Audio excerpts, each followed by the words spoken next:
What is going on, guys? Hey, what's up, Rogue? What's up, David? Rogue, I don't think I actually said this, but yeah, I need to say this right off the bat.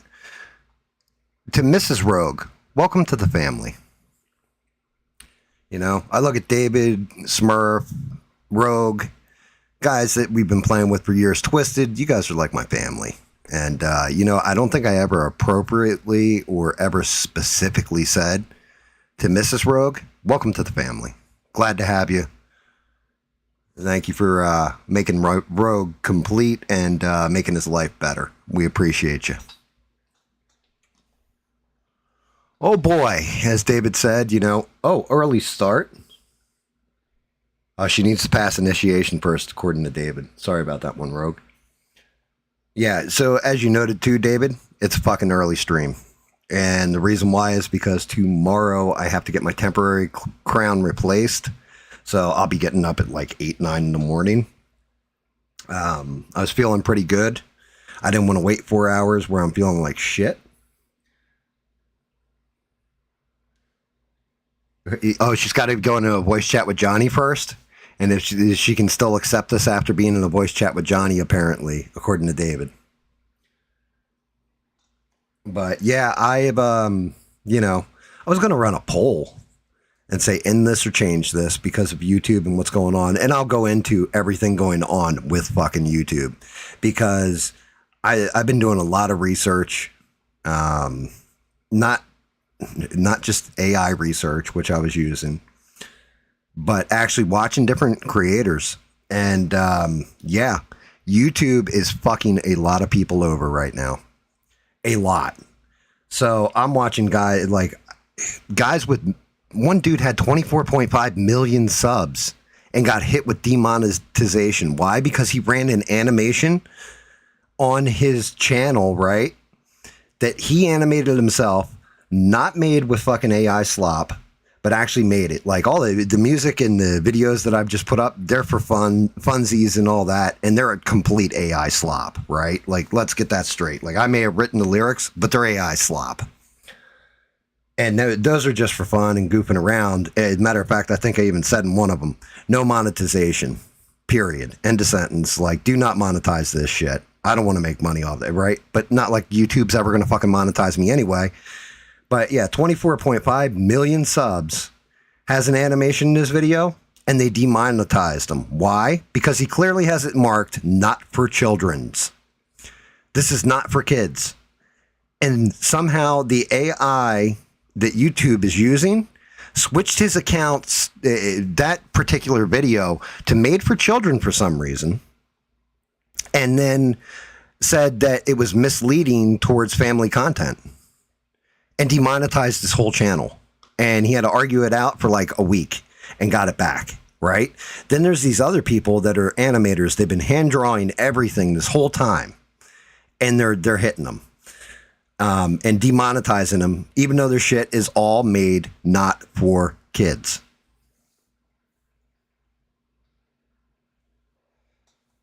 So if YouTube's doing this to guys with 300,000 subscribers, you know, 1 million subscribers, shit like this, guys getting like actual raw numbers, somebody like me who has a viewership that has at max reached 253 and is going to completely keep collapsing because I've got zero fucks to give anymore. So I'm just going to let my voice carry across these internets. But this goes back to the point of I was debating whether to run this fucking poll, right? Should I just end it here on YouTube, move over to Rumble, or, you know, change my format and all that? I've come to a decision. I'm going to keep streaming on YouTube, and I'm going to change my channel. But when I say that, Fridays, because it relies on David, myself, Smurf, I'm going to keep that Friday slot right at 8 o'clock. The painting streams and everything else are going to be fucking randomized. Whenever I feel like painting, I'm going to sit down at the desk. I'll turn on the camera. Maybe I'll stream it. Maybe I won't. Maybe I'll turn it into a video. But I'm watching some of this shit, like the reaction videos and stuff. They've cut off my stream in the middle of reacting to content and all this. There's guys with full-on reaction channels, and I'm like, how the hell are they staying up? How are they staying monetized? Spoiler alert, they're not. Apparently, YouTube is nailing the shit out of them the same way they nailed the shit out of me. It's not just because I'm small potatoes. They're going after the bigger ones too and doing the same thing. Apparently, Paramount is like the worst out of all of them. Universal's bad, and so is Warner Brothers.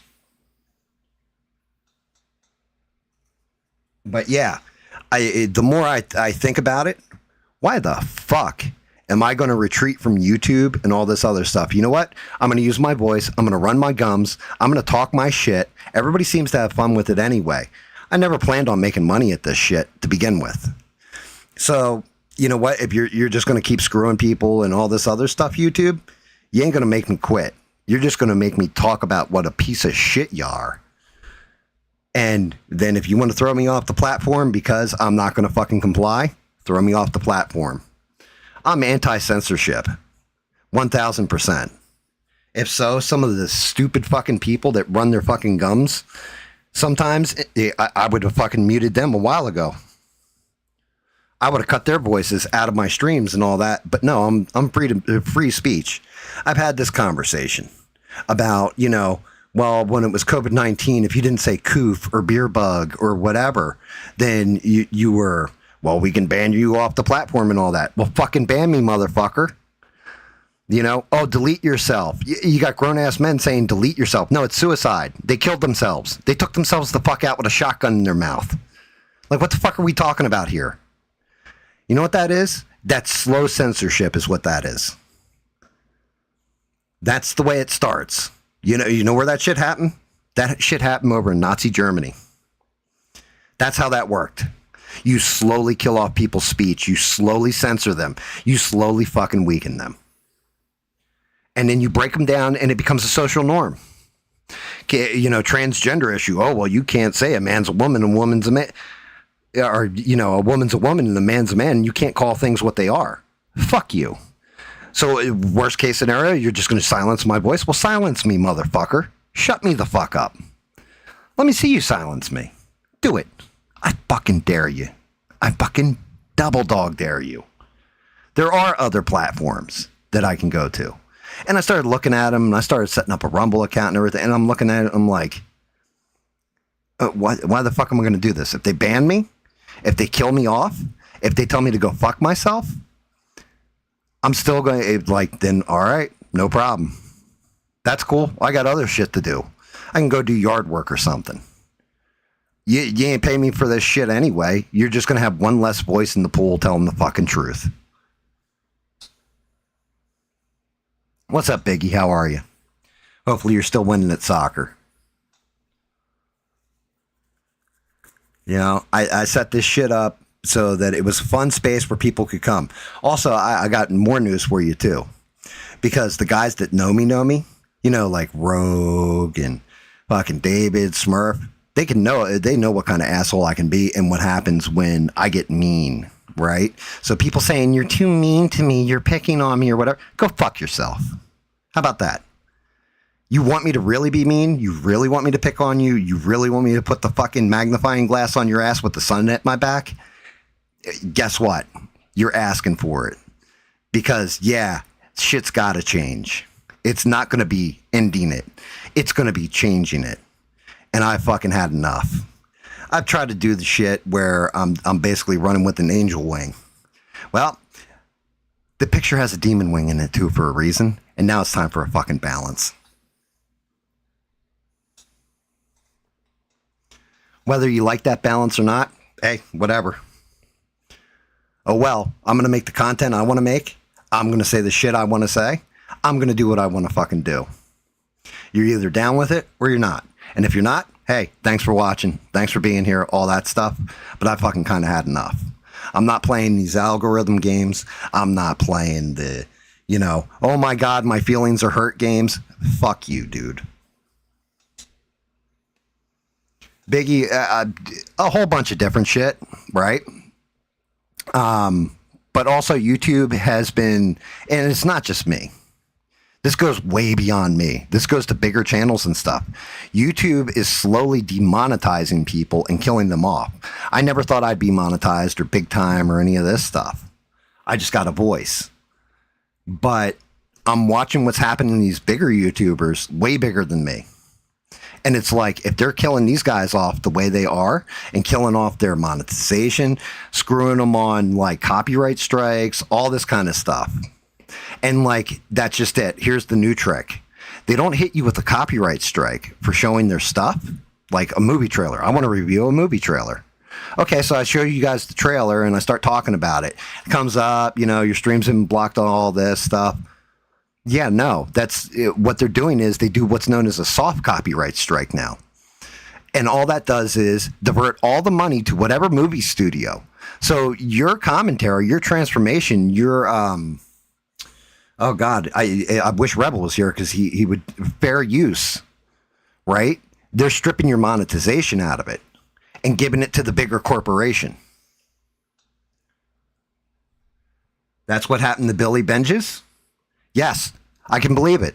I must have watched, I'm going to say, 4 hours worth of different people's YouTube videos and did them on double speed and just watched through and listening to them, and they're all hitting the same damn points, brother. Now, for me, this is a fun thing that I do on the side, and shout out to David and Smurf on Friday. Made me recognize and remember that. Why are you doing this? You're doing it because you're having fun at it, right? You're having fun with your friends. You're playing games. It's fun.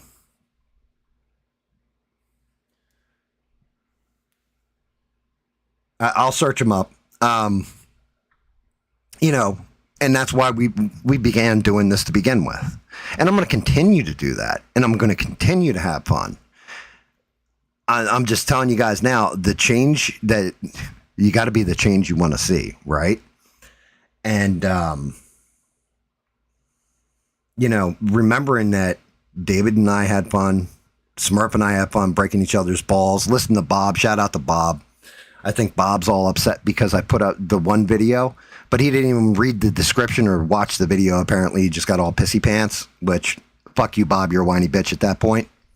And hopefully you'll go back and watch the beginning of this video and be like, fuck you, Gam.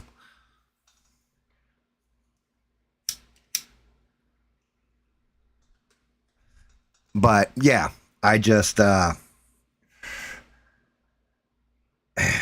had it, guys. Like, I have. Like, I took a week off. I used AI to analyze my channel. And to be honest with you, everything is vague and generalized. And this is the real key. This is the real trick. What you need to do with AI when it's analyzing something, you have to get it to go big and vague, and then you have to look at the AI and what it's saying to you, use its specific points that it's using, and make it narrow down that vagueness over and over and over again until it gives you super specifics.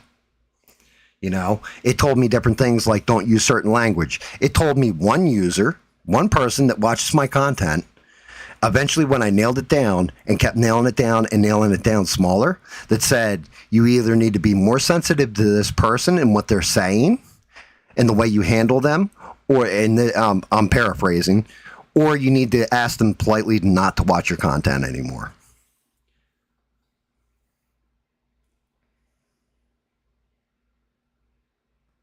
Yeah, he's getting copyright strikes from years ago. That's because the AI, again, I just used an AI analytic to narrow down different things going on with my channel. And that tells me that YouTube, that has a way more powerful analytic that is overseeing all these different creators, Biggie, what's going on is they're feeding them the backstock of people's streams or their reaction videos or whatever. And then the AI is going through and selectively nailing out stuff that they did in the past and retroactively putting a copyright strike on it to demonetize them. I'm in a fortunate position. This isn't my livelihood. Some guy, like the one guy who had 24.5 million subs, dear Lord, he's got to be making a couple $100,000 a month, right? Off his videos. That dude's entire living, his house payment, his mortgage, his family being fed is all based on what he has on income. because he entertains people and he's good at what he fucking does. Right? That dude had all his shit just ripped away from him in a matter of seconds. It's fucking bullshit. For nothing more than, you know, watching something that all of us on the internet can go and click on the link to and watch. That's bullshit. That is not like you're definitely. I hope somebody sues YouTube.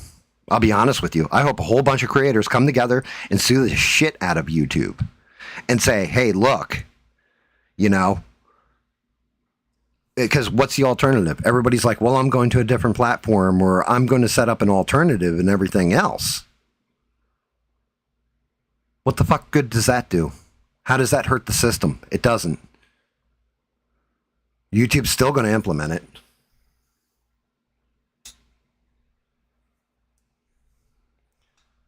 The power is in the whole point of YouTube was it was supposed to be people bringing their shit forward. It's almost the same idea behind reality TV, right? In the beginning of reality TV, that shit was raw and censored. In the beginning of UFC, there were no rules. YouTube slowly put rules in place, and people have kind of eaten it because they're making money off of it. But now those people that have been eating it this whole time, now they're just stripping them. Now YouTube's gone full blown like, nope, no money for you, only for these corporations. I mean, look, YouTube takes 45% of whatever anybody earns, right? You do a video, let's say you $100,000 you get on one video, we're going to say, right? Overall, in general, with your AdSense, everything else, you got $100,000. Right off the rip, that's $45,000 taken out of it, leaving you with $55,000. Then you got to pay the government because YouTube isn't paying you as an employee of YouTube, which means they don't tax match, which means 1/3 of whatever that person made is being taken out. So 1/3 of $55,000 at that point goes immediately like, well, unless you're skipping paying your taxes, which you're a fucking idiot if you don't pay your taxes. Always pay your taxes. Cool. We'll see you soon, Biggie.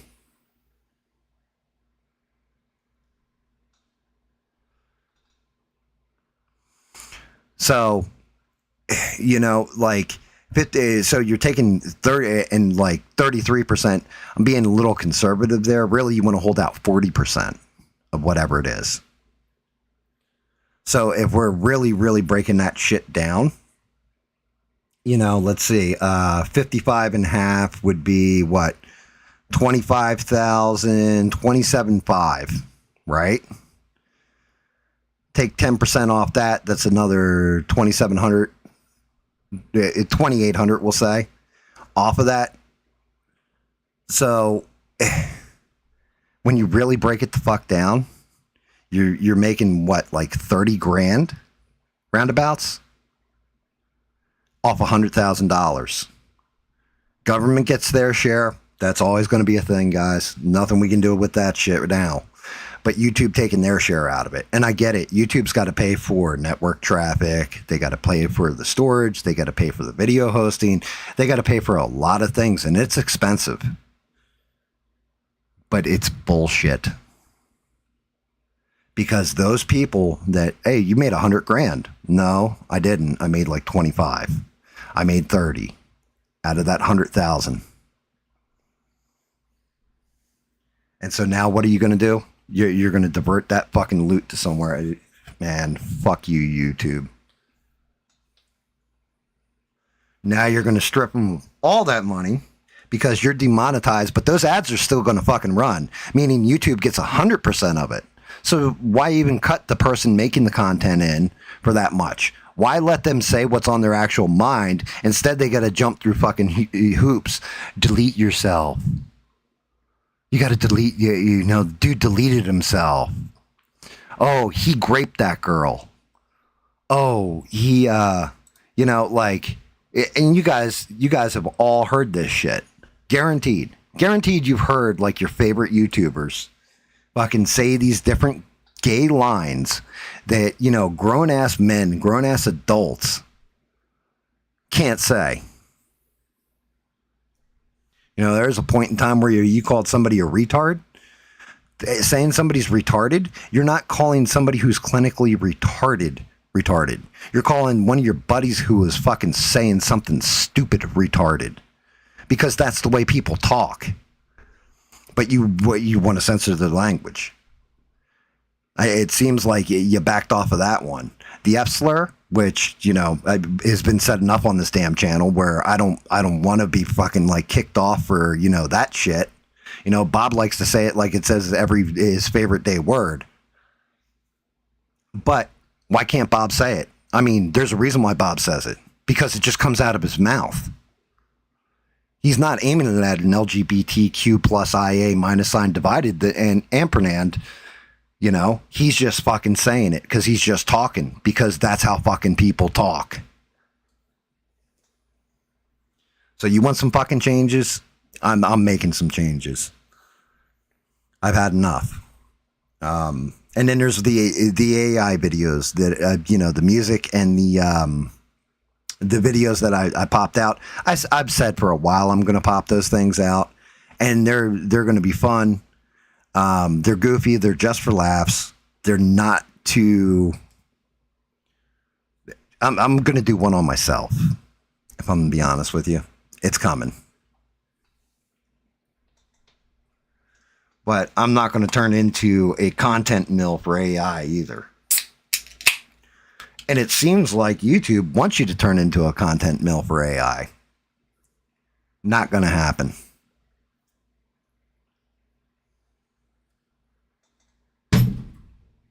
Slam my monster down.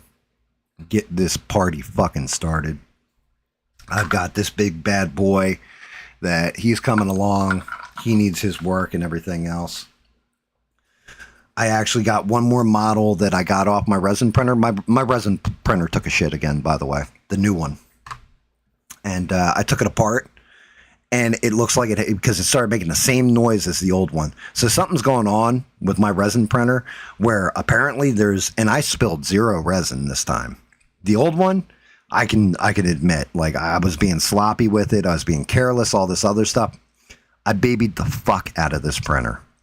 And somehow, when I cracked that bottom, there was still resin in there. So I don't know if it's from the water washable resin evaporating and then reforming inside the printer. I don't, because it's an enclosed space and it's sitting in an 85-degree room. So maybe there's something with that. I don't know. But I'm trying to get the parts for it now. And I'll get it back in working order, and there'll be way more prints coming. I mean, of course, more painting, all that stuff.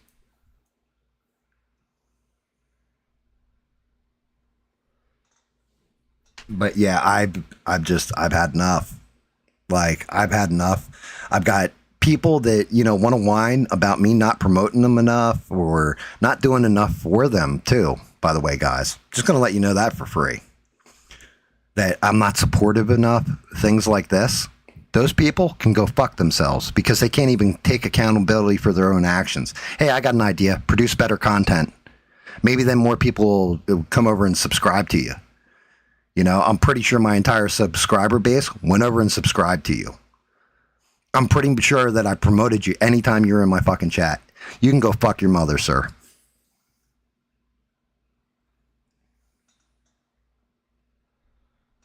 Then I got people that are awesome. Every time SE's ever streamed, SE always promoted me. I've always promoted SE. Matter of fact, you should check out his videos. He's got some awesome nature videos, right? Don Benitez over at Parasocial. Well, Parasocial with Don Benitez. He sent, there's a reason I went from 143 people to 253 people, because he sent an army over here in a raid to help me out. Doesn't even know me, never had the first hint of my name on his lips on any of his streams, and still hooked me out because he's a good person. But you want promotions and shit like this and to be pushed and all this stuff, and you make shit as far as your content. Sorry, I don't even listen to it. I'm good. I try to promote everybody. and try and help out because I wanted to see everybody that's on YouTube that's small like me grow and try and help people out. And the thanks I get is, well, you weren't supportive enough. Fuck you, dude. Fuck you. Fuck your mother. You know, you can go straight to hell. Tell the devil I said hi and I'll be there eventually.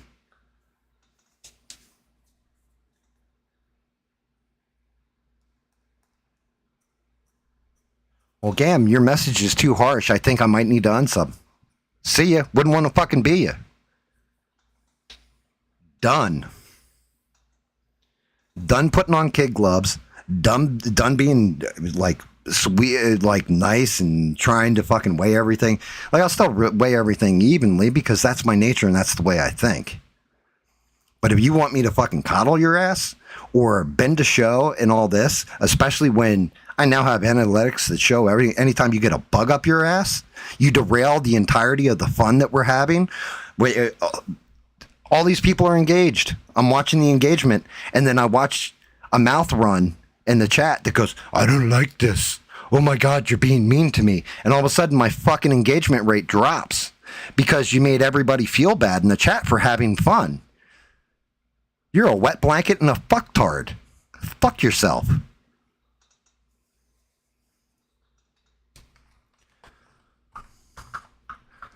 You knew. like anybody who's watched me long enough. And shout out to Stranded. You know what? Shout out to Stranded. Shout out to Melissa. Melissa, I hope if you're listening to this, even if it's later on, that you feel better and your leg heals. I'm sorry that happened to you and you fucked your leg up. That's fucking tragic. I didn't really get to address it on the game night because everybody was engaged in so much conversation that I wasn't really paying attention to the chat. That's the thing with game nights. I have a hard time paying attention to the chat because I'm trying to fucking do 10 things at the same time, and I don't put my chat up on the screen. I've got like a little tablet on my lap, so I'll glance down at it. Same thing with Rebel. Rebel, thank you. You've always been amazing too. Ian, you've always been amazing. You know, Stranded in particular, I'm glad that you're my friend. I look at Stranded is my friend. She may not be in here right now. She's probably at work, breaking her fucking ass in a sweat lodge and fucking out in this fucking bullshit heat. But you know what? Stranded it has reeled me in here and there. Stranded's reminded me that, hey, Gam, you know, you need to calm down. You need to breathe. You need to just accept things for what they are. You know, we listen because we enjoy it. We know the stream is for people that, you know, aren't fucking soft or don't get offended easy. If you do, sorry, I think you picked the wrong fucking stream. If it kills my subscriber base, if it kills my views, what the fuck does that matter? I'm not monetized anyway. I'm not monetized anyway. So what does it fucking really matter? If everybody's having fun that's actually here and is here to have fun and you're here to be offended, congratulations. Welcome to the right stream because you're going to be fucking offended from now on.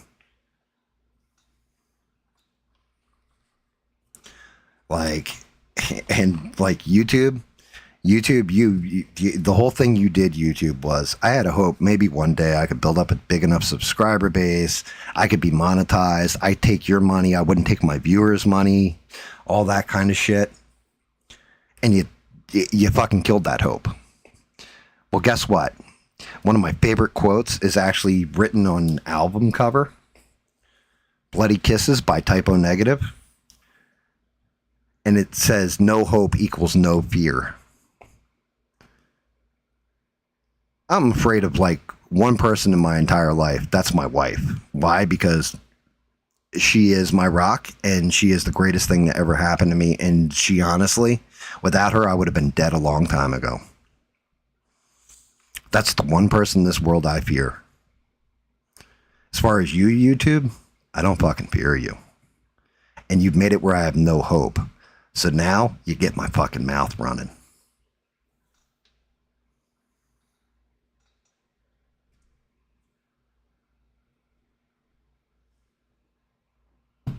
Take a sip off that monster. I'm trying to contain myself too, to an extent, because of the paint job. I know once I start hitting the paint on this thing, if I'm still angry and I'm still fucking, it's going to come through in the paint. And it's going to look like shit. Absolutely look like shit. And I don't want that either. I mean, I don't know if David's out there and you want to hop in and talk. It's still early over at your time. I'm going to say it's like almost 10 o'clock at night. Rogie, if you're out there and you want to talk, you're more than welcome in. Smurf's always welcome in. All that. I don't even know if Bob subbed to me anymore because, you know, like he took offense to the one video thinking everything's fucking about him. But you know what? It's funny and it's a joke. Get over yourself, dude. So, I mean, I love Bob. Best of luck to him. Hail Bob. All that fucking shit. But yeah, don't be a bitch.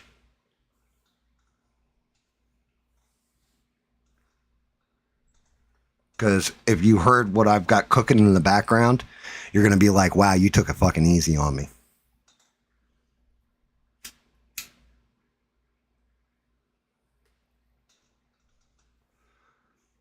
But yeah, I don't know, guys. Like I said, taking a week off, I did all kinds of analytics. I started really looking at stuff and really like, damn, am I doing shit wrong? Am I doing this? Am I doing that? And then the more and more I investigated it, the worse and worse it got for certain people that have been watching my channel for a long time. Because like I said, the whole trick with using any kind of analytic, you have to keep narrowing it down. Yeah, you almost have to micromanage AI. AI is not at the point where it just goes to a specific thing right off the rip. And a lot of its suggestions are broad suggestions. You know, one type of YouTuber I fucking hate are the ones that are like, you want to get 1 million views on your video? This is how you do it. Shut the fuck up with your best practices, you jerk off. Yeah, that's clickbait right there on itself, because everybody wants to be YouTube famous. I don't want to be YouTube famous. I never wanted to be YouTube famous. I wanted a solid core of people to watch my shit, have fun, joke around, laugh, watch me create cool shit, paint cool shit, play video games with my friends, and be in on the joke. And I wanted YouTube's money. I wanted them to pay me for what I'm putting out because it's entertaining. You guys don't want it, like, instead, you guys want the whole fucking thing. Like, no, we need all that cash. Like, you greedy cocksuckers. And then on top of it, right, watching these videos, I hate that I keep floating back and forth in and out, but this shit's fucking got me enraged. I'm watching these different videos of people, and they're like, yeah, so I filed an appeal. Automatically, and every fucking appeal comes back with the same letter. Unless you actually get a human being on the phone, it never flips what you appealed to. You have to keep pushing and pushing and pushing until you get through to an actual human being who looks at it and goes, oh yeah, that was fair use. Oh, that wasn't made for kids. And you already marked it not made as kids. Yeah, that's a mistake. YouTube, if you're making all this fucking money off everybody and just ganking their shit, the least you could fucking do is answer the phone when somebody has a problem. I'm watching a guy that made a video, Zaffy, I think his name was, and he's like, I don't have a YouTube rep. This motherfucker had 337,000 subscribers. How many fucking people do you need? The population of India to fucking watch your channel in order for you to have a human being on tap? Like, what are we doing here? It's fine, you want to automate the little bullshit. But when it's something like somebody getting demonetized and their whole fucking, like, and you can obviously tell how much you fucking paid out to this person, how much money they've made you, and you can't hire them a rep. Or have one guy that just goes, oh, well, you know, I deal with this person's problem. I'm sure there's whiny bitches out there that, you know, everything's a fucking problem. Well, thank you, David. Um, you know, I'm sure there's whiny bitches out there that everything's a fucking problem for him. Oh, I don't understand. I put out this video and I only got like 5 views on it in the first 5 seconds of the video. I'm sure there's that asshole out there too. And I can see where you put them on autopilot. But when it's a dude who's like, yo, my mortgage is covering my, like coming out of my YouTube pay, you can clearly see that on your end. Then it's just business sense. That's somebody who's making you fucking money. 45% of that money is going in your fucking pocket. You're telling me you can't hire one guy that has 10,000 accounts? He's going to get emailed like maybe 10 times a week. Hell, even 1,000 times a week, we'll say, about different shit. But you know what? If you want to give me money, yeah, you pay that guy $60K a year.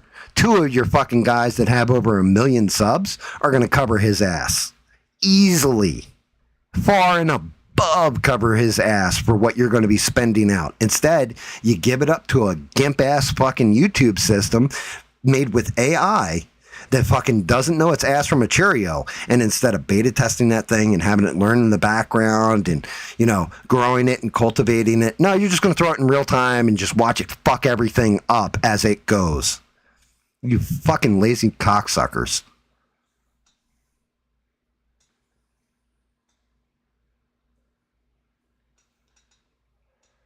Seriously, I even caught myself. I really did catch myself because I was thinking about it, and shout out again to David and Smurf.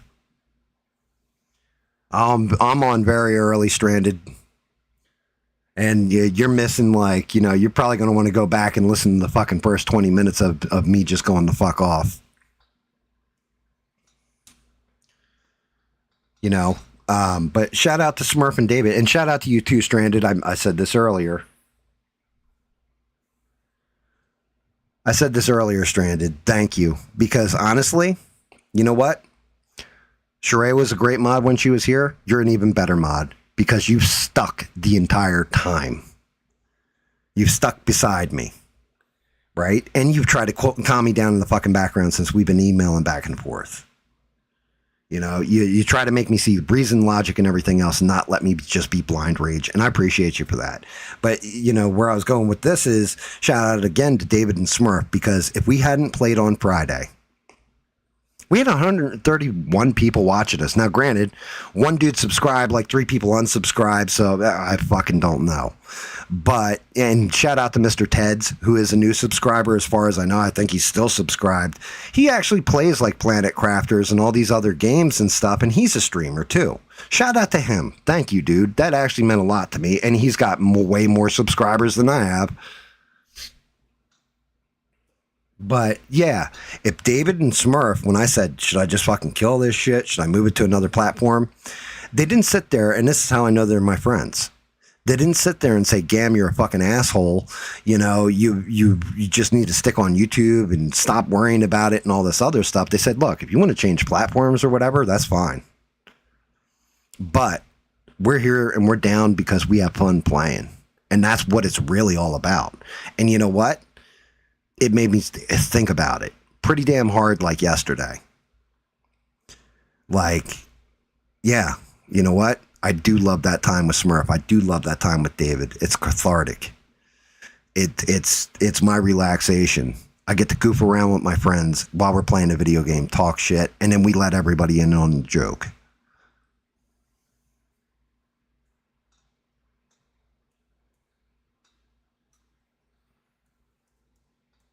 David, do you think it was that nuclear what I said? I mean, I'm even now I'm kind of reining myself in a little bit. I'm holding back from just going the fuck off and screaming a whole bunch of words that will get me kicked the fuck straight off.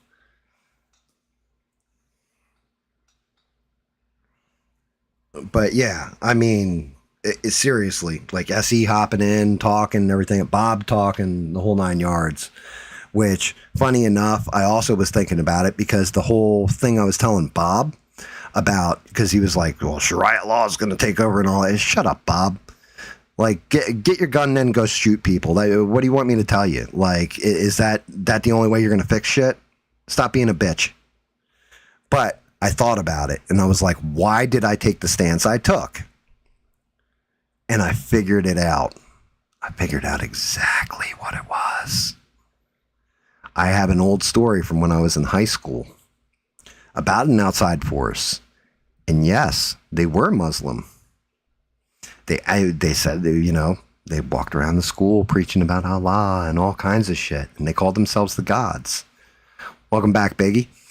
And yeah, I'll go into that. Probably don't let me forget, guys. I will go into that story later. But that's, I forgot all about that story, and it's a fun story. Stranded, I've decided that, instead of ending this and dual streaming or any of that, because I started to set up a Rumble account, and then I realized, why am I leaving a platform? Why you guys, obviously they want to force me out, right? Or kill me off or any of that stuff. Why am I the one retreating? Fuck that. You guys fucked up. I'm on your platform. I'm going to run my fucking mouth until you kick me the fuck off. Then I'll set something else up. But up until that day, fuck it. I'm just going straight for your jugular. You think you can put golden handcuffs on Gam? Guess what? I can lockpick those motherfuckers. So until YouTube says, no, you're fucking done, you're shut down, you're killed off, whatever, I'm still going to do my reviews. And you know what? It was a brilliant suggestion, by the way, too, Stranded. It was a good call. I look at it this way. I get people on subs from me on a daily. I got people that sub to me on a daily. So if fucking you throw me off of this platform, they'll find me on the other platform, even if it's eventually. But yeah, like movie reviews and show reviews and all that stuff, I'm still going to do it. I'm just not going to show anything from the show. Like, they couldn't come after when I did the Lanterns and the Spider-Man non-spoiler and all that. I was waiting for them to hit me and copyright me with something. They can't, because I'm not using their shit. The only thing they could do is say that I'm not a real fucking person. I hate to tell you this, guys. I'm real. I'm human. I'm not AI. You piss me off bad enough, I'll bend over, show you my butthole on fucking stream, and then you'll see just how real I am.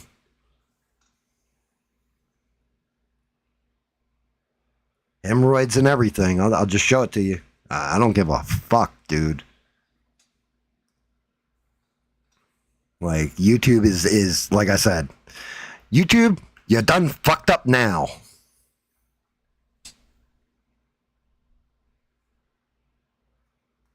Yeah, and I already went over it. Stranded, I went off on people that say I'm mean to them, and people said we don't promote them and all that. And shout out to Stranded. You know something? Stranded, every time she's in here, listen, I'm sorry you're fat and lazy and can't get a fucking job, but Stranded works her fucking guts out and then comes in here for no pay and sits here as my mod. And you know what she does? She does the polite thing. She greets everybody. And if they had a YouTube channel, she promoted them. She promoted them. She promoted them. She fucking promoted them. Try to help them out. Help them grow off of this audience. My audience is small. Yet you had no problem sucking them all down to go suck and then go off to another audience to try and suck their dick. You're a fucking parasite. But Stranded breaks her fucking ass day in, day out. Not even just regular shifts. She's working overtime and she's working a hard job. And then comes in here. And then, when I messaged Stranded and I said, yeah, like this is what I heard was because we didn't promote this person enough, right? Stranded's response to me is like, what the fuck? Like, I try to promote and I can't be there all night and everything. I felt terrible. Like, it actually hurt my fucking feelings. Because I'm just like, it didn't hurt my feelings, but it hurt my feelings for Stranded. Because I'm like, she's out there fucking killing herself in a sweat lodge while you're fucking bitching about how other people need to give you things. Shut your fucking fat cake hole. Stranded, you are awesome. You have always done a great job. I appreciate the fuck out of you, and don't you ever feel bad about some jerk off that's just a fucking leech.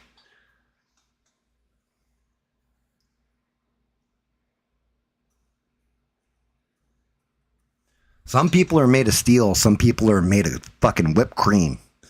You're made of steel. You're made of adamantium. Stay that way. Motherfucker. I gotta be careful. So last night, I'll tell you guys this one for free too, as David would say. I'm laying here and I'm sitting there and I was editing those because the whole thing is doing the AI videos. I already have the songs down and the video portion of it.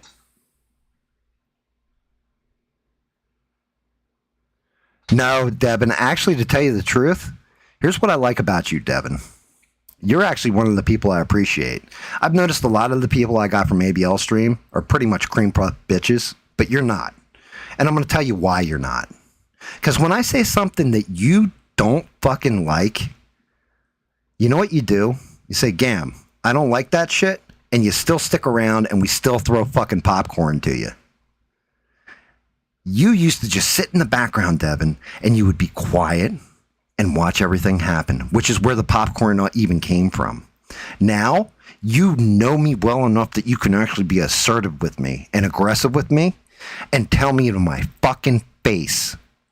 You don't go and fucking do this penny ante shit or unsubscribe from me and you can't mention Gam because he said something I don't fucking like. You fucking come right to me and go, Gam, I don't like that shit. I'm still watching you. I'm still sub to you, and you know we're still good. I'm just gonna tell you you're a fucking asshole. I can appreciate that. You're honest. And finally, you found what I like to say, balls.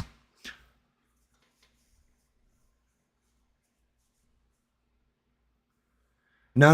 It didn't hurt my feelings, Stranded. That's what I'm saying. It hurt my feelings for you because the way you took it was like, what more can I do? And I'm like, there is no more you can do. Back at you, Devin. You know what? Like I said, we can disagree on shit like ABL or, you know, this content or, you know, we've had religious arguments, like all this kind of stuff. But you fucking, like, I've watched, like I said, you used to be this person that was like, man, I don't want to say shit. I don't want to offend anybody. Even though inside you were always strong and always had an opinion and always had a thought. And you had no problem expressing it, but you held back. And then fucking you started with me. I noticed it over time. You fucking just started voicing it. And I'm not going to lie, even if I didn't like what you were saying, man, it made my heart happy because I was like, Devin's finally fucking planting her feet and starting to throw her own punches. She's not going to take shit from anybody. God damn it, the tagline of this fucking show is don't take shit from anybody. That includes this asshole right here on the other end of the mic.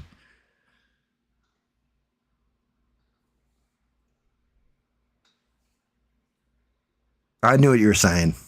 I know. Don't worry about it, Devin. I mean, Stranded. It doesn't matter. You know, that person's gone. And honestly, there's an AI song with their name on it. And it's coming. And it's going to be fucking brutal. But yeah, I mean, there's certain people that, like I said, the passive aggressive bullshit, I ain't dealing with.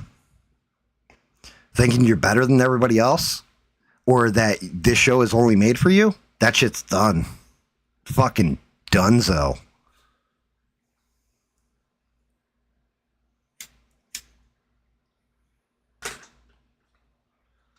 You know, here you go. Here's one for you. Let me tell you a little story about Devin, right?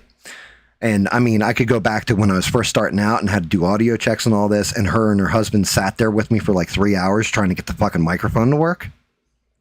That's one thing, right? That's always a good story. I've told it pretty much ad nauseum. Let me tell you about a different story. Devin didn't know. I was in ABL's chat one night, right? I kept myself quiet. I didn't say anything. I was just in the fucking background because he was covering something that I knew that the chat was going to be fucking hot about. One dude in that chat was going the fuck off at ABL or whatever. And he, like, you know, like not cussing or anything, but he was like, no, that information isn't right and everything else. Out of nowhere, Devin fucking put in the chat, there's a guy named Gam Catches Up, and she added me, and I was like, oh shit, because she pretty much would have outed me if I was on my normal account, but I was on an alt. I was on my actual normal account. Actually, Gam's my alt. You know, my real account is a different account, but I was in there under that. And she put in my name and she said he streams on, and I think at that point in time it was Thursdays, Fridays, Sundays. And she listed out my schedule at 8 p.m. That dude subbed to me. When I asked him where he came from, he was like, yeah, somebody in ABL's chat told me I needed to check out your show, and you're telling the truth here, blah, blah, blah, blah, blah, and the way I feel. And Devin never said, hey, I sent a viewer to you, never said anything of the sort, never claimed any credit for it. Matter of fact, it was Bob who said, yeah, I was like, where'd that guy even hear about my show? And then he told me, you know, it was ABL or whatever. And then Bob said, yeah, he was in chat and Devin is the one. It was Bob who said Devin was the one who said to come over here. So it's shit like that. And at the time, I'm pretty sure Devin was pissed off because, you know, I was kind of going off at ABL at that time. Which I'm done with ABL. Like, I mean, I'm not subscribed to him. I'm not even like, I had to go and do a block on Twitter so I didn't see his shit anymore.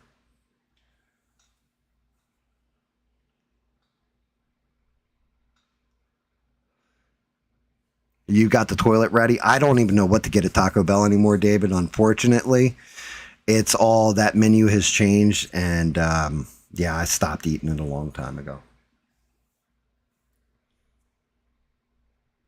Good evening, Rebel. I was giving you fucking shout outs and everything else earlier. You have to watch the first like 20, 25 minutes of the show back. Like David said, I kind of went nuclear a little bit. But Rebel, you've been A1 since day one too. And yeah, I've kind of decided until YouTube tells me go the fuck away that my mouth's going to run. Remember, Devin, he's over in Britain too, so I don't know if the lettuce got tainted there too or not.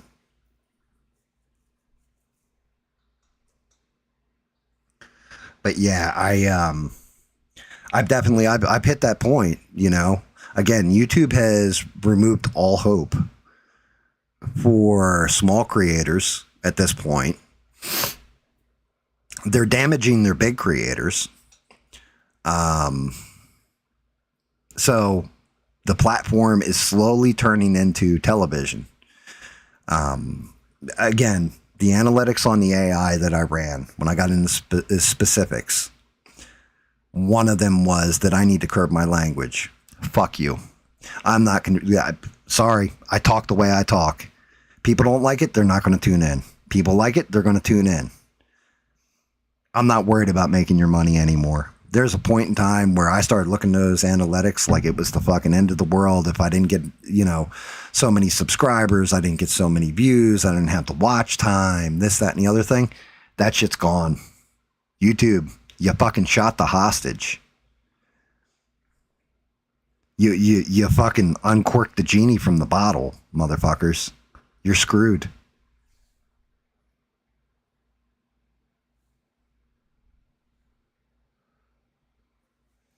Yep, well, up until they kick me the fuck off, they can they can take that censorship, dip it in fucking chocolate sauce, and maybe even a spicy mustard, and then shove it straight up their asses.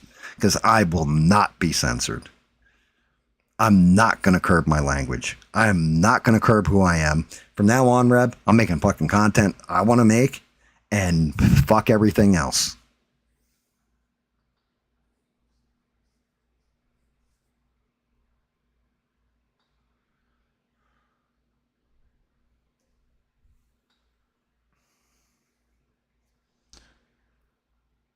Like the whole thing is you got a carrot and a stick situation here. And when you start making the carrot smaller and smaller and moving it further away and making the stick bigger, well, then I need to use a machine gun to fucking just blast you, take the carrot and fucking shove the stick straight up your ass.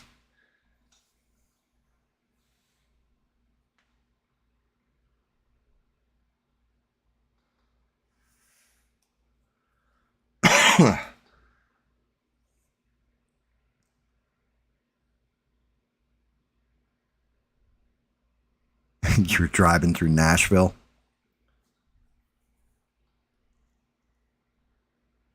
Oh my God. Yeah, I'm definitely on one, guys. But yeah, funny story about yesterday. So I'm sitting here and I already had the AI music. I did have AI imagery and all that for the songs. And I had it for a couple of the songs, which were the 2 songs I did, but they cut me off the AI image maker because my free thing ran out on it. So I was like, all right, cool. And then I tried using the editing software that I got that's supposedly a quote unquote pay for specialist software for YouTube. And I got it free when I got my camera. So I was like, fuck it, let me use this software. That software sucked ass. Honestly, go get DaVinci Resolve if you want to make a video because it's free and you can do all kinds of shit with it, like almost like a professional studio. It's just a little bit more complicated to use, but you can figure it out quick. So I'm sitting there and I'm cutting together. I cut together the first video. I stream it or, well, premiere it or whatever, like instant premiere or whatever the fuck YouTube does. I start making the second video and cutting it together, Sailor's Delight. Halfway through it, all of a sudden, I got this pain in the left side of my chest, like I got shot with a fucking bullet. And I grabbed my chest. I was like, oh shit, am I having a stroke? Am I having a heart attack? What the fuck is going on? Like just pain for no reason. I'm like, oh my God. I jump up. I tried walking. I took like 3 steps. And like my whole body locked up from the pain in my chest, but it was internalized. So I'm like, oh my God. Like, oh shit. My wife's in the other room. I shouted her name once. My dog looks at me. The dog goes running to the wife's room, like the room the wife's in, starts barking at the door, like real loud, like, going off, like he reacted. And then I yelled my wife's name again. She came out. She's like, what's going on? I'm like, this is what's happening and all this. So, yeah, it turned out that, I'm pretty sure it was just like a gas bubble or whatever. I had to sit there with a blood pressure machine on and all this other kind of shit. Elevate my legs, sit in the dark room, all this kind of crap. But, man, it scared the shit out of me. I thought I was having a heart attack.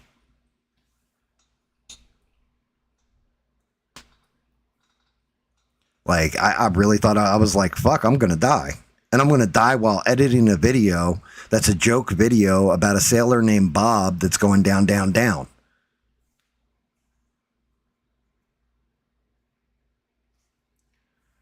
I really thought I was dead.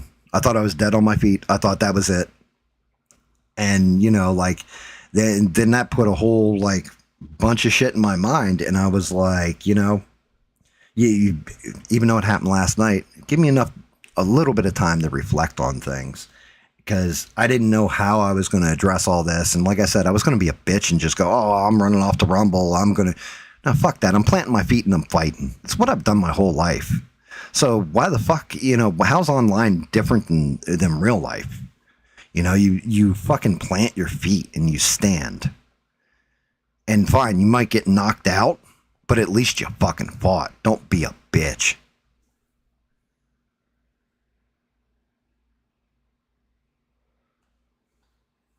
Now, if I died doing what I'd love, then it would have been, in the middle of a session with the life, if we're to be honest. So that it would have sucked making a video, a joke video, to get laughs and buying the farm that way. Like that would have sucked. Because, I mean, it was out of nowhere. And I was just like, yeah, I must have mixed the wrong shit. Like, I must have eaten too greasy a food, something, but whatever it was. I mean, I didn't get hit with a shit spear, so there's that.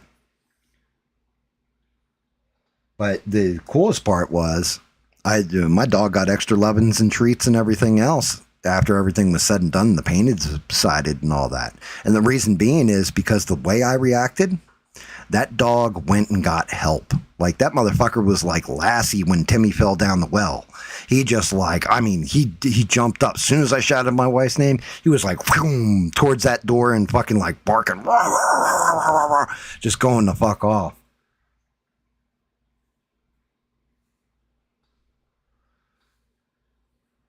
Really? You're on and I have it set to live chat, so it is showing everything that comes through. Yeah, that's just it, you know. And then while I was getting checked out by the wife, dog tried to like stay by my side, and every time the wife would get close, he wouldn't growl at her, but he was like putting himself between me and her. You know what I mean? Like, he was like, "Daddy's hurt, ain't no shit gonna touch him."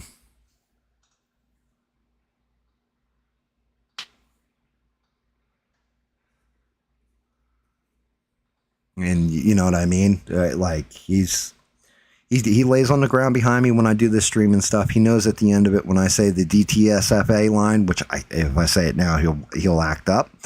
But he gets a special treat if he's good. He's my sidekick. He's my partner in this.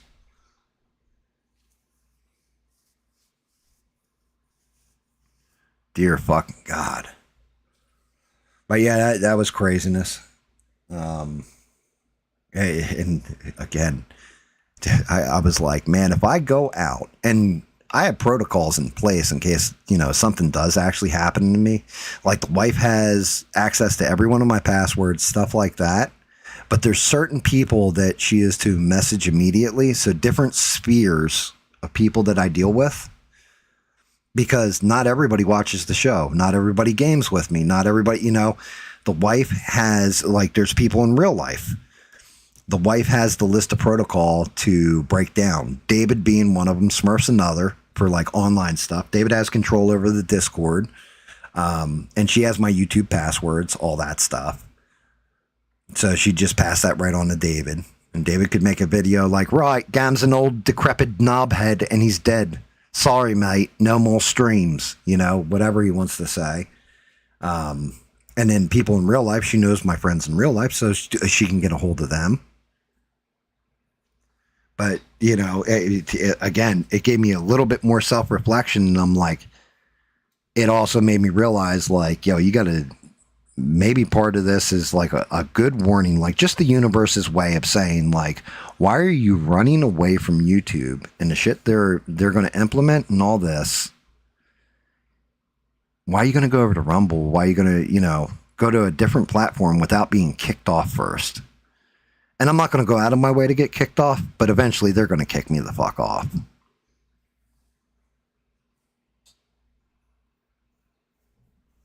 Eventually they're going to say, enough, Gam, your mouth's too filthy. You know, you called us all cocksuckers here in the office. You made fun of us for, sir, I will take your YouTube complaint on my end, sir. They're going to fucking blast me for it eventually, and I'm going to get in trouble. Or the AI is going to be like, he's a threat to humanity or some shit, and fucking ban me. So I'll wait till that time. But until then, I think my mouth's just going to run.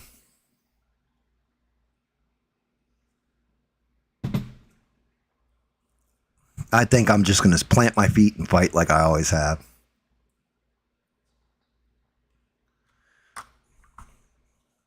Besides, what better place to call somebody an asshole than right to their face on their own platform? The hell?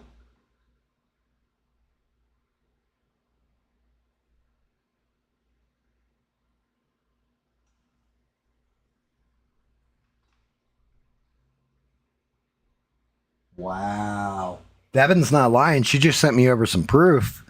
Apparently, Rebel said, damn, Gam, She can see it in the side chat, but like on my screen, but on hers, it's not showing up.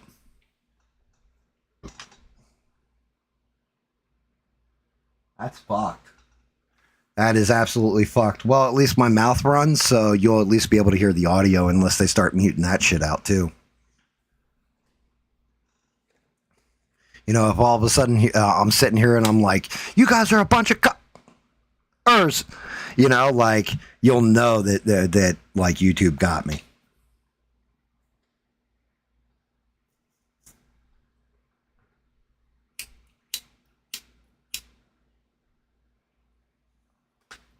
You know, one of the other things that made me think about just like killing off the stream completely wasn't viewership or any of this other stuff.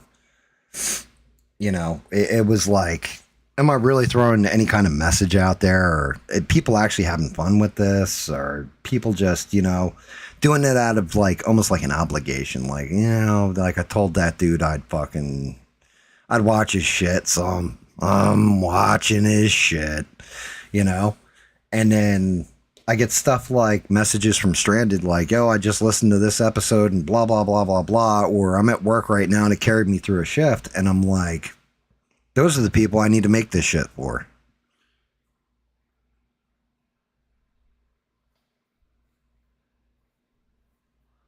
You know, those are the people. Like I said, Devin doesn't agree with all my takes. Like, not at all. But she still wants to hear them.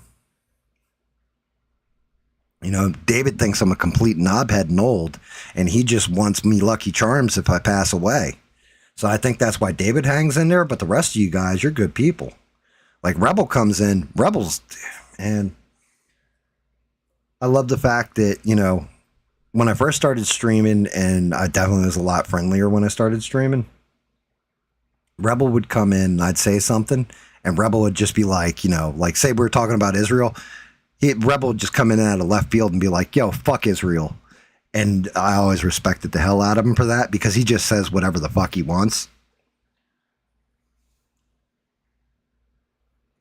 You want my Alienware? I'll tell you what, David, if I pass away, I'll have my wife send my Alienware. It's yours, buddy. I'll put it. I don't even have to put it in a will, because everything gets left to the wife and kids, and they'll divvy the shit out to people that they know. But you're going to have to pay the fucking, I'll tell you now, if I pass away and that thing falls in your hands, you're paying the fucking shipping on it. I'm not paying for that. Oh, I know, Reb. They love to censor you, and I'm here for it. Like I said, they're going to have to censor me soon. Because, you know, I had this conversation with the wife earlier today about censorship and everything else. My wife loves Little House on the Prairie, like the old school books, all that. She must have like 5 copies of each book, including rare books that there's only a few copies of. She's been to like the Laura Ingalls Wilder Museum and shit and all this. You know, like she loves that kind of shit, and she reads it all the time. And she was listening to somebody who apparently was reading the books because they're free. There's no copyrights on them. You know, they're open source, I guess we'll say. I don't know what the actual thing is. Public domain, I think, is the proper term for it when writing is like that. And if she had trouble sleeping, she would put on this lady that read the books. So she'd listen to it while she's passing out or whatever. The lady went and took down all her stuff off of YouTube because YouTube said, even though it's public domain, you're getting hit with copyright strikes for it. My wife's like, they completely censored out her channel.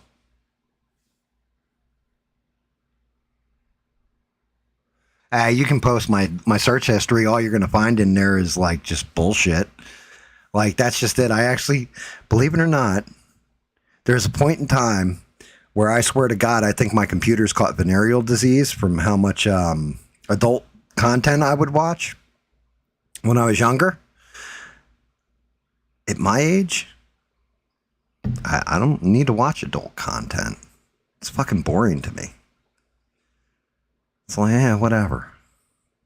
So my search history is actually fucking clean as a whistle.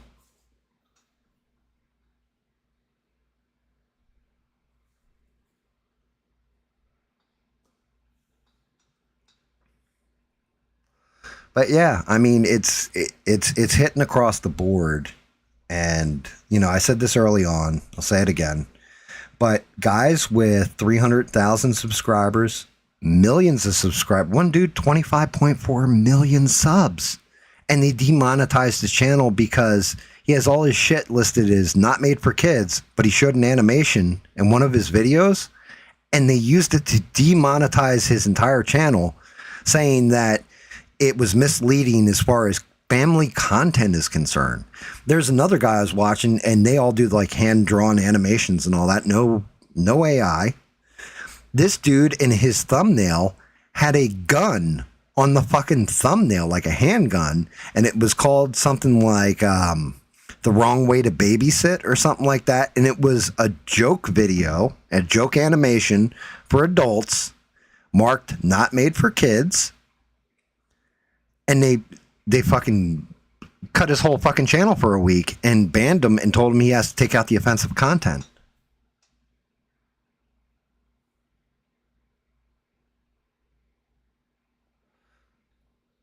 Also do a 30-minute video post to put yourself out there more.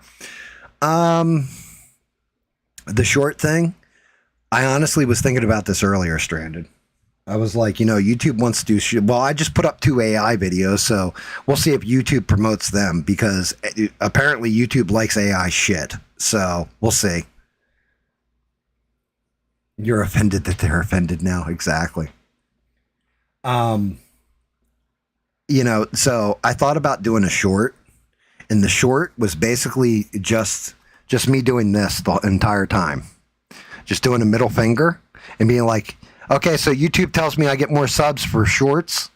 So here's your fucking short. Enjoy it, motherfuckers. And just making that my short.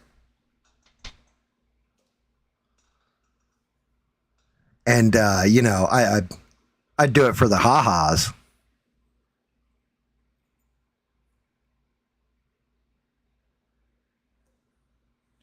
But it's crazy because it says I have 200 and, well, I think it's probably down to 230 at this fucking point, right? Because it seems like a sub bleeds out every day or every couple days or whatever. You know how many people I really say are sub to me? Like legitimately sub to me? I'm going to say it's 25.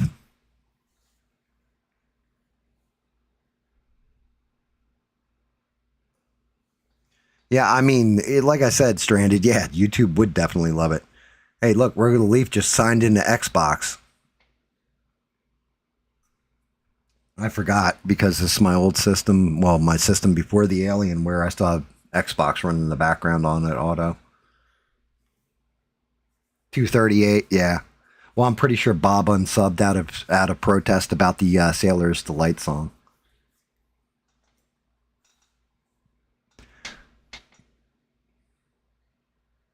What do I mean legitimately subbed?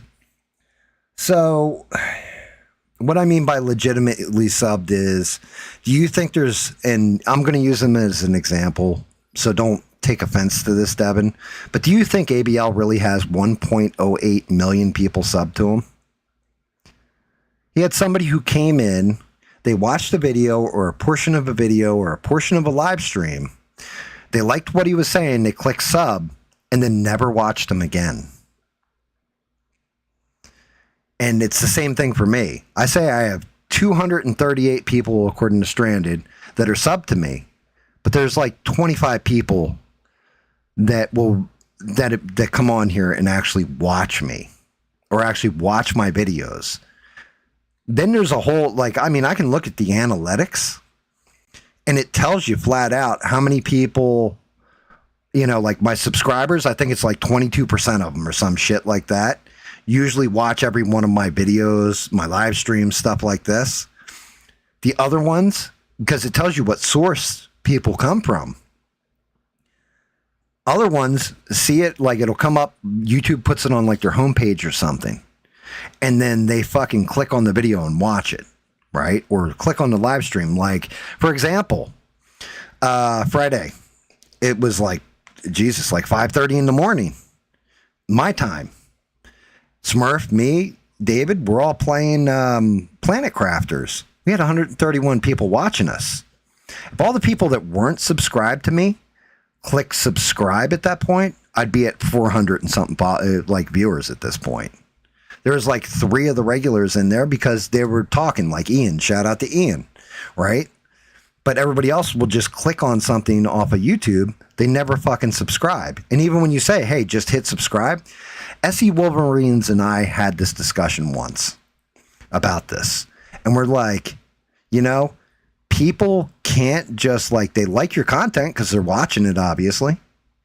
Even if it's just something to watch, they're watching it. How hard is it to just, you know, hey, left click or take a finger and tap on that fucking subscribe button and help somebody out? But they can't even be fucked to do that.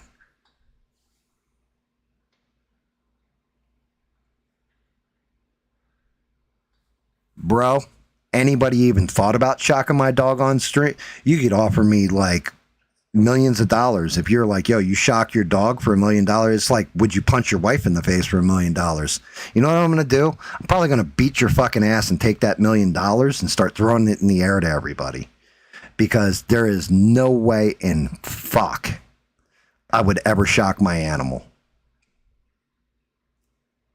If my dog ever goes senile and goes like rabid or something like that, then I'm going to take him and put him down like Old Yeller, because that's what you do, because you love your animal and you put it down. But yeah, you're not wrong. That piece of shit like Hassan Piker, I hope somebody fucks him and his entire family up for that shit.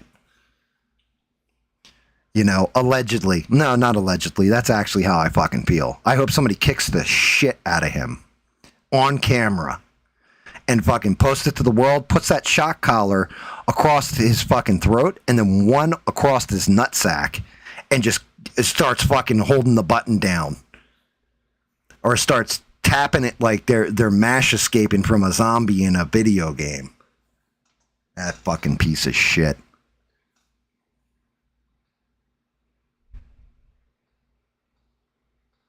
Right. Well, you also got to remember too, Stranded, I'm actually surprised I'm at 5. I figured I might have 2 people in here. I was like, a lot of you guys that are in here, I wasn't even expecting you guys to be in here because I launched this stream at like 4 o'clock in the afternoon.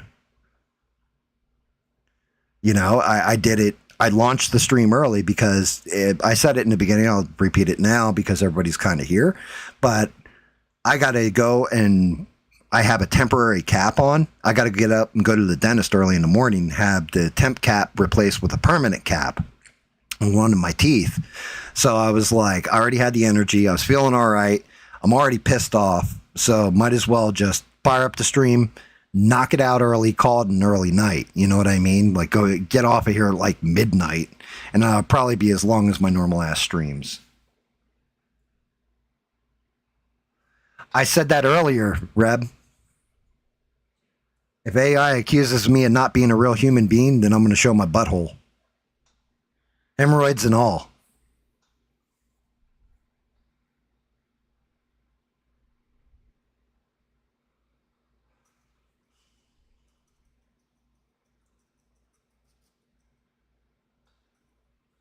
But yeah, so that's what I mean, Devin. Not like I went out and bought a bunch of viewers or bought a bunch of subs, or ABL did that either. I think he naturally earned them over time. But I think what it really is you get people that either like something you said and they'll click that sub button, they watch one thing, then you never see them again. Or, you know, it's something to that extent. And then the sub just stays there. It's not like, as far as I know, and I could be wrong because I also didn't think YouTube actually like ran ads on people's shit that weren't monetized, but no, they fucking do that too. But I thought that YouTube would go through, and if a sub hadn't watched your channel, they purged it after a certain amount of time, like a year.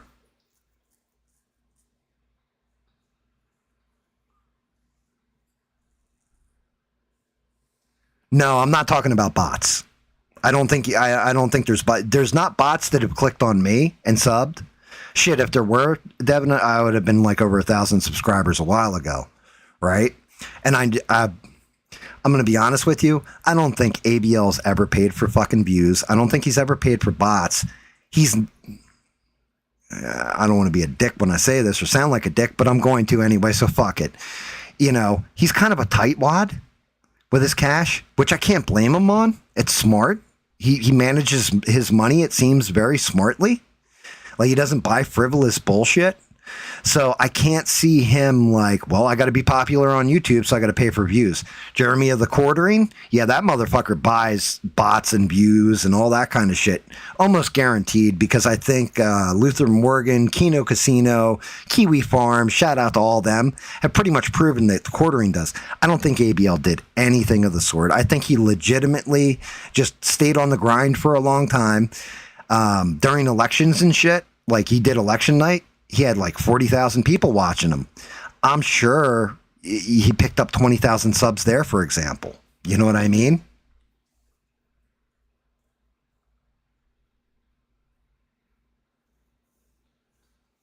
Yeah, I mean, Smurf, if you and David want to come on, you guys know you're always welcome. Just let me know, because I don't have my earphones on and I'm not in Discord.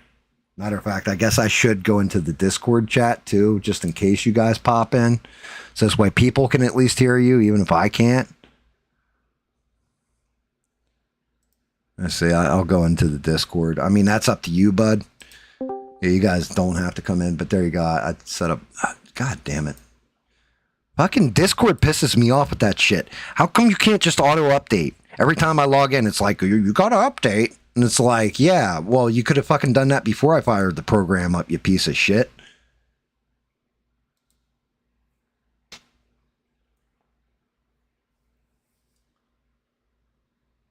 Subs on ABL that don't actually interact with his channel, and there could also be some that don't watch when he's live, but watches the next day. That's true too, right? So you will have people that, again, I look at like I said, I used AI and I did full analytic breakdowns. And I said this earlier, I'll repeat it again. When it comes to using AI for an analytical breakdown, AI will keep being vague. You have to keep guiding it from your previous prompt to get it more and more specific until it actually highlights people that are fucking cancer to your stream, people that, you know, are just like assholes, what YouTube's actually doing with its algorithm, that kind of thing.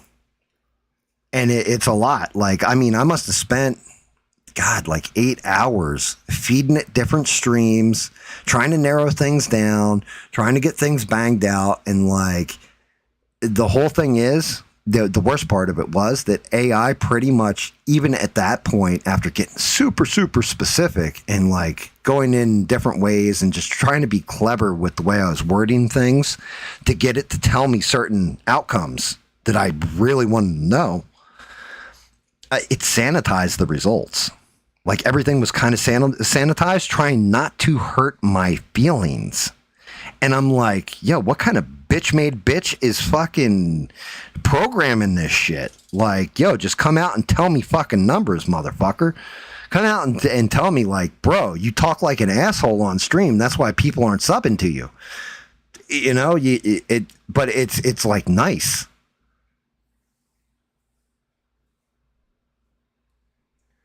So the million plaque, when it comes to ABL, I don't know what the deal is with that. He said it was because he got a copyright strike. I also think he can't get a hold of any motherfucker over at YouTube. Because, like I said, 24.5 million subs on this dude's channel. His channel gets demonetized, and it took him a week before he got, like, responded to and shit got reversed. And that's a guy with 25 million. That's 25 times the amount. That's ridiculous. Because it's all, like, it's become, you know, like even if maybe the human he got was, you know, it had to go over to India first and then back to America. I don't fucking know.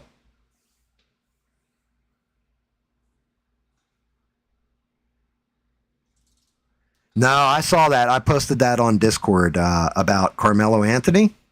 Yeah, you know why he didn't get a retrial? Because then they probably would have given him the death penalty with the new evidence that's come out, because the prosecution made a handshake deal with the defense before the trial. So new things have come to light. One, Austin Metcalf was not like model citizen, good kid that did, polite society a favor rescuing cats from trees. Turns out, it sounds like he was a fucking jock douchebag, if we're to be honest. But what also came out was Carmelo Anthony, his girlfriend went to the school the day of the stabbing because they broke up and tried to tell the teachers that he was stalking her and she was afraid for her life. Right? Then Carmelo Anthony had also posted that he wanted to stab somebody and lick the blood from the blade. And how many bullets am I going to have to put in people and shit like this? So if they fucking threw the character part of it into the trial on either side, yes, Austin Metcalf would have been displayed as a douchebag jock, which I'm not shocked. He wasn't an all-American kid, right? All jocks, that I've known, there's only been one or two that weren't fucking macho douchebags like that. But Carmelo Anthony would have shown a sociopathic tendency. Inflammatory violence, up to a point where a girl went to the school and warned. The jury came down hard on him, as it was with the shit they already had. If you add that stuff on there, maybe they would have been like, no, you know what? We're going to put the death penalty on the table. So I think that handshake deal worked out for both sides.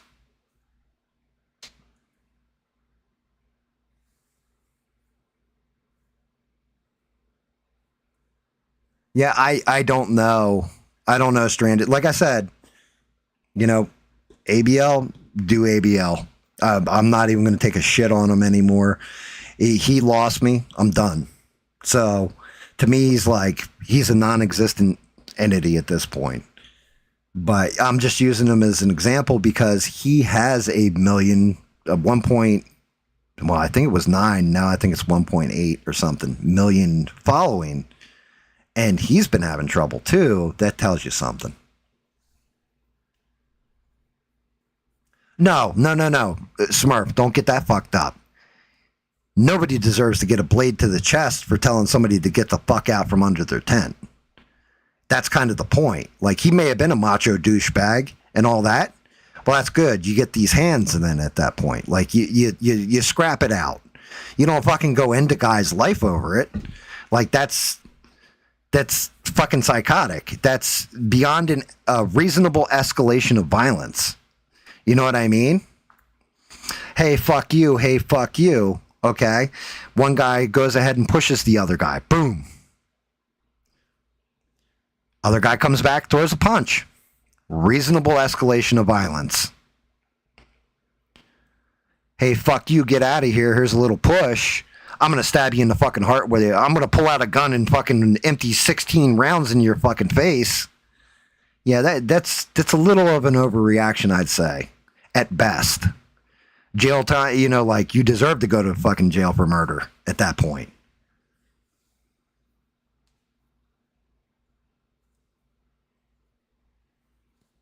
So, yeah, I agree, because I've known douchebags. I am a douchebag sometimes. But,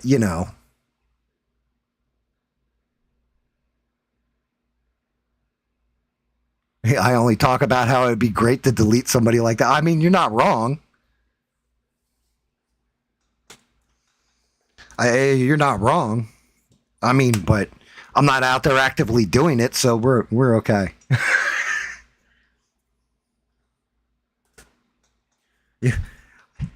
You can have evil, wicked thoughts in your head. That's fine. When you enact them, that's a fucking problem.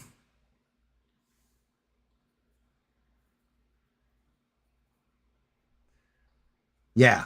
Well, there you go. Well, I mean, shit, I do too. I always talk about how, kid diddlers should be put in the fucking wood chipper feet first and checked every 4 inches to make sure they're all right as you're running the machine. So, I mean, technically, yeah, but the whole thing is I'm not actively in the backyard fucking taking, kid diddlers and feeding them into a wood chipper. Well, at least that you guys know of. Yeah, but the whole thing is, so this is one of those things where I'm actually happy Devin's in our chat right now because she's a court reporter. I'm not outing her on that. She's admitted this plenty of times on stream. And she'll tell you, you can have an appeal. You can appeal the thing and all that. It doesn't matter. It's not a new trial. Your fucking judgment's already passed. Maybe they'll knock a couple of years off for good behavior or butt sex with, Big Bubba in the shower room. But yeah.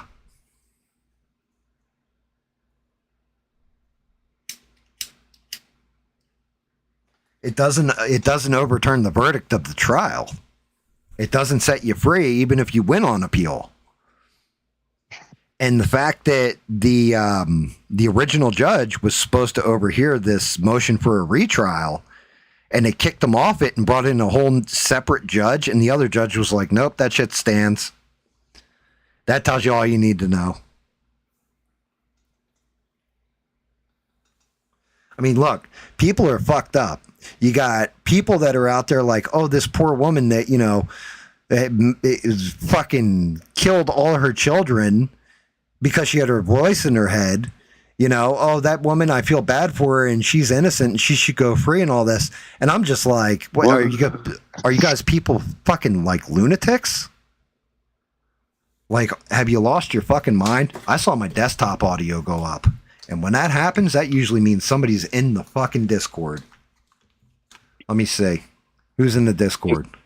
It's me. It's just me, okay? I was having a few beers. I'm having problems with my headset because I've got so many different, everything's coming back to me in like 3 different things, and I can't separate them. So I don't know what's going on. The damn headset's got me on reverberate. I've been getting ready to talk, and then I hear you talking, and then it's the recording coming back. So that's just weird. Huh. That Carmelo Anthony thing just pisses me off because this kid did this shit. They see it. They saw the video. Why are they playing around? The kid's freaking guilty already. Come on. Ain't nobody stupid. We all saw it. Yeah, well, I mean, you got that part of it, right? And then, look, I've been in fights and gotten stabbed. I didn't die, but I got stabbed. Also, nobody went to jail for it, Now, maybe if I died, somebody would have gone to jail for it. But my thing is that the kid was such a big ass freaking wuss that you have to go try to start some shit just to stab a kid. Well, yeah, and that goes to, so now what's the kicker? So it was premeditated, if you ask me. It was freaking murder. Right. So now with no accident. So the guy didn't accidentally fall on his blade. Yeah. Well, now that's the big thing is if you really want to go to motive and everything else, the girlfriend going to the school and all that shit and saying he's stalking me, all this kind of stuff. And he's super angry because they had just broken up. Same day of the stabbing. It speaks to his mindset where you can say he was pissed off at the girl. He took that knife to the track meet. Like if I was prosecuting him, be like, he was pissed off because he broke up with his girlfriend. He wanted to pick a fight. He went to the track meet. He sat under the wrong tent on fucking purpose. And then, and then got somebody who was, going to stand up to him, and then ended up shanking him out because he wanted to do that with the girlfriend, or he was just so angry he needed to take his anger out on someone, and he didn't care who it was. He needed to poke somebody. Correct. He was so mad. He was waiting to poke somebody. So you can't tell me that was not premeditated or an accident. Definitely was not self-defense.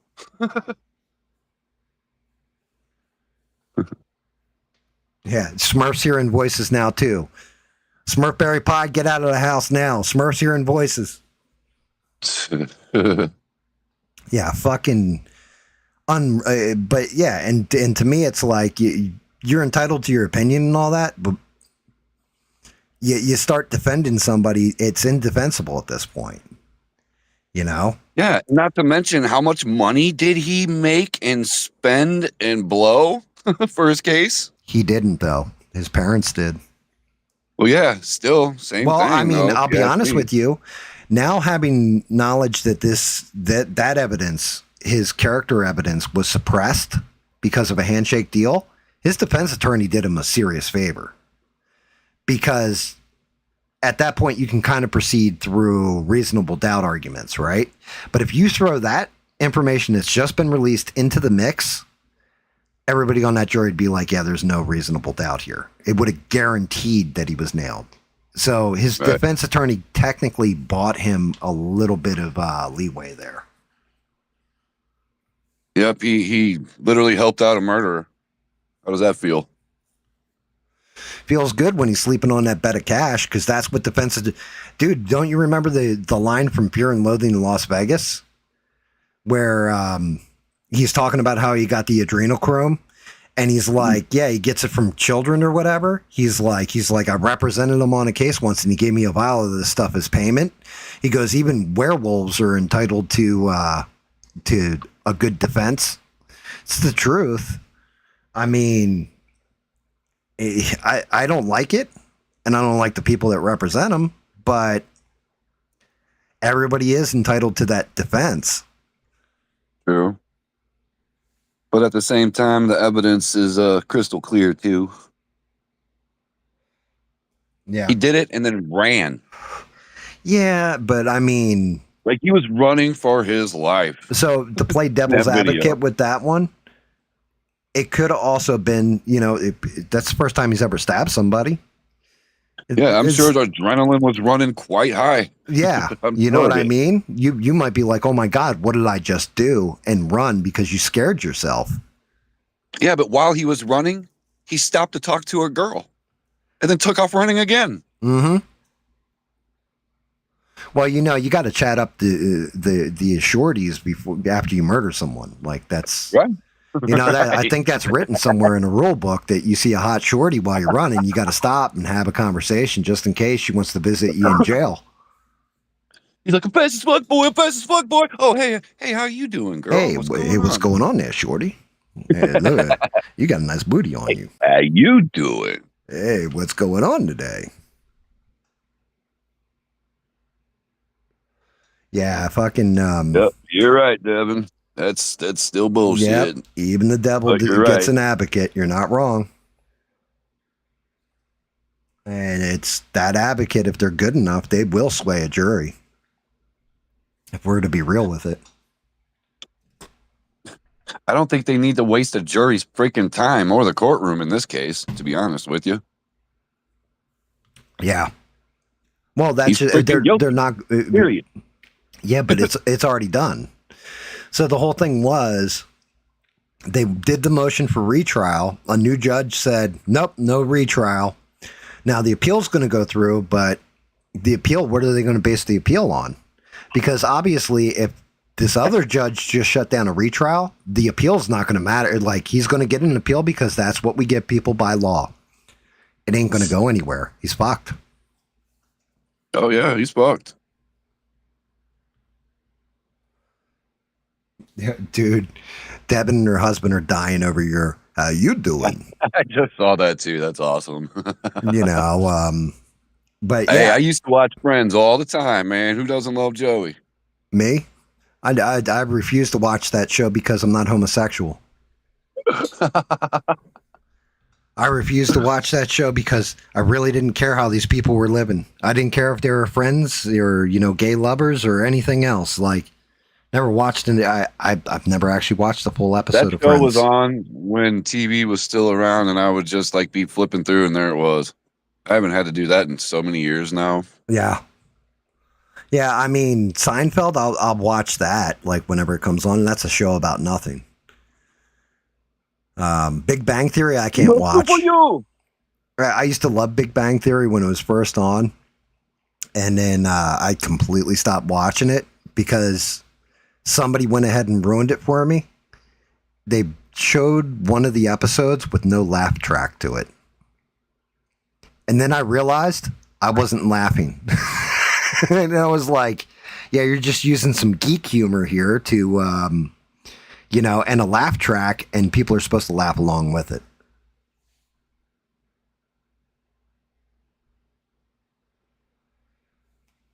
Fucking Yeah, it's like Michael Caine. He's like, one of applause.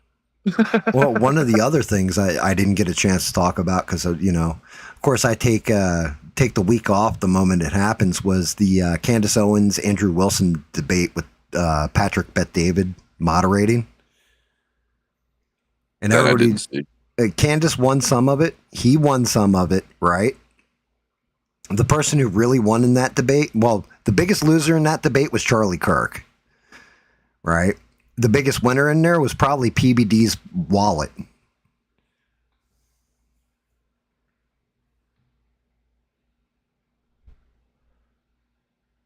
You have a feeling Clancy will get off too?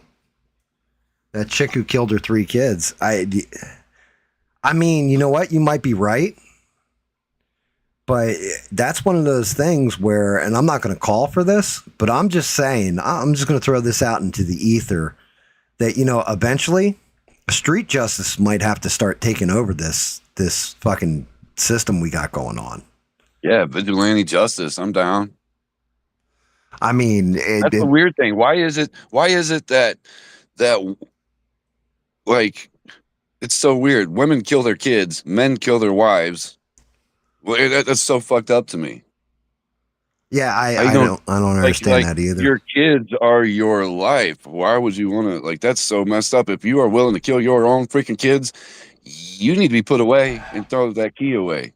Oh yeah. Period. Well, it's like dudes who diddle their own kids.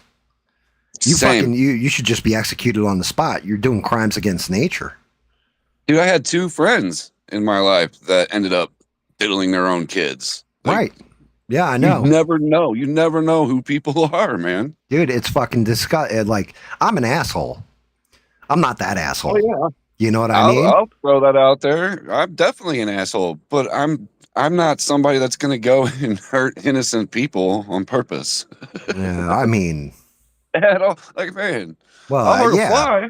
Yeah, at least get paid for it in the boxing ring. That's where I get paid, okay? Oh, yeah, everybody deserves to get in the ring at least once or twice, Here's something for you, and I'll show it on stream. The wife actually, she does this thing where it's a postcard thing where you get random names and then you send the person a postcard or whatever. They send you postcards and everything else. And they'll trade out sometimes for rare postcards. My wife met this person who deals in mainly boxing postcards. The person got this postcard. It's actually a postcard of my grandfather. Right? The crazy part is, and I don't know if you guys can see it on stream, he autographed the postcard to somebody. So she got me this piece of like my lineage or whatever from him and all this other stuff. It goes for like $120 or something like that. She traded him some rare postcards she had for it, right? The thing is, I take a picture of it, and it's my mom's father, right? My maternal grandfather. The thing is, that's my grandmother divorced this dude and got remarried, so that's the only grandfather I ever knew on that side of the family. Send it to my mom, and my mom responded to me, and she's like, "Yeah, I've got that picture from Boxing Magazine, which I've shown the Boxing Magazine before. That picture's actually taken from, but they actually did a postcard of it. Anyway, she starts talking about, it's a shame he was abusive and all this because he beat the shit out of my mom, my aunt, my uncle, my grandma. Like, that's why she left him. Like, was because he was like seriously abusive. And then my mom says to me, but his mother worked. It's not his fault because his mother worked, 10 hours a day. His dad was like, I don't know what the fuck his dad did, but he was always like, gone and all this. So the 5 children that were in with him, like he was one of 5 kids, they had nobody raising them. I wrote back to my mom, that's no fucking excuse. No, it's not. Do not make excuses because, I was like, it took a generation, but me and my sister broke that cycle of, abuse with our kids. And I'm like, there is no excuse for bad behavior like that. Oh, none. So you never beat the shit out of me like that. You hit me here and there, but it's because I fucking deserved it. You didn't fucking like do some of the shit. Like, I mean, he beat their fucking ass. You're talking about a boxer who's like punching his wife full in the face that's like half his size. Don't excuse that behavior. That's fucking bullshit. Yep. Yeah, there's no excuse for that kind of behavior. Right. There's never been a point in time where I can understand you discipline your child. Some kids need that ass whooped. You know what I mean? But there's a difference between disciplining them and abuse. Right. Beating them to a point where, they're black, blue, and you broke an arm. Versus wow, I spanked his butt because he was being a jerk.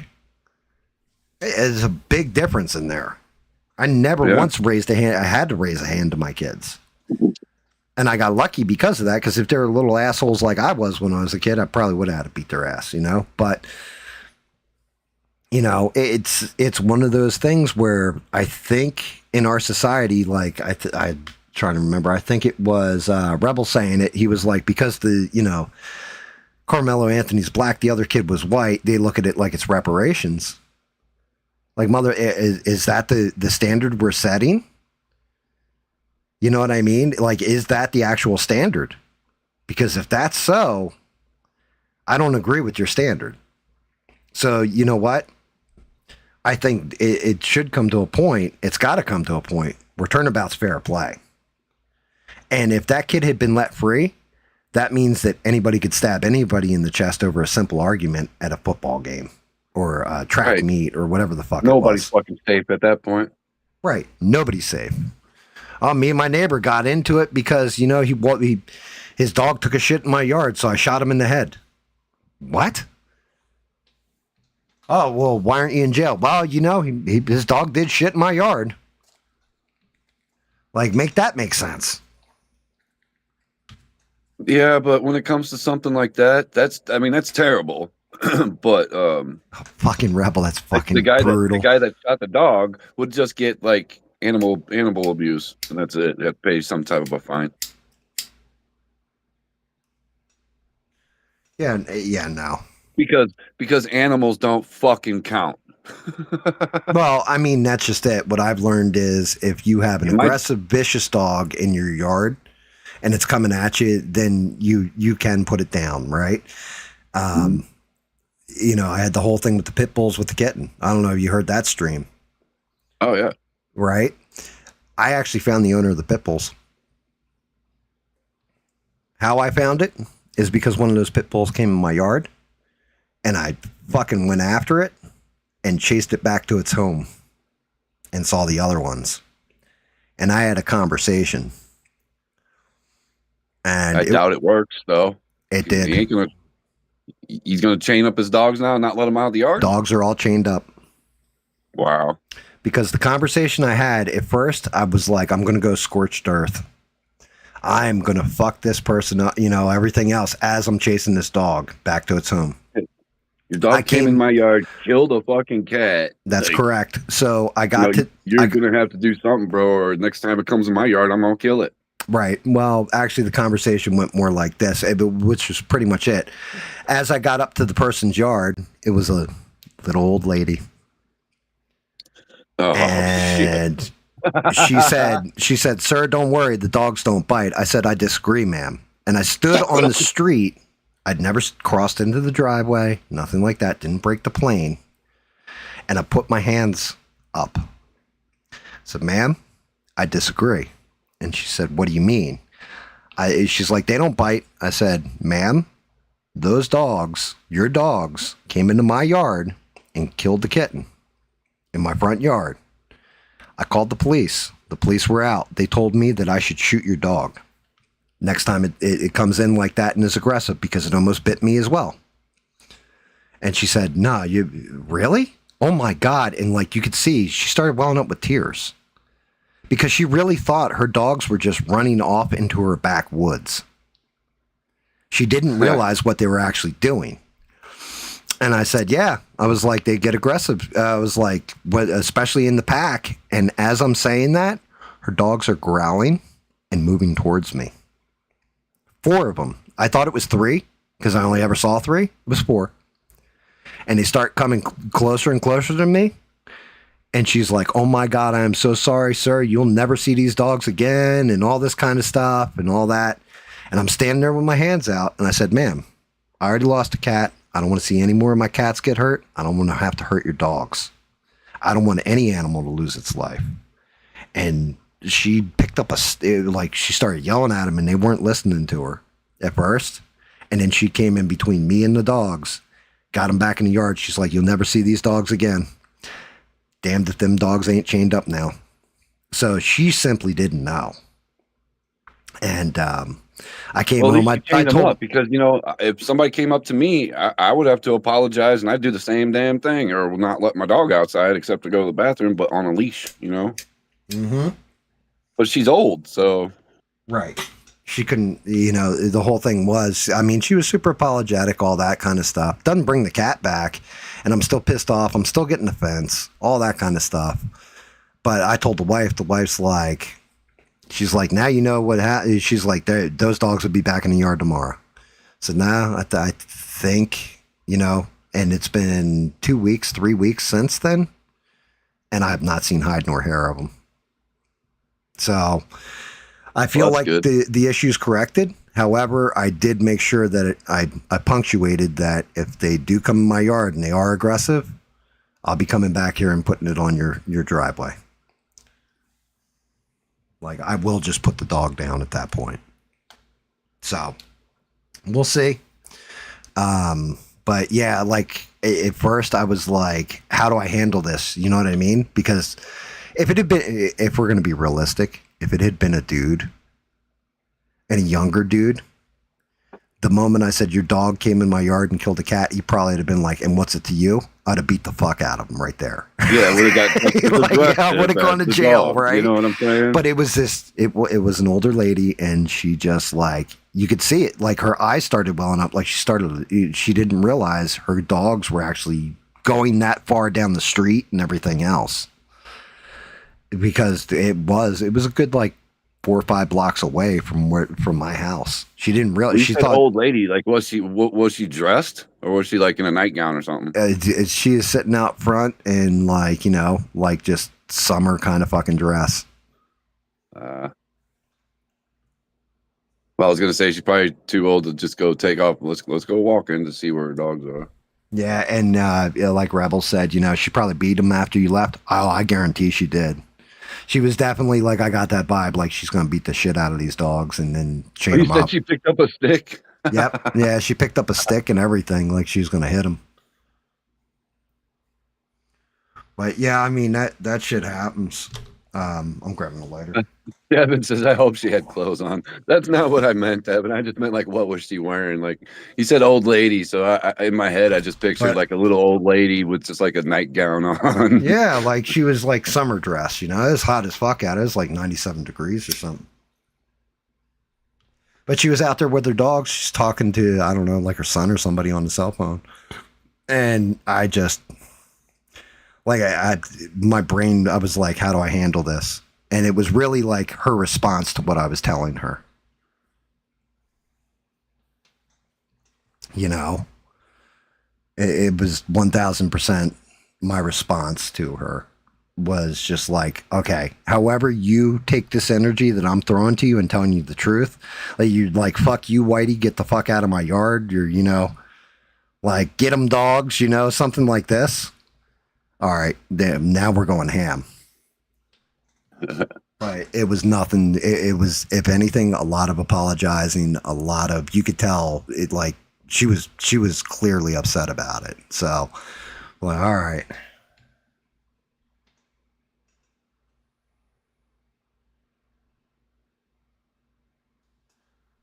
Yeah, I don't know why it does that. Do you guys see that little symbol where Devin said mumble? and it's got like a little. I don't know how the fuck that shit works. Yeah, I mean, well, one, it's a woman. I don't beat women, but my wife does. And she would have fucking wore that ass up and down the street worse than me ever.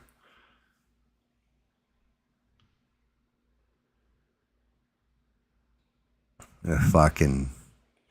Yeah, I mean, that was. I squared that away, though. And like I said, I haven't seen him since. I still go out there and check and everything, and my dog's on high alert for it and all that. But I have not had any problems. And knock wood, I won't until that fence is installed. Once the fence is up, it's over. Which that's been a whole fucking debacle too. Well, you already had a problem with the cats going on their own. Yeah, you don't need a fucking dog coming through and helping that situation. Yeah, it went away. Like I've already had. I'm missing 3 of them right now. 3 kittens. And I say kittens, but they're like right in that adolescent stage just about. I didn't see them out there today, but I'm sure they'll come back. The colony takes care of itself too. Like it culls itself. But these kittens, like the one that got wiped out was super healthy, which was even shittier. Like if it was one of the sickly ones, it would have sucked, but it wouldn't have been that terrible. Oh, I'm seeing 2 different messages from Devin there. One says moo moo. But then under it says mumble. What? Right. Now, if you look at my screen, the side chat, you'll see this little symbol. Yeah, that's AI translating. Yeah, AI is watching the chat. AI is monitoring everything I say. So when I tell YouTube you're a bunch of cocksuckers, I hope it translates that directly to them. Yeah, did you notice in the videos it messed up some of the words? The caption words? No, I didn't. But that... I put the caption on so I could see the words as they were being sung, you know? Right. And a lot of them are wrong. Really? Yeah. I mean, I'll tell you now. You want to know if somebody's making AI music, boys and girls? First thing that YouTube did, I didn't slap that AI label on it. I put it directly in my description, though, that these are AI. This is what I use to make them, shit like that. Yeah. YouTube slapped an AI label on them. So if you ever catch somebody who's making music like, oh, I'm a great musician, and you see that little AI symbol, guess what? Yeah. Part of their video is AI.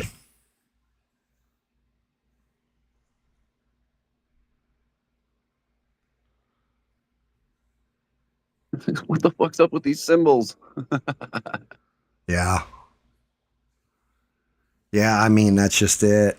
That's not symbols. What is that? A couple of cows or something? It's a couple of cows, moo-moos.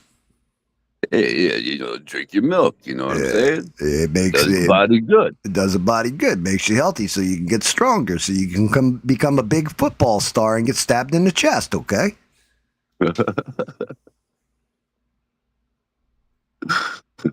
But yeah, I also said it'll make you drink that milk. It'll make your chest plate stronger, so you can repel plates. Shit. That's not self-defense advice, boys and girls. Yeah. Fucking. Hey, good luck there, buddy. I said this earlier. I said thank you to you and David too. Dude, the first 20, 30 minutes of this stream, holy shit, David said I went nuclear. Like, I just didn't hold back. I just went the fuck off, right? And he's kind of not wrong. But I was thanking people. Like, I thank Rebel. Thank you, thank David, thank Stranded, But I thank you to you and David because Friday when I asked you guys, hey, should I just switch us over to Rumble, all that other shit? Should I just quit streaming? And you flat out told me, you're like, bro, we do this streaming shit for fun. I don't care what platform it's on, but it forces us to get together and play and hang out and chill and everything. And we're doing it for fun. That's what I'm saying. Yeah. And I was like, and it did. It hit me and made me think about it. And I was like, you know what? He's kind of right. But, did you see the views that you got on that one? Yeah, pretty fucking good for not getting rated. Yeah, I mean, 100 and well, and I said that too. I was like, if those 131 people, if more than just, the one guy, Mr. Ted's, he actually did sub, had sub Yeah. to me, like those people, I'd be at like 400 subs right now. But how many of them sub? None. Well, I looked back at the other stream where you did get rated, and it's like up in the 900s, like low 900s. And that Yeah. stream, that was just us there naturally. Like that, dude, you didn't you Right. didn't get Yeah. There rated or was no nothing, dude. You raid, no got nothing. 131 people jumped in.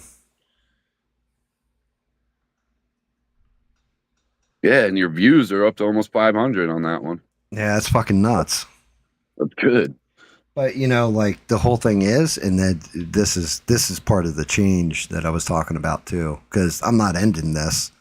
I am changing the way I do it. I just don't give a fuck anymore. That's pretty much the change. I'm not worried about my analytics. I'm not worried about how many views we get. Subscribers want to come. Subscribers want to go. Whatever. I'm just going to put out the shit and have fun. And if people want to watch it, they're going to watch it. If they don't want to watch it, well, they don't have to. But let's make the content we want to make, have fun until YouTube censors the fuck out of us and kicks us off the platform. That's what I'm saying. Like we're just doing it for fun anyway. We might as well just keep trying to have fun while we're gaming. Foosball is the devil. My mama said the Gators, they're angry because they got so many teeth in their mouth. Something wrong with that boy's medulla oblongata. They got all them teepers and no toothbrush. And she showed me her boobies, and I like them too.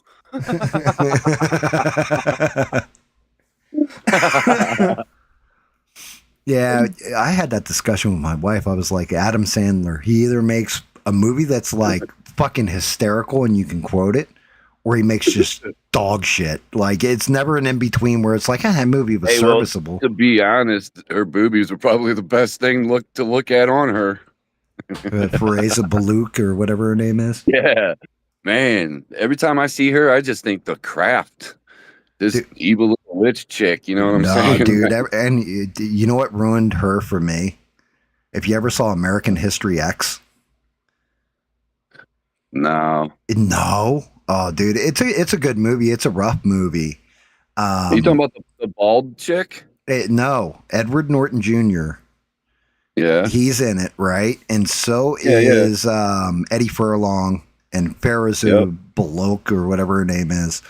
And like he's basically like a neo-Nazi. Let's get that other girl from. Oh no, that's a different movie. And at the beginning of the movie, right, he's like basically railing Farizu Balok out. And like they show her with her boobs flapping in the breeze while he's doing it. And then these black guys show up at his house. And again, he's a neo-Nazi and he curb stomps the one dude. Like puts a gun in his mouth and then makes him get down and curb stomps him. That's how the movie starts. That's a felony right off the bat. Yeah, it's basically, but then he realizes like he ends up in jail, all this. And it's a good movie, but it's a rough movie because Edward Norton realizes like, his racism's pretty much wrong and like white people are just as evil as black people, all that stuff. And he ends up getting out of jail and his little brother, Eddie Furlong, is now taking his path. And he's trying to prevent him from taking the path and all this.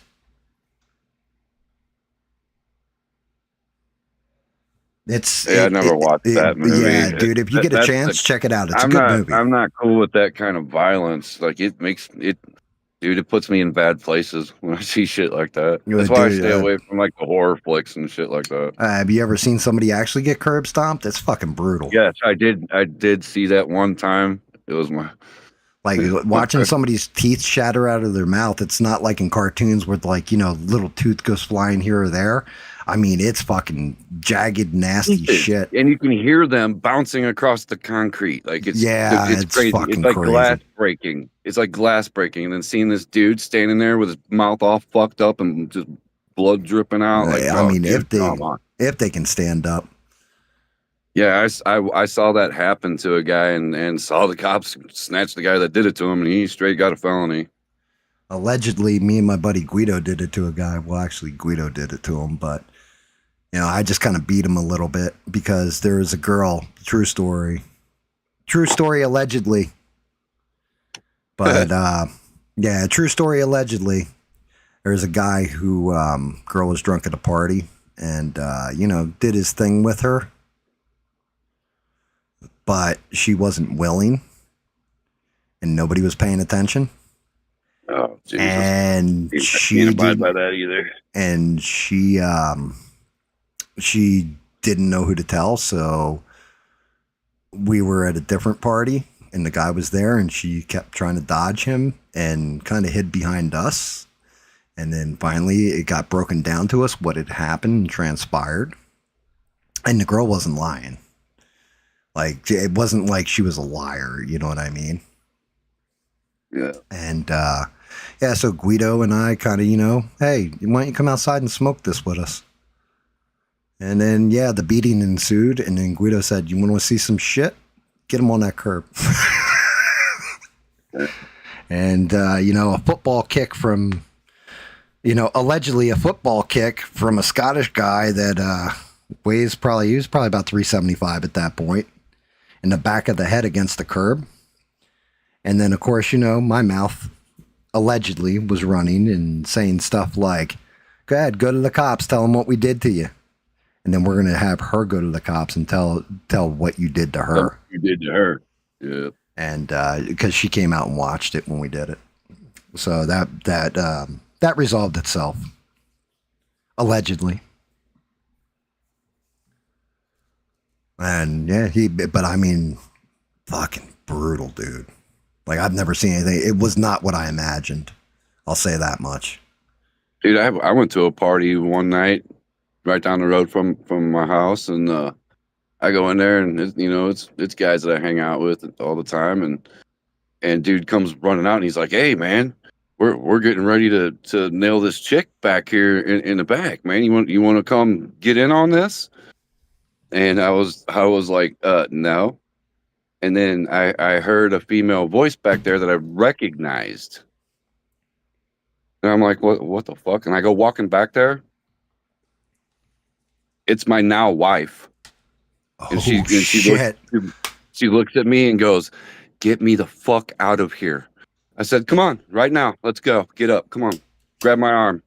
And we went walking out to the front in the living room. I was like, "Hey, I'm out of here, guys." With her on my arm, walked right out the fucking door, and the dude's look on his face was priceless. He was extremely pissed off that I left with her. ruined my little fun there. Yeah, that shit happens. It used to happen a lot, actually. And, I wasn't married to her, and I wasn't even dating her. I had already dated her, but I saw what was going on, and I knew those guys, and I knew what they were going to fucking do. And I walked her to my house, and I had her call her dad at my house to pick her up. Yeah, I mean, my house was the party house, and that was one of the rules.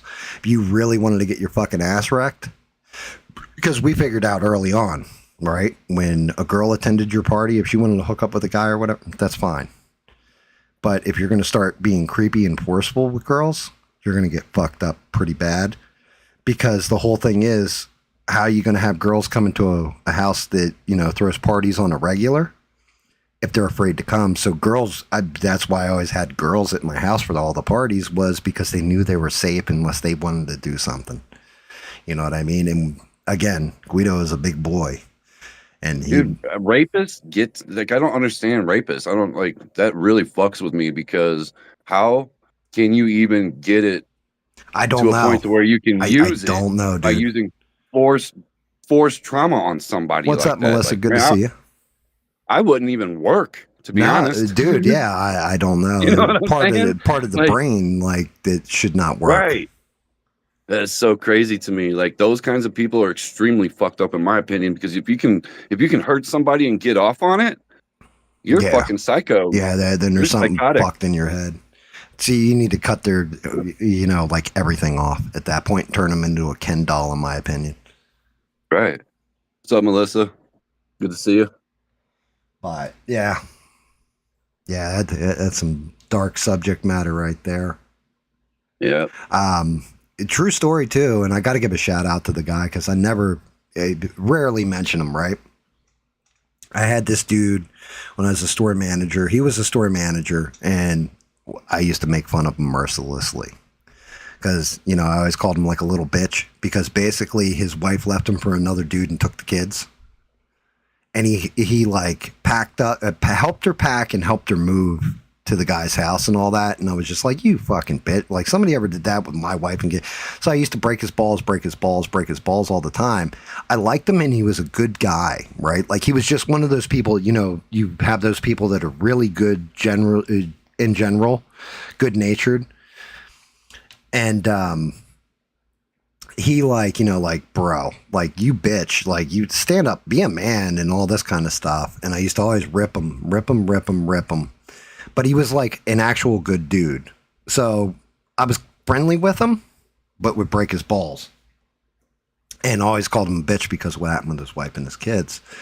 And never looked at it from his angle. Because he'd always say, like, you know, the whole thing is, I love my wife, even though she's my ex-wife. She wasn't happy with me. She, you know, and the kids go with her, blah, blah, blah, you know, and the guy's treating her well and all this kind of, man, that's some fucking bullshit. Somebody comes and steals my family. I'm fucking, you know, like, well, it looks like I'm getting clinked up, you know, that kind of thing. And this is before I was ever married and all this many, many years ago. But used to break his balls all the time. They shut down his store. He ended up getting severed out and everything. And he ended up working right next to where my store was in like, I think it was like a mattress store or something. Like he was selling mattresses.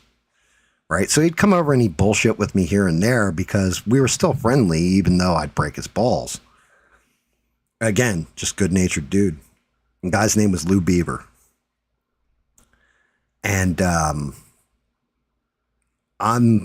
this was, God, it had to be like 6 months before my wife re-entered my life, like came into it and then, you know, ended up going off with her or whatever. But I was at one of Guido's gigs he was doing. They were playing in this bar because he was a bassist. And he's playing in the bar. And one of my ex-girlfriends was there that I've known forever and a day. And she was a hoe when we were younger. Right? Like that's why we broke up was because she's too much of a hoe. And she's there with her boyfriend or whatever. Two of us start bullshitting and talking, you know, like, hey, good to see you. Because we're grown people now, you know, we were like probably 18 when we dated. So 18, 19, somewhere in that range, you know, you're younger and all that stuff. And she's like, hey, we need to catch up sometime and all that. I was like, as long as your man's cool with it, you know, I'm cool with it because I'm single. And so we caught up. We went to a Hooters, caught up, ate some wings, bullshitting about old times, all that kind of stuff, like two friends catching up. And we ended up partying and forgiving each other for everything that happened in the past. And we're all good and all. But in the interim, we're talking and I'm like, oh, yeah, you know, where do you work? I work at GameStop here. She's like, oh, I got a friend that used to work at a GameStop and run one. What's his name? Lou Beaver. You know fucking Lou Beaver? She's like, I grew up with him, blah, blah, blah, blah, blah, right? And I said, yeah, you know, I'm always ripping his balls because, you know, his wife, and she's like, let me tell you something about Lou Beaver. He's not a bitch. I said, what? She goes, yeah, he's not a bitch. She's like, so you know how I was back in the day? I said, yeah. She's like, so this happened probably about a year or two before you and I got together. She's like, I'm at a party and somebody had basically roofied her at the party. And she's like, and they had some designs, kind of like what you were saying, right? That the guys were basically going to run a train on her. Yeah. And, you know, because she was roofied and she's like, and I couldn't hold my head up. And she's like, I was drunker. You know, like to me, I was just drunker than I ever was. She's like, Lou Beaver was at that party with me. Lou saw them, you know, like thought he saw somebody slip something in my drink. And then, you know, the guys were talking kind of like what you were saying. The guys were talking. Lou walked over and grabbed her and picked her up, threw her over his shoulder. And he basically had a fight. I think it was like 5 or 6 guys at the party walking her out with her over his shoulder. drugged. And like, she's like, cool. the whole fucking party and all this kind of stuff and all that took me back to my house, put me in my bed, tucked me in and everything else, and made sure I was safe. I think it was like the next day or 2 days later after that, comes walking in to my store like, hey man, what's up? I'm like, hey, I got a question for you. You know a girl named Stacy and her last name? He's like, oh yeah, you know, we go way back and all this kind of stuff. I said, she told me something about a party. He goes, yeah, man. And he broke down the exact same story she told me. He's like, and I was like, so they're all beating on you and stuff while you're walking out and everything. He goes, man, he's like, I'll be honest with you. I was scared to death and I thought I was going to die because those guys, they were hitting me with fucking bottles. They were like, you know what I mean? Everything else. And they beat the shit out of me. He goes, but I was not going to let a girl. Lou and I were like great friends from that point on because I had a whole new respect for him. And I was like, now I understand. I'll never make fun of you for not being a dude anymore. You know what I mean? Oh, dude, I was scared to death when I grabbed my wife and got up out of that room and went out to the living room because they were all standing there looking at me, and that dude was standing there with hate in his eyes, like I could see it. Like, yeah, straight. He was shooting laser beams at me. Yeah, but these guys actually acted on it. We're like fucking him up, right? Yeah, nobody did anything. Because she told me some of the people that were involved, and I knew a couple of them, and I beat the shit out of a couple of them. But yeah, like they were scrappers, you know? And he did. He even said, like, you know, they wanted to kill my fucking ass for getting her out of there. Dude, if things got violent with me, they would have whooped my ass for sure. For sure. So, yeah, I mean, so Lou and I became very good friends, and this is the heartbreaking part of it, because his wife ended up coming back to him later on. Brought the kids back and everything else, because the guy started treating her like shit, and he took her back.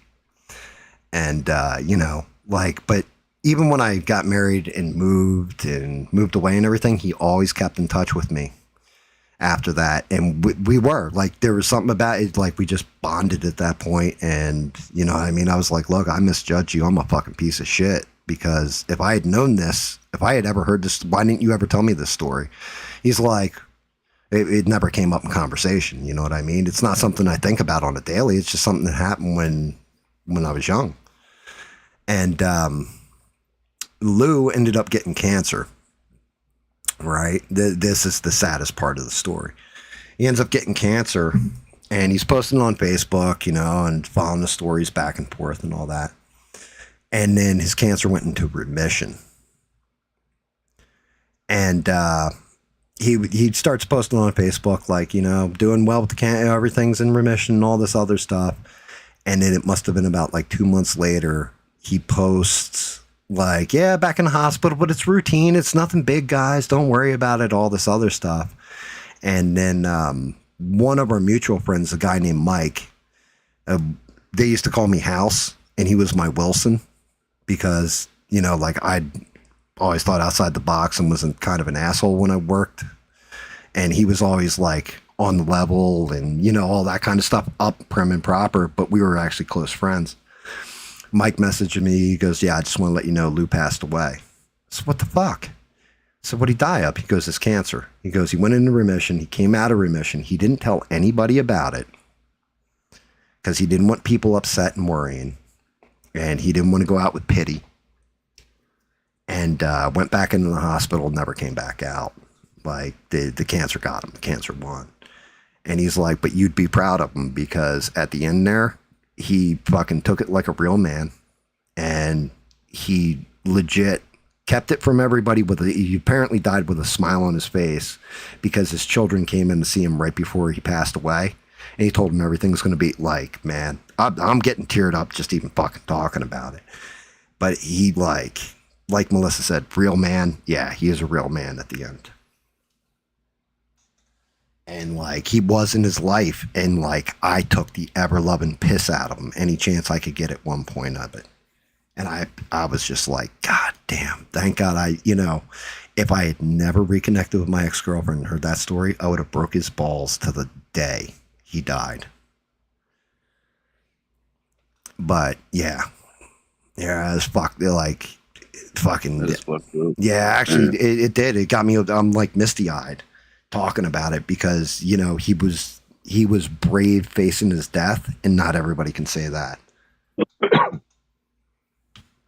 Don't be sorry for me, Melissa. You know, like the good part of that story is that because of an ex-girlfriend telling a random story off a random chance meeting, changed my perspective on somebody, and I was able to connect with them on a different level and respect them. And he used to do a radio show. He was actually like, he would DJ for fun on the weekends.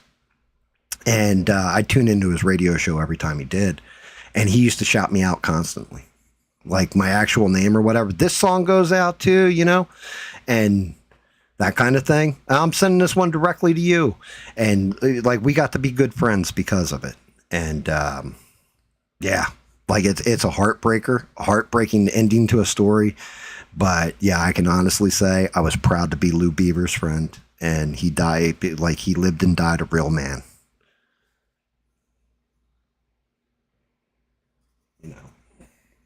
You know, we lose people along the way all the time. We lose good ones. We lose bad ones.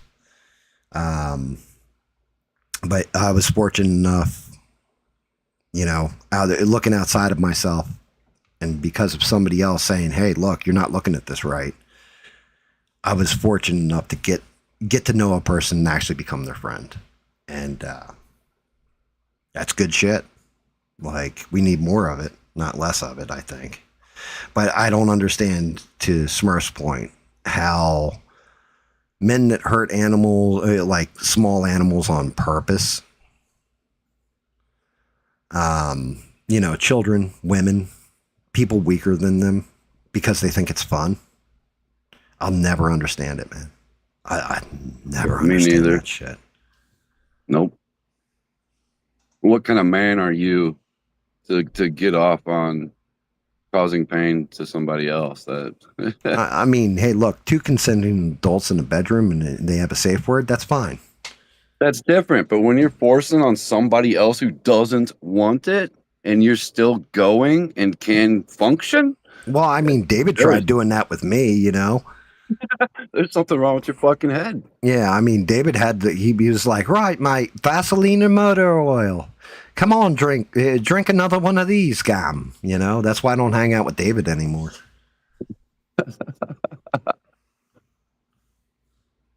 I thought he'd be like, "There's no lube here. I might spit on it." Yeah, and Melissa, the Haktua. Yeah, yeah. David's like, Haktua, spit on that thing. And Melissa, yeah, I was real, like, I didn't really get to interact with you last night. I'm sorry about your fucking your leg. Holy shit! I don't know if you saw that or not, Smurf, when we were gaming, because we were gaming. So like, I barely get to see the chat. But Melissa fucking broke her leg. What? Yeah, she Damn, broke Melissa? her leg.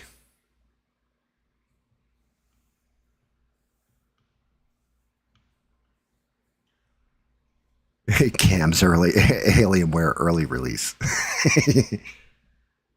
It's not broken. You said you fucked it up bad though. You go straight to broken. I went straight to broken, like you fractured the whole fucking thing in half. Well, then I'm not sorry. Oh my god, dude. I'm sorry. I'm very sorry. I'm sorry. I'm sorry. He's sorry. We're all sorry. That was a good movie. That was hilarious, dude. Paul Rubens with a whole. That's what it was. She tore the tendons in her foot, ankle foot. Oh. Yeah, that's almost as bad as a fucking break right there. Fucking your tendons. Hey, as long as it's not the Achilles. Achilles is bad. That's pretty much the same as breaking a leg. You know that whole discussion that was going on, SE, me, and Bob, where we were talking about Sharia law. Before I forget this story again. Yeah. And I was talking about how Americans would come together, and even though they disagree with each other and all that, because it's an outside force and everything, I was thinking about it later on, and I was like, why the fuck do I feel like I know that from experience? And it's because I kind of do. So it goes back to high school. True fucking story. And I mean, I can actually tell it because, well, yeah, there at the end of the day, there was no violence when there should have been major violence, right? Your foot's purple, her leg was too. I did a ton of walking dancing last night. Jesus Christ. It's because all the weed you smoke, you can't feel it no more. Damn it, Melissa. You need to calm down. Don't hurt it worse. But, you know, back in high school or whatever, there was these. So I went to a vocational school. So it covered a whole bunch of different districts that went to the school, right? So you had two bougie, we'll call them high schools, like one bougie high school, one not so bougie high school. Then you had another high school called Pemberton, and Pemberton was kind of like more ghetto. And all of us got bused to the vocational school. Like it didn't matter what district, it's the only vocational high school. So we all went there or whatever. And then there's another campus of the tech school that's more towards like an urban area. And that high school is like sister campus. Well, they were over full on people that were going there. So they shipped over some of the guys from there. Were glad to transfer over. It was like an hour bus ride or whatever for them. But they ended up shifting over to our school. And they used to walk around the school when they first got there. They were known as the gods. That's what they called themselves, was the gods. And they had... you know what I mean? Like my name's Raw Sun God, you know, shit like this, right? But their whole thing was they were Muslim. Like all of them were all like they said, well, my religion's Muslim and all this kind of shit, right? Well, you can imagine how this gelled with everybody in there because my high school, all different races, all different colors, all different creeds. I kind of wish Forever Demonetized was in the chat because he'd fucking be able to tell you this shit too, because he went to school the same time I did. If I hadn't gotten thrown out of school in my junior year and then gone back for a second junior year in my senior year, then we would have graduated at the same time. So Forever probably remembers this shit happening too. And I'm going to say this happened like my sophomore year. Well, these guys were walking around, we the gods, we the gods, we the gods. And it was like 5 of them. And, you know, our connections are in this city. And that's where they're from, to be fair. And they did have those connections. But, you know, you got to get out of my way and, you know, all that kind of. So they started thinking like they were going to take over the fucking school. Dude, it's a vocational school.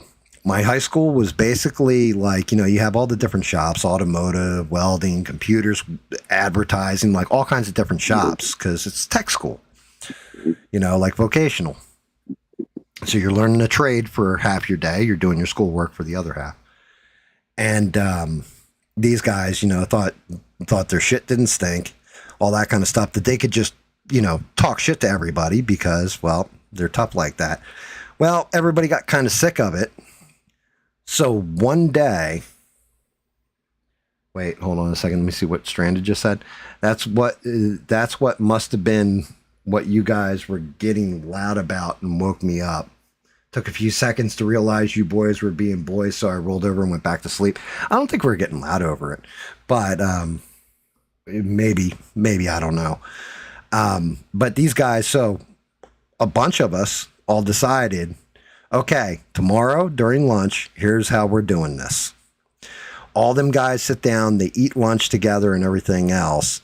And of course, they started trying to get a lot of the black students that were going there, trying to convert them over to Islam or whatever the fuck, you know, being Muslim with them.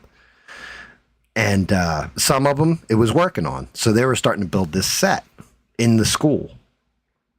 Everybody got sick of it because of their attitudes, everything else, and them thinking they were tough and all this shit. So 2 guys went out in the hallway during lunch. And you got to remember, vocational school, so you had one that was called culinary arts. at the time it was called commercial foods. I think they revised it to culinary arts. So the students that were in culinary arts actually prepare the food, but the teacher overseeing it. In the actual lunchroom, though, you had teachers from just regular educational courses, not the shop teachers, because they're in their shops, that are monitoring everybody and breaking up fights or, all that shit. So what ended up happening was everybody waited till these 5 guys got into the lunchroom with their lunch, sat down to eat. 2 guys went out in front of the lunchroom and started fighting with each other, like a fist fight. Thing is, they were fake fighting. So the teachers all go rush to break it up. All the kids grab the doors because they're the doors with the push bars, like emergency exit kind of doors. Grab the doors, pull them closed, and hold them closed. The people in the culinary foods, because you had like a door that you would go in, you get your lunch down the line. You know how that shit goes in a high school or a grade school or whatever, where you go in one end with your tray and you grab everything off and then you come out the other door. You had 2 people in commercial foods slam those doors closed and hold them closed. And the entirety of the lunchroom beat the ever-loving shit out of these guys.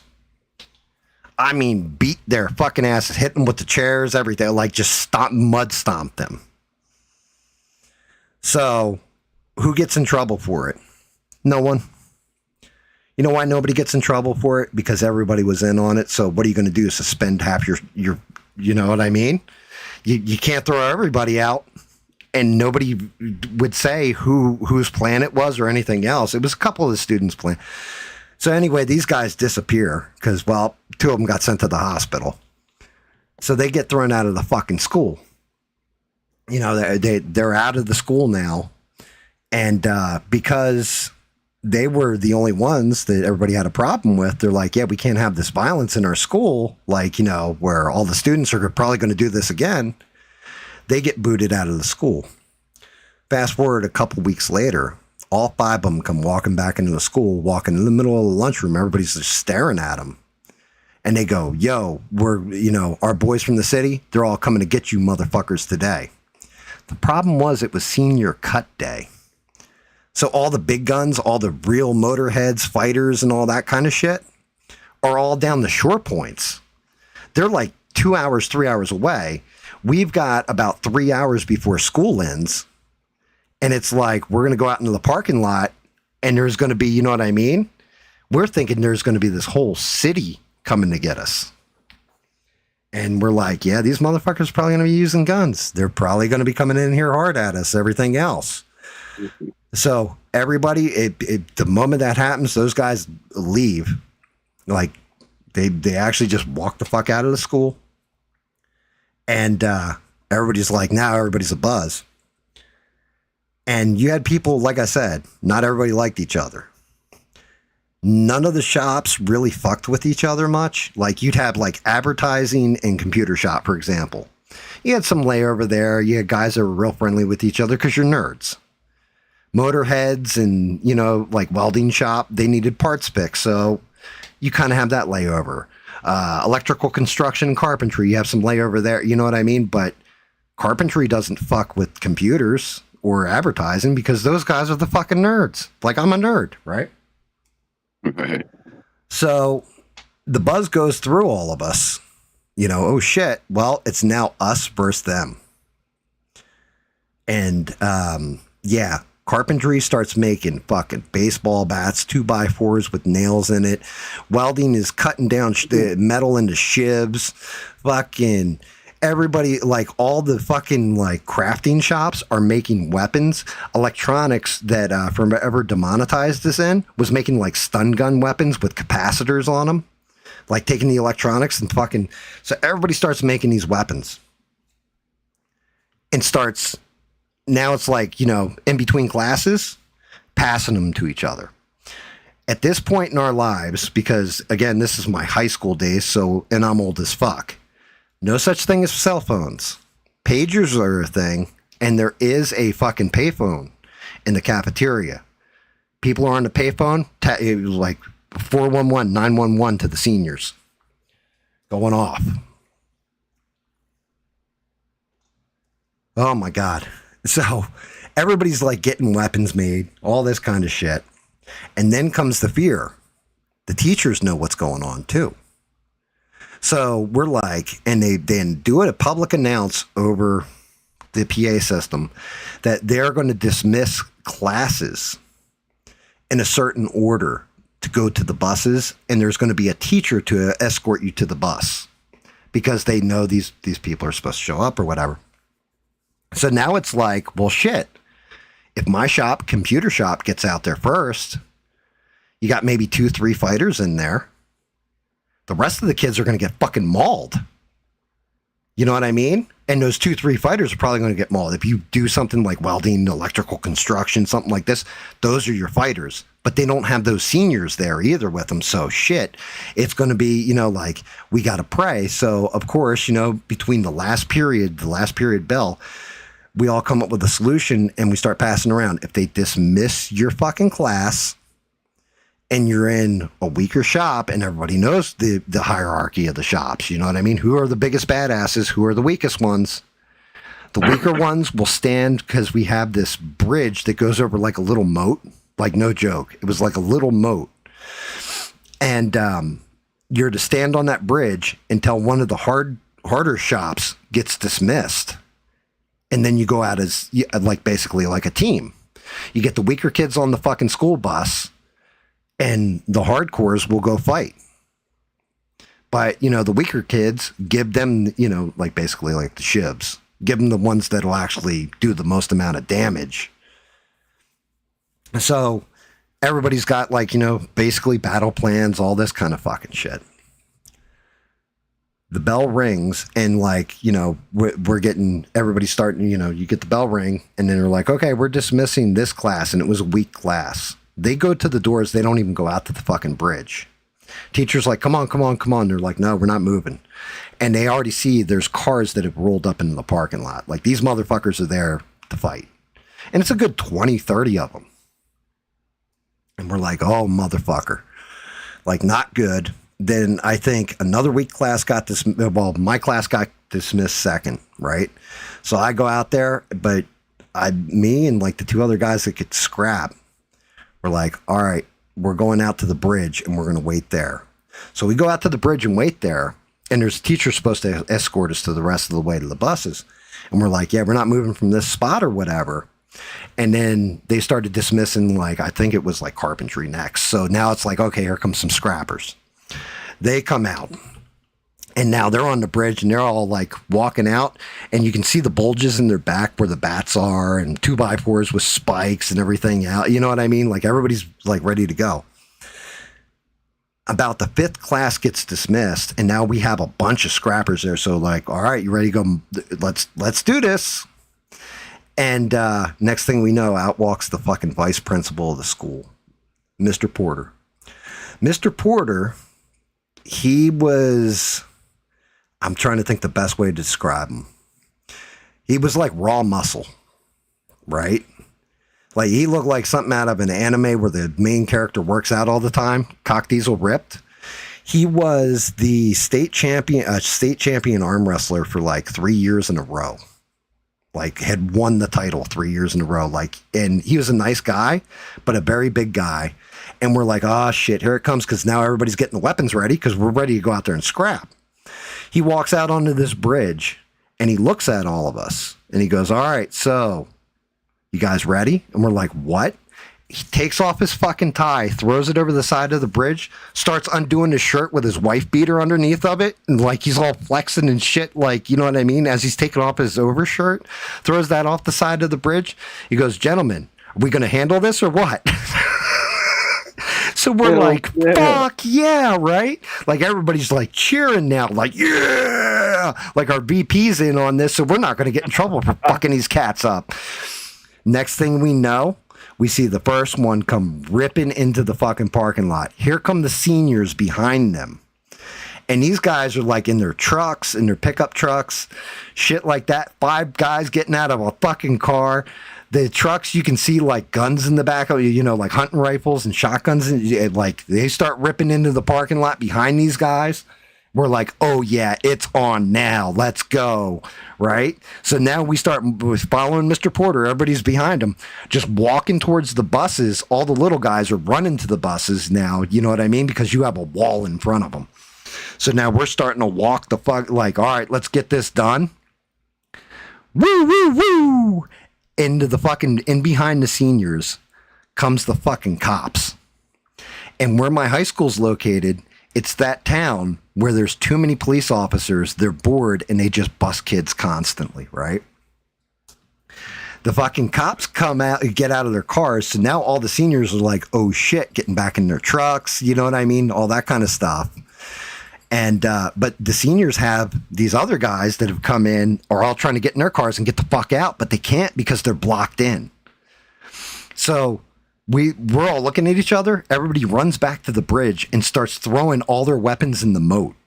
And it was, dude, it was like, I shit you not, it had to be like a 4-foot pile of just weapons on both sides of this fucking moat where we're throwing everything in, like bats, fucking boards with 2x4s, fucking rebarb, like all kinds of shit, right?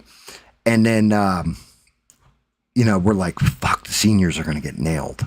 Because, you know, like I said, some of them have like the old truck rack with the gun in there and stuff like this. And we're like, oh, this ain't good. Porter goes walking out to those cops. The one cop walks up. There's like probably about 25 fucking cops in the parking lot now. Porter's like, goes walking up to each car with a couple of the cops. He's like, these guys are my students. They're good to go. These guys are my students. They're good to go. These guys are my students. These guys don't belong here. So all the seniors got to leave. Our buses all drive off with us on them. And the guys that came to fight us all left in fucking good old silver bracelets. Nice. But when the whole thing was the argument about, well, I think Americans would all band together and fight and everything. That was my experience that makes me think that way. That I've seen this play out before. It played out in fucking high school. And I still believe in my heart of hearts that as Americans, when there's an invading force like that and they're coming in on your territory, we will fucking repel them. We will have enough. We will set the trap. We will fuck you up and then we'll throw you the fuck out of our country. When it comes to it, Americans would come together. That's where I was at. And I mean, Bob's fear is that Bob and Rebel were like, I don't know, because we're so divided and everything. And then I shared this on Discord, but I think it's Michigan. Is that where that Al Saeed guy is who's running? I'm not sure about that. Yeah, I want to say it's Michigan. Rebel's my roving reporter. He'll probably correct me if I'm wrong, right? But I posted it to my Discord. Apparently, the Republican that's running, the Democrats are running for the Republican right now. Like the normal common Democrats are supporting him. Like they've come out, like the one chick is like the mayor of Detroit or something, has come out and said, nope, we're behind the Republican guy because, you know, this guy wants Medicaid for all. He wants this, he wants that, and he wants all these socialist values. And they're like, we're not all about that. We're Democrats. We would rather see the Republican win than the nominee for the Democrats. So, I mean, that should give everybody a little bit of hope that as long as, you know, like, I know everybody likes to call them libtards and this, that, and the other thing, but there is a common American standard. And it doesn't matter, even if you're more liberal, you see that common American standard and when it's under threat and you're going to do something about it.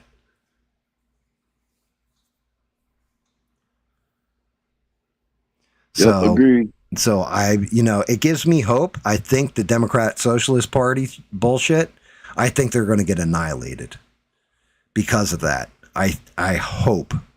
Now I could see it happen in New York and I can see it happening in like California, possibly, or Oregon too.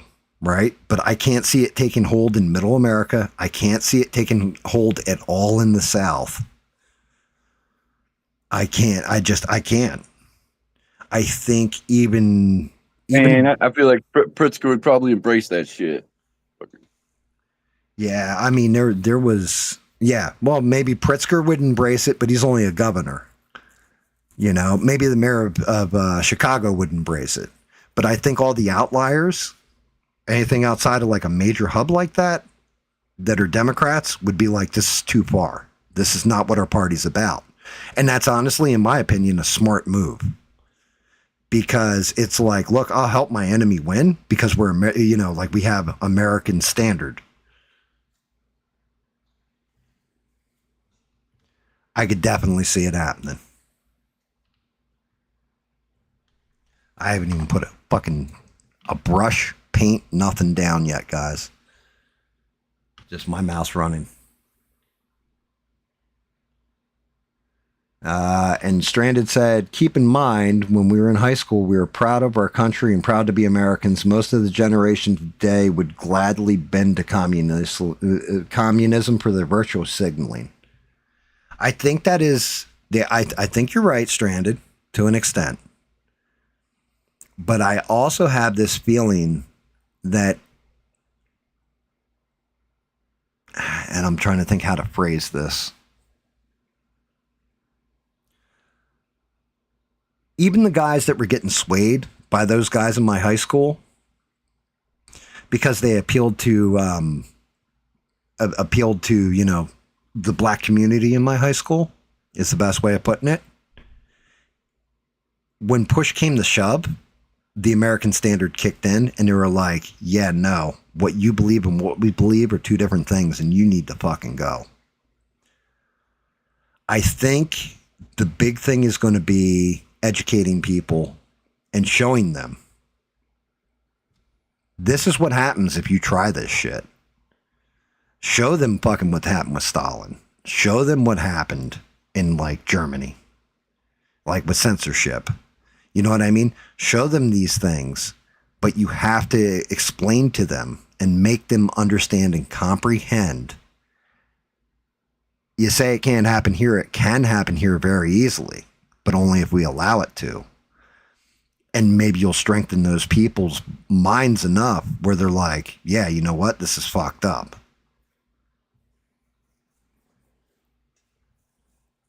I don't know.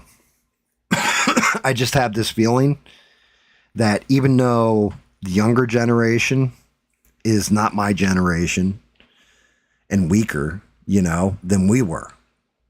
And the generation after them, probably weaker and all that, but there's this other generation, that alpha generation, that is starting to see everything pretty fucking clearly because they can see through the bullshit and see what it was like back in those younger generations and what America's promise was and how Americans were at one point in time.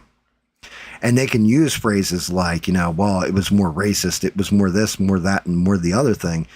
And then watch like a 90s movie and be like, yeah, it really wasn't.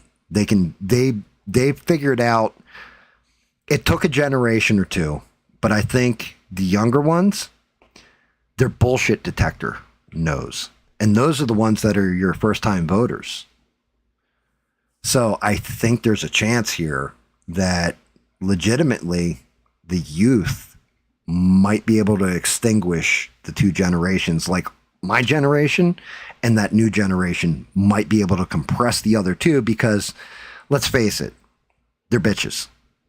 They will bend to us and they will break. But it's got to take the old and it's got to take the young coming together to break them.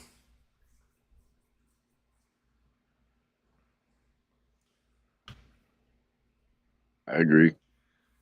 Well, that's just it. I mean, so what these radical teachers and stuff like that, it's not every teacher though. The teachers that we see a lot of times, we'll say there's 100 of them that you've seen in videos. That's way too many, right? We can all agree on that. But if there's 100 teachers in a school, not all those teachers are that one teacher. We're just seeing them because they're the most extreme. Like my grade school, my teachers were all like, looking back on it now, me and my wife talk about it. Our teachers were all liberal, hard liberal. Hell, one of my high school teachers, shout out to him. He blocked me on Facebook, but because I was like, I'd break his balls about Trump because he hates Trump. But he was always hardcore liberal, and he never forced an ideology on us. He didn't believe in it. So if the teachers are like him, even though they have liberal mindsets but aren't enforcing it, most of these teachers nowadays aren't even fucking doing their jobs. So they're not even teaching them about, social shit. They're just showing up, reading a book and saying, read through chapters 1 to 4 and sitting there in the fucking classroom with them. So that's part of it. But yes, you do have those extremist teachers, and they are a problem. I agree with you there, but it's not every teacher. Like, I don't know if you guys knew this, but Smurf applied, and he might be hired to become a gym teacher. He cut his hair into a mullet recently, and he just wrote on the thing that he's a lesbian. So I'm pretty sure he's going to get hired. But, then we got Smurf in there, and he's going to teach him some base shit. Got to set them right. Set them straight. Yeah, I think the big thing is this. One of our big problems at this point, in my opinion, are the boomers. Boomers have left it worse than they found it, right? Every generation tries to leave it better for the youth. And then Gen X, we're an even fucking bigger problem because we just assumed that our kids would take after us and inherit our attitudes and everything else. And they wanted to rebel, and they rebelled in the worst way. They went to the opposite ideology, the most extreme of it, because that was the only way they could piss us off, was by saying stuff like, I don't know, give me one, guys. Somebody in the chat, just give me one. Give me some of the most extreme things, And they were raised on cell phones and fucking, they had the nice Xbox, They didn't have to play with old 2-button or 1-button Atari or something. They had the nice Xbox and all this other stuff, and they thought there was a politer way of going about things. Like, we raised them not to be as mean as Gen X because we're kind of that bridge in between where it was like we needed the nastiness from our parents' generation, but we also understood to have an open mind and not judge people based on like the race or the religion or any of this kind of stuff. Everybody just lived their lives.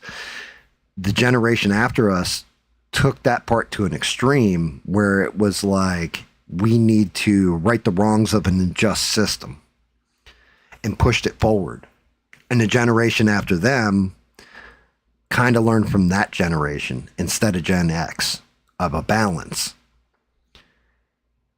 That pendulum has swung back now, and the youngest generation is basically like, look, we see through all the bullshit, all the propaganda. They don't watch Fox News. They don't watch CNN. They don't watch MS, whatever the fuck it is now.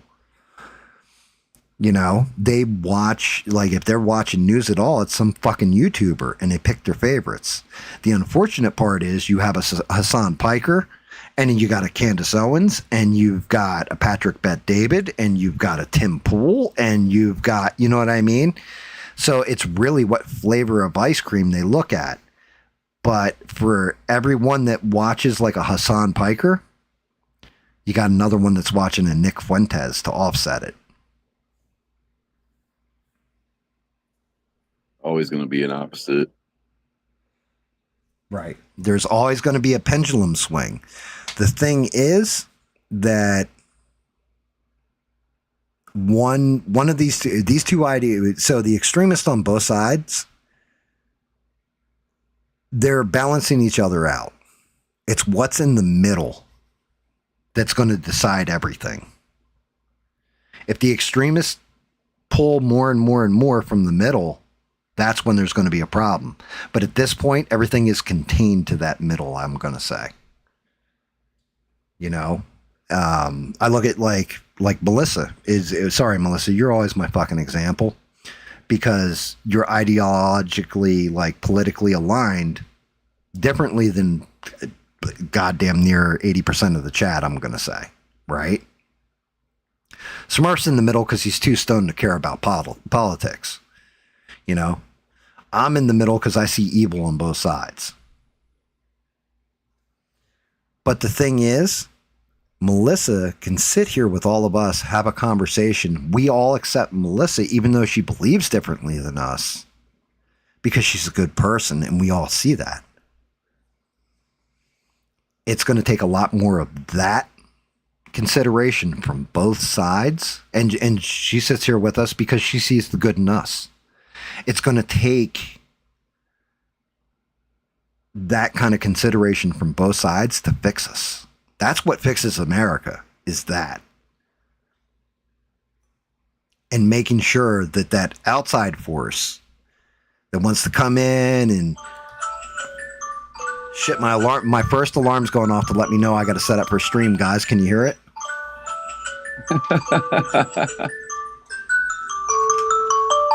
I got up early too, man, and I saw the notification on my phone. I'm like, what? He's live right now? Yeah. Yeah, I got on here early. I got a dentist appointment in the morning, so. Plus I was all fired up, so it's like best time to roll when I'm fired up.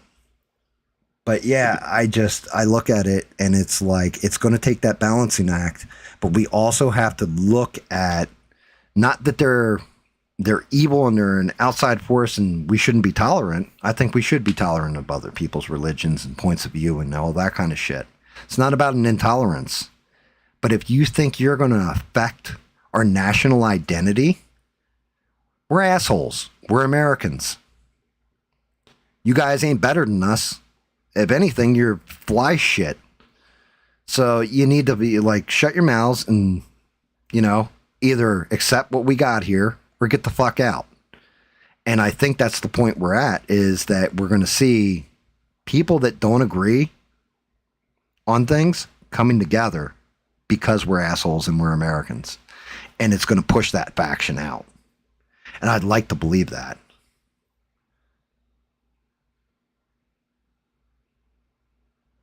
I mean, you must have been really down in the dumps, Melissa, to fucking, you know, find me and have me keep you going. I'll tell you that much. Sorry. I'm a fucking jerk off.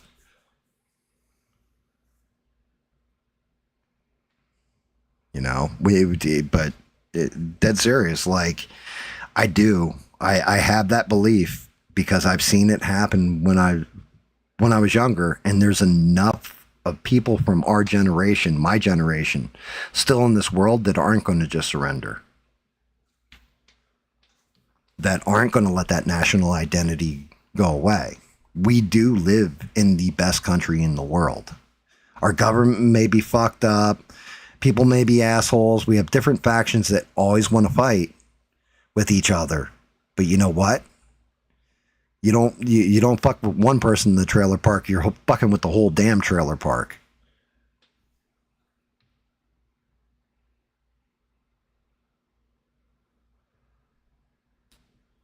You think the only way to change the direction of the country is 1776-02?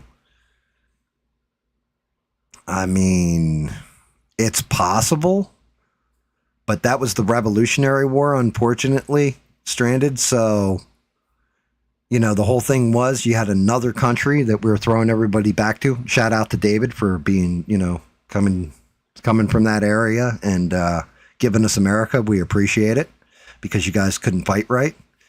But now, you know, that's just it. We've got nowhere to fall back to. So it couldn't be a 1776. It would have to be a civil war.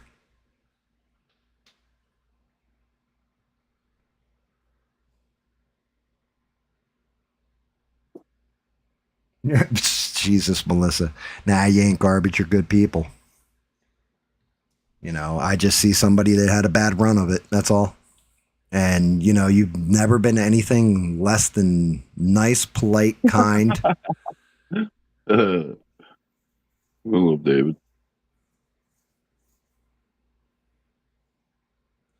The epitome of fuck y'all Eagles or something. Yeah, well, I mean, hey, look, but that's the thing, right? Were they slave owners? Yeah. Are they still slave owners? I mean, we all pay them taxes, so technically, you know, I guess we're all kind of slaves to them. But, you know, the reality is that I think we corrected slavery. It isn't a good part of our history that there was slavery, but we corrected it. We corrected that shit a long time ago. And still get blamed for it. Yeah. Yeah, and nowadays it's not just one race of people that are slaves, though, Melissa. Nowadays, it's everybody who's a slave that, you know, has a SSN.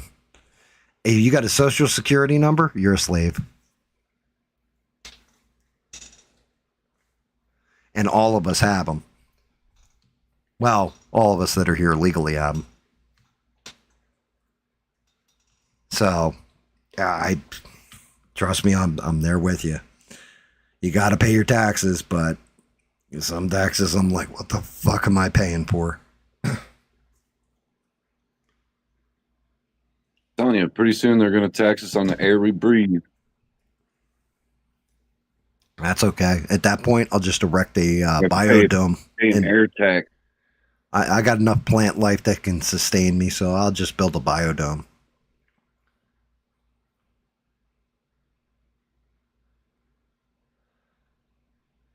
Yeah, I mean, yeah, okay, I see what you're saying. They're stranded. The only thing is, what really needs to happen, the people have to realize that the government is not taking care of them. And it's got to be one voice. How many senators are there? How many congressmen are there? How many presidents are there? And how many fucking American citizens are there? I'm going to say I put my money on the American citizen if they really lose their shit. The only problem is that what they do is they get you to fight over all these little things so that you're not paying attention to them. And then they just kind of sneak out with the bag. Like Smurf used to do whenever I buy weed off him. Allegedly. I'm right there with you, Melissa. I'm telling you, the best stuff I've had is called Happy Hour. Look it up. It's amazing. You're an asshole, Smurf. I'm just going to let you know that ahead of time. We can find some happy hour. See, that'd be awesome. Yeah, Stranded nailed you out there, Smurf. She's not wrong. Said they already tax us on the air we breathe. It's called the EPA. It's part of our taxes. Oh, there you go. Leaves. I'm telling you, there's nothing that they won't tax us on. And Melissa that's it right there. The idiots in power benefit when we fight each other. If we just talked, shit would be easier. You're 1,000% right.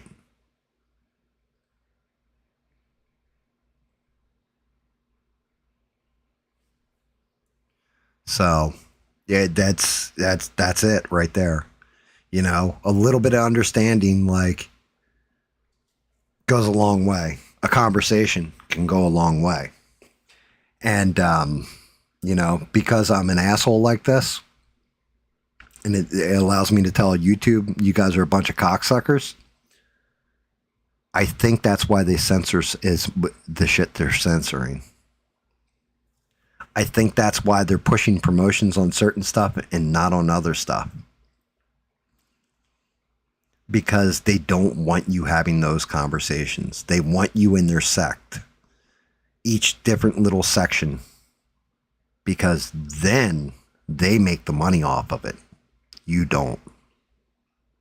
Then any call to revolution, and I'm not calling for a revolution, but I'm saying any discussion like we're having right now, they can kind of control it. They just take your algorithm, turn it the fuck down. So, like, turning down music on the stereo real slow.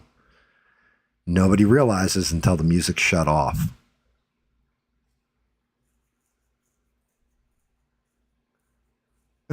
We need to have a GamCon and all meet in a legal weed state. I mean, Dude, that would be awesome. I did that once with another group of people. We all went to a camp out right here in Illinois at a smoke friendly campsite. it was called Smurf's Big Blue Dingus Party Time. Yeah, I'm down. Jesus Christ.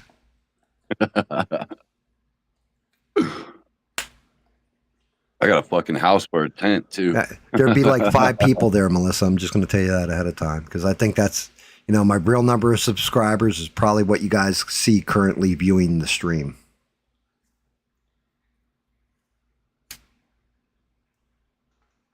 I mean, unless you yelled free weed, then everybody'd be there. I'd all of a sudden have 1 million subscribers and everybody show the fuck up. Oh, yeah. I mean, and then there's some people that you meet on the internet. You're like, I don't know. It depends. Some people you don't want to meet in person. Some people are better on the internet. Some people are actually a lot cooler in real life than the internet, and other people are a lot cooler on the internet than they are in real life, if that makes any sense.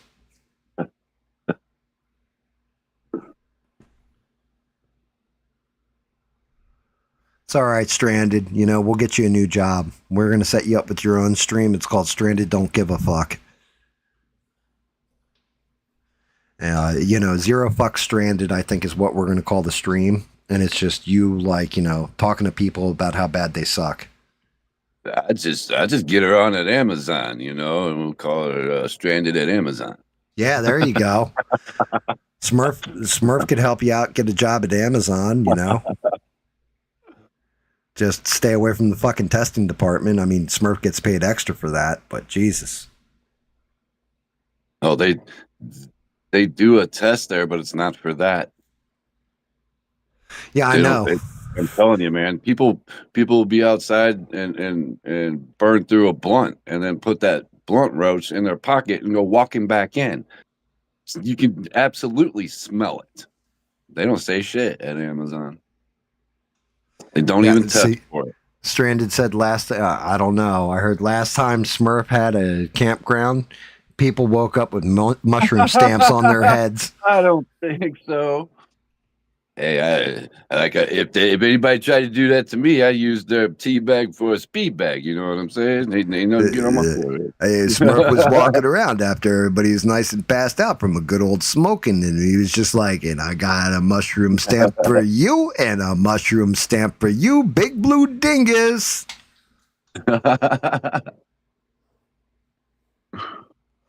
Stranded's like, I worked at Amazon. It sucked. If they had Amazon here, I'd probably work at it.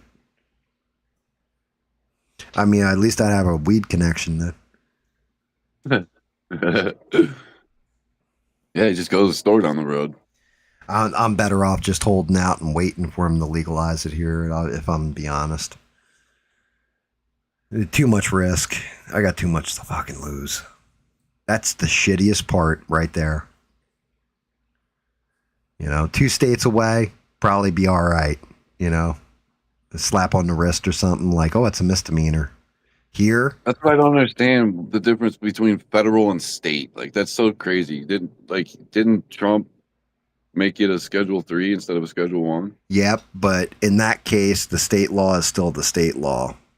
Yeah, and that doesn't make sense to me. Like, it's legal here, but not there. Like, it's the same with the firearms too. Like, that doesn't make sense to me. So, I mean, this is unfortunately one of those things. When I was talking to the cop, I kind of learned. He's like, yeah, it's full on felony here and everything else. He's like, whether you agree with it or not, it is what it is. It's the law. But that's just it. I was like, even though it's Schedule 3. Yeah, fucking, I'm signed up if they ever, because the whole thing was they want to do medicinal trials on it, right? Medical trials on weed, and they need test subjects. Man, they said that here too, but then it ended up being recreational. So. Well, right. Well, they wanted to do medicinal trials here. And so I'm signed up. I've been on there for years. If it ever becomes where they open the clinical trials, so I can go in there and everything else. Because even talking to my one doctor, he was like, "Yeah, you're perfect for it. You already know what it is, and you could tell us this and that and the other thing with it." I'm like, "Yeah, I could." You know, like, yeah, this person's abusing it. This person's actually using it medicinally, kind of deal. And, you know, so I got put on that short list because he believes in it. He's like, yeah, I can see there's, you know, medical properties to this that could be useful as long as it's not abused. And, you know, so I've been signed up on that forever. They tried to do medical trials maybe 6 months ago, and they shit canned them because they're like, the state will not move off of its laws. So if we gave this to you, they would basically strip the doctor who is running the test. It would strip their medical license. And the patient would go to jail. Damn. Damn, stranded. That sucks. I've heard of that happening too.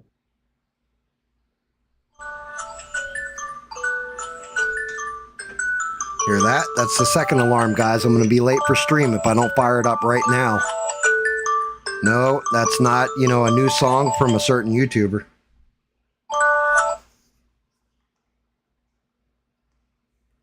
That's just my alarm. Let me know it's time.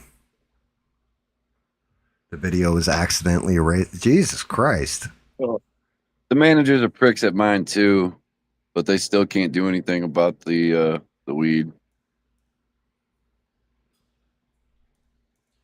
Like I said, they can smell it on you. They say that you're not allowed to have it anywhere on the property, but man, they don't do anything to anybody, and everybody does it. I'm telling you. You go to that parking lot, and it's like fucking high school. Jesus. You see what Rebel said?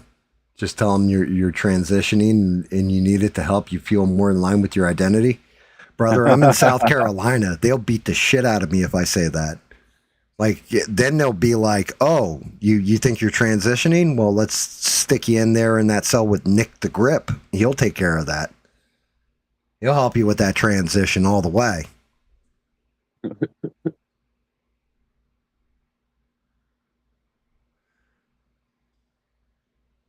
Well, I mean, but you're out in like Oregon. They legalized like meth in Oregon, didn't they?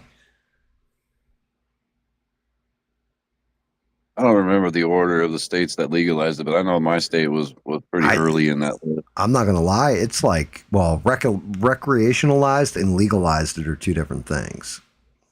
So recreationalized it, or recreation, you know, legal is like you can go in, buy it, just personal use that shit and everything else.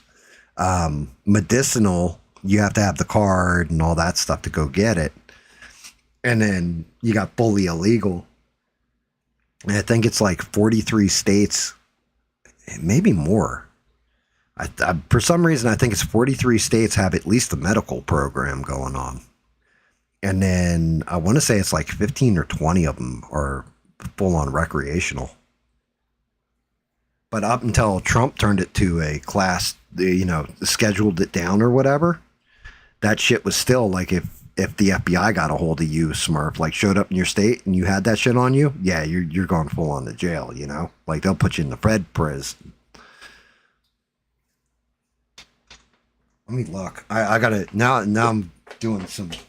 I gotta do the internet legwork because I don't want to misspeak here or be giving bullshit information. To turn Rambo on him, be like, man, they drew first blood, not me. Oh, you motherfucking piece of shit. Not you, Smurf. My fucking OBS went like, tried to like dual screen out on one screen my search. Let me look. Let's see. First off, how many states have recreational marijuana? If I seen that shit, fuck. Let's see. Which states have fully Goddamn, wrong mouse. Which states have fully recreational marijuana? As of 2026, 24 U.S. states, along with Washington, D.C., have fully legalized recreational marijuana for adults aged 21 and older. Yeah. Let's see what states they are, boys and girls. Alaska, Arizona, California, Colorado, Connecticut, Delaware, Illinois, Maine, Maryland, Massachusetts, Michigan, Minnesota, Missouri, Montana, Nevada, or is it Nevada? I can't ever remember. New Jersey, New Mexico, New York, Ohio, Oregon, Rhode Island, Vermont, Virginia. Possession legal, though retail frameworks vary. And Washington.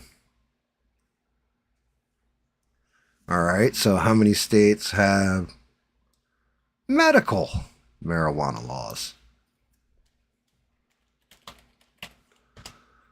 And the answer is medical marijuana is legal in 40 to 41 states, depending on how comprehensive programs and low THC CBD only laws are counted, along with District of Columbia and multiple U.S. territories. Additionally, 24 of those states also legalize recreational. So almost half the country is legal to just recreationally use it. Yeah, and your state's just like mine, only mine's the guns and yours is the weed. Yeah, and then how many states have what kind of laws are these? How many states have no? I mean, we already know the answer, right? There are 10 states that do not have broad medical or recreational marijuana access programs, though every state still maintains specific criminal statutes prohibiting or regulating the plant. States without medical or recreational cannabis programs. Ready? Idaho. No, Idaho. Indiana, Iowa, Kansas, North Carolina, South Carolina, Tennessee, Wisconsin, Wyoming. Georgia, note, Georgia allows limited low THC oil for specific patients, but has no broad medical or retail program. So now, if we look at those states, what do those states have in common for the most part?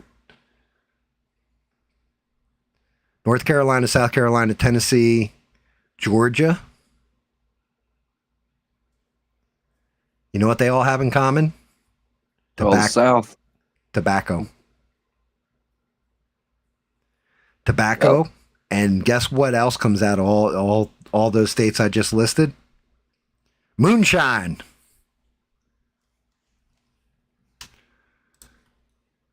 That's where you get the bulk of your moonshine and liquors. That's funny. I have no problem getting that here. So, you know, Wisconsin, really stuff like that. Those are middle America states. But yeah, I mean, when we look at it, if you're looking at 24, well, I don't know. Was that 24? Did that include the District of Columbia, or was it 23 and then the District of Columbia? But when you're looking at that, right? 24 states, so almost half the country, it's fully legal. All but 10 states, so, you know, I don't know, I can't do math right. What is that, 80% of the country? What's fucked up? Has medical. And the ones that don't, you say that like low THC or CBD or whatever, and here recreational. Dude, the worst part is that's like 43% THC. You know, the worst part of that shit is that I've said this before, guys. If I had a handful of weed seeds and I walked out in my backyard and threw them on the ground, just scattered them to the wind, never treated them, never tested them, never did anything, they would grow into full plants like on their own. Outside of like a deer eating them or something, they would just throw them out in the yard. They would grow natural because that's what this soil is conditioned for. And a lot of those states that I listed off, where it's all legal to grow them, you have to have specialized shit to grow it in. Like, I mean, New Mexico, for fuck's sake, it's desert. You're not just going to throw the weed seeds on the ground, they're going to grow. So it's almost like they're afraid of, if we did that, like if we got it legal here, we would just either A, corner the market on it, or it would just be everywhere.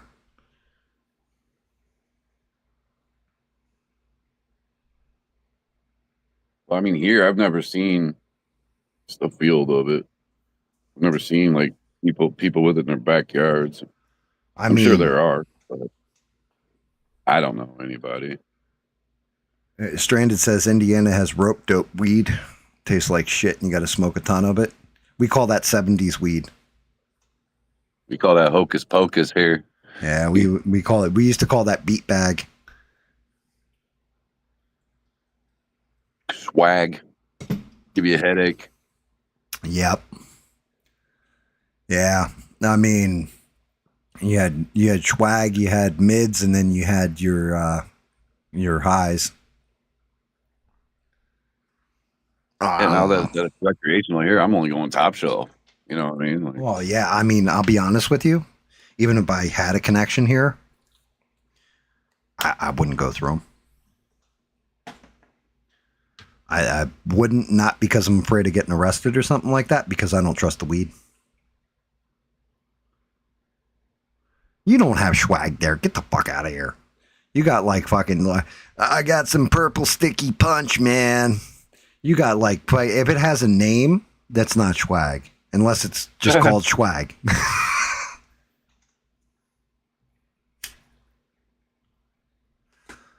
I like Banana Daddy, and there's another one that I like too.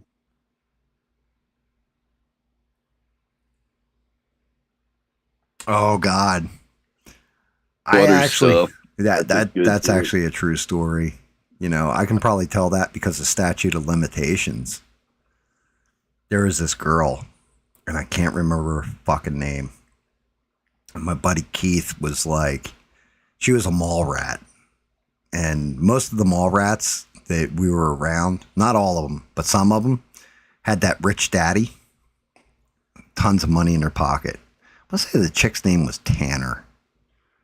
For some reason. It was some name like that. You know, one of those pretentious fucking names that you already knew like how the person was. Yeah, just like in Back to the Future, fucking Tanner. She had, she had a boyfriend he was Mexican. And I'll never forget, me and my buddy Bones are chilling. And Keith brings her, he goes, look, I got a proposition for you guys. We're like, all right, what's your fucking proposition? And I'm going back like, God, at least 30 years, right? So I'm pretty sure I'm past that statute of limitations for this story. And I might still use words like allegedly. Just in case.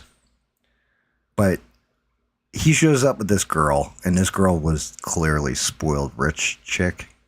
Not attractive either at all. And had like a brand new car. Never forget that. She had this really, really nice, it was a Honda, and I can't remember what it was, but it was like a year old. And the only reason why I remember that is because my buddy Little Bobby, she let him take it out for a ride, and he came back with that transmission clanking. Because he hit every fucking speed bump at like 60 miles an hour. It like fucked her car up, right?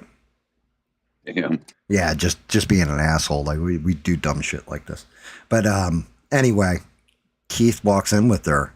We're like, okay, what's the deal? And she had a backpack. She goes, all right, here's the deal. I'm going to front you guys this. And if you sell it, and it was a £1/4, she drops on the fucking table. She's like, I'll give you this. And she dropped another £1/4 on the table. Like thump, thump. And me and Bones are looking at each other and we're like, wait, all we got to do is sell this, give you the money, you'll give us this £1/4. She's like, yeah. Okay, cool. Let's see what we got here. So we smoke a bowl of it each. It's fucking like, man, that's some swag.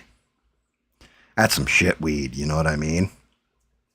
So we're like, all right, we know it's swag and all this. This is about how much you're going to get for it. And we broke everything out to her, you know, you get this much on a quarter, this, but we'd recommend doing an ounce for this. You know what I mean? We're breaking it down to her. This is what I would do with it because it's not high quality, everything else. There's certain things you can do to improve the quality a little bit, but, you know, like lettuce in the freezer, that kind of shit. Like it'll draw it out of the plant, the THC out of the plant a little bit more, but out of the stems and the sticks and stones, as one says, you can get you can get a little bit more out of it. But you know, we'd go with this price, everything else. She goes, okay, well, if you guys can move it, and then I'll give you a you know, this one for free. That's yours. And then, you know, we'll talk about setting up regular where you guys are moving this. So we're like, it's a business opportunity for us because we're like, yo, we get that quarter pound, we're fucking selling that shit, you know, like not hers, like we'll get rid of hers, but then afterwards we're just going to fucking sell off what you gave us. And it was not good weed. So we gave her all the loot. Like we sold it. We got rid of it. We found one guy that took it all off us. We charged him an extra, I think it was like $10 a fucking ounce, right? So, and then split the money between the two of us, gave her back the agreed upon price. She gave us that other QP. We fucking got rid of it the same way, except for we kept the money in like a bag of smoke for each other, you know, like for ourselves. Come to find out, this dumb bitch never gave the money to her boyfriend that she was getting it from. Turns out the boyfriend was getting it off his uncle, who was in the cartel. And the last time we ever heard from this girl, she was living, her parents had caught her with one of the quarter pounds on her. She was living out of her fucking car that Bobby tore the fucking transmission out in the parking lot of the one mall. And that was the last time anybody heard from her because the cartel was looking for her. And we never heard from her again. But yeah, fucking crazy. And I'll never forget, it was the shittiest weed, but it was from Mexico.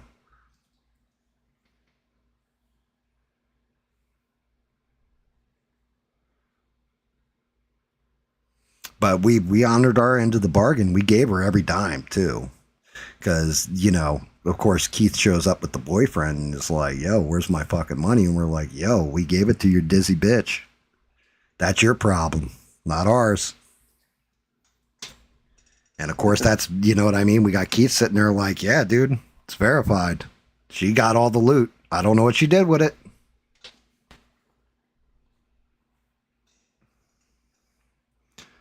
So, but Keith had said that, you know, we were the first ones he thought of to get rid of it.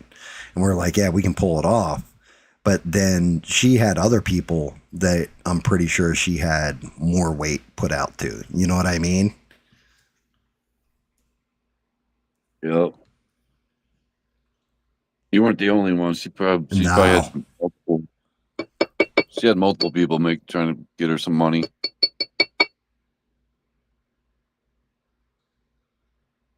Do you? Yeah, you know. Well, one, right? Like if those had been like old school Jersey mob guys. Because when we asked her, like, where are you getting the weed from? Her, and she said her boyfriend, we knew he was Mexican or whatever. We're like, okay, this is probably, you know what I mean? Like, we're like, it's probably coming cartel. Like, he's definitely getting it from a source somewhere. Especially the way this shit's wrapped, and it was not good quality. But if her boyfriend was Italian and from up north, I wouldn't have touched it. I'm not going to lie to you. I would not have fucking touched that shit.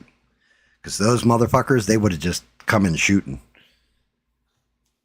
You're going for a ride, and you're not coming back from said ride. If you beat them. I don't know how the cartel does things, but I'm sure it's not that much different. Yeah, that's some scary shit there. Oh, yeah, dude. Like, and Stranded's right. You never try to beat somebody that's, you know, organized enough where, like I said, man, organized enough where you can move that kind of weight around, you don't fuck with them. You don't fuck with the money. You don't pinch a little off the top. None of that stuff. Like, it was bad enough we overpriced it a little bit and skimmed for ourselves. But every dime of what we agreed to directly back. You know what I mean? Like, we honored our deal. We were honorable thieves, I guess you'd say. Honor amongst thieves. Well, I mean, that's just it. There's a point in time when you're dealing with stuff on like that kind of level, and I get a kick out of it because I watch. I've been watching that Moonshiner show. Like, I'm caught up on it. Like, I watched all like 15 seasons, I think it was, of the show. I'm watching when they're dealing with the bootleggers, and I'm like, man, you guys are fucking pretty bold. Meeting with bootleggers and then having the camera crew like hide in the bushes, you know, a little ways away and filming everything going on with your transaction. That's fucking bold. Because you try to do some shit like that with some of the stuff I dealt with, you would have gotten the cameraman shot as well as yourself. Like, what are you fucking thinking? So I'm like, yeah, some of this got to be a setup. What But if they go back and watch and see it? yeah, I mean, it's one of those things. You're dealing with somebody who's like, yeah, here's 20 grand and I'm going to take all your moonshine off you. Like, fuck me, dude. Like, you're definitely bold, letting even just the make model of your truck be shown on camera. I mean, if I were a cop, I'd just watch seasons of that show and be like, here's the guys that are buying it from these guys that are making it.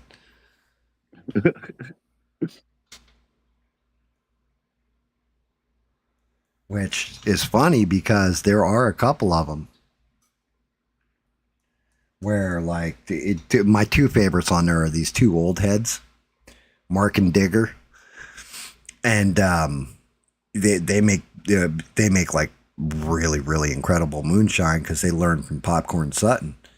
And like, these guys, like, the cops were fucking them, fucking just like up their ass the entire time the one season, to a point where they thought they had them, put them in the car, but because they were moving to still, and they knew that their still site was burned, they were working with other people. And the other people, one of them was like, yeah, I learned this from, from Mark or Digger. I can't remember which. He's like, this is what you do with a still, because they can repair it, but it's rendered useless. And he drills a hole in the bottom of the still before they packed it on the truck. Mark and Digger don't know that they've drilled a hole in their still. Man, them cops were up their ass. They nailed them. They pull them over. They put them in cuffs in the back of the car. The cop's in there looking at the still and everything. He goes, fuck. And he like kicks the side of the still in. And he's just like, let him out of the cuffs. Still's useless. It's just copper that they're scrapping at this point. So I'm sure there's a lot of bullshit in the show. But the first couple seasons felt pretty damn real. Like, they were actually out there with the moonshiners and stuff, and out there following the cops around that are trying to catch the moonshiners.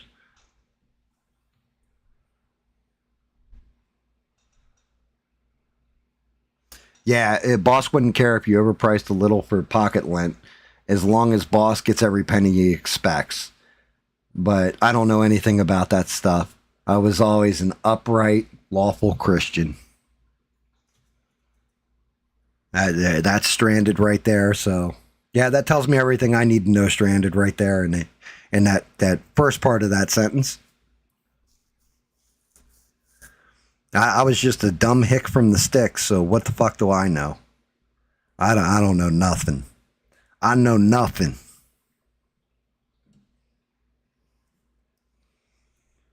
I mean, Smurf. They used to call him the Godfather. Do you think that Italian accent just comes free? Yeah. He dealt with Joey Bag of Donuts, Fat Tony,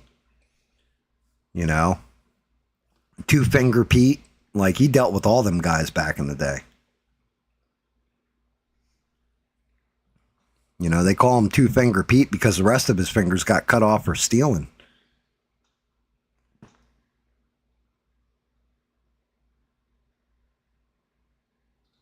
Yeah, I won't have too much fun while you're gone because, like I said, it's probably going to be an early one, Melissa. Just FYI on that. But go eat dinner and everything. Go chill. Always appreciate you.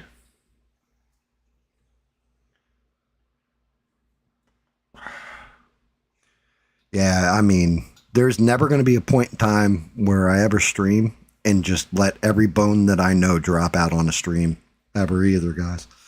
I can tell old stories, but I got to think about statute of limitations on some of them. You know, and allegedly is going to be used a lot. You know, like the time, you know, I was hanging out with Smurf and we're in a pool hall and allegedly, you know, Smurf pulled back too fast with his stick while I was bent over at the table racking the balls. Just gonna, you know, allegedly. He didn't even hawk two of that thing. Yeah, well, you know, Gam, I tried. It wasn't lubed, it was chalked. It was chalked. I at least knew it was going to get a good hit on that cue ball. I'll tell you that for free.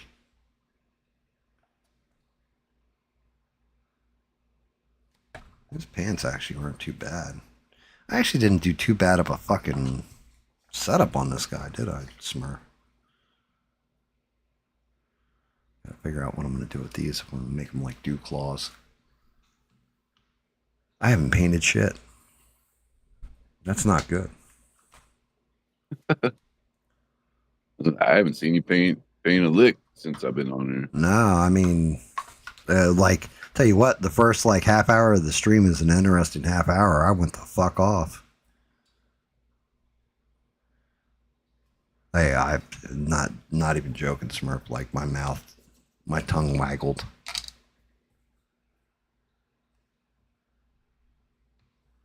You know, but I am actually kind of happy because Stranded's been able to hang in the stream a lot longer. Yeah. Than normal, you know.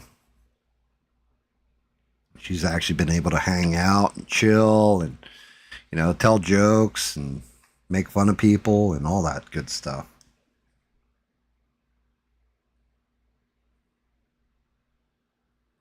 Yep. Normally you just get a couple hours and then she got to go to bed. Shit, an hour or two in, yeah. Like 10 o'clock, it's usually like, yeah, I got to go to sleep. It's work time fun tomorrow. And yep, adulting is fun, isn't it? Oh, yeah. You all love adulting. I love to adult. I'm looking forward to tomorrow, and I'm not looking forward to tomorrow.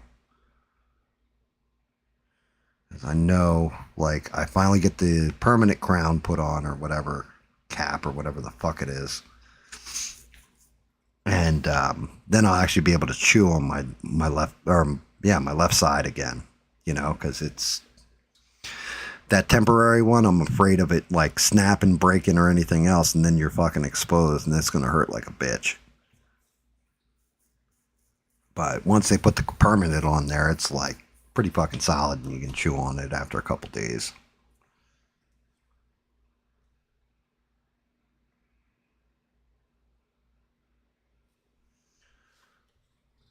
I mean, I guess I should probably go over stuff that I have in the fucking header, huh? Like Lanterns or Oak Street. I haven't watched it yet. So which one? Either of them? Either one. Which one should I start with? Doesn't even matter. I haven't seen either one. I passed over Lanterns last night. So my review of Lanterns. Is it a good show? Is it a bad show? Right?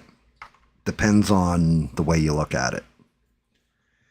If you're a Green Lantern fan, a lot of the stuff I said in my my preview, like when I saw the last trailer and I kind of like went over my concerns, all came to pass. It's looking like they're going to do the Martian Manhunter, and he's hiding on Earth. And it's going to turn out that the aliens are white Martians that are hunting them, trying to kill them, or whatever. There's one ring, and basically, like, Hal Jordan has it and is like a mean old prick and doesn't want it to, like, give it up and let it go to Jon Stewart, which makes no fucking sense because the ring's sentient anyway. But as far as a Green Lantern superhero show, it's fucking horse shit. Like, it doesn't follow the comics. It's like, basically, like, there's a guy in there named Hal Jordan. There's a guy in there named Jon Stewart. You know what I mean? Like, any comparison to the comic, they are not that. I hate it when they do that shit. They're like, it's like character loosely based on the character that was in the comics. The lore behind the lantern rings, everything else, same fucking thing. It's kind of loosely based on a Green Lantern comic. And it sucks because of that. Like, it's stupid because of that, in my opinion. For a Green Lantern fan, the acting, and it's a shame because the acting is pretty damn good. Like, even the guy they got to play Hal Jordan, I was like, I don't know about this. He actually pulls it off. I still would have rather preferred like Nathan Fillion or something, but he pulls off being Hal Jordan. The guy who's playing Jon Stewart is the perfect Jon Stewart. So they're really good in their roles and stuff like this. But as far as like Green Lantern lore and stuff, it's loosely based on that shit. There What's was up, two Bubba? shows that I watched where they absolutely ruined the endings completely. Well, this is only one episode, right? So it's only the first episode that they showed. But now here's the but. So as a Green Lantern superhero show, it's fucking ass cheeks. If you compare it to the comic, there's no comparison to the comic. All the characters are loosely based, and lore with the ring is loosely based. And the fact of bringing Martian Manhunter in here, it's not good. However, it's a good show. And I say that if you like the show True Detective. The dynamic in the show between the two actors is a lot like the first season of True Detective between the two cops. It's like it feels like they were like, hey, you know what? We should do another season of True Detective. Hey, I got an idea. Make it a Green Lantern True Detective. And just, throw out the Green Lantern parts. But, this way there's space cops and they got to hunt down an alien on Earth. So the biggest spoiler, and I'm going to spoil it for everybody listening. They do the time jump just like True Detective, right? So like the show starts off in 1974. Jon Stewart's a kid watching Hal Jordan on TV, all this. His dad comes home, takes him out in the backyard, and he goes, do you have any fear? He says, no, sir. He makes him because his dad's like in the military or whatever. His dad has him put an apple on his head and shoots the apple off his head. Right? And then it flashes to, I think it's 2016 is where they're at. And that's where you see Jon Stewart as a grown-up and him and Hal Jordan. Hal Jordan's supposed to train him and all this. And they're sharing a ring for whatever reason. And then the ring warns him that there's like, some fuckery going on in this one little small town outside of where Abin Sur, where Hal Jordan in the comics and apparently on the show gets his ring. There's fuckery going on there. So they go and there's a bunch of people that got shot at like a football game. And and turns out all those people are aliens. But now here's where the real spoiler kicks in. At the end of the first episode, it flash forwards to 2026. Jon Stewart's pulling up in the same small town. It's snowing outside. He meets the cop that they had met back in 2016. They give each other a hug. So obviously some shit's going to go down in 2016 between them and the cop. He asks the cop, have you, told anybody else? Does anybody else know? The sheriff turns around and she's like, just you, me, and the groundskeeper that found him. they go up into the stands, and Hal Jordan is dead with a bullet hole in his head, sitting in the stands, frozen. And that's the way the episode ends. So they killed Hal Jordan in the first episode of the show.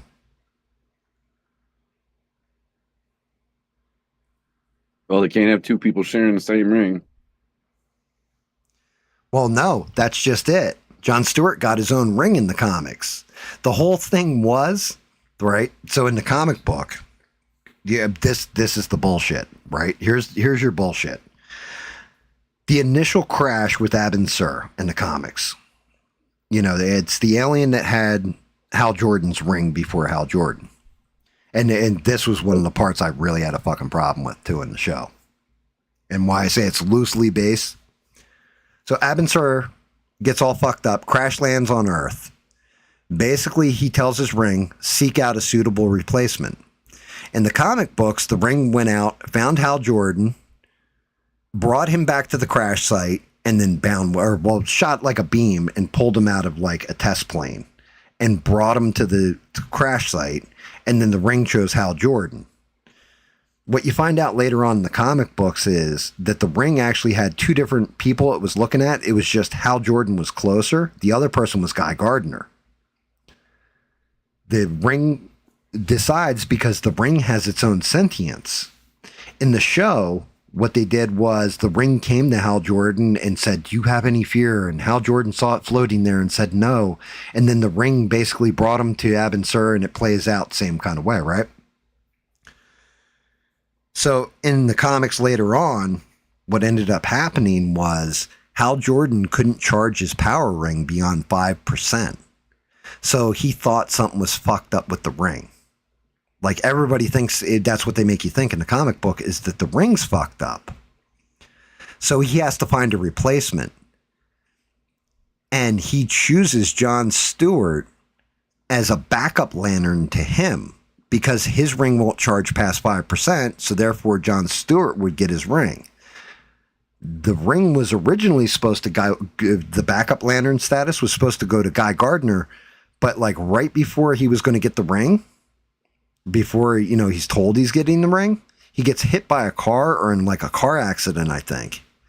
And he ends up getting put on the shelf. Like he gets taken out of commission. So Jon Stewart becomes the backup quarterback to Hal Jordan, right? Because if Hal Jordan's ring dies of charge, well, now you got Jon Stewart to step in as the Green Lantern of the sector. So Hal Jordan ends up going back to Oa to fix his ring. And they send out another ring to Guy Gardner. Guy Gardner takes Hal Jordan's battery because his charge is low on his ring, and the lantern explodes. And it turns out the defect is in the lantern, not the ring, so you end up with 3 human lanterns. In the show, they do it where there's only one ring between Hal Jordan and Jon Stewart, and it's basically like Hal Jordan's passing the torch to Jon Stewart. Instead of making Jon Stewart, who is an amazing character on his own, stand out, get his own ring because of that. Also, Hal Jordan personally selected Jon Stewart to get the ring in the comics. He wasn't fighting against him. He wasn't like, "Oh, you got a lot to learn, son, before you can put this thing on." You know what I mean? Wasn't a whole dickhead to him. He was literally like, "Yo, this is my replacement." So it's like, watching it from a comic book standpoint, the fucking show is dog shit. Watching it from a true detective standpoint, though, with like, okay, what's the mystery and everything else, it's all right. Like it's an okay show. It's serviceable. But to be honest with you, they did this thing where they previewed, you know, what's coming in the following weeks or something like that. And I would play the preview on here, but yeah, Warner Brothers would fucking take down my stream. Just on, you know, so fuck Warner Brothers for that. But watching it, it shows you different things that are going to happen on the show. And it's like, I broke down to my wife. I was like, here's what's going to happen over the course of this show, and broke out the entire plot line of what's to happen, where it's going to turn out it's white Martians. They're hunting the Martian Manhunter because they mentioned the Manhunter, right? That the one main bad guy who's like a rancher, he's going to have all these high-tech weapons and all this stuff to fight aliens with, and he probably got it from Argus, which is, you know, one of the protection agencies and all this. And he's going to partner up with the white Martians to help hunt down the Martian Manhunter, making him a villain too. You know, like, I'm going through the whole fucking thing, and I'm like, the whole problem with this is, it's like if True Detective was written for children. You know what I mean? Like, True Detective, if you watch it, has twist turns. They always have you second guessing what you think. This feels like it's pretty much just straightforward what it's going to end up being, because the guy who wrote it, and this is one that I should have been warned ahead of time before I even watched the first episode. I didn't realize this dude watched it or wrote it. His name's David Lindelof, Jack Me Off, something like this, right? He was one of the main writers on Lost. So if you ever saw about Benioff? No, not Benioff. It's like Lindelof, I want to say. Oh. But he wrote this other series for HBO that was just an epic masterpiece. Just unbelievably good. It was called Watchmen.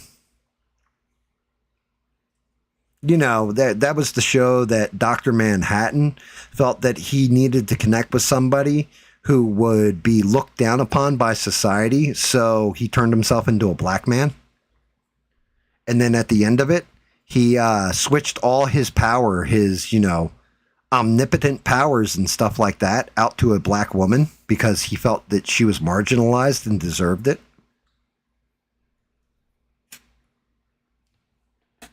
So I'm watching this and I'm just like, yeah, this show,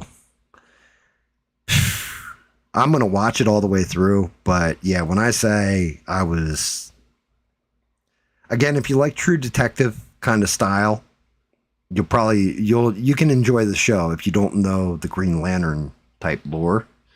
But if you're a Green Lantern fan, you're going to be fucking pissed. Like, you're really going to be pissed off at this show. Like, it is a whole lot of what the fuck did I just see? And that's the other thing. They said fuck not less than 11, 12 times in this show. And Green Lantern, you know what I mean? Like, I don't know what DC's thinking. I don't know what James Gunn's thinking. So James Gunn puts out Superman. And he's like, yeah, well, you know, the continuation of the story is Peacemaker. The first episode of Peacemaker has an orgy happen. Like, where you see dong and everything. And it's like, yo, if I'm a little kid and I'm into Superman and I'm like, yo, I want to continue this story. And then you pester your parents and they put on Peacemaker and the first episode plays and there's an orgy in it. Like, what the fuck are we doing here, dude? Like, so DC's really fucking shot itself right in the dick. I don't know what they're thinking. And then there's actually another rumor. Henry Cavill might be coming back as Superman, boys and girls. I haven't heard anything about that, but I know he's doing Highlander.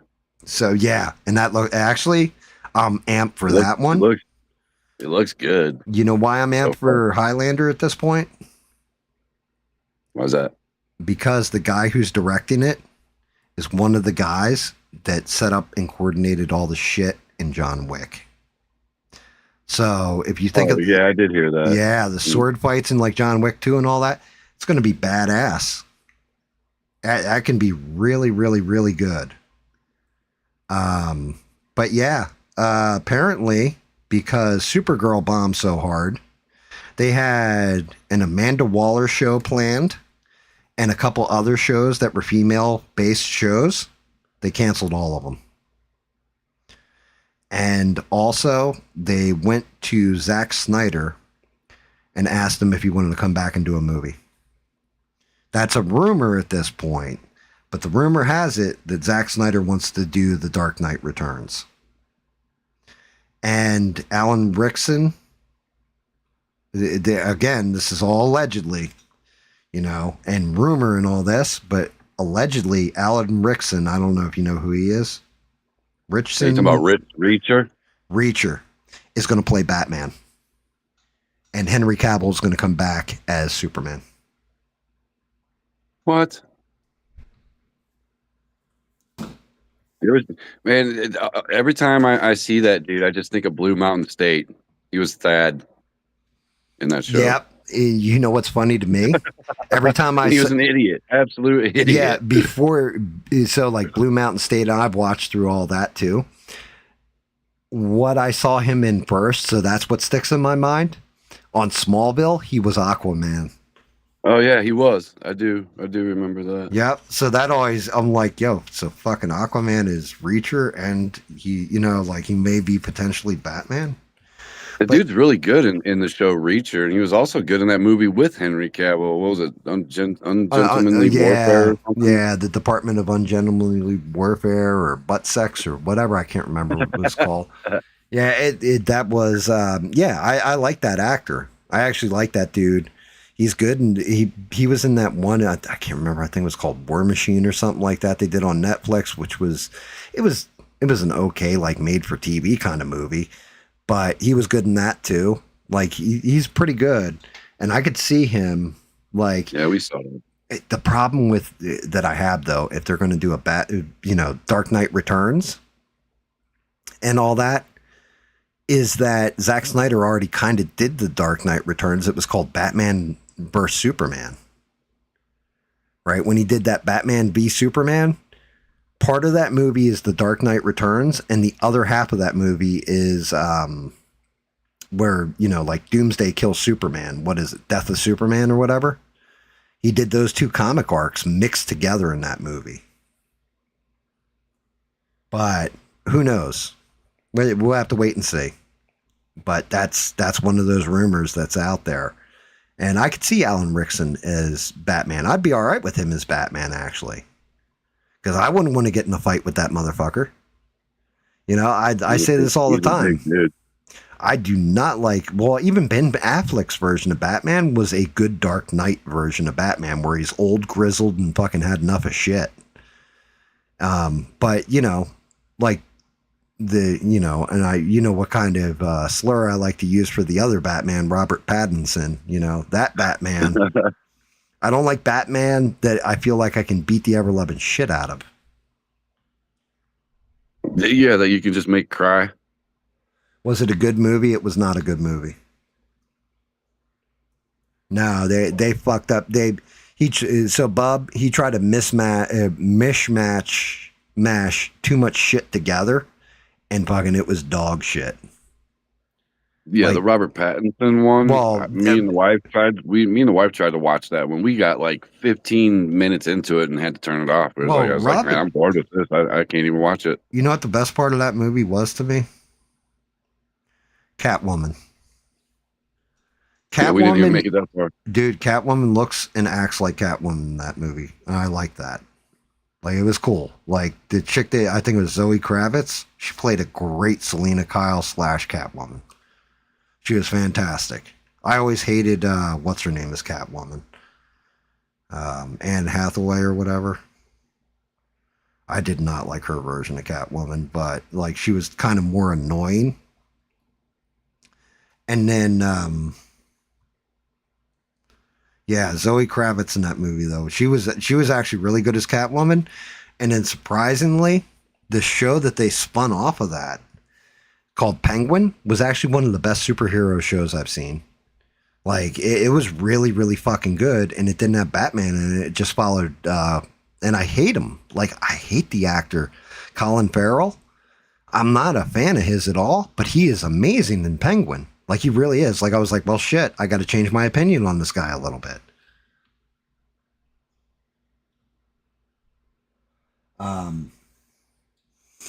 But yeah, they're doing the Batman 2, apparently. Robert Pattinson's coming back. And they're doing Victor Zsasz, and I can't remember what the other villain was. Oh, somebody is Two-Face. I think they're doing Two-Face. And I'm like,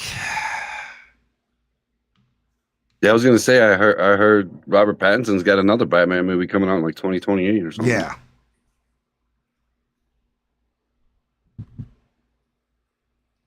So I'm not real enthusiastic for that.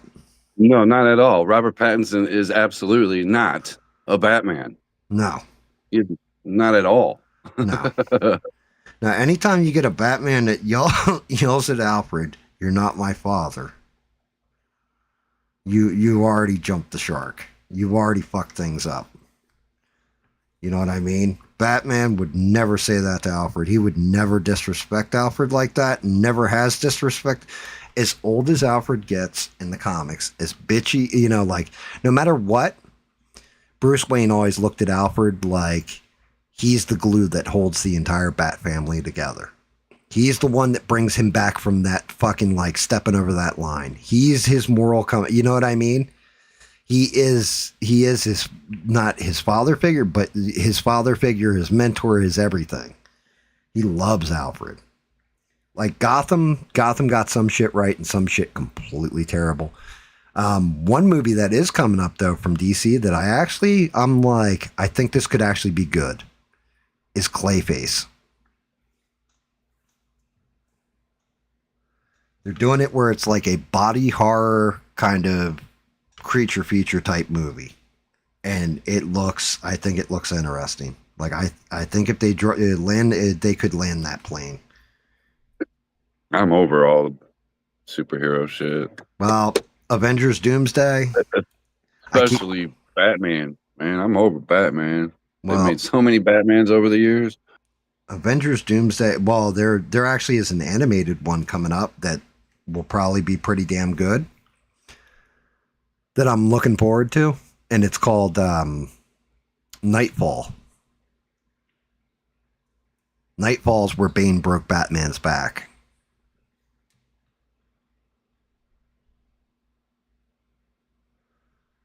Bubba's like, even my disabled ass would kill fucking Pattinson's Batman.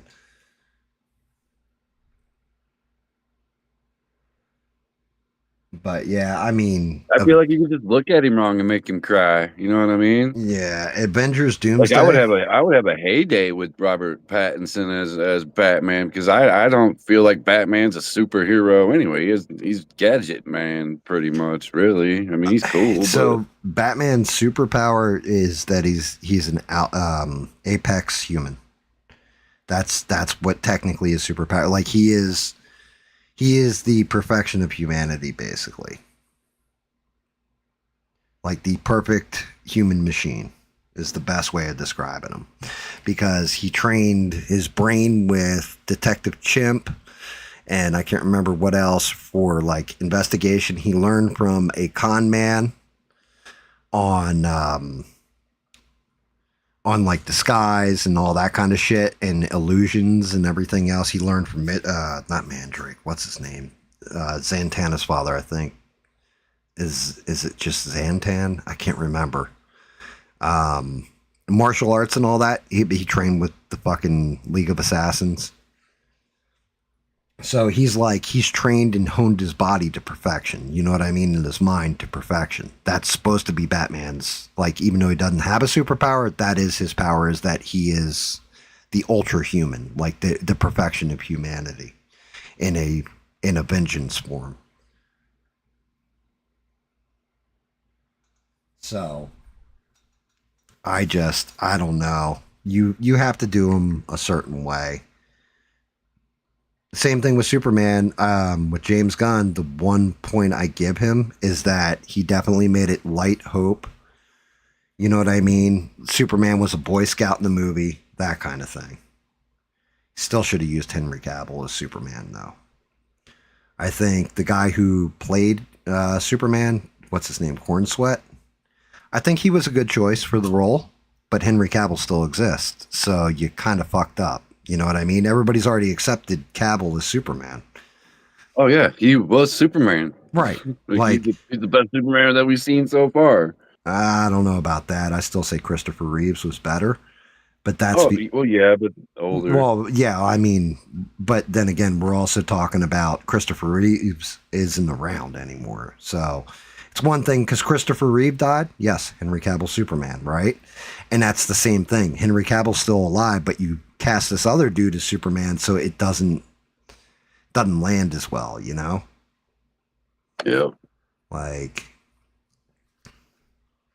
Well, the girls weren't all about this new guy like they were with Henry Cavill. well, that's my wife calls him the fat ass Superman. She's like, he's got a fat ass. He looks like he's wearing a diaper. Because his ass is so fat.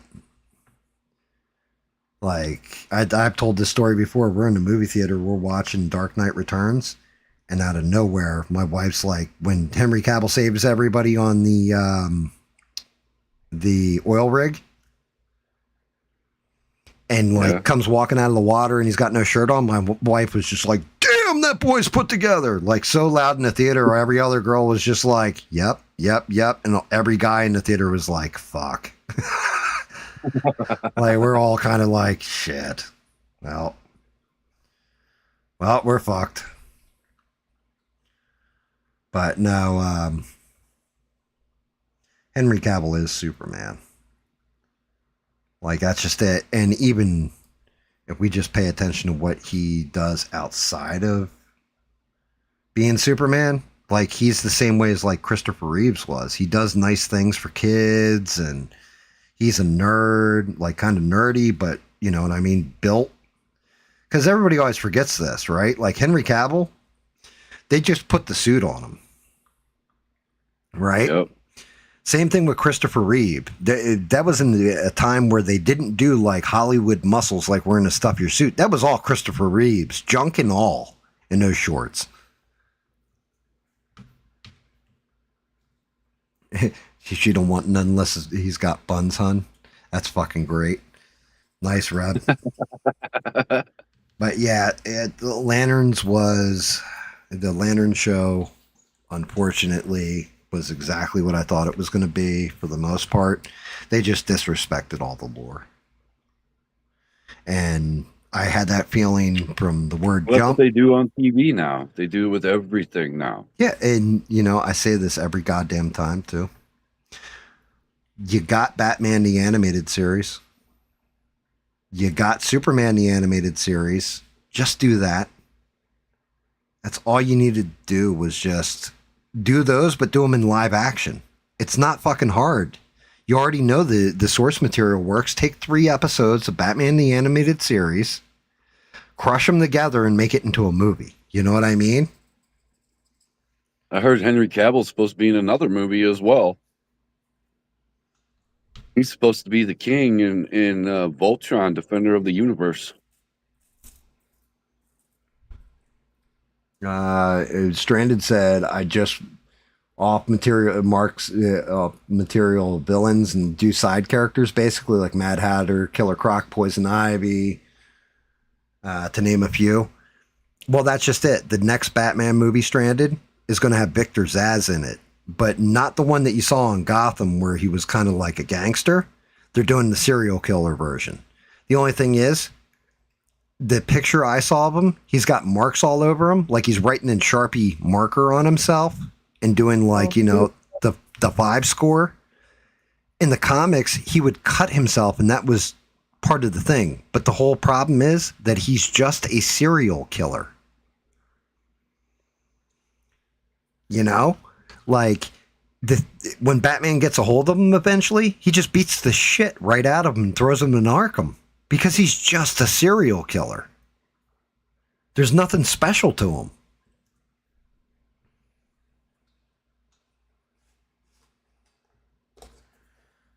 I mean, if I'm to be real with you, I want to see a Gotham City, right?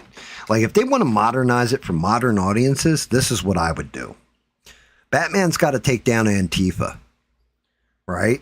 And like, so they're at like an ice facility and they're all out front with their no ice signs and all that. And all of a sudden a smoke cloud appears and Batman just drops off like the nearest tower and just knocks the shit out of a bunch of blue haired women and like puts cuffs on them and everything else and just leaves them in the street while they scream hate speech and he flies off.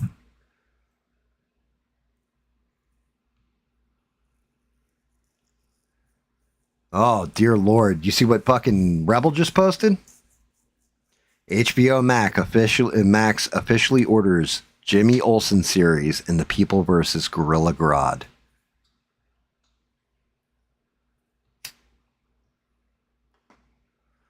Dear Lord, there's your side characters, Stranded. I hope you're happy. You asked for it and they delivered. I don't want to see a Jimmy Olsen. Who the fuck wants to see a Jimmy Olsen series?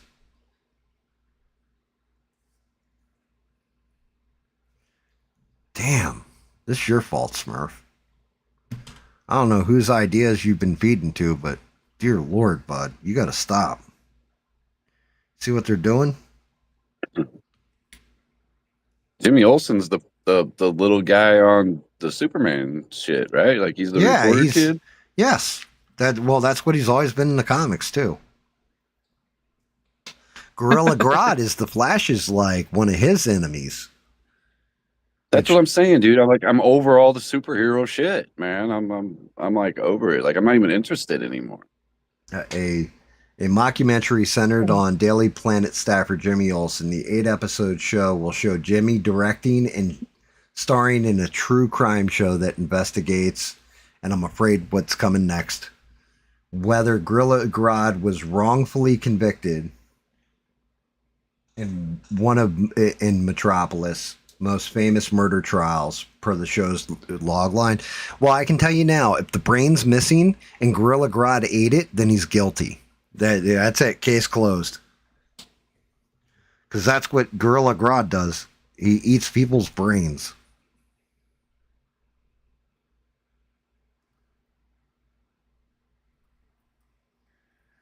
Well, I'll tell you what. We're not done with superhero shit, though. Because Spider-Man just crushed it at the box office. Which should tell you right there. Right? That if you've got that going on, and it's banked, I think, $2 billion, if I'm not mistaken, so far at the worldwide box office.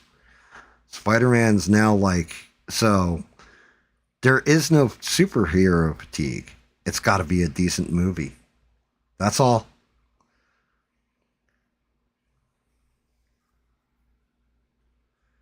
But yeah, in Stranded, I agree with Stranded too. There should be like a lot of the side characters. Like go with villains that you haven't done before. Rumor has it Superman 2 is going to have Brainiac to it, which could be interesting depending on how they do it. But in my opinion, I think they've already fucked up Brainiac. And there's a reason for that.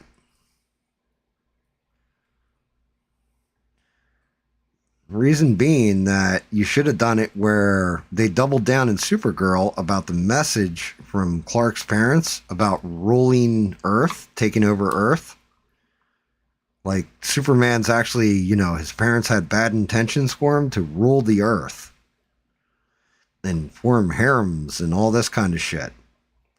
What they should have fucking done was make it where Brainiac was the one who altered that message.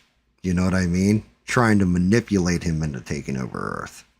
And then had that be like one of the points that it's like, oh shit, in the sequel. But no, since they doubled down in it in Supergirl, they fucked it all up.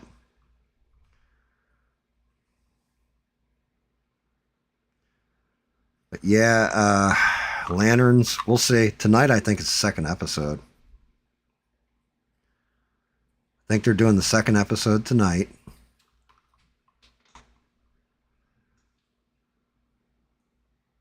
You gotta love you're not Jimmy Olsen there, Reb. You're way cooler. But he is my roving reporter.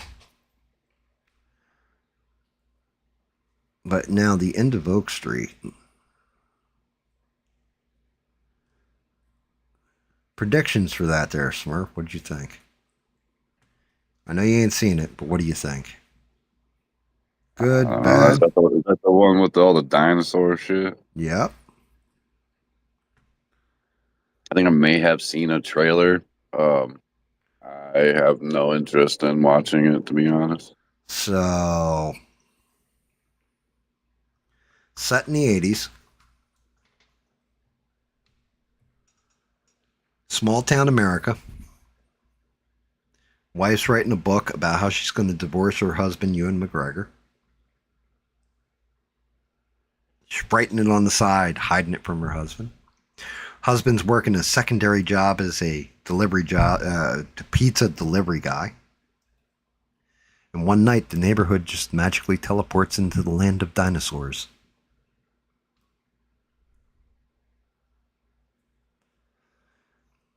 Watching the dinosaurs eat people was cool. The movie itself, well, you tell me. What do you think about this? The boy, their son, because they have a daughter and a son. The son has this neighbor that has moved into town, and the son's making goo-goo eyes at her. And so he's like all klutzy and clumsy and all that kind of stuff around her. Because now, you know, the girl's parents got eaten, so she's stuck with the family. The girl's making goo-goo eyes. Who do you think she's making the goo-goo eyes at? The pizza man.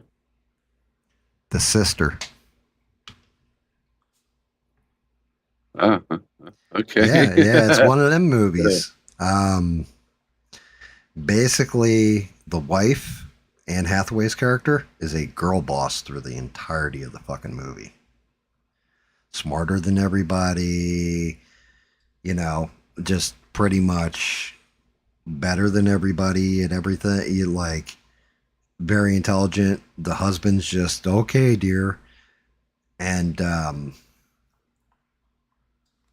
yeah, see, Stranded set the sister, she knew it. They make her a girl boss. Anyway, it goes through the whole movie and everything else. Ewan McGregor actually ends up sacrificing himself to a dinosaur to save the family. Right? Everybody, well, the wife and the kids, there's a portal that opens above their house that they get through and get out. Right? And so they end up 20 minutes. See if this makes sense to you. Like, the movie's a popcorn film. Like, if you're going to watch it, they did a pretty cool take on the dinosaurs because they did the modern take on the dinosaurs where, they're, you know, we now know that some dinosaurs had feathers, some of them had fur and shit. So the dinosaurs were like that. They had feathers and fur on them and all that kind of stuff, which is cool. You know, it's like updated. And watching people get eaten by dinosaurs is always a fun time. They end up 20 minutes in the past before the town gets teleported. The wife starts calling everybody and evacuating the town. The husband, played by Ewan McGregor, is out on a delivery run. She makes a phone call to him and tells him to deliver pizza at some place that's outside the town. So he's not there when everything gets sucked back through the portal. And so at the end of it, she becomes a hero that saves everybody.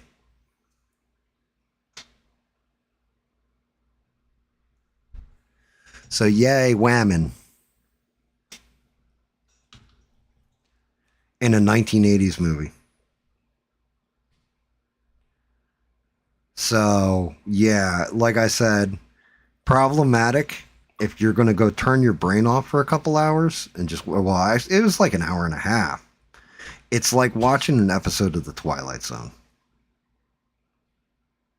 Best way to describe it is watching an episode of The Twilight Zone. Not my favorite episode of The Twilight Zone, but an episode of The Twilight Zone nonetheless, right?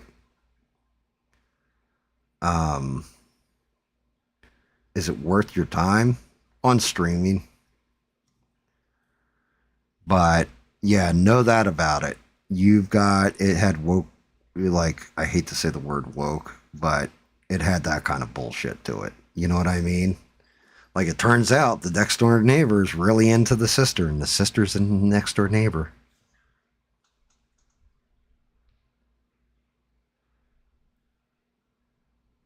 But yeah, whammon power, and like I said, Ewan McGregor's character is kind of an idiot. So I I don't know. I was like, what the fuck? This could have just been a fun romp, and you had to go throw that shit in there, and it was disappointing.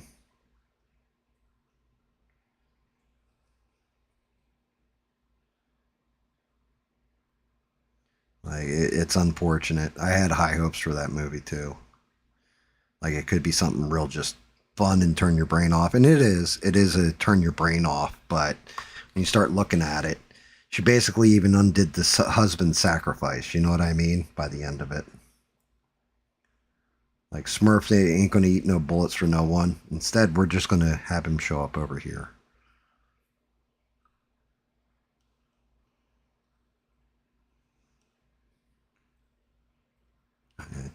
You know, I don't know what to think anymore.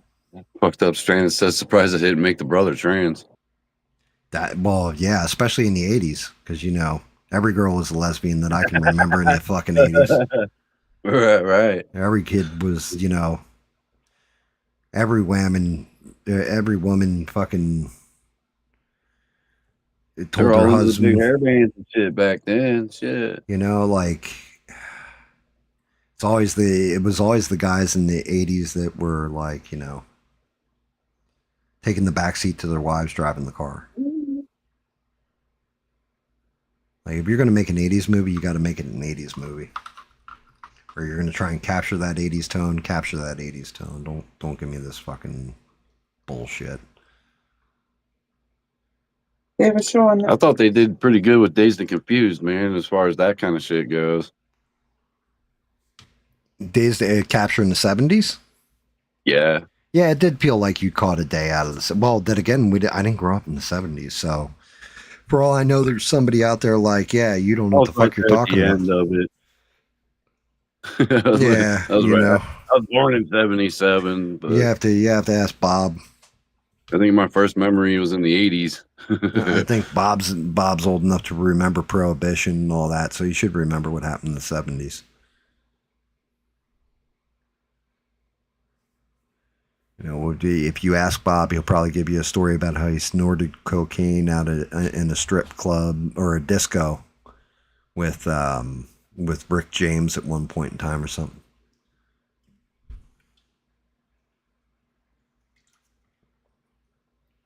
And a mixed marriage. No, there was no mixed marriage or anything. There's mixed marriages in the 80s. Nobody really even paid attention to that shit. Not that I noticed, anyway. I mean, I was a little kid in the 80s, but I never paid attention to that. It never even registered to me.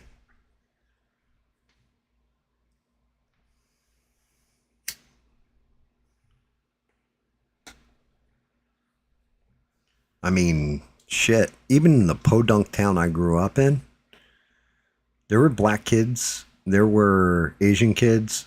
I mean, a lot of white kids, but there was definitely Asian, black, Indian. A couple Hispanic kids. So, I mean, it's always been a melting pot, and none of us really gave a fuck about any of that shit. Except for maybe Bubba. Bubba's always been like, he's been, you know, racially motivated his whole life. He was always like, kill Whitey.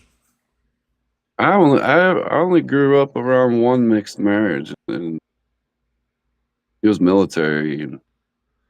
Yeah, I didn't. I knew a couple people had. But you know that's my family, so I don't have a problem with them at all. Like No, I knew quite a few people that came from parents that had mixed marriage.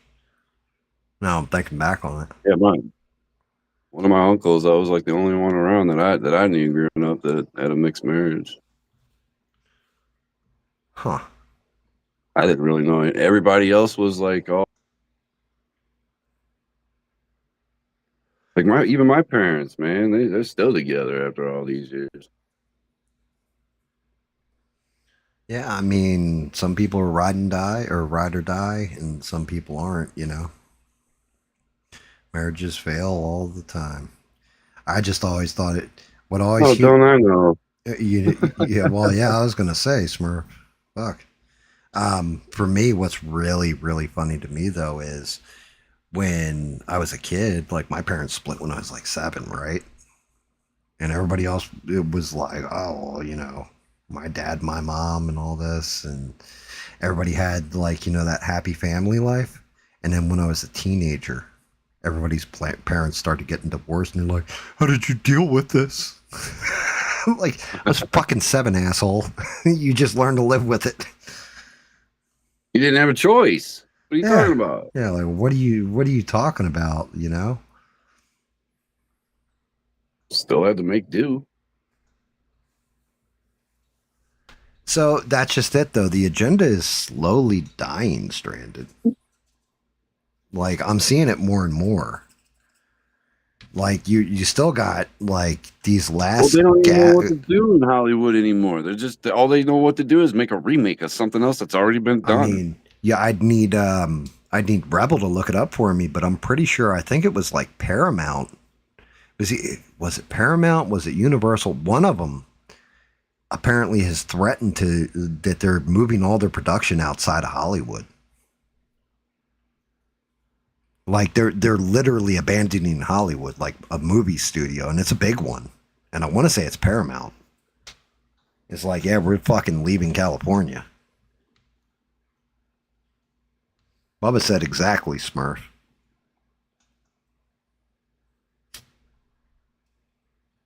I'm sick of seeing, trailers for new movies, and it's just a remake of something old. Like, yeah, I mean, the only time you're seeing, so there's one that I saw, this one movie trailer. It's called Wicker.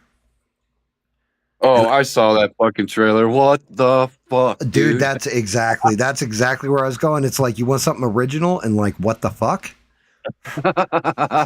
So this movie Wicker, it's like this small little town, and it's set back like way in old timey days, and it's got Peter Dinklage in it.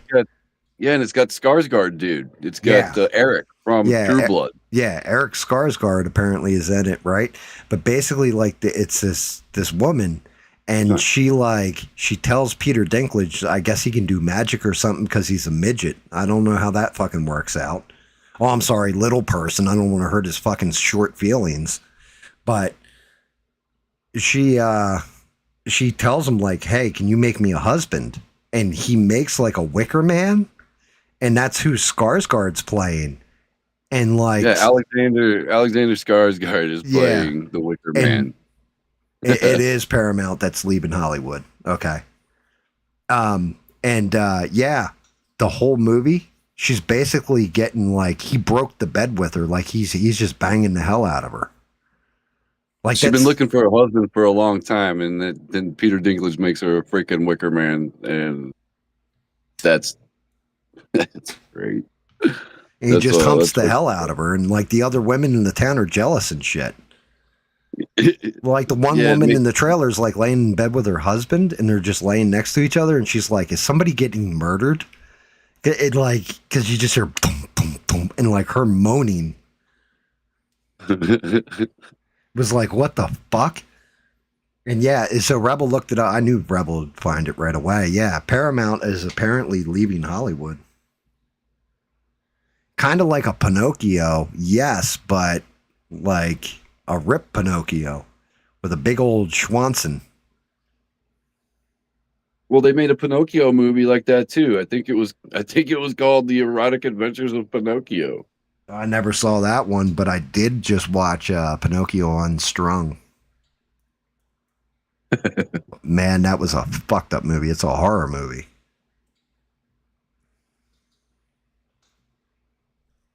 So you got this little kid, and his uncle is Geppetto. And little kid has 2 friends. The one kid dies. I think it was cancer. It kills the one kid. And then the other kid moves out. Like, his mom moved him away. So he's all by himself. And his uncle Geppetto introduces him to, his newest creation named Pinocchio, who's going to be his friend. And Pinocchio gets convinced by his wood fairy godmother and this other fucking thing to basically, like, become a real boy. So, like, he rips one person's skin off. He, like, does all this terrible shit but it's because he's been being tricked by like the wood fairy and all this. And it turns out Geppetto took the soul from the fucking kid with cancer and put it in the Pinocchio doll and brought him back to life. Huh. I didn't watch it Stranded. I I just saw it as one of the pin things for scrolling through YouTube. So, and there you go. They want to move Paramount to Tennessee, Texas, or Georgia. Yeah, it's getting to a point where Hollywood isn't going to be making. It's already kind of at that point where they're not actually producing the movies there. If you watch a lot of these movies, say made on location in Georgia, because they get a tax break from the state for making movies there, because of how many people they employ, all that kind of shit.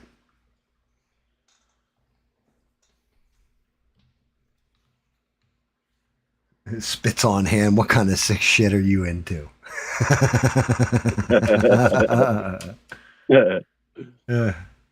Oh shit.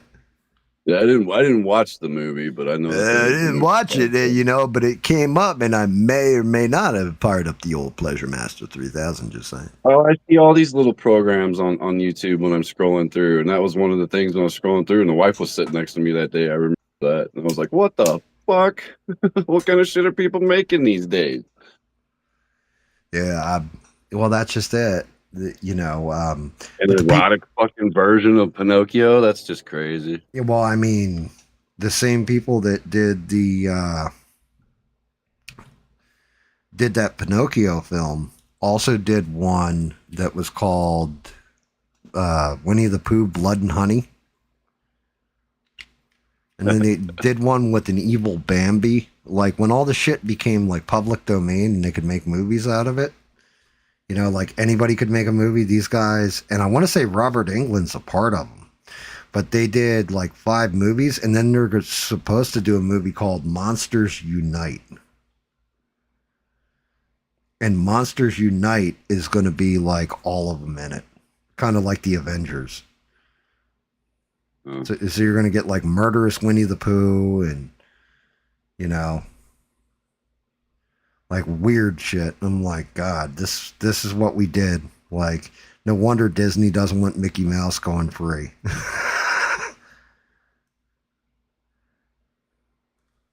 I can't exactly blame Mickey now, or Disney for holding on to their shit with both hands.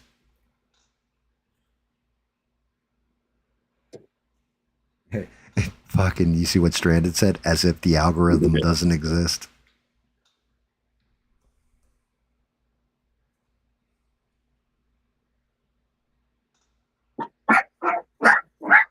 Oh shit! Like even his dog's even calling him out on it, guys. She's like, "That's bullshit. I'm telling everybody." She's trying to tell us in dog language. I got to wake my dog up, have him listen to translate what that dog's saying. Yeah, fucking. Dude, there hasn't been the new season of Reacher's been pretty good so far. But Reacher's always good. Anytime I get to see him just beat the shit out of people, I'm all right with it. I think I'm up to like episode 4 on that or whatever. But I don't know if you've been watching it at all. And Reacher's a good show. Yeah. Yeah, Reacher's not bad.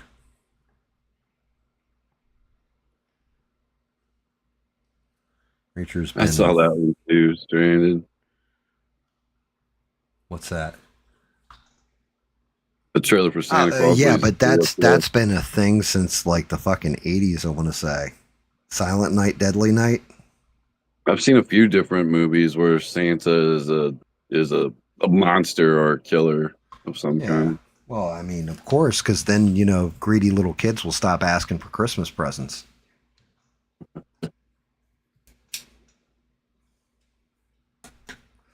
I mean, the one that pissed me off, though, was Terrifier 3.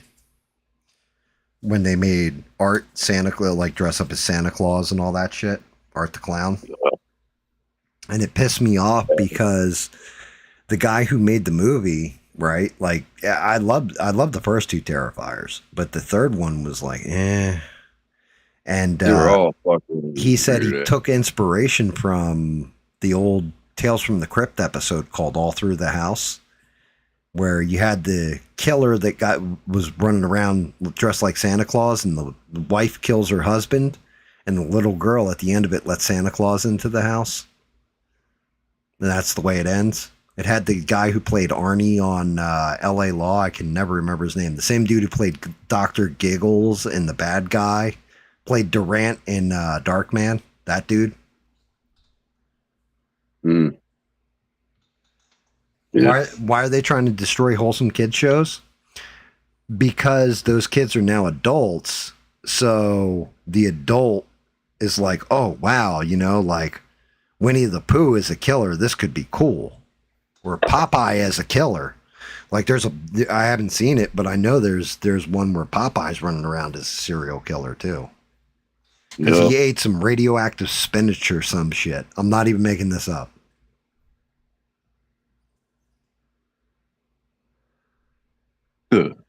Somebody needs to explain Popeye to me.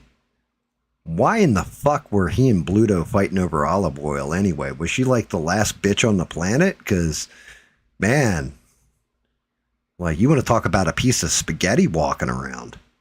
That's what I'm saying. Either one of them would have broke her. I could just see it. Which, doing that now and thinking about it, I wonder if Seth MacFarlane based like his outline for Quagmire off of Popeye. Like he has that oversized chin, right? And like you said, giggity, giggity, giggity, giggity. Instead, it's like kind of the, now I'm thinking about it. Maybe that's where he got the inspiration there, partially.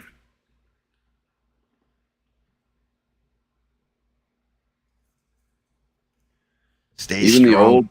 the old cartoons back in the day when I was growing up, they weren't exactly all clean. Oh no, dude! You You go remember back. the Bugs Bunny cartoons and shit? There was some pretty fucking dirty and fucked up shit in those cartoons back in the day. Bro, there's I want to say they're called the Band 7 or something like that. I can't remember. I've got like 4 of them. You can still find them. But there's old Looney Tune cartoons that you can't. I don't know. Yeah, Looney Tunes was the worst. They're just banned completely from the internet. Or well, not the internet, but just regular life.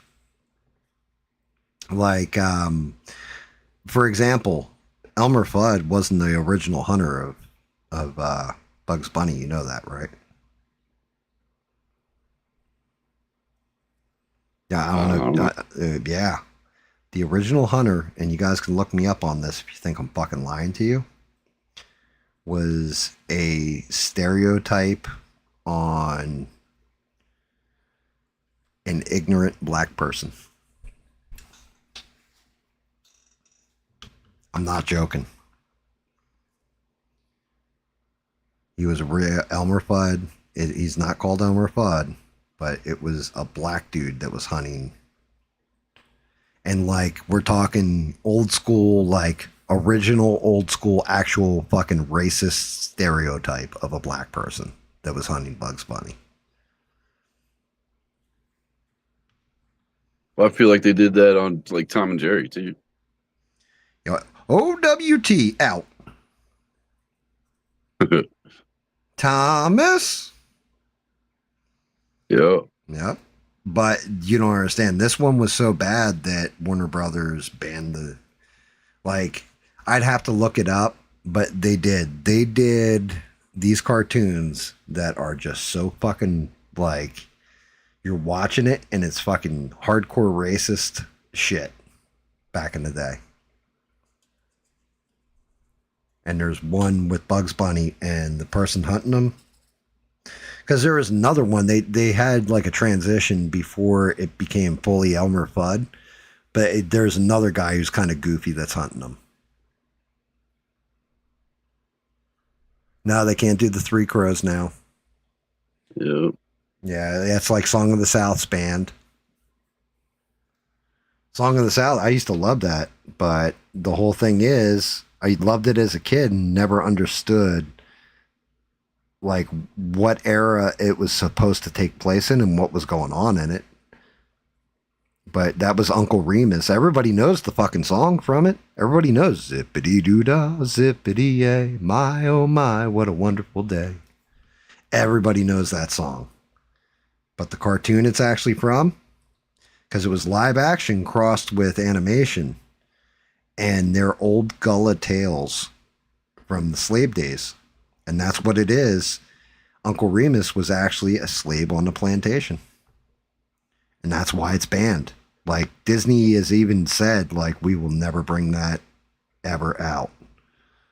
Like, that will never come out of the vault. That is permanently locked away. We'll never Hey, show all hail it. Bob. All hail Bob. Going What's through up, a Bob? tight wind. Something in my timeline. It's all hail Bob. Don't worry, Bob. No more Bob songs. I got other songs that are way, way more fucking brutal than anything I ever did with you, Bob.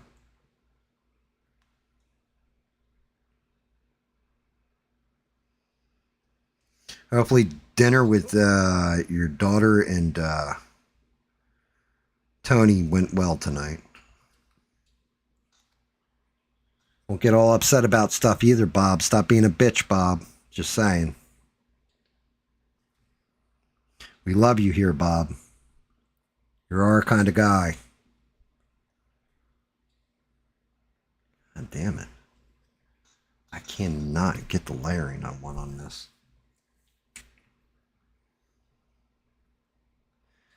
But yeah, I'd have to look them. Matter of fact, I'm going to look it up so you guys, if you guys want to independently search, you can find some of these things. They're on YouTube actually. Some of the famous Band 7 cartoons or Band 5 cartoons. I can't remember. Oh, Bob just woke up.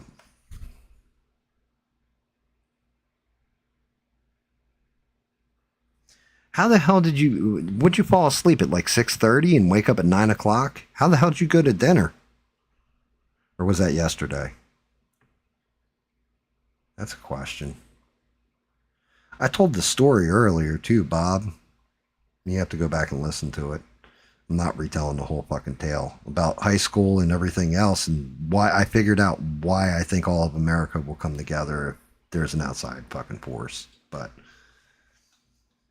I'm looking at fuck. Where the hell's my gotta look for the mouse, I gotta look for the keyboard. Let me look it up.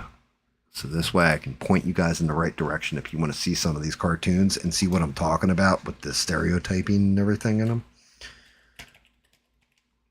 Let's see. I'm going to look up famous band cartoons.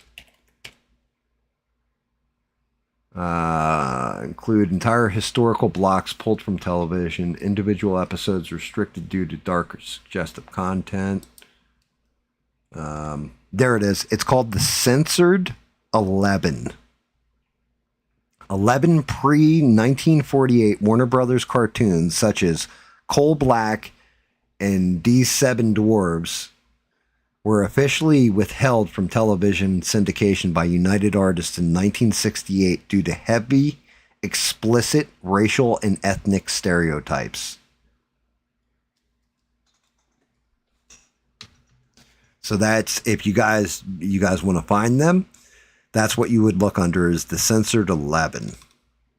And I'm going to try and read that title again because just the title itself should tell you just how racist the fucking cartoon is. D7 Dwarfs.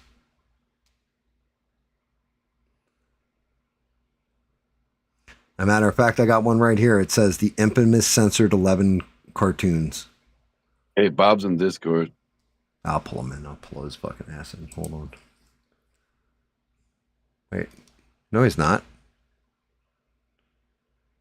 I'm looking in general chat right now. I don't see him. Oh, well, on the chat, it says in Discord. Well, no, I mean, he's, I see him coming up on the sidelines, but I'm not seeing him in general chat, which is where I got to move him from.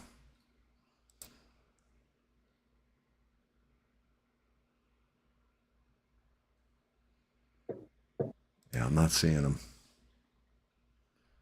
Move him in right away. Oh, wait. As I'm closing down the app. Damn it, Bob. Bob's like, I'm here now, you son of a bitch. Come back. I saw it. I saw the little Bob flash right before it cut the fuck out.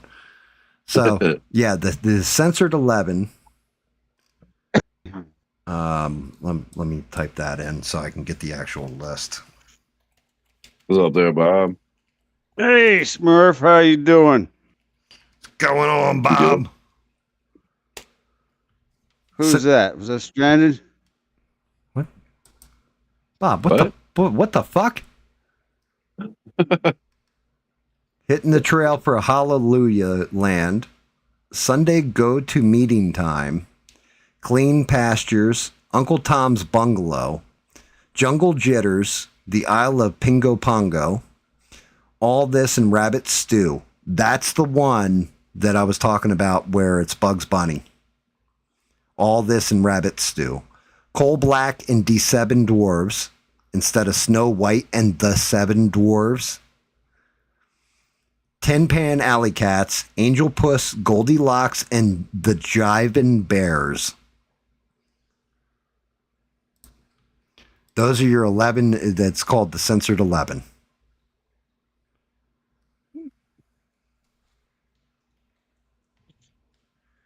Oh, it ain't written down by a brother. It's not written down by a deaf person. You can find, like I said, all that and rabbit stew. You can find that on YouTube. It's up. It's there. I've seen it before. Pingo Pongo Land, I definitely saw before. There's a couple of them that you can't find. There's some that it's like a real shit copy of it, but they exist on the internet. And every one of them, when you watch it, you will know exactly why they were banned. You'll understand completely, like, oh shit, yeah, racism really was a fucking thing, and this is what it looks like. Like, there's no argument, no denying, no like, well, maybe they meant no. No, there's a reason why they banned these 11 cartoons. And it's pretty Did you fucking get banned again because I said the F word? No. Bob, you can't get me banned. I did call you a bitch. I was like, if Bob unsubscribed from me and got all upset and everything, I was like, he's a bitch. I did say that I wouldn't earlier. unsubscribe from you. Dude, we've been dropping F-bombs all night, Bob. No, not for that. For the whatchamacallit, the one song and video. But if you watch it, and that's why I said watch the video, because it's not what you think. I'm not sure you're talking about the same F-bomb there, Smurf. No, Yeah, no, we're My all bad. talking about the same F-bomb, Bob. We know what your favorite word is. Not my favorite word. It's just, it is what they are. I went off about it earlier too, Bob. I figured you did. Yeah, well, no. I didn't go off about you with it. I went off about YouTube with it. I said, Bob's just speaking when he says that. He doesn't direct it at like a gay person to be a bigot. He's saying it because that's what we call each other and call our friends. It's one of those things. Like, you wouldn't walk up to somebody with Down syndrome and call him a fucking retard. You know what I mean? But you talk to Gam online and you're like, you're fucking retarded, Gam. And it's like, you know what I mean? You wouldn't actually use it on somebody who is, an actual, like, has a disability like Down syndrome or an extra chromosome or any of this shit. It was just a word we used when I grew up, and that's what we called them, and that's all it was. It wasn't like honky or anything, It's just, that's what they were. Right. And that's what I'm saying. You didn't direct it at people and all that stuff, but it's like the worst thing in the world nowadays. And that's kind of what I went off on all kinds of shit about YouTube. Like I told YouTube, you guys are a bunch of cocksuckers. I'll have to go back and listen because you sound angry, Dude, angrier than I am. And I'm not angry, but I was angry earlier. David put it this way when somebody said, did he go off because they came in at like half hour mark? I was like, go back. And David was like, I was like, yeah, go back and listen to the first 20, 30 minutes of what I was saying. And David's like, he went nuclear. Like, I mean, me. Oh, you. Oh, I'll go back and listen. Yeah, I basically told like exactly what I'm seeing, exactly what's going on and everything else. Different people, because I named this stream, I kind of took a little bit of your inspiration, Bob. I kept it very vague. But, in this, yeah. Don't do that. Don't follow Bob. Well, in this or change it, right? Am I going to end this streaming shit or am I going to change it? And I was going to do a poll tonight. Do I end this or do I change it? And then I realized I'm being a bitch. I'm falling back from YouTube because YouTube's throwing this stuff in. So if YouTube wants to censor me and get rid of me or keep me silenced or whatever, and, all this other shit, go for it. I planted my feet. I'm standing my fucking ground. I'm here to have fun and joke and do the stream I want to fucking do. And if they don't like it, they can throw me the fuck out. They can take me like Bob, sitting on a bar stool and throw me through the window and get me out of the bar. I'm not leaving. Because you guys, you know what I mean? I'm going to take my ball, go home, or fall back to Rumble, or you know what I mean? All this stuff. Why the fuck am I giving ground? That's what cowards do, and I'm not a fucking coward.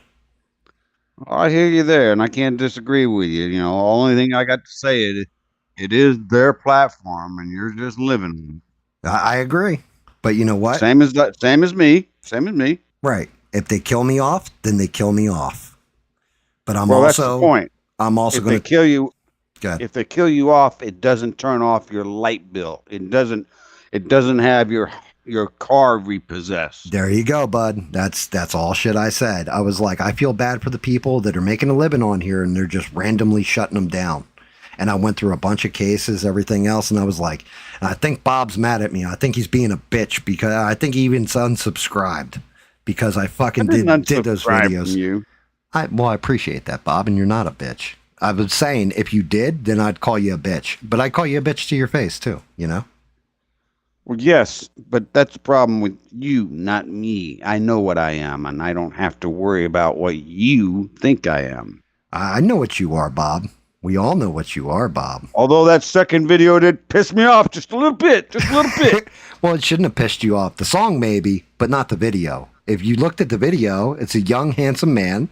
And he's going down deck, and then, you know what I mean? He's scrubbing the deck and all that. It's like, but Stranded said, Bob's going to kill you for this or whatever. I was like, why? I was like, only people with a dirty mind would imply it's that. Plus, it wasn't like everybody who listens to you's got a fucking dirty mind. That's just why I like listening to you. Well, shit, Bob. Thank you.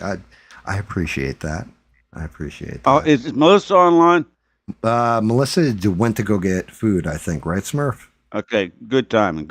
You crack me. Yeah, she went to go eat dinners. Yeah, she said if we're still you know what on, cracks me up though, Bob? You're like, is Melissa online? And Stranded's female and sitting right there too. I didn't know Stranded was female. Stranded's female. Jesus Christ.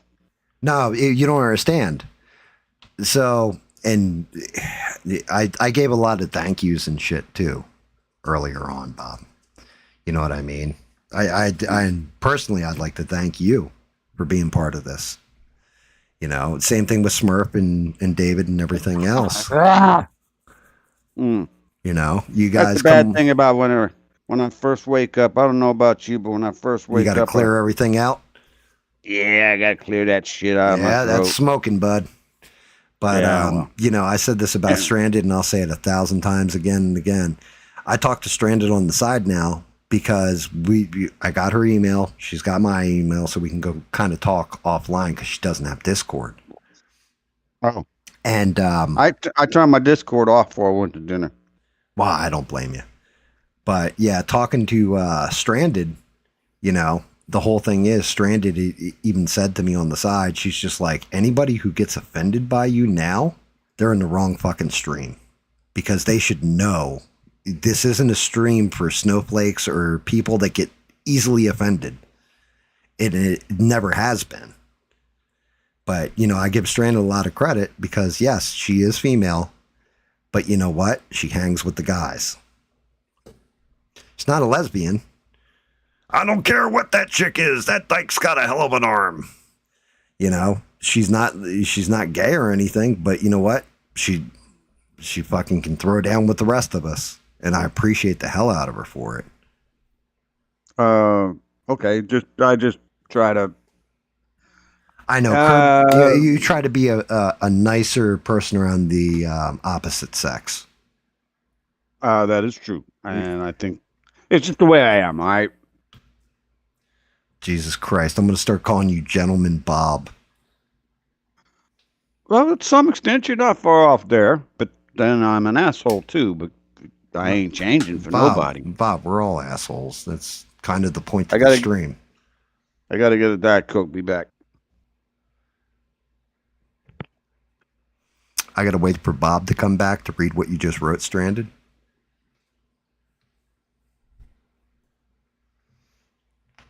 Hey, what's going on over there, Smurf? You got real quiet all of a sudden. Smurf's like, I'm over here. I'm still here. I'm going to sit here. I'm looking up these cartoons you said. Dude, I'm telling you, watch them. You'll be like, oh, shit. Like, I'm not joking. I was not prepared. I was like, what the fuck is this? I was like, wow. I was like, you know, people in 2026 screaming racism and all this other shit. Yo, you need to look back at a different era when that shit actually did exist. Like, not that it doesn't exist now in different places, but I mean where it was out and proud. You know what I mean? Where everybody acted like that and it was socially acceptable.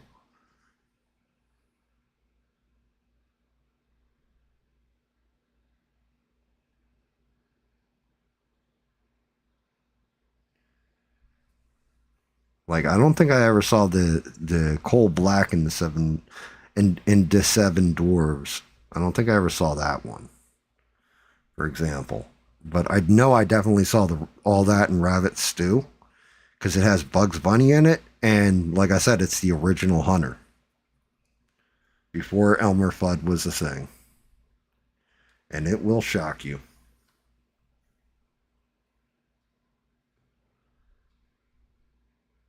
Wait, what's this? California Democrats pass Stop Nick Shirley Act. Journalists will be fried. Thousands for recording and exposing fraud inside immigration support service providers.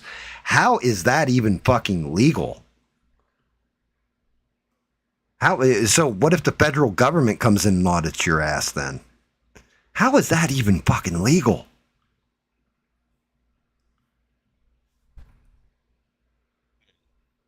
Back. So, yeah, you walked away just as Stranded had typed in because I said she's not a lesbian, right? Mm-hmm. You know what Stranded's response is? This will tell you just what you can get away with saying around Stranded. Stranded said, true. I like my meat swinging.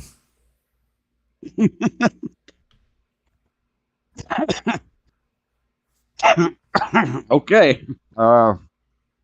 Well, I guess that's pretty clear. Yes. See what I mean? But anyhow, I'd like to take a poll. All right. What poll do you want, Bob? You want me to put it up? No, I'll just ask a question. How many people you got watching that are the normal, regular people that quote unquote, and I'm using my fucking fingers up in the air, know me? Well, Devin. 5, 6, 7. Well, I was going over this earlier, like when I was talking about it, and I used ABL as an example, and Devin's like, are you saying they're bots? I said, no, right? I think he actually earned up to the million and all that on his own. I just think people, same thing with me. If you look at my shit, You know, I think my high was 253 and I'm at like 238. I think Stranded said I'll probably be at 236 by tomorrow, right? Because my shit just 236 right now. I'm looking at it. It's at 236 now? Yeah, what was it before? 238. I'm looking at 236. But So that's what I'm saying. My shit drops off. That's how this shit works, right? Like my sub count will go up and then down. Up, then down. Essie has the same problem too. We've had discussions on this, me and Essie. But the whole thing is, if you want to say how many real fucking subscribers I have, actual fucking subscribers, it's probably like 25 at most. Because you're a small channel. Right, but I want you to really think about this. If it's saying I have 238, how many people come in here and interact on the streams? How many people do you see commenting on stuff? Even when we're playing games, every now and again you'll get somebody who chimes in. But really, it's like it's like 25 people that are here on an alternating or regular basis. Well, that's true.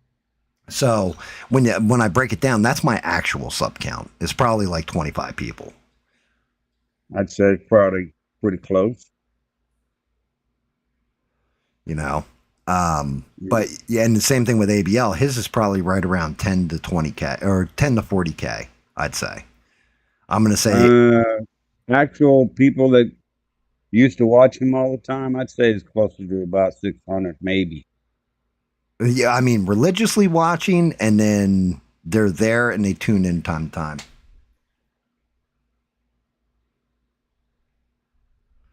Oh my God. Stranded's taking shots. I know who you're taking. That. Yeah, I saw who she's taking. Trust me, I know who she's taking a shot at too, and I love her for it. But yeah, you're right. I could sit here and whine about losing the sub or whatever.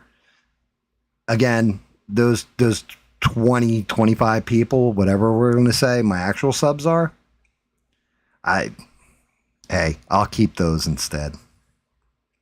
I would love to have thousands and hundreds of thousands of people and all that sub to me and make it taking YouTube's money, but YouTube's just going to demonetize me anyway, so I don't give a fuck anymore. I'm going to do the show to the people that are actually going to watch the show and want to be here and are having fun and enjoying life. You know? Like everybody who wants to come hang out and wants to have fun. That's what the show's for. I said this earlier, Bob. You know, I'm not going to take my ball and run. Instead, I'm just going to change it. I'm going to do the show I want to do. I'm going to talk about the shit I want to talk about. And, you know, people saying, well, you're mean to me. You don't promote me enough. Like things like this can go fuck themselves. I'm done. Yeah, well, like I said, it's a good thing that, you know, your lights don't depend on this channel. I mean, No. I'm not even sure, to be honest with you, how these fucking people make all this money off of YouTube anyhow. Because I see some of them, like, I watch a lot of sailing videos. Not a lot, but I watch sailing videos a lot, probably because I like to dream about buying a boat and getting the fuck out of here for a while. But they actually do that for a living. They put out 2 videos a week. They get, 100,000 freaking views. They got loyal subs. Right. And those are the people I feel bad for, because I told this story earlier. I went down a rabbit hole yesterday because it started showing up ever since we did the stream on Friday, where I went off about YouTube screwing me by not, keeping all the money and everything. And it was people, Bob, from, I think the bottom end was like 300,000 subscribers. And he was covering a guy who had 25.4 million subscribers. And the guy included an animation in his video. YouTube demonetized his whole channel, saying that he violated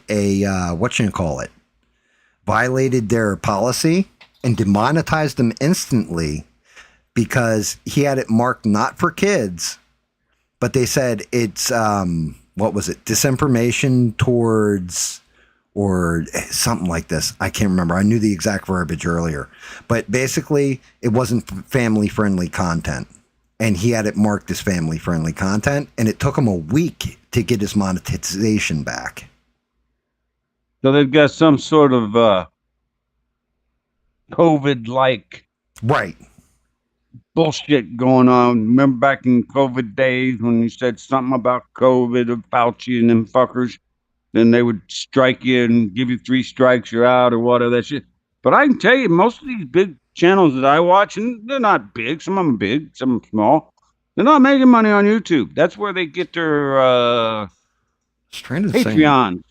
Patreons. That's where they make all their money, is on Patreons. Yeah, well, I mean, kind of have to now, because like these big channels, they were getting money, all this money from YouTube.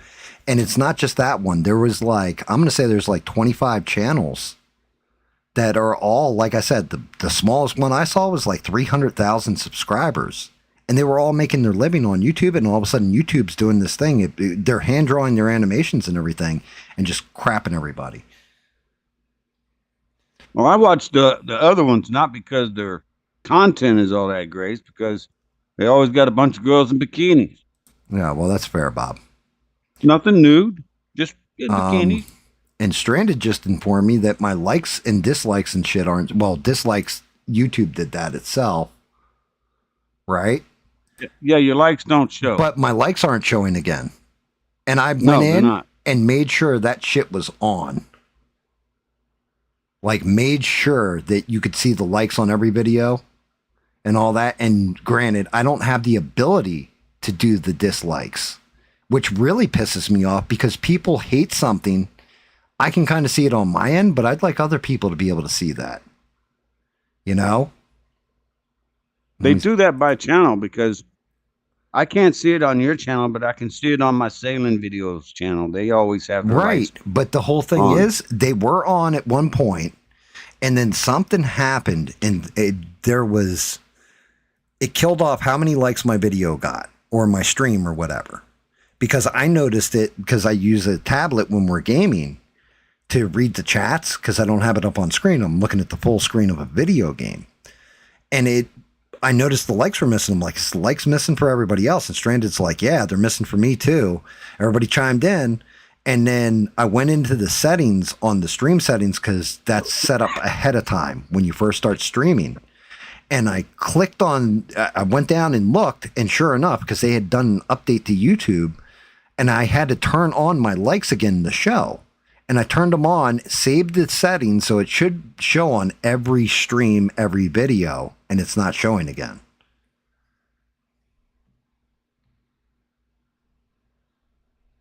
So something that, like, look, again, I'm pretty sure. Right now, and your likes are up. I think, like, right now, I can see I have 10 likes. That's where I'm at on this. No. You know, I'm sure I'm pissing in YouTube's swimming pool.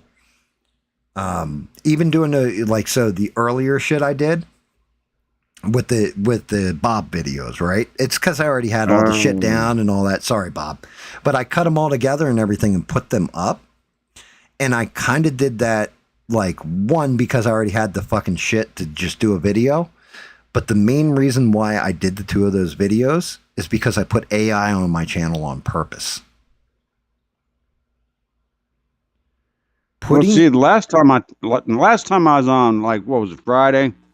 I said something like, I wanted to say hello to the feds that were in the chat. And then all of a sudden, it got weird.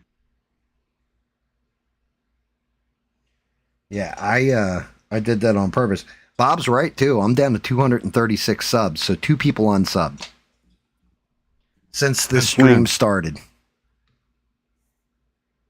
What'd you start at 8? I started at 4:20. Whoa. Yeah, it's a 5-hour stream so far. Oh, I thought you started at 8. Nope. No. Well, normally I do, but I got on early because I got to get off early because I got to go to the dentist tomorrow.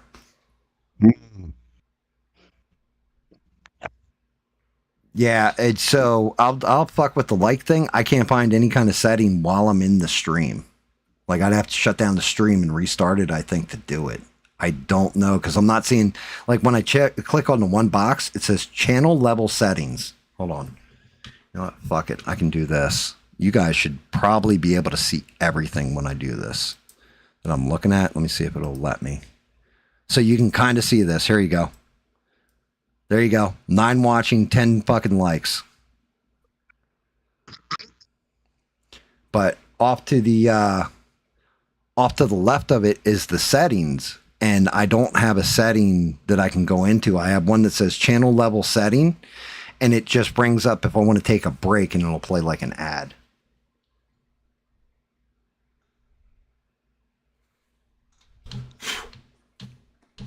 I don't know what to say. It's weird shit. Yeah, I mean, I'm telling you though, Bob, when I say scorched it, like I fucking went off in the beginning of the stream. Well, you seemed pretty pissed whenever I was talking to you over in Discord earlier today. You seemed pretty pissed, and I was like, nah, I wasn't really that pissed off then. I was more relaxed, to be honest with you. I didn't get pissed off until like I fired up as soon as I got on the damn mic. And like then it was just like I'm letting all this shit out. I'm just going to tell everybody because, you know, in a way, I'm actually ashamed of myself. for what? Because I'm sitting there thinking about it and I'm like, you know, I'm letting these motherfuckers run me off to Rumble or a different platform or any of that stuff. It's their football. It is their football, but you know what? Then kick me the fuck out of it. Ban my stream. Ban my channel. Take me out. Why am I surrendering? You know, like, why am I falling back when I'm not the one who's doing something fucked up here? I'm not sitting here having YouTube give me money for playing other people's content.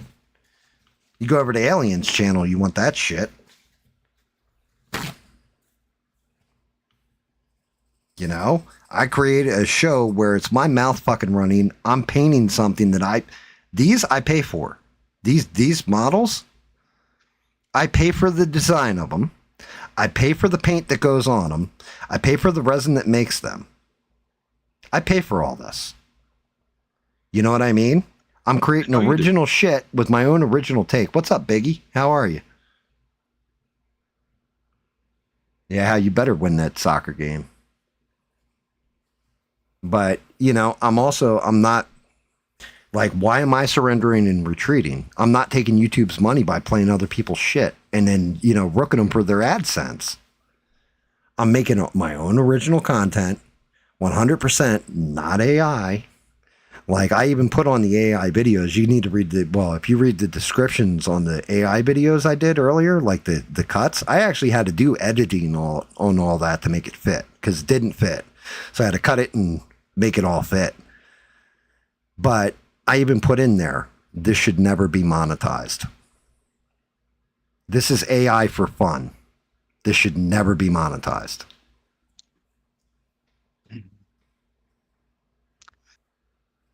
Oh, it's going to take a while there, Biggie. But, you know, that's kind of my thing, Bob, is like, I'm not shanking your fucking loot from you. But you can't. I didn't say you were. Well, no, not you. YouTube. You know, like I'm not shanking their loot from them. And like you said, this isn't keeping the lights on in my house. If anything, it's costing me money. You know. So, like, but I'm the people that are living off this. You know, that do this as a living and a profession and everything else, and actually like make the videos that their audience wants and all that kind of stuff. There's people that completely change who they are just to be online. They're fake as fuck online. And yeah, a lot of people are fake as fucking person too. But again, true. I think the ones that are actually doing it for a living, they're using, in my opinion, I don't fucking know nothing from nobody. But in my opinion, I think they're using YouTube to find people who might be interested in their content, and then they're pushing them over to another platform where they have to pay for that special content. and they're making their living off of that. So yes, there are people that do that, but all right. Well, I hate to use him as the example. ABL. ABL sells He's got a whole merch. website. Yeah. He's got a website? I thought he just had like merch. I didn't think he had a website. Do you have to pay to be on his website? No. So yeah. But he used to. I haven't been there in a long time. But he used to have a website where he had, stories and his commentary. It was like a newspaper thing almost. But I don't know that he made money off that. But I know he had another website where he sold like T-shirts, hats. Well, he's got that right on it. YouTube will allow you to do that once you hit so many subscribers. They have like a little merch thing. Like I can see that on the creator back end where it's like you can promote your own merch and everything else. I don't know if they take a cut of it, but they definitely. Oh, I bet you they take cut on everything. Yeah, I don't know. I don't know how that works personally. But, for me, it's like I said, I think ABL, his main living was off of YouTube, which is why I don't fault him for bailing on the live stream if he's not making the money, because if that's his living, that's his livelihood. If something ain't working, you got to go find something that does work. Like you're working at fucking Burger King and McDonald's is going to pay you more. Well, guess what? You're going to go flip the burgers over there. I don't remember the last time I seen an ABO thing. It's been almost a month now. How did you make any money this month? I don't know, because I unsubscribe from him and I don't pay attention to him. And on Twitter, I put a block so I can't see his shit anymore because I'm just done with him. And I don't want to keep talking about him. You know what I mean? Yeah, I hear you. Like, it's one thing if ABL's in my chat and I can argue with him or bring him in Discord and have, a conversation with the man, but keep running them down, kind of feel like an asshole. Yeah. Like my thing is, I'll talk shit, but I want to talk it to your face as well, Well, let's talk shit. That second goddamn video pissed me the fuck off, motherfucker. The first one was okay. You just hate the song. Motherfucker. How'd that video piss you off? How many people in the chat, how many people listening to my voice, even though this dude is letting me talk on his channel, how many people looked at that second video and laughed their butts off saying, oh, anybody who doesn't know anything is going to watch this video and think Bob takes it up the ass? Yeah. How many? Raise your hand. But did I say like, your rank, Bob, and then your actual last name? Anything. I'm talking about Joe Schmuckatelli. Just saw the video. Hey, look, here's the video. Let me watch it. Oh, boo, boo, those Bob, videos are probably why I'm losing click. subscribers, right? Doesn't matter. They don't know who the song is about anyway. I know it doesn't matter to right. But the whole point is, Bob, if they're scrolling through and they just see that video and they watch that video, they're not going to know who Bob is because they're not in here. I understand that, but they watch the video and they come to that conclusion that I bet you every single swinging Yahoo. See, I almost said you almost said the word. Yeah. Dude, if they come in here and they come at you like that, Bob, I got your back. Well, I didn't know that Stranded was a woman. That's why I changed. But anyhow, every single one of them thinking the same thing everybody else was thinking. But see, they don't know me, but they know me a little bit enough. So they know better, and they're just like, oh, that's funny. I didn't find it very fucking funny. Yeah, but they don't know you, Bob. So what are you worried about what strangers think about you? I'm not worried about what strangers think about me. I'm not worried about what you think about me. Well, yeah, but then why are you upset? I just talked myself into a fucking circle, didn't I? Yes, you did. Yep. Yeah, you just shot your own argument, sir. Yeah, well, argument's still festering. That's okay, Bob. I understand. I take your meaning from it. That's why I was very specific in the description that it's fiction and it's fun. I didn't read the description. Read the description. You'll see. I said it right away. Then I said it was fiction and it's fun. In other words, it's nonsense, just fun. Oh, let me ask Smurf. Smurf, what did you think? You know me somewhat. when you first saw that, what were you laughing your butt off? Yeah, I was. Okay. I liked it. Thought it was fucking great. But now, did you equate it to Bob? Come on, be honest. No, not you personally. Yeah, not you personally, Bob. Mm, Yeah, now, the other one I could understand, right? Because they're actual Bob stories. But, if we break that song down, it's about a sailor named Bob. Well, not even a sailor at that point. yeah, we It's broke it down the other night. it's That is a well, no, personal- that's about me. that's the first song, right? Where it's your stories. Right. The second song, though, right? A guy gets drunk and signs up for the Navy. I'm pretty sure you were court ordered into the Navy and you were sober when you fucking had to sign on the dotted line. That's correct. So already the song's fucked because that's what it's about, is that sailor. So is his name Bob? His name's Bob. But you could call him Roger and it wouldn't fucking change the song. Because and that's why it says this is fiction and fun. Because the other one is like, this was built of tales of Bob from the show. Where else are you going to go where everybody's like, "Oh, hell, Bob"? Yeah, that's true, dude. You walk into ABL, like if ABL was still streaming, you walked into his chat, you think every fucking swinging dick would and lady who's swinging tits would be sitting there going like, "All hail Bob." Well, no, they don't know me. Right. So everybody here knows you. We all know you're not gay. Well, at least not that we can prove, but I don't think you're gay. I never thought you were gay. Well, he's definitely not gay. If you remember that one fucking stream. Oh, no, I mean, dude. come on. Yeah, exactly. What one stream? The one where you told us all what you Well, want. You told us all what you wanted. Wait a minute. Refresh my memory. When did I tell you guys what I wanted? It was simple because we all said, Bob, you said, you know what I want, guys? And we're like, Oh, no. You asked me what was the best thing to eat. well, that too, right? But there was one night when you were drinking and you don't remember it probably because you were drinking. It's a while back. So it's a while back, but we were all sitting in the stream. And I think this is why, even now that you're sober, you're curtailing your language because there's females in the chat. Because you're like, you know what I could go for right now? And He was like, talking to Melissa that night. yeah. And I was like, what could you go for right now, Bob? And you're like, some. And you just said it, dude. First, Jan goes, "Don't start naming off body parts, Bob. Don't start naming off body parts." And then you did. Yeah.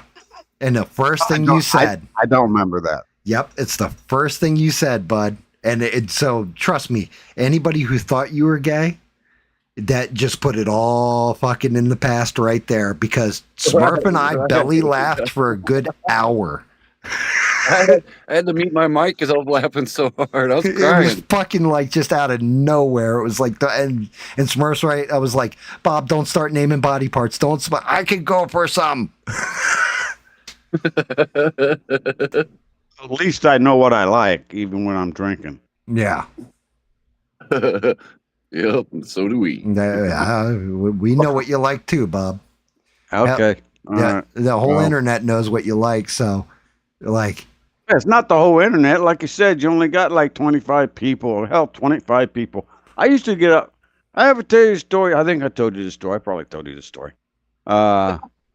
Whenever I first got out of the Navy, and then I had to go teach these guys SAP, and one of the consultants was a flaming gay dude. Ever tell you the story? yes, you did. Yeah, I Right. had to think about it. Yeah, you did. And as soon as Ray got it, that was his name. His name was Ray. He wasn't the one shot, by the way. Different I was dude. going to say, Ray is the same dude you went to the adult film with at the drive-in, right? That's correct. That's correct. But And he it's a ended up different getting Ray? shot a couple weeks later. Different Ray. Okay, that's a different Ray Ray, though. was- Not the gay Ray. So not gay Ray, straight Ray. No, straight Ray got shot in the heart.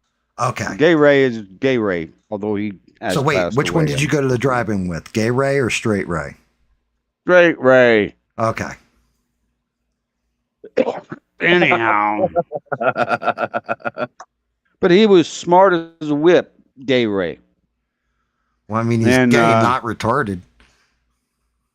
Yeah, he was very smart in what he, he taught HR stuff, timekeeping stuff, and shit like that in the software, and he was very, very good at what he did, and I didn't have a problem with him. Matter of fact, he was just a good friend of mine, and I kind of had that. Everybody who knew me from active duty Navy time just kind of gave me that side-eye glance, thinking, "Oh, what's up with this, guy we used to call senior chief, blah blah blah." And I was just like, "Shut the fuck up, listen to what he's got to say." I wasn't active duty then, so I could talk like I wanted to talk. So it's like, listen to what he's got to say. He's gonna set you straight. Just listen, and they all listened. But yeah, he's a good guy. He passed away too. Yeah, rest in peace, Gay Ray. Seemed like the older I get, the more people I know that passed away. Funny enough, I lost a lot more people when I was young than when in my older age. I was supposed to go to dinner with Tony yesterday. Yeah, and his wife. Yeah, right. We were going to go on Saturday, and he sent me a text on Tuesday because we made these plans last Saturday. I was helping him with something. Oh, I was helping him on his gutters, and screw it, let's go. I want a steak. Let's go get down and get a steak. And he sent me a text on Tuesday saying, "Hey, can we push to Sunday because he had a funeral to go to because apparently one of his officers who used to work for him back when he was boss passed away, and they had to go to the funeral." And I was like, "Yeah, go ahead, man. It's not a big deal. We'll have dinner on Sunday." But it seemed like everybody I knew freaking dying on me, but that's the way life is, I guess. Yeah, I mean, with me, I swear most of the I had way more deaths when I was younger in my life, but now the important ones are dying. You know what I mean? Yeah, I understand. Yeah. Did you see what Chris said? What? Said for anyone that doesn't know, Bob likes the kitty, just not flat-chested kitty. Yeah, that's a good call, Stranded, Yeah. Now that I know that Stranded is a woman, that hits me a little bit different. Why? Because she knows that you like boobs? What? Well, she's not supposed to know that. Women aren't supposed to know that shit. Bruh. There's a point in time where there was more women listening to this than men. You know that, right? No, I didn't know that. Yeah. Yeah, the metric is flipped, where it's now, I think, like 80% listen to me that are male and like 20% are female, but it used to be 64% were female. Well, see, I came in here and scared them all off. No, I pissed them off. You pissed me off too, but I mean, the whole thing is, like I said earlier, I was like, if Bob unsubbed and fucking like stopped because I lost the sub right after the video or whatever, and I was like, fucking Bob, if you fucking unsub from me, you're a fucking snowflake and a bitch. You would think that I would do that?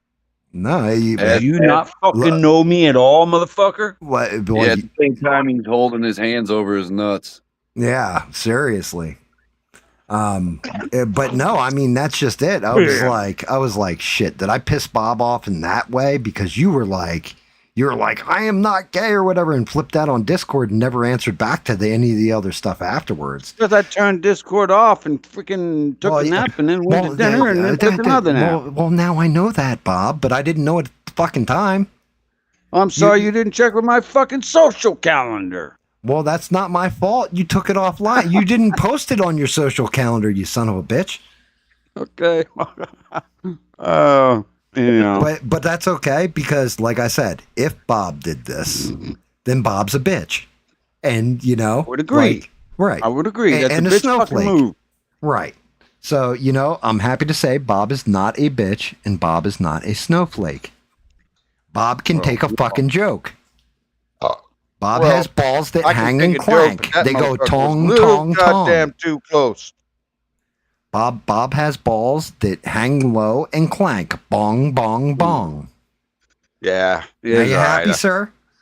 I took a nap, got over that shit. I was like, all right, whatever. Yeah, I don't even know why you're pissed to begin with. It was funny. And you I don't know, haven't, man. Bob, you ain't heard shit till you hear the one that I've been starting to brew up on me. Like when No, you, I want you to when do you, one on Smurf. You did a Smurf song, but I no, haven't heard it yeah, in a while. what, Smurf Second Shift? I can play that if you want. I About haven't him, heard that in a while. Oh, you ain't got to play it right now, but about him in the butt plugs in the Amazon warehouse. That song? Okay. Yeah, it's called Smurf Second Shift.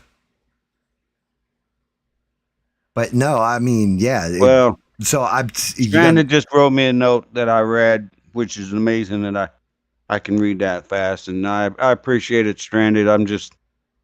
It kind of goes against my grain. That's all. yeah, But well, there's a reason why Stranded, out of everybody, has stuck as my moderator, my friend, and like right next to me because she's just like, you're just fucking talking. It Bob, doesn't bother me. the thing is it's been a joke about me working at Amazon and the butt plug fucking thing for a while. I'm not gay, and I absolutely do not do that, but it's still funny. Right. well, Yeah. see, the thing about it with that one is sort of like the very first video. You do work at Amazon, so is your wife, correct? Right. So there's some semblance of truth into that one. The first video, there's some semblance of truth to that one. The second video was like 100% not fucking Bob. And that's what was like, man, this Well, one ain't no. right, motherfucker. Oh no. But it is Bob, just not No, it you. ain't. It's just not you, Bob. You got the two videos, one right after the other, so anybody who doesn't know shit would think it's the same Bob, right? Yeah, But but nobody even knows the first one. you're right. Nobody's going to know who the first one is. Yeah, good point. Good point. Yeah, you know, like if they don't know, they don't know. Comments so far, and none of them were like, "Who the fuck is this Bob?" Like I'm going to say 95% of the people that actually watch the streams and all that stuff, that when you're on here talking and everything, everybody knows who Bob is, and everybody loves Bob. I wouldn't go that far. But Well, dude, they don't. They all yell "Hail Bob" every time you come in. see, that was really the first time I actually who do you saw hail a to, video of Bob? yours. Who do you Pardon? hail to? I don't hail to nobody. You hail to the king, Hail the king. right? Any king. It's hail to the king, baby. So I want you to think about that, Bob. That means everybody in this chat appreciates you.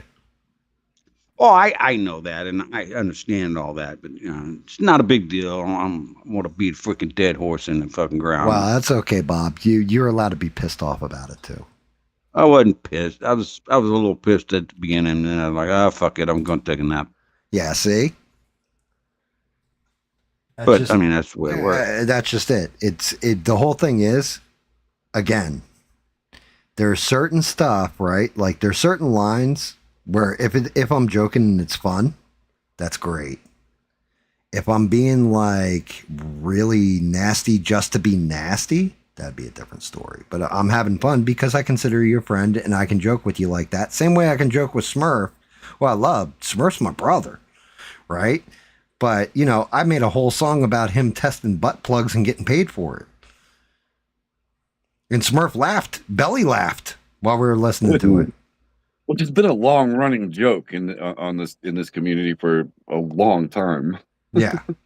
You know? Yeah, that's true. That's true. Now there's a couple other people that I'm making songs on. Well, there's two other people that they're going to be funny songs, but they're fucking mean spirited. Is the best way I can put it. Like they're not going to be done nice. They're going to be done where I'm basically like telling you what a piece of shit the one is. And I'm not saying who it's about or any. Actually, there's two of them that are going to be about people that are just like, all right, I'll give you guys a hint. The one song I'm working on is called "He's Not an Alien," and then it's going to have, you know, the little bracket symbol and say he's just inbred and close bracket symbol. That's one of the songs I'm working on. Like I said, Yeah, we all know who that's going to be about. right. You know, I don't know what it is, but normally whenever I get a little upset, if I lay down and take a nap, everything's better on the end. I ever tell you about what happened when I got locked out of my own shop? No. Oh, fuck. Here we go. I never told y'all that story. Nope. That's the. You ever heard that story, Smurf? I've never heard that story. Negative. Oh, man, this split the whole fucking boat.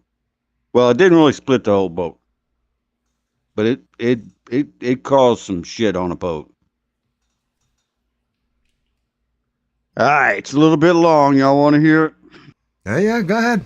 Fire away. Gives me time to actually put paint on the model. Okay. He's grabbing Grab a beer? No. You do not touch a beer. You got a Diet Coke in your fucking hand, I sir. was talking to Smurf. No, I said Gam. He's grabbing his pen and paper. Oh, there it is. Yeah, probably. Nah, I'm not making. I'm kind of done with This Bob is a songs true- because Nope. This one I don't mind. It's a true story. So, A was reporting to the ship USS Trenton, LPD 14. You can look it up. And she had just pulled back in from, she was doing exercise, fixing to go on deployment. So I reported aboard. I was first class petty officer, and that's fairly senior rank. And I was put in charge of the hull tech shop, which was what I did for a living. I was the senior guy in the hull tech shop. And the hull tech shop had about seven or eight people that worked directly for me. And then I had a chief that I reported to.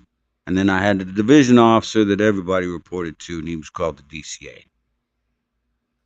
Now, I went in there and like I normally did with a new command, I, believe it or not, kind of stayed quiet for the first, I don't know, couple weeks.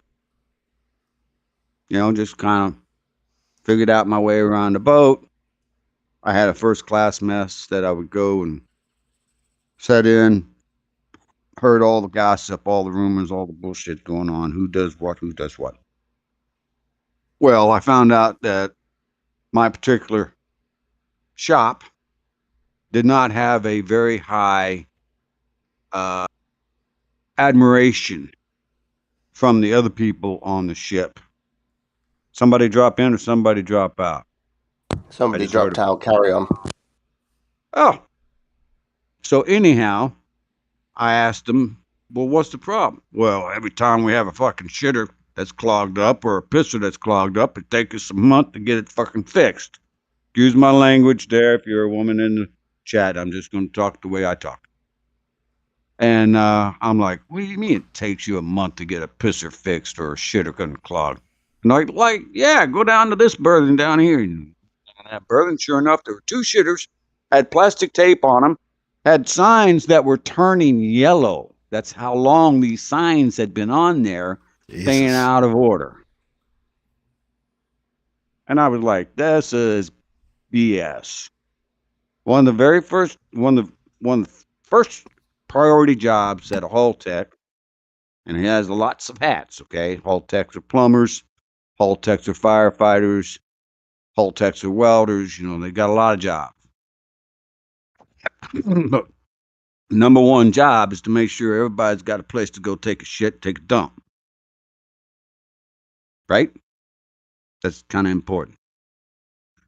But the guys on the ship had gotten so used to them, the guys in my shop now, being so freaking lazy that they were stopped bitching about it. They just took it as business as usual. Well, I'm not that type. Somebody comes to me and says, hey, this is broke. And it's, you know, it's got to do with habitability, what we used to call habitability. It's got to do with habitability. Then I need to go fix that as soon as I can. It shouldn't take a goddamn month.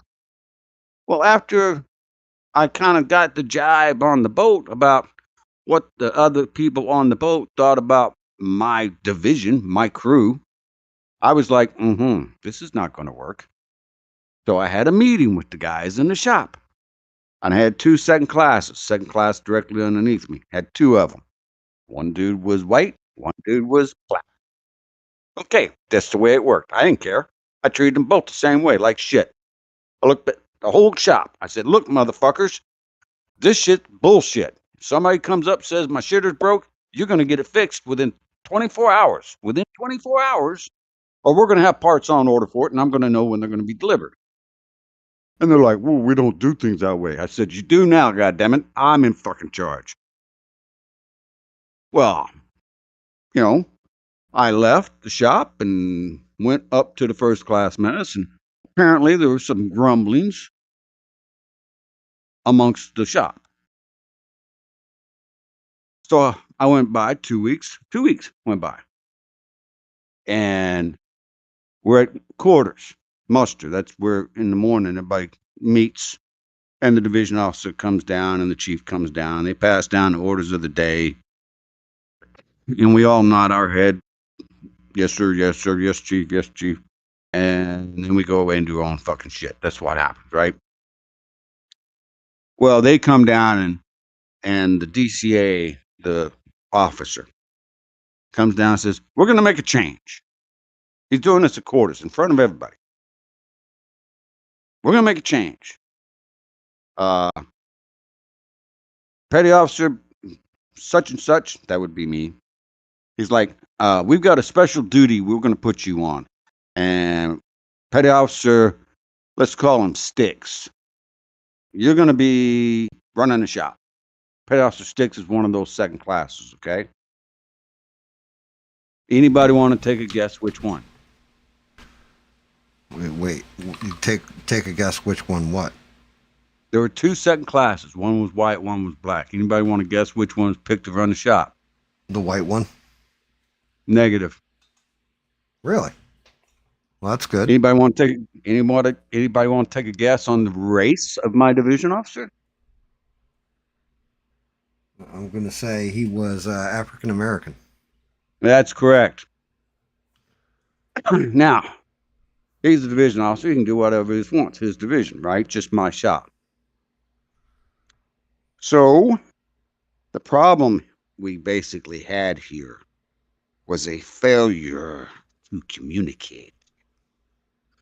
And apparently it was my failure to communicate with my division officer. So, I go to the shop after quarters. Nobody's in there. The door's locked. Got a combination lock on it. It's on the mess decks. It opens up into the mess decks where everybody goes and eats. And I put in the combination to the shop and it don't work. Put in the combination to the shop and it don't work. I'm like, what the fuck? Well, I see one of the guys walking by. I said, hey, man, who changed the combination to the lock? He's like, oh, the DCA changed the combination. I'm like, well, what is it? Let me know. And he's like, I can't tell you. I mean, what the fuck you mean you can't tell me? It's my goddamn shop. He's like, I can't tell you. And he's nervous. And I'm like, who told you that you can't tell me the combination to my own goddamn shop? You got to talk to the DCA. Oh, fuck. And I go to the DCA. He's got his own office. Got a little, cubbyhole office. I'm like, excuse me, sir, what's going on with the shop? I can't get in the shop. I don't know the combination of the lock. And the guys are telling me that you told him not to tell me what the combination of the shop was. I did not say fucking. Left that out. And he's like, well, you don't need to be in the shop. We got another job for you to do. And I'm like, okay. What exactly what kind of job you want me to do? He's like, I want you to go down to the technical library, which is basically a book where they kept all the tech manuals for all the material and all the equipment on the boat. So if you had to go work on something, you go to the library and check out the tech manual. It shows you the exploded view of all pieces and parts and all that stuff, right? I'm following all your schematics. Right. Your schematics thing. So basically, that's where they put people who they don't want to deal with or who stuck at their job and they just stick them in that hole until they die, right? That's what they do. And I'm like, oh, okay. I didn't say anything bad. What did Bob do? I went down there and made a mess of the place. Negative. I went down, hit my rack. I went to sleep. Shit. Bob took a nap. And fuck yeah. We're on the way, by the way. We wasn't like in port. So I went down, hit my rack. And I don't know how long I was asleep, but I hear this banging on. I'm on a. God, this is gonna dovetail right into your goddamn video. I sleep on the bottom rack. So I hear this guy. The video was a different fucking Bob. I hear this guy kicking my rack. He's like, "Hey, pay out your such and such." I open my curtain and it's a senior chief there, and I kind of knew who he was. And I'm like, "What's up?" And he's like, "I got a job for you. I heard that you're not working in your shop no more. I got a job for you." All right, I'll be up there in 10 minutes. Like, get up, throw my clothes on, I go up there and meet with the senior chief. He's got some other bullshit little throwaway job that he didn't want to do. Right. That he was trying to pawn off on me. And I'm like, no. So basically I'd go to quarters, every day on time. And then I'd go hang out in a first class mess, watch some CCTV. And nothing happened. What I did not know at the time, and I found all this stuff out later, was there was already a civil war going on the ship between the chief engineer, okay, that's the DCA's boss. Right, Mr. Scott, I got you. Yeah, Mr. Scotty, okay, and then the DCA worked for Mr. Scotty, but the DCA got along well with Spock, the XO. Oh, Gotcha. I'm sorry. I take that back. The DCA got along well with Kirk, the commanding officer. Yeah, I was going to say that's Captain, yeah. Yeah. So the DCA and the CO got along well. The Chang, the chief engineer, Scotty, got along with Spock, but not so much the captain. I did not know any of this, okay? So basically there was a power struggle between these four people.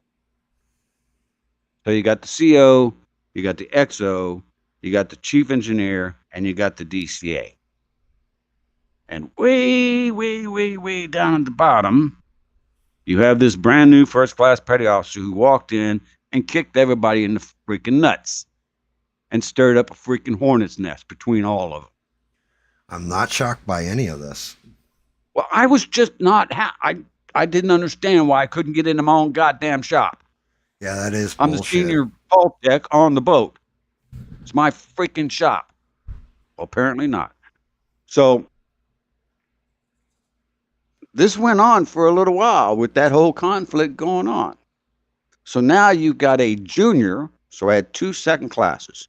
One was junior, one was senior by about 1 year. So it depends on when you make rank and the year that you make it. That's how you set up your priorities of seniority. The junior second class was put in charge of the senior second class because of race. Wow. And because he was good with the DCA. Right? And this went on for a while.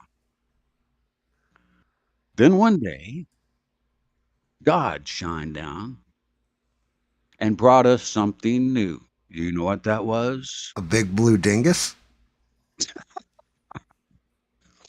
He brought us a new commanding officer. Oh.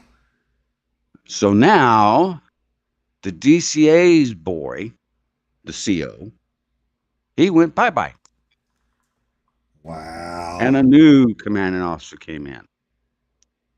So now you had the chief engineer and the XO who hate the DCA and is secretly on the side, I did not know this, talking me up about, yeah, they're really screwing over that new first class on the side. They're not saying this out loud because the commanding officer is in good with the DCA, right? Right. So now those two guys are like, hey, we just had a change command. We got a brand new commanding officer. And the DCA, it's all the writing on the wall. He knew he was screwed. So as soon as like the day after we had a change command, I got called up into the Chang's office. The DCA got called up into Chang's office. Chang looked at me and he says, you're in charge of repair division. I said, well, what about chief? He's like, chief's in charge on paper. He says, but anything goes wrong, I'm looking to you. And the DCA was like, yeah, but he still reports to me, right? He's like, nope, you're no longer in the DC or repair division. I'm going to put you in charge of some other bullshit job, right? What they did. Gotcha. Shitty little jobs also. It just happened that quick. So Rebel has a question.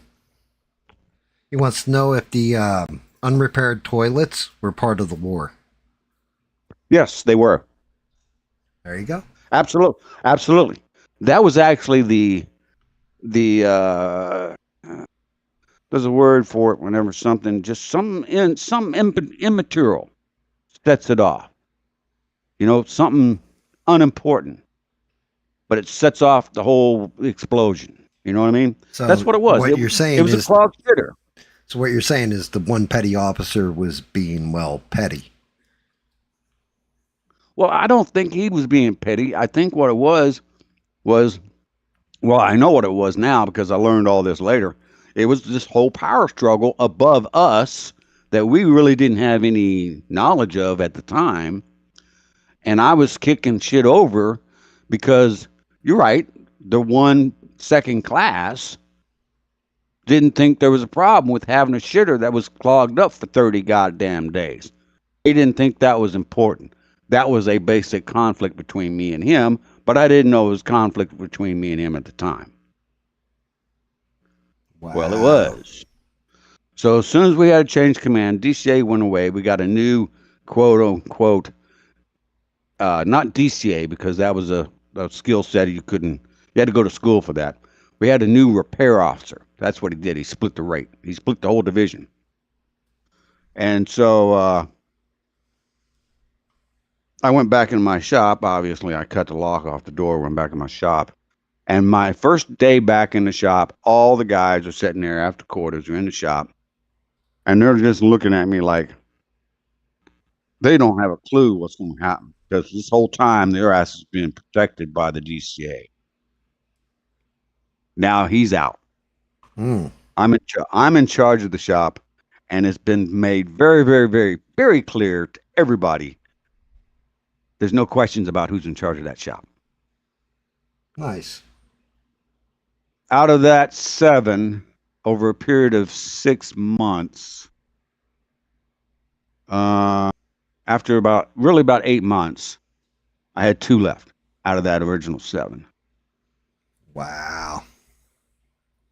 All the rest of them either transferred, thank God, or got out, or went on to find other jobs on the boat. Yeah, they moved off to a different position. They got out from underneath my authority very, very, very quickly. And in replacement, I did not replace them with hull techs, because normally you just replace them, as they come out of school, out of hull tech school, you get hull techs on the boat, and you would replace the ones that come up missing off the muster. I replaced them with non-designated firemen. In the first video with the bob and the hose. Oh, so by the way, Bob, the actual line, and if you notice, you can see where the words are written under it. I had to cut it out because, it gave it away. because it says what the actual lyric is, where it says, you know, Bob was a fireman, handled hose. Bob loves handling hose. Yeah, I saw that. Hose is actually spelled Hos. I'm going to have to go back and read this. Well, no, you're not going to be able to read it because I cut it out of that frame of the video because you can't call women hoes. Oh, I got you. So, but get it? You like to handle hose. I got it. But actually, the firemen that I picked were guys that were working down in the hole. Down. Okay. And they were guys who were not designated. In other words, they were like, okay, in the Navy, if you're undesignated, which means you don't know what your job is, you have two types. Actually, you got three. You have seamen. They go to deck. Those are the guys scrubbing the deck, by the way. They're called seamen. If you're a fireman, they go to the engineering spaces and go down in the hole. Those are called firemen. And if you're an Airedale, which we didn't have Airedales, you got to go to a carrier. Then you're just an Airedale and you go to the carrier. I'm not sure what they do with them.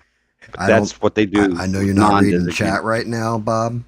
Rebel said it's good to know the men fighting in our military are as petty as mean girls in high school.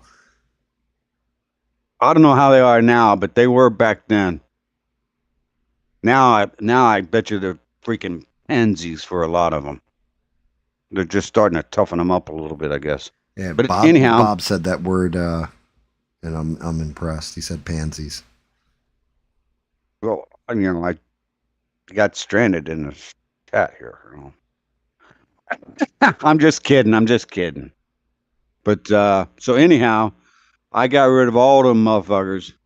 Brought in some guys from the fire room, from the engine room, from the M&R shop that actually wanted to, number one, get out of the fire room, get out of the engine room, or get out of the M&R shop, and would do fucking anything I said just so they didn't have to go back to the hole. And they were hard workers. If there was a shit that was clogged, it was fixed within 24 hours. There was a pisser that was clogged, it was fixed within 8 hours. No questions asked, period. Otherwise, we had parts on order, and I had a due date on when the parts was coming in. Guess what happened to the reputation of my shop? Went through the fucking roof. I made Sailor of the Year. No bullshit. I got a plaque right up here on the wall. I made Sailor of the Year. That means I was the best fucking sailor on that ship. And they picked me to be Sailor of the Year. And I didn't even earn it. My guys in that shop did. Wow. But that's the story about this is what happened when Bob got locked out of his own shop. Oh, shit. Now, it took a period of, whole period of, initially the whole bullshit went down over about 2 months period. But then the whole me, farming out all the dead weight that was in that fucking shop, that took about 8, 9 months. But that's what happened. And at the end of that 9 months, they made me Sailor of the Year. And we went on deployment, and it was a great deployment. Nice. So I guess the moral of that story is sometimes, and I took this away from it, sometimes even when you think the whole fucking world's against you, because that's what I thought. I thought everybody was against me because I was the F and G, or I was the white boy coming in there stirring up the shit. What I didn't know was it really wasn't me at all. It was all these yahoos above me doing their own power struggle bullshit, and I just got caught up in the middle as a pond. Yeah, I hear you. I mean... But I didn't learn that till later. My big thing where I went off earlier, it's hang on. I want to hear this, but I got to get a Diet Coke. Go get a Diet Coke, Bob.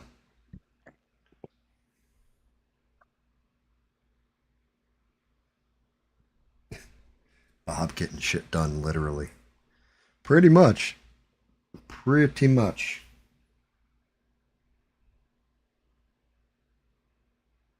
All hell, Bob. All hail Bob.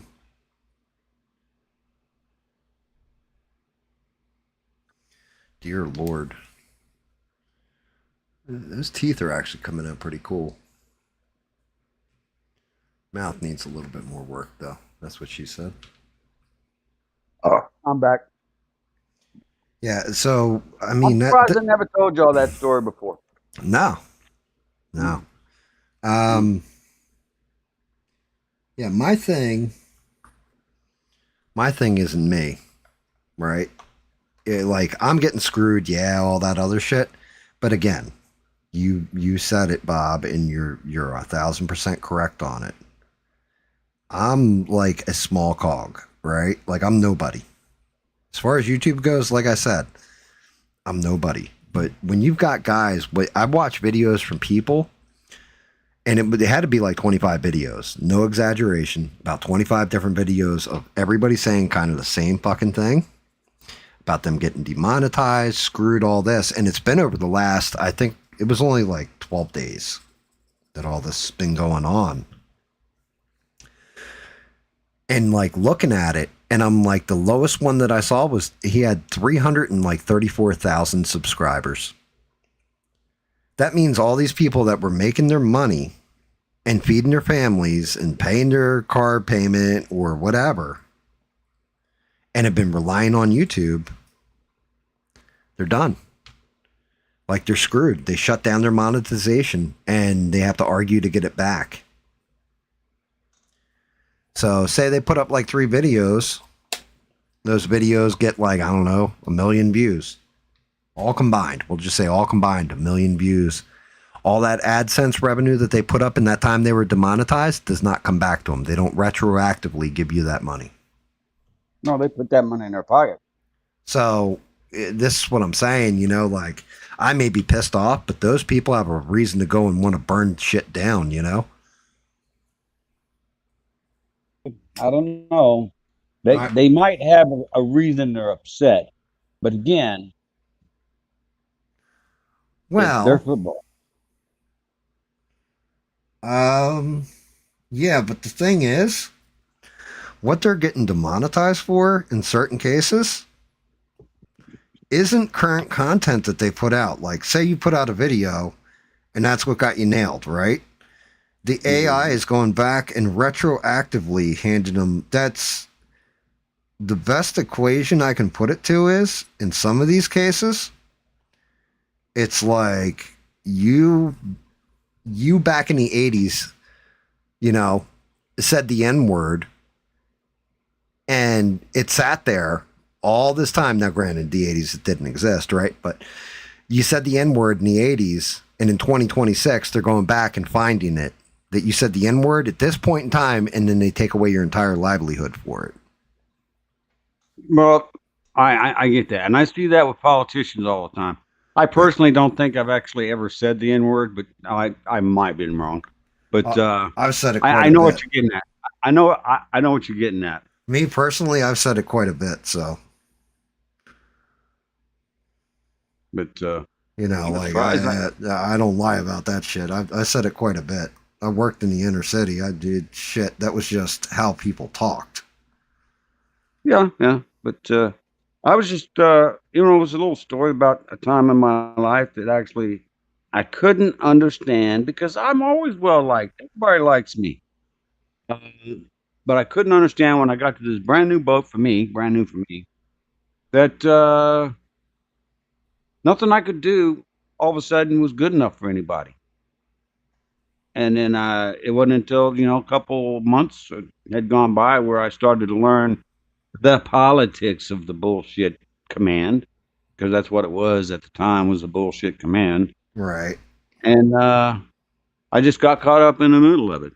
Yeah. And me being the instigator, I guess you might call that, the instigator that lit the fuse that blew the whole damn thing up as soon as the CO got transferred off and the new CO came on. And the new CO was a great guy. He was in Airedale doing his deep draft, and he had no clue any of this shit had happened before he got on the boat. Good night, Stranded. Thank you for everything. To him, it was just he's coming on board and everybody's hunky-dory, and He had no clue of what the power struggle was the day before he walked on that ship. And as far as I know, he had no clue about it the day he walked off that ship. Yeah. But everybody else in the wardroom knew. Everybody else in the chief's mess knew. Now Melissa's in chat. She said, "All hail Bob." Hey, Melissa, how you doing? Yeah. I mean, look. Again, I fired up the stream. I lost 2 subscribers, but that's because I told people, if you don't want to hear what the fuck I got to say in the way I want to fucking say it, then fuck off. So obviously those 2 people didn't want to hear what the fuck I say and fucked off. I haven't refreshed your stream, so maybe you've lost more since then. Let me check. Yeah, check.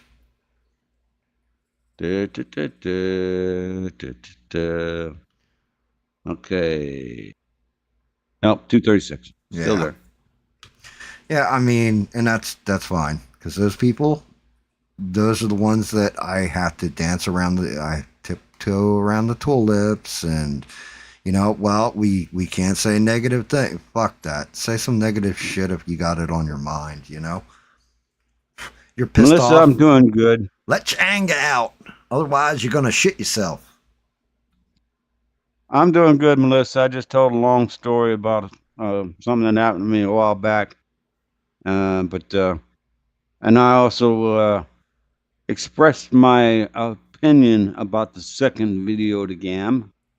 Which was great, because it turns out being Bob's not polite. a snowflake and Bob's not a bitch, because he didn't unsubscribe, and he came jumped in the chat, told me I was an F slur, and you son of a bitch, why would you do that? Well, he didn't say the F slur, but I understood his meaning.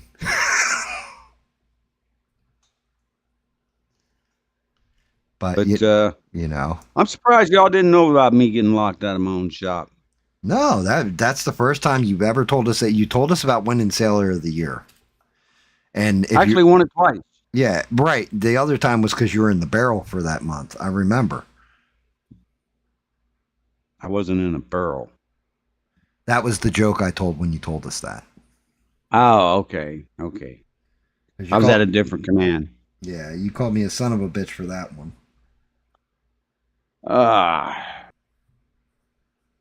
No. Although dinner was a little disappointing.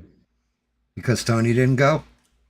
No. Tony and his wife Jan both went. And I knew they were going to do this shit. I just knew they were going to do this shit. We've gone to dinner with them before. Not a whole lot, but, we've gone with dinner with them before. And we've actually gone to the same steakhouse. Right. But yeah, you had said that. That was before I had stopped drinking. Oh, no. Sure enough, we sit down first they put us at a table, and I don't know why they do this shit. They got booths on either side, and they got 2 tables in the middle, of this little enclave, how a steakhouse place is. And they put us at a table. Now, Bob ain't going for that shit. And actually, Jan, Tony's wife, she wasn't going for that shit either. So I mean, they did it quick too. They set us down and put the bread out and scooted off. And me and Jan was like, this ain't gonna fucking work here, because you got people passing on the right, people passing on the left. I got a problem, and Tony's got a problem too. We got to have something at our backs. We just don't feel comfortable. Nah, dude. When I'm in public, like in that kind of setting, I always put my back to the wall or try exactly so I can see everything going on around me. Exactly. And I think it's Tony's a just retired cop. That's just his nature. So we waited and got a booth. But as soon as we sit down, guess what they ordered? some beers. No. A tea and a Diet Coke. Which I thought about it before we went to dinner, and I was like, that motherfucker better order a goddamn beer. Sure enough, he didn't. I was pissed. I told him too. Well, maybe he was being nice, Bob, because That's what I knew he was doing. All right, But I was like, I knew you were going to do this, motherfucker. I said, order yourself a goddamn beer. He's like, no, I don't want to give you any temptations. I said, you fucking know me better than that. I said, order a goddamn beer. Well, now I got a story for you. Go ahead. Before your story, I just want to congratulate Bob. For what? Getting back in my shop?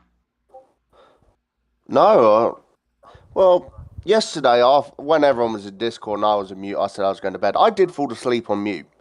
And I woke up towards the end where Gam and Smurf were saying their goodbyes. And Gam was just telling me how you had came out as a flaming homosexual. And I just wanted to be the first one to congratulate you, honestly. Yeah, I didn't do Suck that, Bob. my left ball. No, why are you lying, Gam? Jesus Christ. Bob, he told us. I don't you came doubt out it as a at flaming all. homosexual when I was asleep. Like, I missed a lot. And I said I wanted to congratulate you, my friend. Yeah, Well, hey, I'm going to steal a line from Bob here. Negative, that didn't happen. Bob, he's lied about you countless times. Don't think this is an odd case and I'm fucking being a dickhead. 'Cause I'm not. I believe you two. I believe you two should get a room and work your problems out. But that's just my apparently opinion. it's you that needs a room now that you're at the closet. But go ahead. Jesus. So fucking, that story right there about about Tony being polite. My buddy, my buddy Bones, right? Now his dad, heavy drinker, and he always drank with his dad. And I've told the story before. Bones was in this one town in the school zone. And he was dealing a little bit of the wacky weed there. And, he driving home drunk one night, hit a bunch of cars, sideswiped a bunch of cars because it was icy out in this little lane road and all that. Anyway, long and the short, Bones got they had started this new program for people with alcohol and drug related offenses. And the new program was you can't drink, you got you random piss test, all that. If you're caught at all, then you get the maximum sentence times 2. So you have to stay sober, completely sober, clean and sober and all that. And you're tested all the time. And they show up all the time and test you. Right? So he was like, I can't be around my family. And he left. And he didn't talk to his family for, it was like, I think 3-year program he was stuck in. For about 2 of those years, he didn't drink, he didn't smoke and everything else, and got away from his family, completely clean, sober, all this. But he missed his family because he loves his mom, he loves his dad. And he came to me. I was like, look, I play pool with your dad. He's the captain of the pool team. And why don't you come up to the bar tonight? I'll bring him outside and you guys can have a conversation, because Bones couldn't even go into a bar, the temptation. So Bonesy comes up, him and his dad reconcile. It's like a heart-touching moment. And his dad says, why don't you come over to the house tomorrow and hang out with us? I was like, okay. Yeah, I can do that. And his dad's like, yeah, I'll be on my best behavior. I'll put all the beer away. I'll, no weed, no nothing. His dad still smokes weed. So he looks at me and he's like, you're coming, right? I said, yeah, I got your back. I'll be there. So we go over to his parents' house the next day for dinner. We sit down, we eat dinner. Everything's fine. Everything's good. Dad's drinking Boost. I don't know if you take a Boost. I don't know if you know what that is. It's basically like soda syrup without the soda water in it.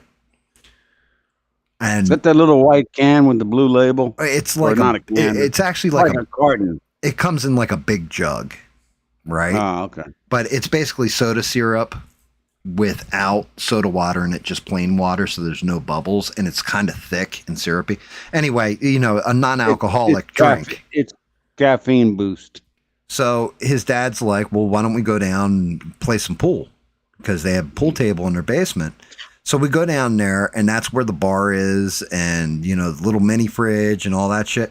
We get down there, And we're playing pool. Everything's going cool for like half an hour. He's all smiles and happy. And we're sitting there at the bar, and I'm smoking. We're both smoking cigarettes, or all three of us are smoking cigarettes. His dad goes over to the fucking fridge, comes back, 2 beers, pops the cap off both of them, puts one in front of him, and sits down across from him. And like my buddy, cool. Yeah, Bones is looking at me, and he's like, "Bro, what the fuck?" You know, like he's kind of like side mouthing it, like, "What the fuck?" And I'm like, "Jack, really?" And his dad looks at us and he's like, oh, I'm sorry. I completely forgot. You can't drink anymore like the rest of us men. Do you want it? And I'm like, no. Dad deserves an ass kicking. Right? I'm not drinking anything. So his dad downs the 1 beer fast and then starts sipping on the one he popped for Bones. Right? And so I'm like, let it, like he's not paying attention. I'm like, let it go. Let's just go back to playing pool. Let's just chill. I don't know what the fuck. And so we play a couple more rounds of pool with him sipping on this beer. And then we're sitting at the bar again. His dad reaches under the bar, takes out his fucking little prototype bowl, sets it on the fucking table or on the bar in between all of us, pulls out his weed, packs it up, sparks it, lights it, takes a puff, blows it in Bones' face, and then goes, "You're hit," and goes to hand it to him, and he's like, "Dad, I can't. What the fuck are you doing? Like, I'm gonna get tested, all this other shit. I can't be." And then I'm like, "Jack, what the fuck?" He's like, "What do you want to hit?" I'm like, "Bro, I'm not smoking either. What the fuck are you doing here, right?" So I was like, "It's your shot, Jack." He gets up to go to the table. I look at Bones. I'm like, "Bro, we're getting the fuck out of here right now." And we left the house. He didn't see his family for the rest of the time he was on probation. Like That's not cool. Bro. And I was like, cool, he was crying out in the fucking, like out in their driveway as we're leaving, because he went upstairs, gave his mom a kiss and a hug, his sister a kiss and a hug. And he's just like, "Yeah, I got to go. Yeah, I got stuff tomorrow." And I'm just like, his sister's looking at me, I'm looking at his sister, and I'm just shaking my fucking head like, yo. And told her what happened later. But we went out in his driveway. He was crying. He's like, "I can't even come around my own fucking family, dude." No, that's not cool at all. But I mean, I personally, and I told Tony this a long time ago, and I might have told you this too. I actually have no problem about turning things on and turning things off. You did tell me that. Yeah. I'm very good at that. I don't know why. Maybe it's just because I just don't fucking have any feelings. Like I could like go away and never hear or look at your stream again. Wouldn't bother me in the least. No offense. But none taken, but now you understand why I think when you get pissed off that you just unsubbed. Well, I wouldn't do that. That's like you said, that's a pussy move, and I'm not a pussy. But Right. I mean, if I just didn't feel like it, I don't feel like it. But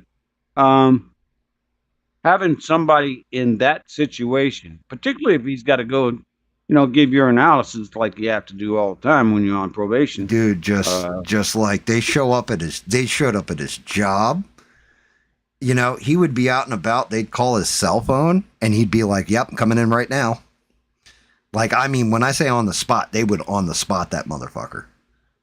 Yeah, I hear you. See, but that Dad just either one doesn't understand or two doesn't care, but he doesn't care until he got a fucking, he gets a pop on his probably probation, and now he's doing time, and Dad's like, "I don't know why they put him in jail for. They're just being mean."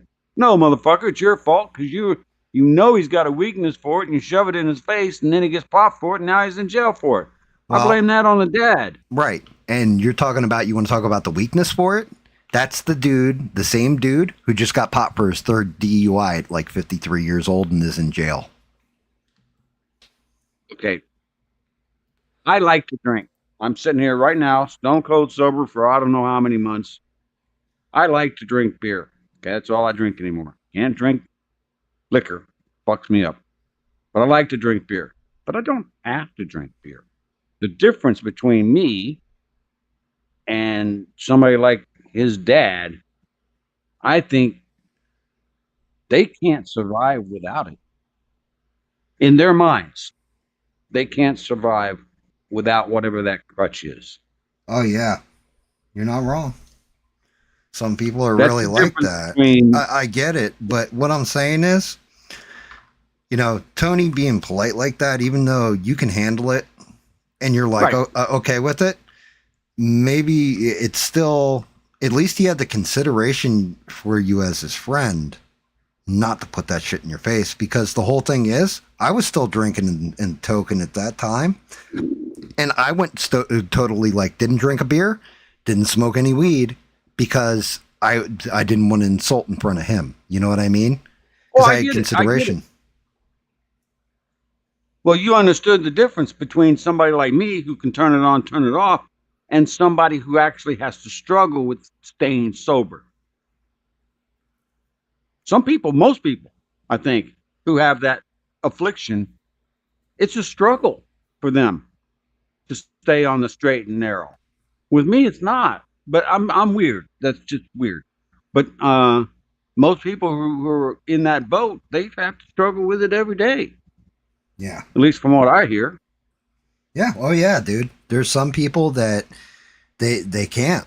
They just, it is literally an addiction. It really is. Bubba just said it too in chat. So when we were in our 20s in the good chunk of my party phase, right? Bubba faded off the party scene. He was going to the bar all the fucking time at one point in his life, and it was Captain Morgan, and he would get fucking, like, I mean, getting ripped out almost every night. And then he had that epiphany of, I just need to stop. And so he put the bottle down and he didn't do another drink, told us all, I quit drinking and I won't be around for a while. And you know what? He missed out on a good chunk of parties and some fun shit. But I always respected Bubba for that, because he was just like, man, I can't be around it. I need to be away from this for a bit till I have total control over it. He got total control and then would hang out with us again. But it took years before I had like, he's my brother, before I could have him around me again. I think most people are like that. That's, I think the vast majority of the people who have, drinking problems or drug problems or whatever, the vast majority of them, you're right, it is an addiction where they feel like they cannot go on, or life isn't normal without their beer or their liquor or their, the drugs or whatever. And I know it's hard. I know it's hard, but I can imagine it's hard for them. And I wouldn't want to put them in that situation where they're tempted. And that's what Tony was doing, and I understand that. But Tony doesn't understand. It doesn't really bother me. I mean, literally. I mean, you can sit there and say, "Oh, Bob, you're just talking because you're sober. You can say that now because you're sober." No, that's not true. Me. That's not true. Look, you had it where you were physically addicted, right? Mm-hmm. And you had to detox from that. That's one thing. You know what I mean? But once you quit, you fucking quit. And, mad respect to you because of that. Some people, that's why they need those meetings, because they know they're going to relapse. They don't have that iron will or that strength of mind to say, like, this is going to fuck me up if I do this. You understand that now, and you've kept that under control. And I'm pretty sure everybody in the chat and everybody who knows you, we're all proud of you. Well, because you should take pride in that, Like, that's one of those things you need to take pride in that you were able to fucking walk away. I appreciate everybody's concern. And maybe you guys can sit back and say, "Oh, Bob, you're just fooling yourself." But really, I don't have a problem. I mean, I had the one issue where basically what happened was I had been drinking for so long that when I decided to quit drinking, my body said, "Fuck you," and kind of freaked out on myself. But that was a physical thing. I think most people who have the addiction period, really, it's mental. It is. It's mental. And it's actually, It's a mental problem with them that can manifest itself into a physical altercation. Well, I mean, look, I had the physical part, but not the mental. Most people would agree that, Bob's not, he doesn't have much mental faculties going on anyhow. There was a point in my life where I was drinking almost a fifth of Jack Daniels a night. Right? And this isn't all that long ago. You know, it was like 15 years ago. I've been married for 14. What do you think changed me? But I was drinking every night. My whole plan was I was going to drink myself to death, basically. Like, I just didn't give a fuck. And I told my wife when she was still, like, we were first getting together, I was like, I think I'm an alcoholic. She said, you're not an alcoholic. Well, you know, I drink this much every fucking night. I said, no, what I see is somebody who's just masking pain and doesn't give a shit because they've got nothing to basically, like, live for. Like, what are you living for? You know, you go to work, you come home, you're getting drunk. So I understand it. And having a family, I have something to live for. You know what I mean? Protecting them, something to live for. All this stuff. And I didn't realize how bad I was with my drinking until I took stock of how I was acting while I was drunk around my family. You know? And I don't mean like my mom, my dad, that kind of family. I mean my family. And I realized, and I was like, man, that's it. And I just put the bottle down and I detoxed, and it took a couple days, and I detoxed, and I was a real fucking asshole. And the wife just, you know, bitch slapped me through it. But that was it. Like, I was done, because finally I was happy and like actually dealing with problems and facing myself in a mirror. You know what I mean? There's a point in my life where I would look at myself in a mirror, say I was like brushing my teeth, rinse my teeth out, and then spit at the mirror. I never felt that way ever. Yeah, I fucking hated myself, dude. Oh, hang on, I'll be back in a minute.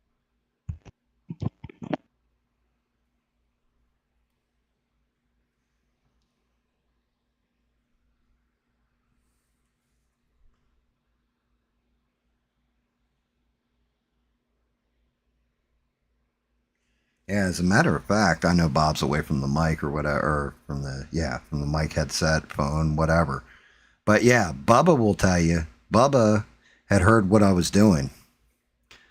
And Bubba actually was living in a different state at the time and came down, took me out to lunch and sat down with me and asked me if I was okay. Like, brother, you know, like, are you all right? Will you shake this off? Like, what's going on? Of course, I'm fine. Bubba's like, yeah, I don't think so, man. You know, but he at least checked in on me and tried and snap me out of it, but he couldn't. I was in the dark place.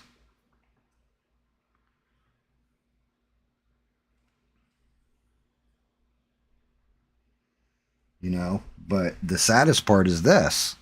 I always had something to live for. Because without a family, all this other stuff, I still had something to live for, myself. But I wasn't. And, you know, that's a sad reality that I think a lot of people face and nobody really recognizes that's in that kind of state. Do you have a lot to live for? Well, my job's shit. Well, I don't have a family, don't have a wife, don't have kids, don't have a husband, don't have kids, whatever. There is something for you to live for. It's called you.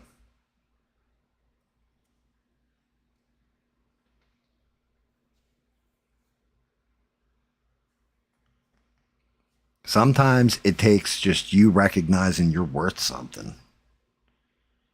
Just your life itself is worth something. But I can say that because I went through it and everything else. Because I used the crutch of a family and then had to realize after the fact when I was sober, like, oh, well, it's not just the family. It's actually, I need to live for me. I got to look in the mirror. I've got to be comfortable with the person I see in there. and not hate what I see on the other end of it. And why do I hate that person? And that's just it. You know, it's the realization that either you accept yourself or you don't. And if you don't, then fucking change it. And if you don't change it, well, you're fucking as good as done. But you gotta look in the mirror and take that accountability and say, this is what the fuck I'm doing wrong. I need to fix this aspect of myself. I'd fucking like, my narcissism back then was through the roof. Through the roof. I'm getting old, therefore I'm worthless. I'm this, therefore I'm worthless. Everything was, you're making yourself fucking worthless. Fact of the matter is, you're not fucking worthless. Fact of the matter is that if it's really that fucking bad, then change it. Change it. Only person that's going to care is you. You know the truth. You go to sleep, you lay your head on that fucking pillow and you hear this little tiny voice inside your head that's, you know, like as you're running through your thoughts or replaying the day in your mind, and you hear that little voice. That little voice is you.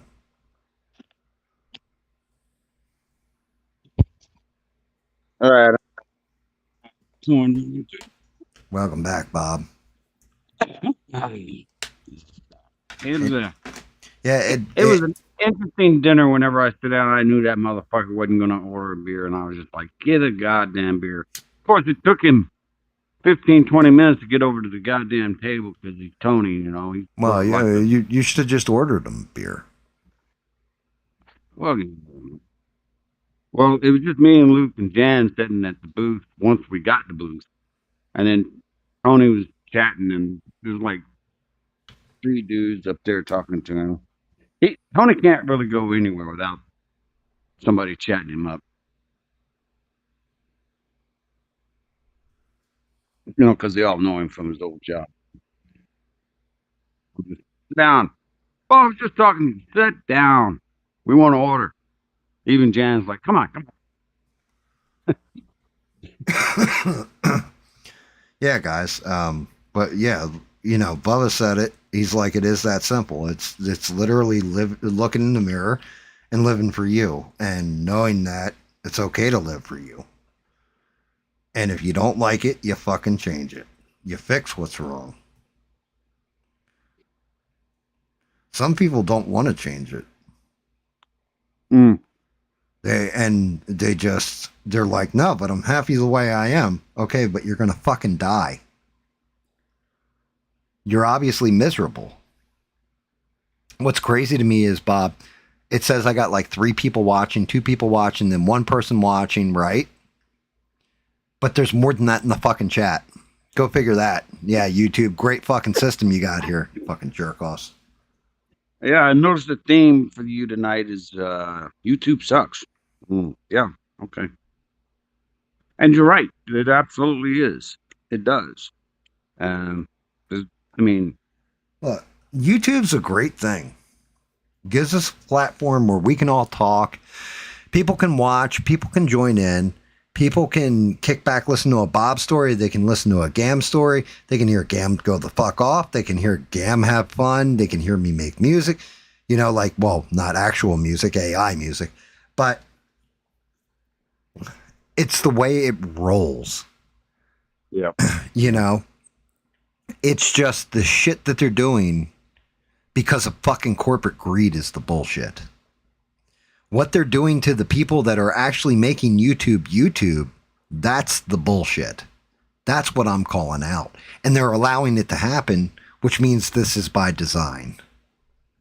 Well, didn't pardon me. Didn't the whole reason why Rumble came into existence was because of censorship? Yes. Wasn't that Dan Bongino and all his clan that actually started Rumble because they couldn't say shit on YouTube about the COVID thing? It wasn't just because of the COVID thing. So what happened, and it's the reason why you get people that say deleted himself instead of suicide because they're fucking cowards and can't just speak like normal fucking adult men. Or what's the other one? Or the jab instead of vaccine. like the COVID vaccine, is because at one point in time, the liberal end in YouTube deemed that that was not proper language. So what ended up happening was the people that were speaking out against it, for the most part, were all on the right side of the aisle. You had some left-leaning people, like hard left-leaning people, in fact, like Jimmy Dore. Jimmy Dore was telling everybody to go get the vaccine right up until he got vaccine injured. And then he was like, yo, this is some bullshit. This is what happened to me. All this kind of stuff, right? And came out about his vaccine injury and like put it all on the table, like just threw his dick on the table and started speaking out against it. To this day, Jimmy Dore still says, you know, I got vaccine injured and everything. Oh, by the way, the vaccine is safe, effective, and all this other stuff. And you can get it free at blah, blah, blah. Because he doesn't want to get kicked the fuck off his platform. But all the Republican guys were like, fuck this. We're going to just tell the truth of what we see and how it is. They kicked them all off the platform and they had nowhere to go because at that point in time, Elon Musk hadn't bought hadn't bought Twitter yet. So Twitter was completely locked down and kicking people off too. And that's where Rumble kind of started. You had, God, I can't remember the name of it, but something came up that was the equal to Twitter, but it was just like basically right-leaning people, and it was a free speech platform. And I can't remember the name of it, and they fucking killed it because they took it off the App Store. I can't remember the name of it. Yeah. I remember it. I never used it, but it was like, okay, well, at least that place exists, right? So then what you ended up happening was you got pieces of shit like the Quartering who immediately just bent the fucking knee and was like, coof, you know, getting the jab, deleted yourself, you know, like all the fucking like how a retard would speak. I hate to say it that way, but you know, had to come up with euphemisms for everything, beer bug instead of COVID. And all that, those guys, they were mediocre at fucking best, but they got to stay on the platform. And, you know, ABL's one of those people that never got kicked off the platform. You ever notice that? Because he curtailed his language to what they wanted him to say and spoke about topics that didn't involve any of that. Like he stayed the fuck out of it. That's why you don't hear him commenting on, like, you know, the war over in Iran with Israel and all this and all the conspiracy theories. You know why he doesn't weigh in on that? Because it's a hot button issue that can get you kicked off the platform. So he's smart. Like ABL's not a stupid man. He curtails to keep himself, you know what I mean? Because he doesn't want to lose his fucking platform. And I can't blame him. Not if you got like 1 million subs and all that kind of shit, money rolling in. So, but the people with actual, like, I don't know how to say this other than balls, were just like, yeah, fuck this. This is bullshit. I think it came from a lab. I think, you know, the vaccines aren't good. They're injuring people and all this other stuff. They all got kicked off the platform. Their shit got demonetized. They got banned. First, they got one copyright or a strike against terms of service or whatever. Like Steven Crowder. That's why Steven Crowder's over on Rumble. Right? And they all went over to Rumble. And it's like that. So yeah, that's what made Rumble but the only problem with Rumble is it's not YouTube. So most of the shit over there, if you go look at it, it's sports and political commentary. Like the art space, like me painting shit, isn't really over there. Pop culture isn't really over there. It's all on YouTube still. Right. If I had a huge subscriber base, like I had like 1 million subs or something like that, I'd go to fucking Rumble and take like at least half of them with me just to build up that space. I'm no one. I can't even get fucking like people that I already have subbed to stay subbed. They slowly bleed off every time I get a bunch of them. So, and I know it's because my mouth, I piss people off. I don't take a fucking side. I don't give a shit about race. I don't care about religion. You know what I mean? Like, I just call it like I see it, balls and strikes. So I'm going to lose people. But you know what? Fuck it. If people don't want to hear what I got to say and they don't want to hear the fucking truth, That's fine. Thanks for watching. Have a nice day. Yeah, I know it's tough to be what they call a content provider, but I mean it's really that's I couldn't do what you do. I mean, and you don't even get paid for this, but I couldn't do what these people do. There's one guy out there that I listen to called Gen X Talks, okay? And he kind of says whatever he feels like saying. It's him and his wife, and there's a kid. But they're actually broadcasting on all kinds of platforms. But YouTube is one of them. But they're on the Armed Force Radio Network. They're all over the place. They got their own radio station and shit. So I mean, he's got his own fallback platform, but he says, pretty much whatever he wants to say, and it's right wing. But that's why I think YouTube doesn't really fuck with him too much because, well, honestly, I don't know why YouTube doesn't fuck with him, but well, honestly, they don't. probably don't fuck with him because he doesn't say stuff like, YouTube, you're a bunch of cocksuckers. Or we're sitting there, we're having conversations on here where, I played back a few of the streams because I had to, because I was going through the analytics. And you had to go screen out when I used the F word. No, I haven't screened it out the last 4 or 5 times, Bob. I've only used it twice. You think you only used it twice? That I know of, that I remember. You've used it a lot more than you realize. But the whole thing is, for some reason, YouTube doesn't give a shit about that. But because all this, like I said, the AI, I used an AI to tell me everything wrong. And I went over this earlier in the show. I used it for like 8 hours straight. And what I found with AI is it gives you a vague answer. Until you start specifying its answer back to itself and telling it to get more specific, you can get it. It takes a while, but you start getting it to narrow down. And then if you tell it to look for certain patterns, it'll find them, give you a vague answer, and then you got to narrow it. And you have to keep being more and more clever with the way you're asking the questions.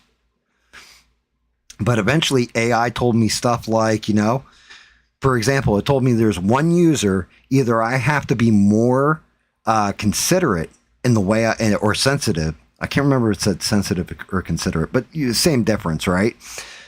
Towards what the person's saying, or I should politely ask them not to watch my content anymore. Because every time they got a bug up their ass, they derail the whole show. And now it didn't say they derail the whole show. It says your metric in engagement drops dramatically. You know what I mean? Stuff like this, like AI phrases it in a polite way. But I'm sitting there reading through it and I'm like, holy fuck. Like this, that, and the other thing. And I'm like, well, one, freedom of speech, baby. We're all going to fucking swear. We're all going to talk exactly the way we fucking talk because I'm not down for that censorship.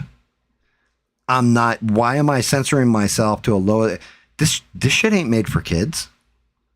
You sat a 6-year-old in front of my fucking stream and turned on the volume to it. You're an idiot.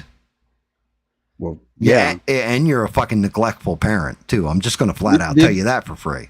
This is not a show made for kids. So if they ever said like, well, you violated family guidelines, I tell them to suck my ass cheeks because they're, you know what I mean? This is not made for kids. I specify it's not made for kids. Did we lose David or did they lock him up? I mean, either that or else maybe he converted to Islam and wasn't allowed to hang out with us anymore. You never know over there. I don't know if David. I don't even know if Smurf's still on. Nah, we lost Smurf too. Smurf's like, I'm logging out, guys. I ain't even gonna say Bob's talking now. Nobody wants to fucking overtalk you, Bob. They're afraid of you. No. Yeah, Smurf doesn't want you coming over there and stepping on his big blue dingus. You giving him a Randy kick, like, I mean, kicking a fire hose around the parking lot. What's wrong with you? But yeah, I mean, little things like that. Yeah, the AI was telling me like, you know, you need to be one of the things, and I was laughing my ass off. I was like, well, that ain't fucking going to change unless I cut these live streams completely out and go to a full video format. But it was like, you have to stop jumping topics so much, basically, or changing topics so often. Stick with one topic through the entire show. Like, what? Yeah, that's never going to happen. Yeah, Rebel's like, you could be the first to start the art revolution over there. I mean, I'm sure there's artists over there. The user base, if we're to be honest, isn't big. But Stranded's suggestion is the best one. She's like, start dual stream over to Rumble at the same time you're on YouTube, and then see if it works out. See if the audience, you know, like you get an audience over there that's bigger than the one on YouTube, and then pick between the two platforms. Yeah, And, I told you about that girl in the golf cart. She does that shit. yeah, well, there's a lot of people that dual stream out, you know. And I looked at it and I started to set up the Rumble account, but then again, like I said, Reb, like something in me was like, I feel like I'm retreating from a battle at that point. I feel like I'm being a coward because it's like, well, couldn't make it on YouTube, so I'm just going to bail out and go over to this platform, see if I can make it there. You know what I mean? And it's like, well, no, you know what? Fuck that. I'm going to plant my feet. I'm going to fight right here. And if I lose and I get kicked, then so be it. Then I'll go over to Rumble. You know what I mean? And the people that really follow me, I think I said this earlier on too in the stream, those that actually follow me, those people that I said, it's probably like 25 people that actually are here for everything and all that, they'll find me. They'll come over there. They'll find me. Hell, I mean, this tells me shit right here, because I know Rebel's probably already got an account over there and everything. But both Bob and Stranded said it independently of each other. So it wasn't like, you know, this was a consensus, but they were both like, yeah, I was just going to go set an account up over there and look for your channel, but I couldn't find it. So it was like, already there's two people that are just like, yep, I'm immediately going to Rumble to watch you. So I felt good about that. I was like, well, you know, the people that are actually my viewers that actually watch and actually give a shit, if I have to go over there and I lose, then, but if I don't sit here and fight, what the fuck does that tell you? That I can just give up at any damn time. Well, I didn't know this, but Rebel was saying you automatically get monetization. He's correct. Yeah, I can do super chats. Well, I don't know what the fuck they call Rumble rants or something over there immediately. People, I can do the membership thing over there immediately and everything else. And, you know, full disclosure, Rebel is one of, there was 4 people that sent me money, 2 of which got all their money back because I told them, keep your fucking money, I don't need it. And there was almost a third that had sent me money, and I tried to send it back to them, but they blocked me on Venmo where I couldn't send it back to them because I tried 5-6 times, right? But Rebel sent me money on Venmo and said, great show, man, twice. So I know Rebel would support me 1,000% if it was like financial like that. There's a reason I took down the Venmo link. I think one time I tried to send you money on Venmo, but I don't have a Venmo account and I couldn't do it. A while back, though. Yeah, I mean, that's true. That's a way to think about it too, Reb.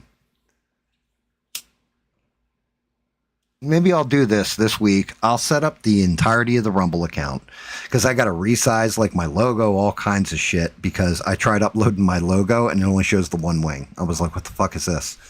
But resize everything to fit over there, set up the whole profile and all that, and then figure out exactly how the stream works through OBS, which I think it's just a code I get from them, and I got to copy it and do a bunch of shit. Like YouTube has it where it's super simple. You just click here, click there, link this to Studio, and hit start streaming. You're there. Rumble's a different animal, right? So I've got to figure out how that works and everything else, and maybe I'll start dual streaming and then slowly migrate over. I think that's what Stranded said for me to do. That it sounds right, like a smarter way of doing it than just fuck you YouTube and going right to Rumble, you know, and then killing off any kind of momentum that's built here.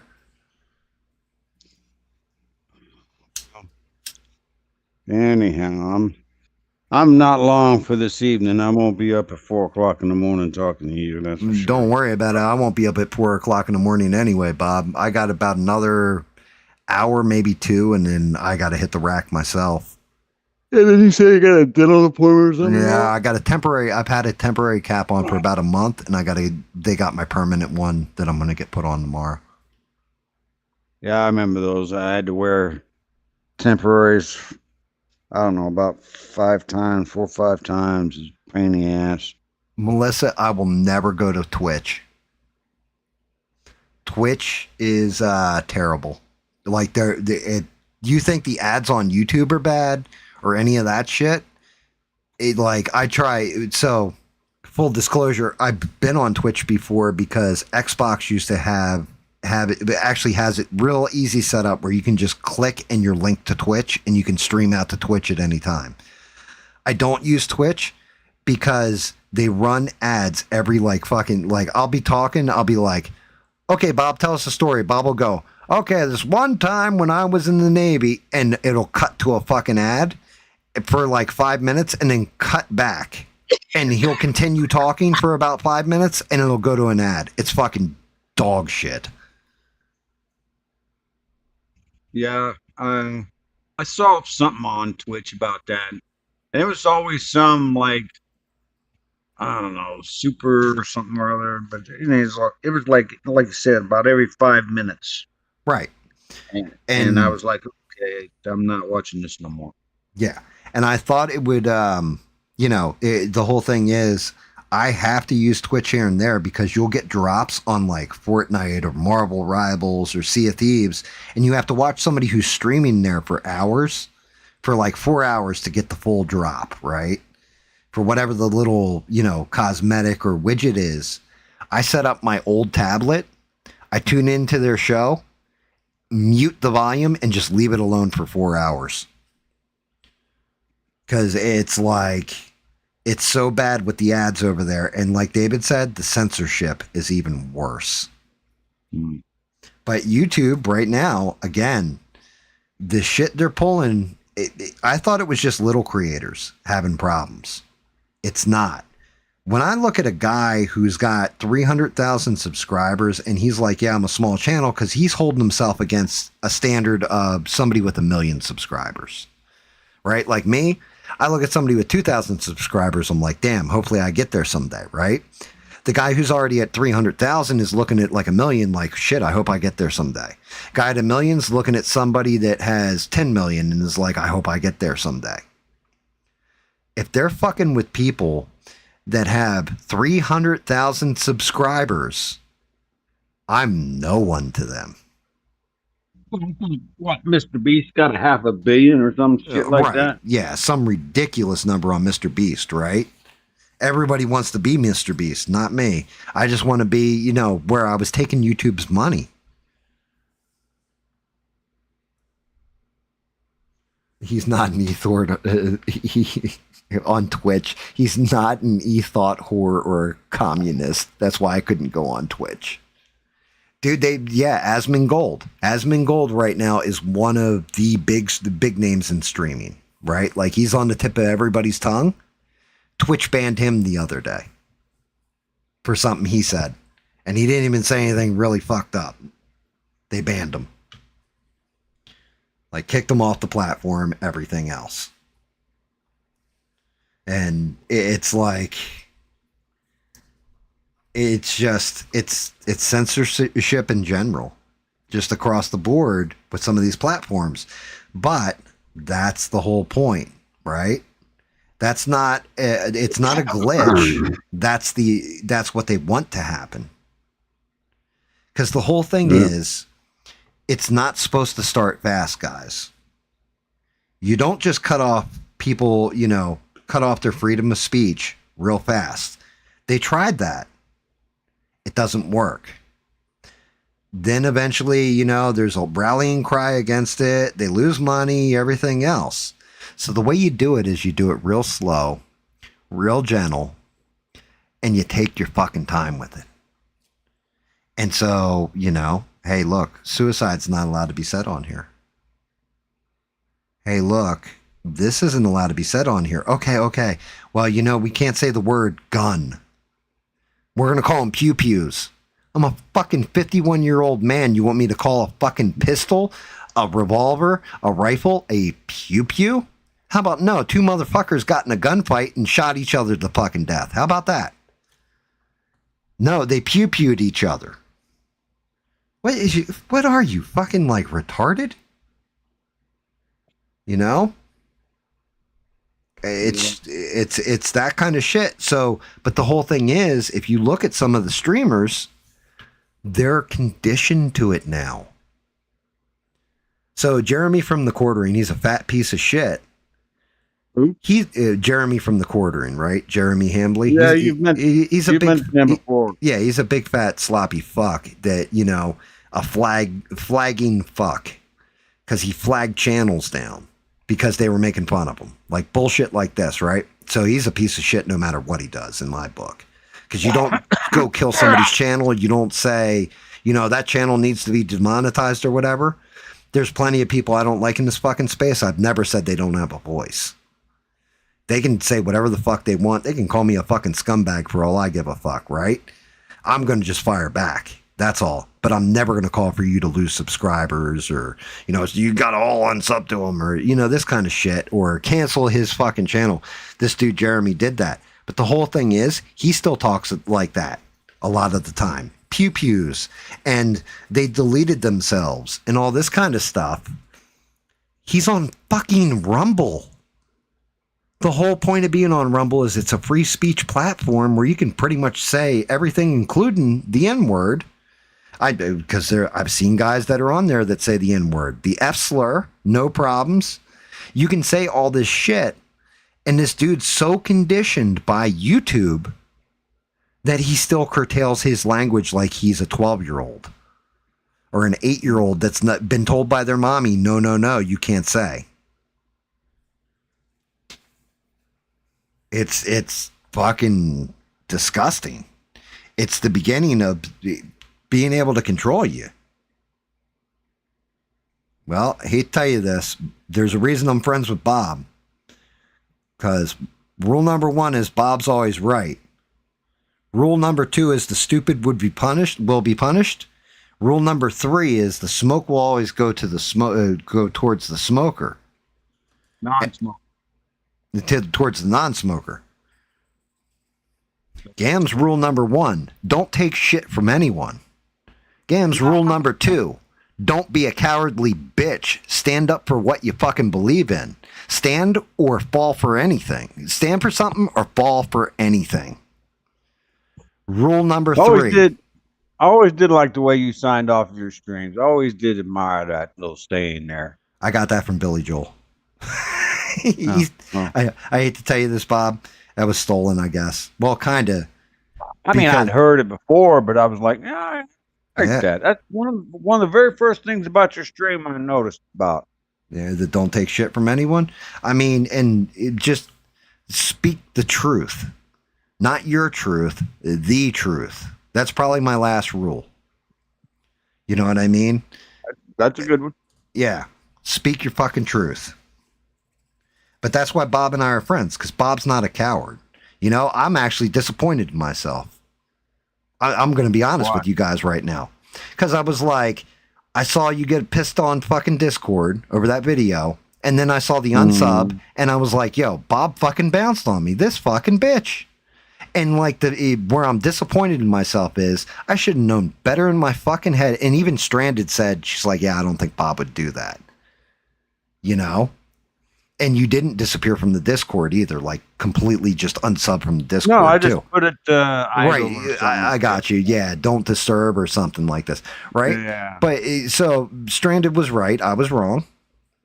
And I'm disappointed in myself because I should have known better, because I've talked to you enough where you're not a thin-skinned bitch that would be like, yeah, I'm pissed at him, but you know what? I'm at least going to, like, I'm just going to fucking sign off and run away. You're like, I'm going to tell this motherfucker exactly how I feel about the shit he put out there. I should have You should have known known that. because you're not a fucking coward. And that's where Well, I'm that's disappointed. Again, I'm Yeah. disappointed in myself for that one, Bob. Yeah, you have a right to be because you should have known better. And yeah, But I mean, hey, you never know. You never know. Bob could be a pussy. nah, I'd never thought that. I didn't say all that. Now I did say like maybe he's just being a bitch and he's pissed off right now back, you know. But yeah, Mr. Beast is creepy, by the way, Reb. I agree.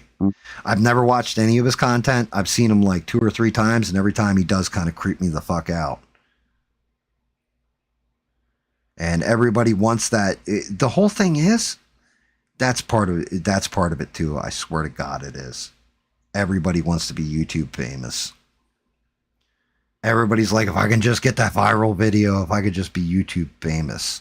And me, I'm sitting here like, as long as I get enough subs to be monetized and they're quality people that I can hang the fuck out with, I'm all right.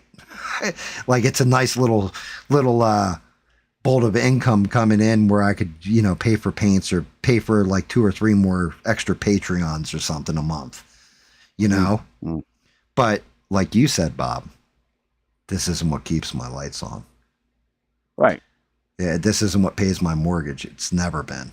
And that, again, that's why I gave credit to Smurf and David. To both of them. Because I'm like, you know, those guys last night, they didn't say, yeah, don't quit streaming unless you fucking don't want to stream anymore. They said, yeah, go to Rumble, stay on YouTube. We don't give a fuck as long as you're still hanging out, having fun and gaming with us.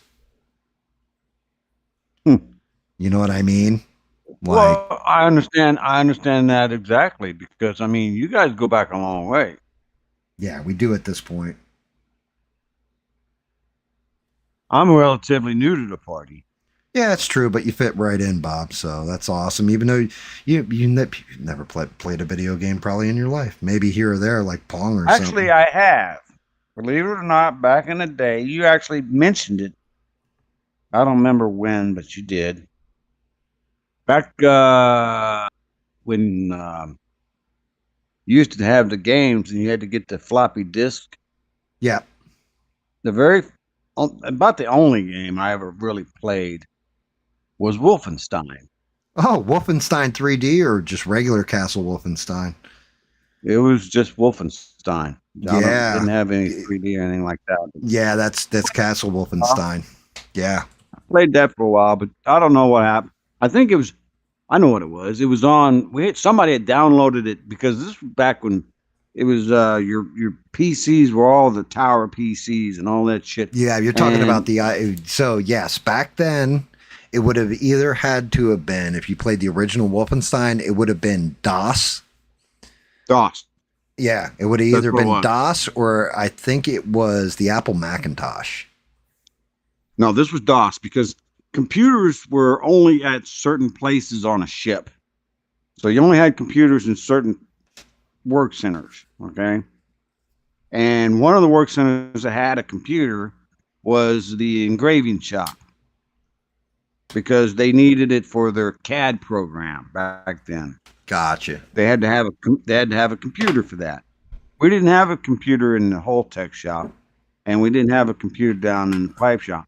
But they had one in the engraving shop, and the engraving shop also fell underneath my purview, and they were part of my division. So I don't remember who it was. I think it was Old Man Burris, and he ran the engraving shop. And somehow or another, he was playing Wolfenstein after hours, of course. And I was like, what the hell are you doing? And he was playing this Wolfenstein game. I started playing it after hours, and I was like, that's pretty cool. But that was really the only game I ever really played on a computer. Yeah, so my buddy's dad, man, I miss that guy. He was awesome. But it was like 3 brothers I used to hang around when I was a kid before I got my own. It was like an IBM clone. It had DOS on it and Windows 3.1. Well, it didn't even have Windows 3.1.1 at that point, right? But it was just, he had I want to say it was a Macintosh, like an Apple Macintosh. Might even been an Apple IIe. Now I'm thinking about Yeah, it was an Apple IIe, I want to say. And he had it because he was a school teacher. And he had Castle Wolfenstein on there, and we'd play it. But I just remember you'd throw a grenade, or if you shot like one of the Germans in the game, they'd yell, "Mein Leben!" And I'm like, what the hell is that? And it had to look it up, and it was, they're screaming "my life" when every time you'd kill one of them. Yeah. Oh, I don't remember it. I mean, I remember playing the game, but it was so long ago. It's, just you said the word, and I was like, I used to play that game. But Yeah. I mean, that was like the only video game I ever played in my life. But that was just because I was bored. We were underway, nothing else to do.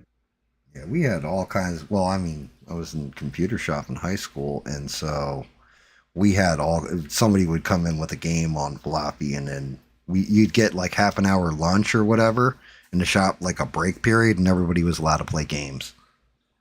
So we'd fire up like Tetris, or there's a couple of them that were fun games that we'd play. Prince of Persia, shit like this. That was all Windows 3.1.1 though. Back then, you had the big five. What were they? Was it 3 1/4 and 5.5? Yeah, 5.5 and 3 1/4. Yeah. Right. So 5.5 was actually floppy. Right. The 3.5 those were the big black real floppy disks. And then you had the hard base disks that were the 3 1/4. 3 1/4. Right. Yeah. So it was like, people would bring them in.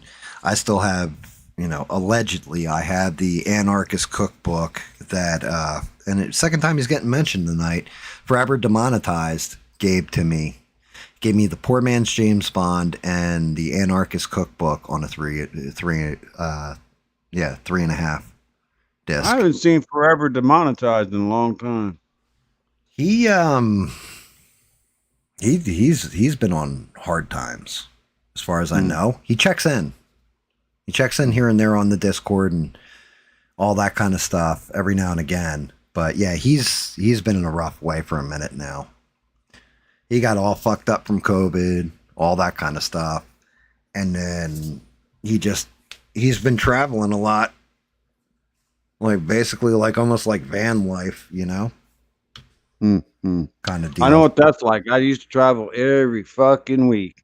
Every week for 50 weeks out of a year, I'd be traveling. Yeah, I mean, if I'm to be completely honest, I never thought I'd ever talk to him again. Because we lost touch a very long time ago. I had him on my Facebook, and I haven't used Facebook in ages. I use the Messenger. That's about it. I haven't even gone on my Facebook in ages. And I was posting when I first started streaming. I was posting the link to my stream, and he must have seen it and jumped in, and you know what I mean. Kind of reconnected for a minute, and he's gone again. But I wish him nothing but the best, and I hope he's good out there. I don't have Facebook. I don't have Twitter. I don't have anything like that. Just YouTube. Yeah, and I don't really have YouTube. I just watch YouTube. Yeah, I mean, my daughter's got Netflix, and she gives me the passcode about every 2 months or whatever it is, and I watch whatever they got on Netflix. Yeah. Yeah, I mean, I have an account on Twitter, not under the GAM name. I just have an account on there, and what I was really using it for is everything going on with that dude. Like I said, Jeremy Hambley, the quartering. Yeah. This whole flagging campaign, there's a whole saga and a drama that went with it, and I was watching it happen, like as it unfolded. And that's pretty much why I got it. I had looked up ABL at one point. I told ABL I made a song about him, played it on the stream, never got a message back from him. And then for some reason, ABL kept showing up in my fucking feed. So I just fucking blocked his shit. So I was like, no, I don't even want to see your shit anymore, It's weird how that shit happens, because I don't know what it was, but I don't know, about 10 days ago, I was helping Tony. He was putting up some a little aluminum siding, and we had to manually bend some aluminum into a 90. Okay.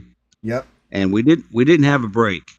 Now Tony didn't know what a brake was, but I kind of understood because I know what a brake is.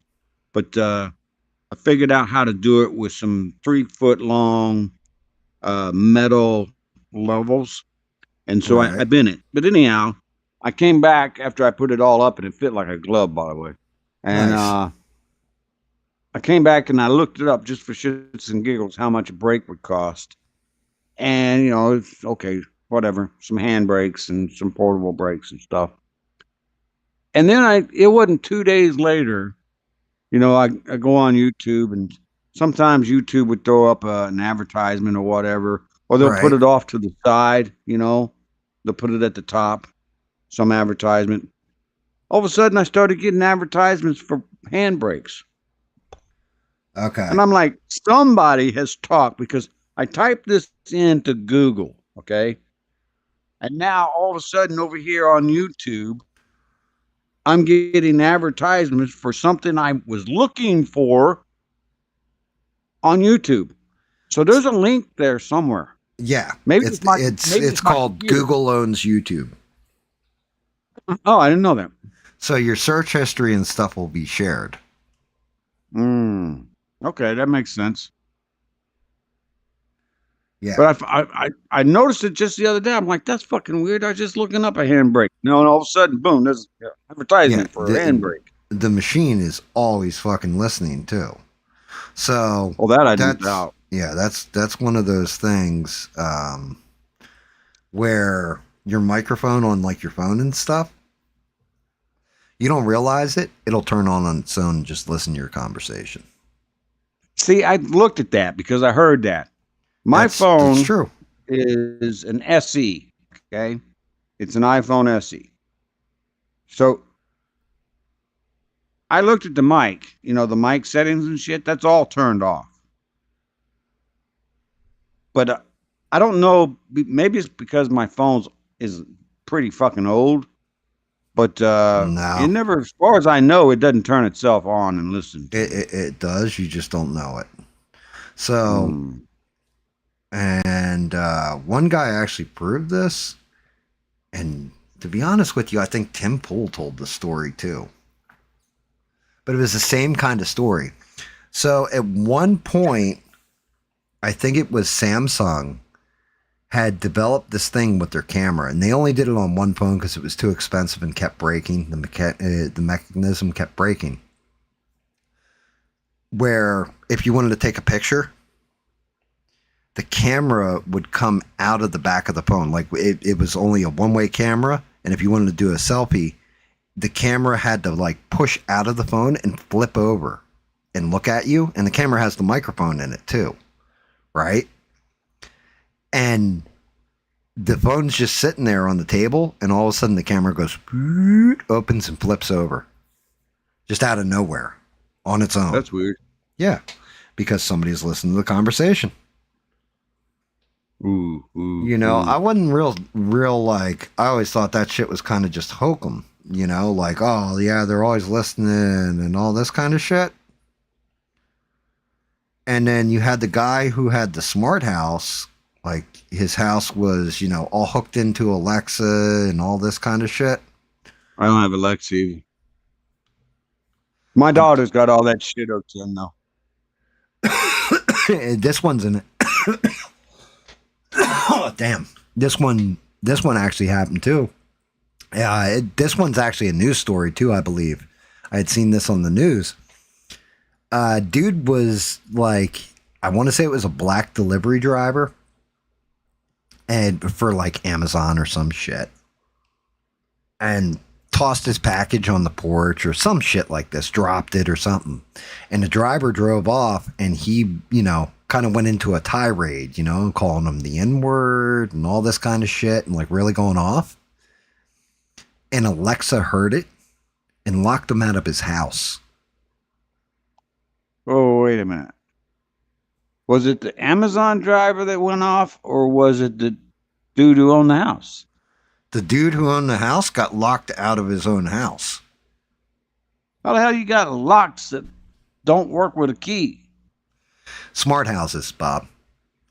So basically, your thermostat, everything in the house is all linked to basically like one control panel. You open your locks and stuff on your door by taking your phone and putting it up against the lock. I seen that in hotel rooms. I'll never do that shit. My house opens up with a key and a shotgun, depending on which side of the door you're on. That's fair. But yeah, so you have smart house. They call them smart houses. So like when it gets dark, all your lights auto come on the outside, right? It automatically controls the temperature in the house, so it always stays at, like, say you have it set at 70 degrees. Your house is constant 70 degrees. You have like a room that you like to let all the light in to hit your plants. It automatically opens your blinds. And you can program it for all these different things. It also can control the locks on your doors. And this guy went on like a racial tirade because of this black fucking Amazon driver. And the system's listening to him and locked him out of his own home. I got, my house is like the owner. I got a dumb house. It doesn't have any of that shit. Yeah, I know. Mine too. For that reason. I didn't even know they could do all that shit, to be honest with you. Well, I mean, look, the guy, get your Diet Coke. I'll tell you when you come back. Let me move this over here real quick. I don't know why it keeps opening on that side of the screen. I'm looking that up now.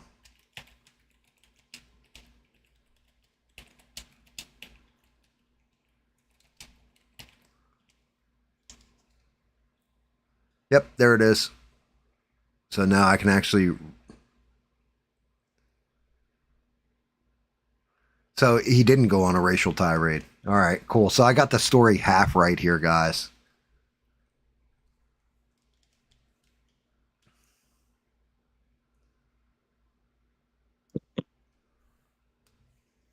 Wait till Bob gets back so I can tell him the actual real skinny on this story. What story? All right, so here you go. Ready, Bob? In June 2023, software engineer Brandon Jackson experienced a week-long smart home lockout after an Amazon delivery driver falsely accused him of making a racist remark via his doorbell. So he actually didn't make the racist remark. Amazon suspended his account, disabling his Alexa-connected Echo devices and smart home controls until the investigation cleared him. Whoa, whoa, whoa, whoa, whoa, whoa, whoa. Oh, Wait a minute. Hold Amazon locked his house. Yes. Hold on. I'll bring it up for you. Well, I believe you, but Well, I know, who but the fuck would give over that kind of control? a retard apparently, because yeah. Hold on. I'm going to bring it up here, and we'll see if we can see the whole thing. That's Here it like is. saying, okay, this There is you my go. house. Right out of but the I'm AI itself, right? In I'm June, going to give some stranger the ability to unlock my door and come in whenever they fucking feel like it. No. Yep, right here. June 2023, software engineer Brandon Jackson experienced a week-long smart home lockout after an Amazon delivery driver falsely accused him of making a racist remark via his doorbell. Amazon suspended his account, disabling his Alexa-connected Echo devices and smart home controls until the investigation cleared him. The incident and risks of cloud dependence. False accusation. A delivery driver claimed they heard a racial slur from Jackson's doorbell intercom, though Jackson and his family were not even home at the time. Account suspension. Amazon blocked Jackson's primary account, which inadvertently disabled his voice-controlled smart home gear tied to the ecosystem. The vulnerability. The case highlighted how relying on centralized cloud servers for local home automation can leave users vulnerable to remote shutoffs over unrelated corporate disputes. Preventing smart home lockouts. Local control. Many users on Reddit recommend adopting a local-first platform like Home Assist so devices via local networks, even if internet or cloud accounts go down. Manual override. Always keep physical keys or independent numeric keypad codes that do not rely on active Wi-Fi or third-party server authentication. Redundant access. Avoid tying critical home entry points to a single corporate ecosystem without a fallback method. That's some bullshit right there. Bro. Whoever sets up their house to have that crap run it is just fucking brain dead. So That is dumb. So yeah, can you imagine? What's even worse is I thought he actually did it. Apparently, he actually didn't even. He wasn't even home when it happened. So you're It's just telling some me, Amazon delivery guy and you made called an him, accusation. bro? Even if he did call him a racial slur, what right do you have to lock somebody out of their own fucking home? That's some bullshit. You have none, man. Did he sue the motherfucker? I woulda. I don't know. Doesn't say. I had never heard of this type of story before in my life. Yep. I didn't know people. And there I you didn't know go. people had their homes linked. I mean, I know what a Lexus is. I've seen it on TV. What do you think? What do you think the argument is now, Bob, with what's going on with cars? They're putting in kill switches where they can remotely kill your car while you're driving. Yeah, I heard about them. Right. Actually, I heard about them about 2 years ago. Right. So now let's look at this on paper. Somebody steals your car, they're getting away in it. You can call and they shut down your car.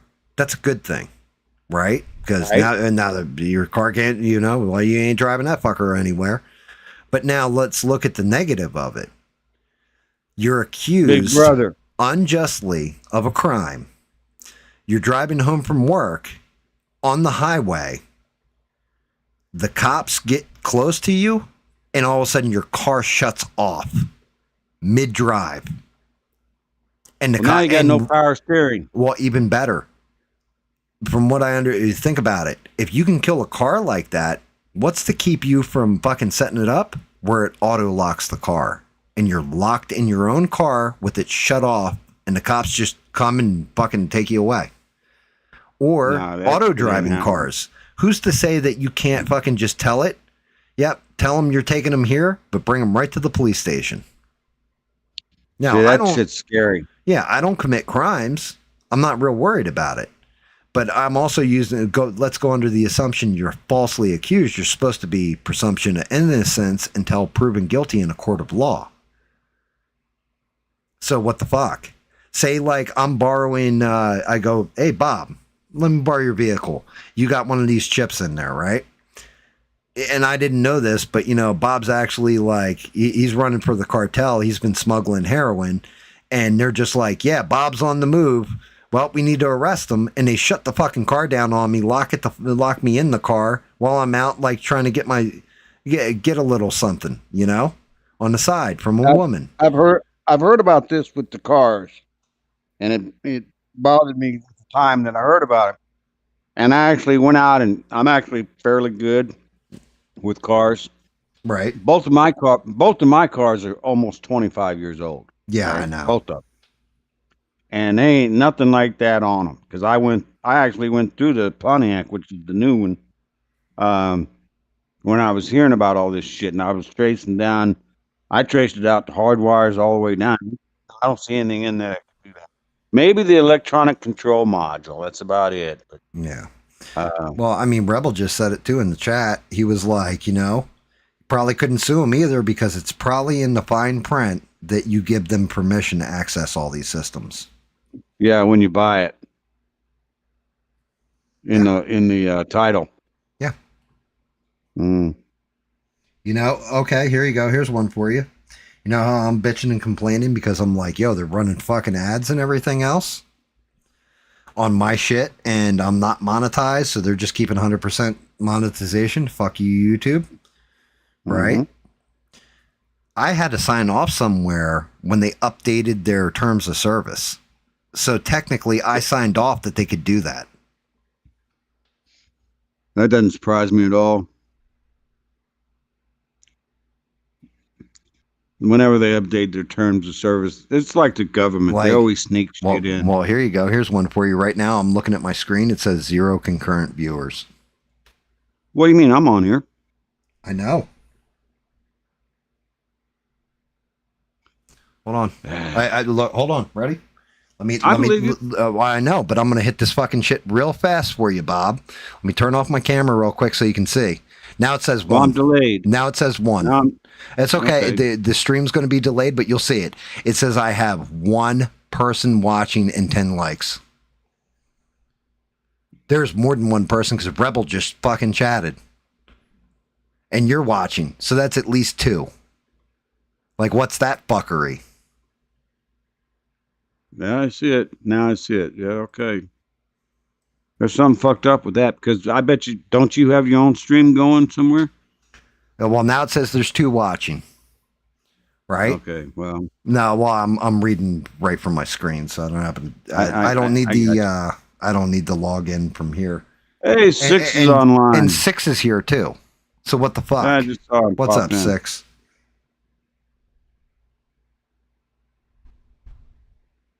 Okay. Yeah, this is that bullshit that happens all the fucking time. And I like look at it and I'm like, okay, I can see if I've been streaming for X amount of hours, the chat automatically set down. Everybody's got to reset so they get their chat back, right? Because that happens after you stream for, I think it's like 6 or 8 hours, and we're close to the 8-hour mark at this point. Well, I know that. Wait, you see, look, Bubba's here too. 1, 2, 3, 4, and now my counter's 5. showing there's 5. Now it's back down to 4, dude. So if you're watching, Rebel's watching, 6 is here, Bubba's here, right? Melissa's still here, probably. She might not be saying anything or able to type, but she's here. So there's at least 5 people watching. But it said fucking 1. And before that, when I first clicked it over, it said 0 and then went to 1. So, like, what is this fucking bullshit, dude? Like, and yeah, Melissa just said hi to 6. So there you go. So, yeah, so you can't believe it. You know what I mean? Like, what the fuck are you doing? And that's great. A nice system. No wonder I fucking like. I don't even know if my subscribers are real.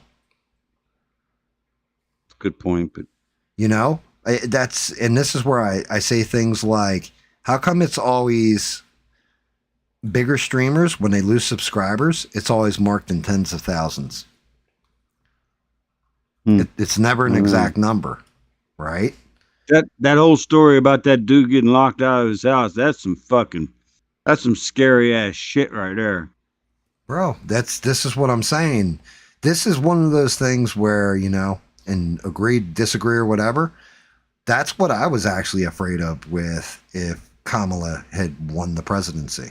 Is shit like that happening. Right. People that go against the narrative and all that kind of stuff. Because if you notice the year, it's 2023, who was in office. So you think they would have pulled that under Trump? I don't think so. But, you know, Sleepy Joe, unfortunately, I feel so bad for Joe Biden, too, in a way. I don't feel bad for him because he fucked the country up so bad. But I do feel bad for him because he didn't. I think he just signed off on shit and didn't know what he was signing off of in a lot of cases. Oh, yeah. Like, he was signing their what was it? You were just talking about terms of agreement. Yeah.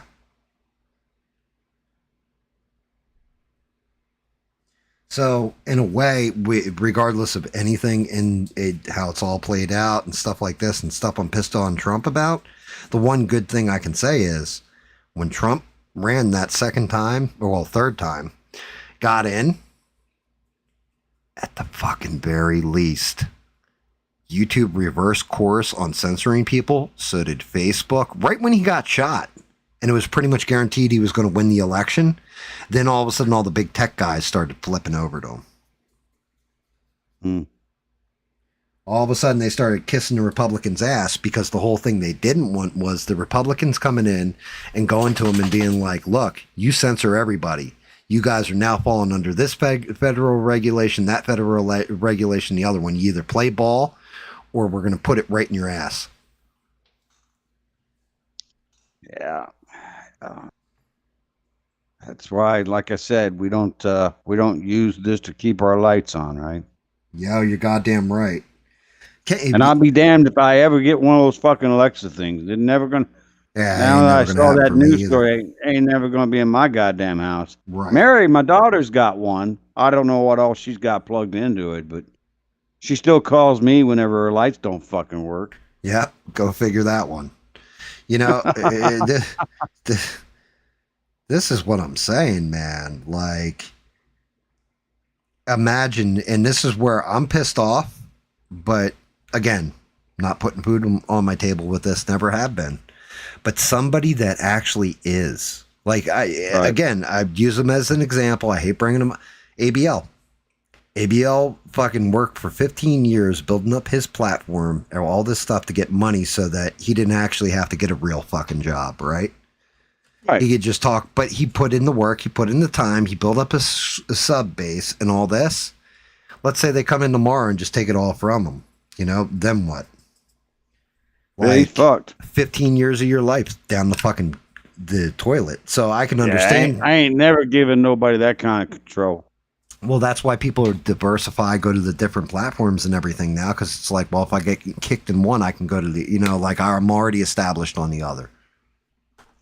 Well, if that's what you do for a living, I guess that's what you have to do almost. Damn. So Melissa said she sees 7. 6 says she's, or he, yeah. Melissa said 7. 6 said 8. And then Bubba's like it's down to 5 now, and then 6 is like it's down to 4. So yeah, mine jumps up and down too. It's just like, yeah, I mean there are times where people log in and log out of this, especially if they're bored with what I'm saying, don't like what I'm painting, or I tell them to go fuck themselves. So I understand, I can appreciate all that, right? But at the same point in time, that's on you guys' end where you guys can see stuff like that.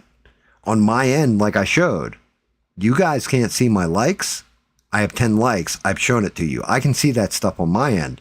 So whatever number's coming into my end is actually what YouTube is recording as people watching me. So right. That's what they're tracking your trends with. Right. Now, let me tell you what the big problem with this is. Okay. Now I'm up to 6, by the way. Here's what the problem is with this. They just raised the amount of watch time to 8,000 hours minimum, right? Well, they didn't just raise it. They're going to raise it February 2027 to 8,000 watch hours from 4,000. You're a small streamer. You're just starting out, right? 10 people are watching your stream. You see 10, Bubba sees 10, everybody out there sees 10. On your end, you see 3. You only get credit for the 3 that you're seeing, right? Your stream lasts an hour. All 10 people stay there for the entirety of the hour. That's 10 hours that should be registered. You only saw 3 listed, and that's what it's giving you credit for. So instead of 10 hours, you only get 3. That's a problem. That means that you cut down to lower than a third to get that. You know what I mean? Yeah, I hear you. I don't know. I mean, I don't think now if you try to make a living on these social platforms like YouTube, or maybe you can do it. I don't know.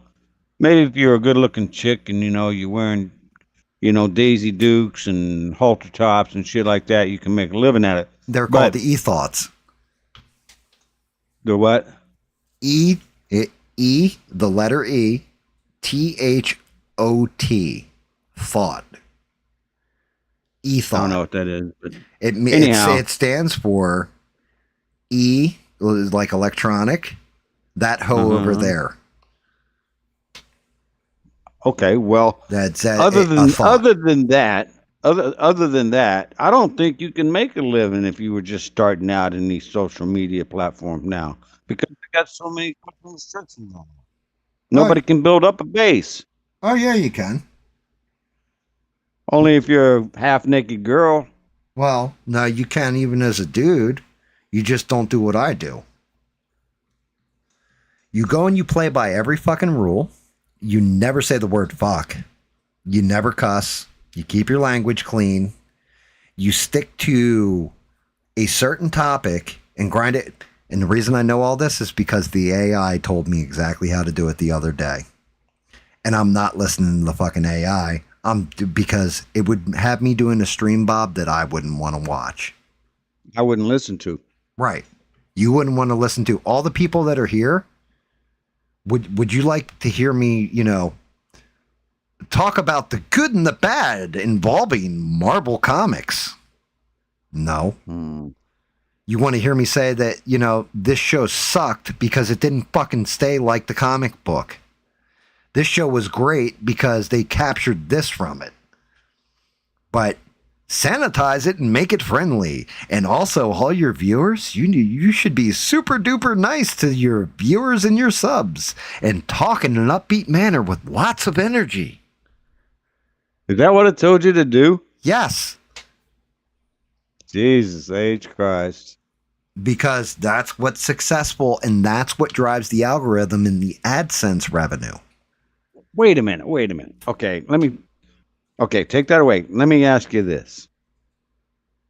If you did all that shit that AI told you to do and you did that on your stream, do you really think you get more subs? I don't know, maybe. But the only reason... I doubt it. Do you want me to tell you why I'd get more subs, Bob? Because... they push fucking bots towards you. Right. They would push more people towards me off of a different stream. Because I got a vulgar mouth. Because I talk about shit that you're really not, hey, look, there's certain things you don't talk about in bars, right? You don't talk politics, you don't talk sex, and you don't talk religion.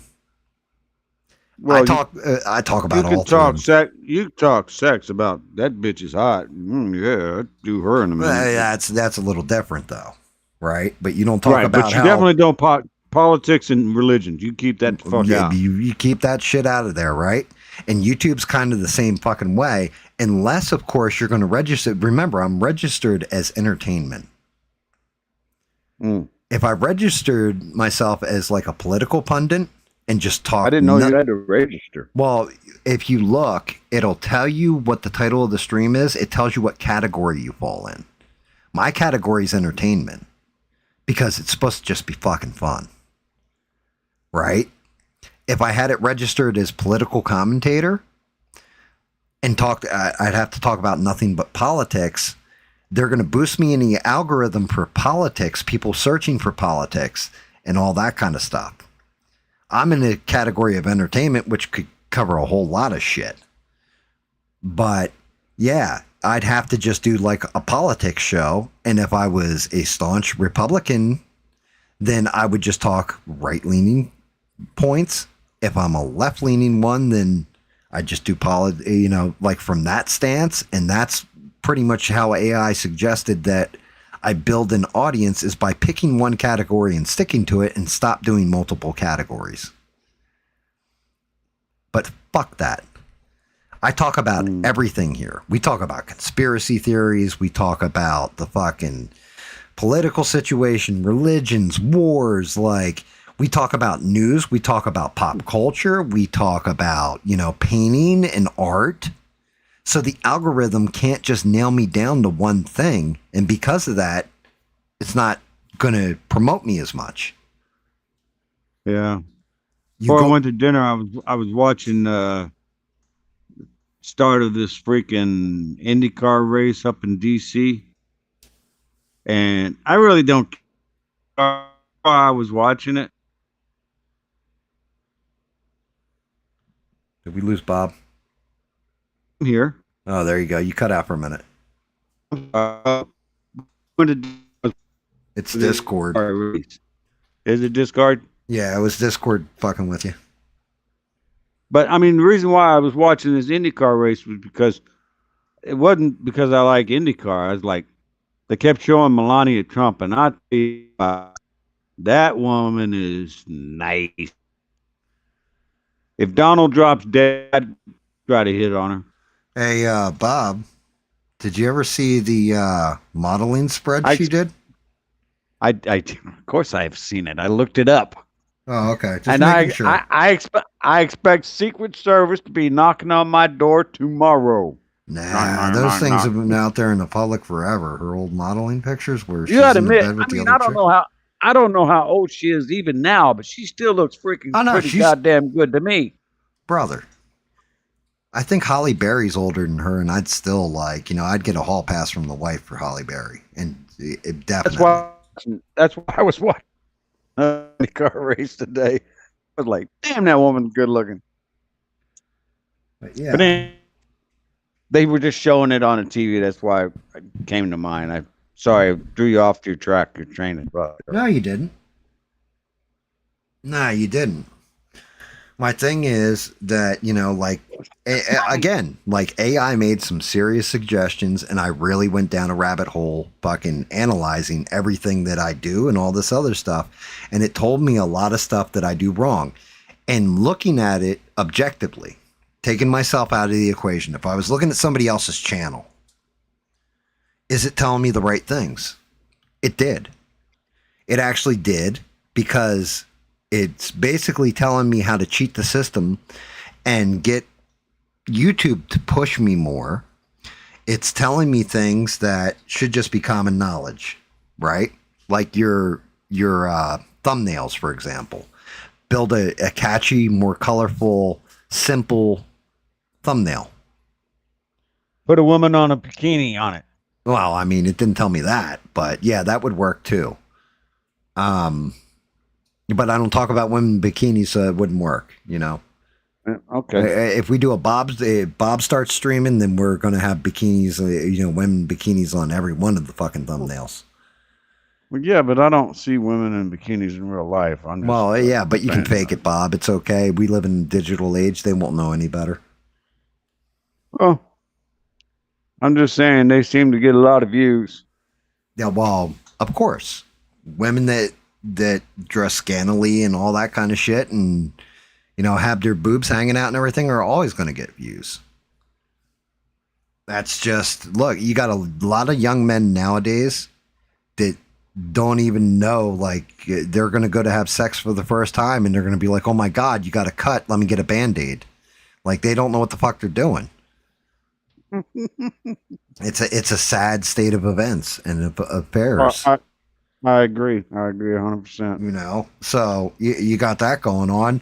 And then, you got a bunch of guys now that have been conditioned where it's like girl drops her pants and she's got like dong swing in there and they're just like, oh, what a woman.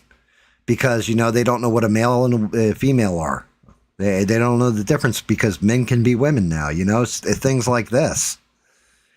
Yeah, you got a whole confused, fucked up generation out of modern society doing things that they've done. Is that the parents' fault? Fucking A, it is. It's not just the parents' fault, though. It's society's fault. You know why boys nowadays, a lot of them, are like little bitches? Because they weren't allowed to be boys. That's why. Because when I was a kid, I got my ass kicked. I kicked people's asses. Right? Why? Because you're on a playground, you're talking shit to each other, and then one person punches the other person in the face, and, it's on like Donkey Kong. And you brawl it out, and then you pick each other up and go back to playing baseball or fucking football or whatever the hell you're doing. Cops and robbers, whatever it is.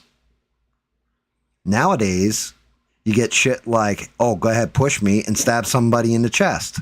Nowadays, you get shit where it's like, oh my God, he made a fist. He didn't even hit me, but you hurt my feelings with your fucking words. And that was as brutal as the punch you threw, so you're suspended from school. So you're afraid. You're not allowed to be a boy anymore. Shit, the most brutal fights I've seen? I've seen quite a few brutal fights, but some of the most brutal fights I've ever seen is two women getting into it. Fucking hair getting tore out in chunks, fucking nails slashing each other up, fucking clothing flying off. I've seen some. I always like the ones where they got the weave on and they snatch the weave off, and the girl's got, I don't know what that. She's like bald-headed with this stocking on her head. Man, that'd piss a woman off, apparently, because all of a sudden that girl Jesus. turns into a lunatic. Like, I mean, I'll never forget. God bless her too, because like I was like, yo, you got to show me them again later sometime. I'll never forget these two girls, and like both of them were like, kind of looking, and like this was high school, and they got into it in the lunchroom, and the one girl, you know, they basically were like almost like hockey fighting, like grabbing each other's shirts and like decking each other and grabbing hair and stuff. Like the one girl kept trying to grab hair and she kept getting lit up. So finally she grabs a hold of the other girl's shirt, like by the neck, like, you know, as a t-shirt. And man, she yanked down, like tried to pull her in, yanked down, must have hooked her bra with her fingers and pulled this girl's boob right out. And everybody was just like, damn, what a rack. Nobody break up. Nobody break it up. Yeah, nobody. Well, they did. You know, the teachers broke it up, of course. But the whole thing was, everybody was like, this girl always wore like real loose fitting t-shirts or like a sweatshirt. Nobody ever realized how nice her rack was, because she was like okay looking, like, you know what I mean. She wasn't super attractive. She wasn't super ugly. She was, and I was actually friends with her. Yeah, she's just kind of a plain girl, but dear Lord, that boobie fell out, and like 10 different guys fucking asked her out on dates for like months. Yeah, well, there's a lot of problems with the youth, especially, and apparently there's a lot of problems with people my age if they're putting these fucking like Alexa things in their house. She was a solid 5. She went to a 10 in a matter of seconds for horny teenage boys, you know? But yeah, and Bubba's right. Like, you know, exactly what he said. The problem is that the parents were like, I don't want my child being hurt. I don't want my son coming home with scratches, bruises, and a black eye. I'm going to go talk to somebody. I'm going to go throw a big Karen fit. You guys need to learn to talk your problems out, and violence isn't the right way.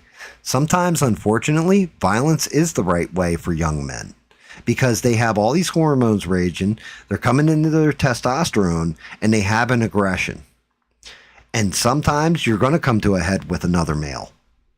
And the two of you got to beat the shit out of each other. A couple of my best friends. I remember one of the work I ever got into, oh man, was sitting in his window from his bedroom watching. Right. It was me and my brother, and we were out in the yard just going, throwing hands. And Dad was sitting up there watching the whole thing, and it lasted about. Finally, Dad looked at Joe. Joe was my older brother. Yeah, the one who he liked was to just bite. really like, all right, Joe, that's enough. And he hit me like 2 times and knocked me the fuck out. Yep, that happens. But Dad watched the whole thing. Yeah, I mean, that's just it. Because you guys had to work it out with your hands. And young men, unfortunately, sometimes you got to work it out with your hands. You know? They don't do that no more. Now they grab knives and guns. Right, because they're afraid to take that ass whooping. It's been like that for a while, because even in the movie Friday, that was the whole point. You young people are too afraid just taking an ass whooping. You used to use these back in the day. Now you want to pick up a gun. Now you want to pick up a knife, you know? Just use these. That's how people get killed. That's how they go to jail. But the other part of it is, some of my best friends, that made us a lot closer, was having a disagreement and knocking the shit out of each other for a good 10 minutes. And then walking it off and being like, bro, you fucking kicked my ass there. Brother, you landed this punch right here, and that fucking shit knocked the wind right out of me. Goddamn, good shot, you know? Like...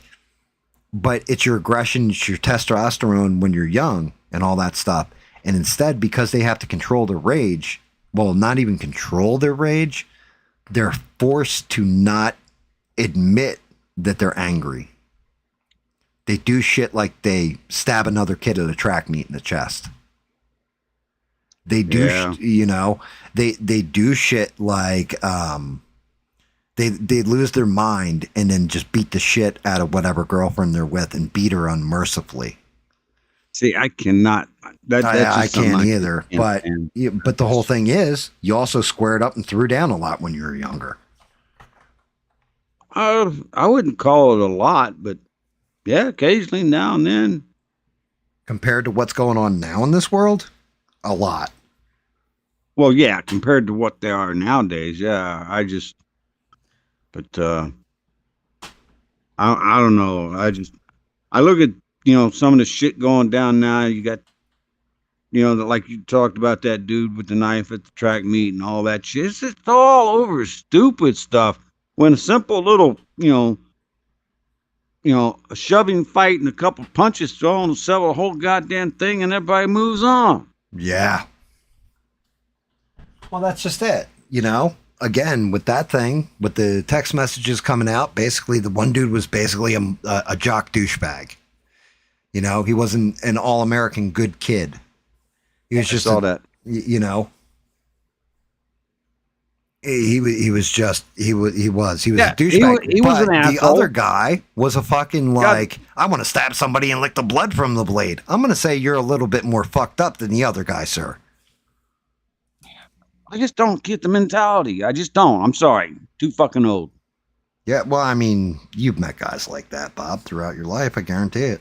You just, I ain't never met anybody who said I want to stab somebody and lick the blood off a knife and mean it. Yeah, well, that's the whole thing. He did stab somebody. He didn't lick the blood off the knife. He ran like a bitch. So, I mean, I've met some pretty hardcore jarheads who were hardcore freaking jarheads. But, they don't kill anybody. But they're all gung-ho, hoorah, hoorah. But, deep down in the gut, I don't think I've ever met anybody who actually really wanted to kill somebody. Right. You can be angry enough to be like, I'm going to kill this motherfucker. I don't ever say, you've never heard me say, like, I want to go around just killing people outside of pedophiles. I think they should all die. And even then, I go along with that too. But like, what are we doing here with our kids? Like, how does it fail this bad? And part of it is, like Bubba said, they got to get that aggression out. You got to get that out of your system when you're younger, because you learn what an ass whooping is. You delivered an ass whooping, you know what I mean, and hurt somebody and saw them hurt in front of you, and you realize the consequences to both sides of those actions. And then that kind of, like, as I'm getting older, I don't want to fight. Now, if somebody hurts my family, of course I'm going to fucking like go all out and do whatever, but I'm not just going to walk down the street and somebody's going to say, fuck you to me. And I'm just going to throw down. You know what I mean? I'm just going to be like, yeah, fuck you too, buddy. Because it's not worth it. Because I know my hands are going to hurt. Even if I win, I know I'm going to take a shot here or there because I'm not as fast as I was and can't block like I used to. You know what I mean? You're going to get hurt in one way or another as you go on in age. But I also know when to pull back, because I don't want to keep beating somebody till they're dead. Now if they do some kind of transgression that calls for it, maybe I'll lose my shit to that point. But, you also learn a degree of control on how powerful you are as a human being, and also how fragile you are as a human being in a fight. Absolutely. I know. I got a temper that I lost one time. I think I told you that story. I lost my temper one time. And I got to the point where I didn't care if the person I was with was dead or alive. And that person was my brother. But at that point in time in my life, I did not fucking care. And if it hadn't been for my other brother being there, he'd have been dead. But I've never gotten to that point since, and I never will. Won't let it out. Right. Because you learn that point of, oh shit, that point later on, thinking about it, that point scares the living shit out of me. Yeah, I hear you. Because I know it's there. Flat out. That's why I give, a huge shout out to Bubba. Like my buddies, Bubba, Guido.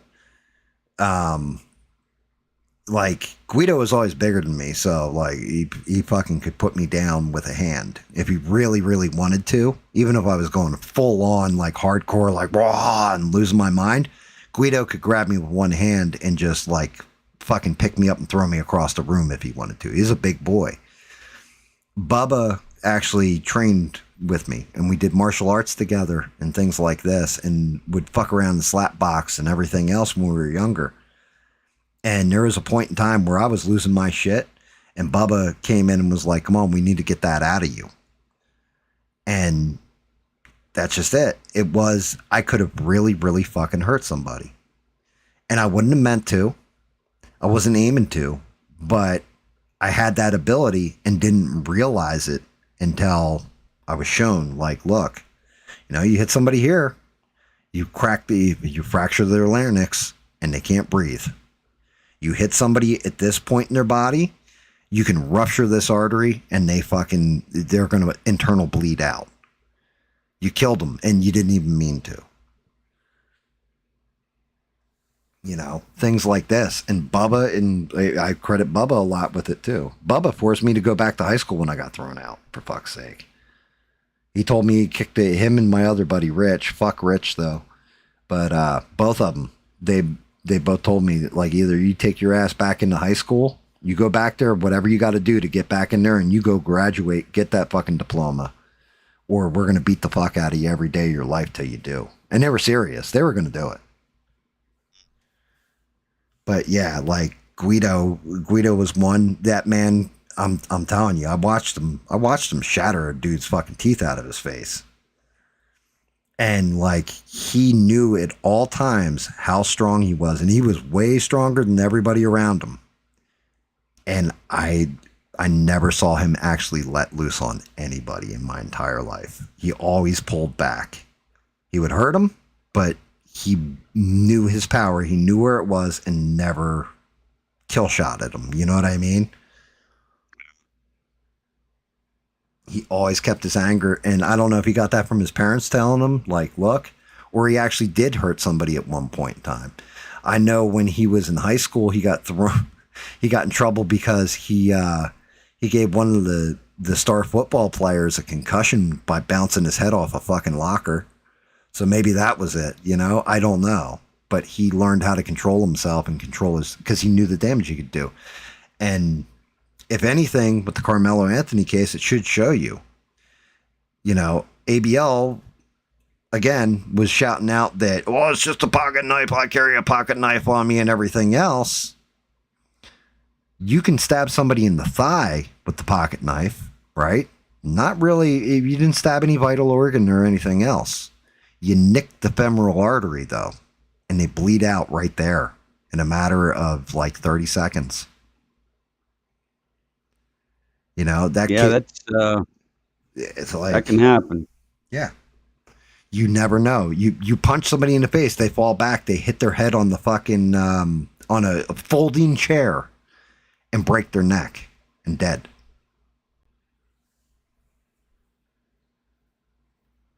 Have a good night, Mr. Rebel. It's okay. I got to wander up soon myself because I got to get up early. I always appreciate you, Rebel. Thank you, brother. I'll see you next time around.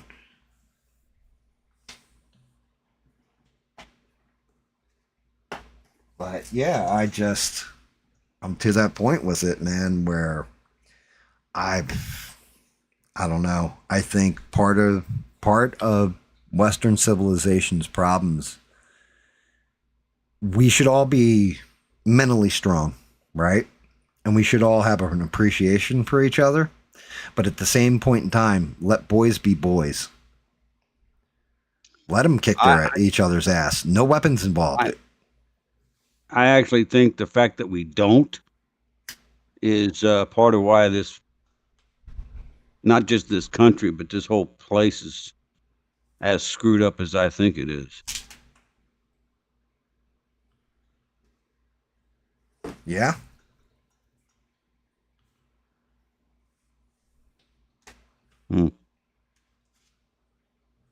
I mean, it's part of it. You know, should you avoid picking fights with people? Yeah.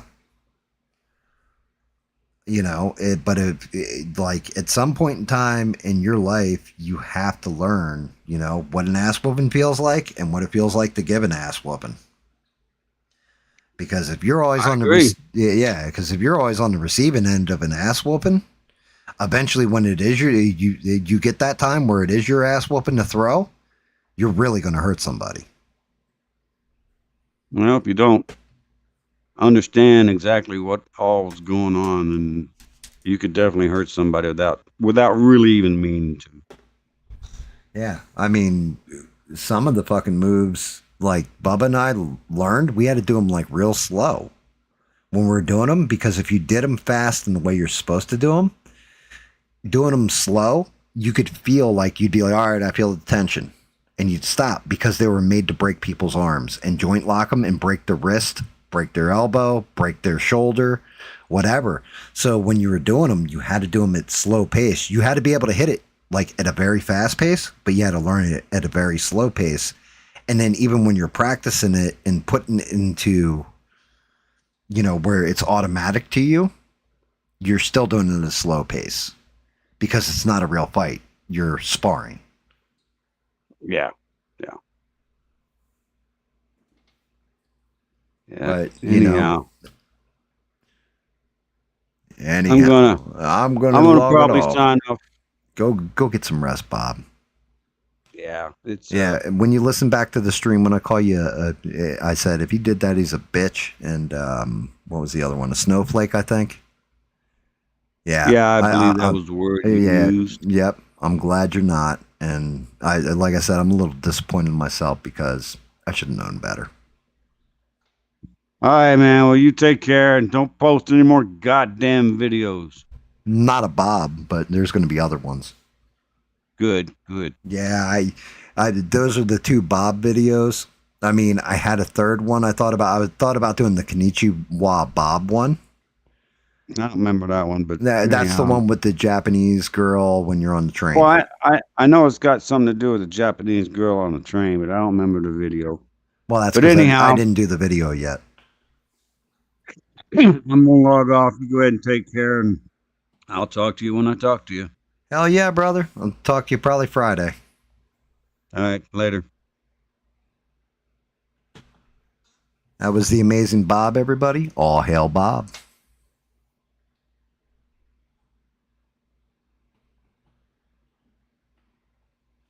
I am really happy too that he didn't fucking unsub and just didn't quit out and all that shit. Makes me feel much better about it. Because I knew he was going to be a little mad, and I couldn't blame him. But I didn't want to think Bob would be the guy who's just like, you know what, fuck this dude completely. I never want to talk to him again, shit like that. Because as much as I like to tease Bob here and there with those songs, Bob's a good man and a good friend.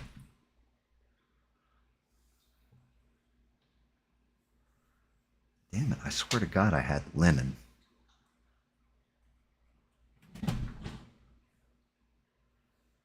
Through all my damn paints and I don't see linen anywhere. I need to hit this piece here. I also need to do his eyes. I got to work on the mouth more. Did very little painting for, saying I'm working on Killer Croc. Although, let's see how he's looking anyway.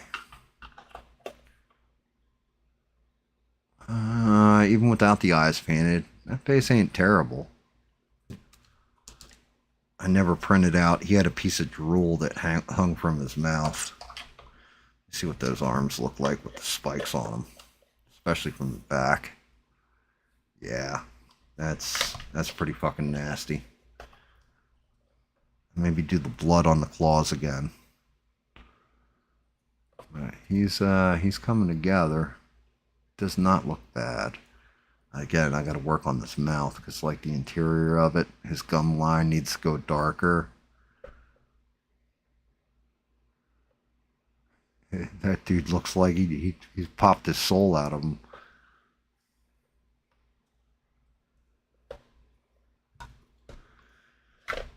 Yeah, guys. I will tell you guys this much too. One of the things that keeps me like anytime I'm feeling like, man, I shouldn't stream, or I just need to hang it the fuck up, I need to quit or anything else, it is those core, up to 25 people. I'm going to say up to 25 people that tune in week in, week out, just to hang out and have a conversation or just chill and talk to each other, even in the chat. Somehow or another, this shit it turned from just me turning on the microphone and talking my shit to a whole bunch of good people getting together and hanging out, and it outgrew me. Like, I'm not even the most important thing on this fucking show anymore, or the main focus of this show. You guys are.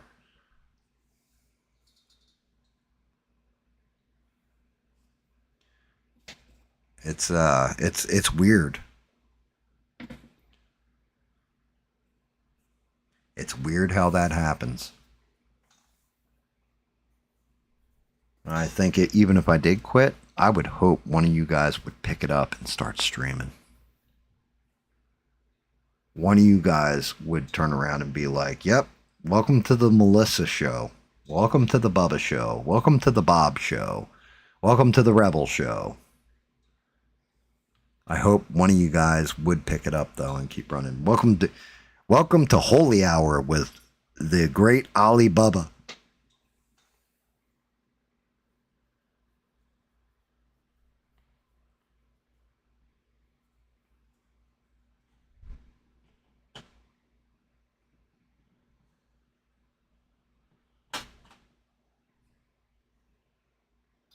No, then again, maybe it's just, I just happen to be the asshole with the microphone. Polished gold. Why the fuck? I cannot find my linen. My linen.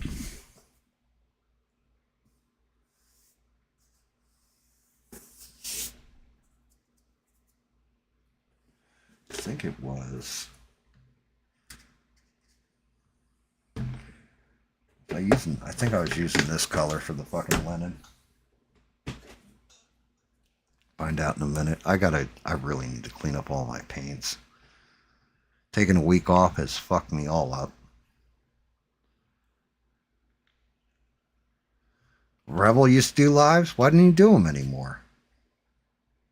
Shit, I would have loved to have seen that. Was he talking politics? Was he doing like I do? Like, shit, this show's basically potpourri. Like, we talk about everything on here. Depending on the week I've had, I guess.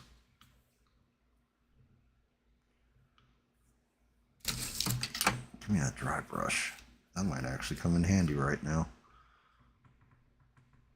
There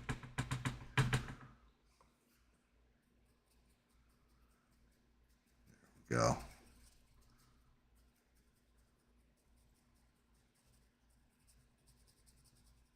Haven't seen Francois tonight either. I wonder if he unsubbed because it wasn't on. Maybe he's like, fuck that dude, I'm out.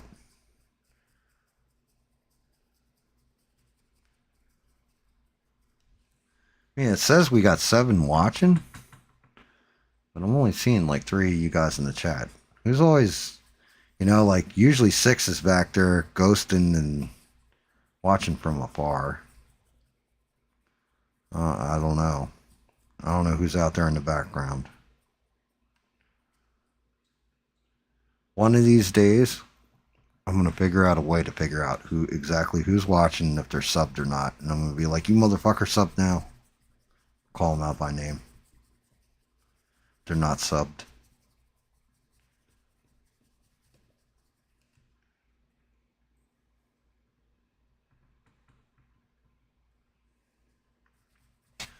What else has been up, guys? Anything?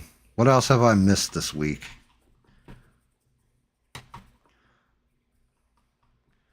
To watch episode 2 of Lanterns tonight, I guess, when I get off while I'm going to sleep. Hopefully it doesn't give me heartburn.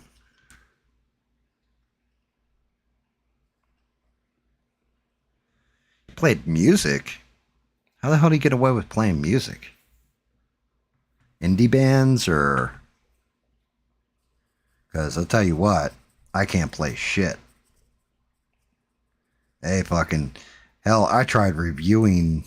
Matter of fact, that was one of the things that really baked my noodle was people saying, yeah, I tried to even like showing images on the screen. I was getting hit for copyright strikes from different places, or they were just completely demonetizing me. It's like, dear Lord. And there were people with monetization, so no, they weren't lying.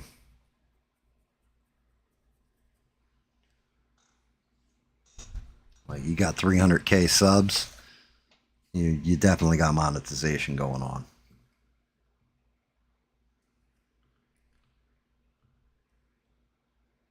Wait, he was on Rumble? Oh, motherfucker, Rebel? You son of a... And he dipped already. Why didn't he tell me that? I could have asked him how to set fucking Rumble up. Maybe that's why he was saying that shit with the studio and everything. Well, no, I think it was Stranded saying the shit with the studio. Fuck, I would have had Rebel fucking tell me how to do it. Maybe one day we'll get Rebel and Mike and get him the fuck on here.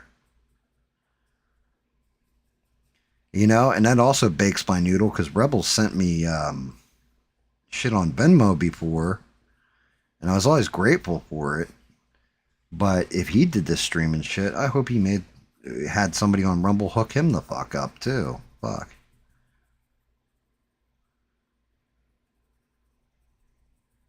Yeah, I knew none of that. I mean, I thought I had heard something before that Rebel used to do YouTube. But I never saw it. Like, he wasn't doing it when... Well, maybe he was, and I just never knew he was doing it at that time. Or I was just getting this shit started, so... Wasn't really paying attention extra hard, you know, to who was making shit and who wasn't. I don't fucking know, man.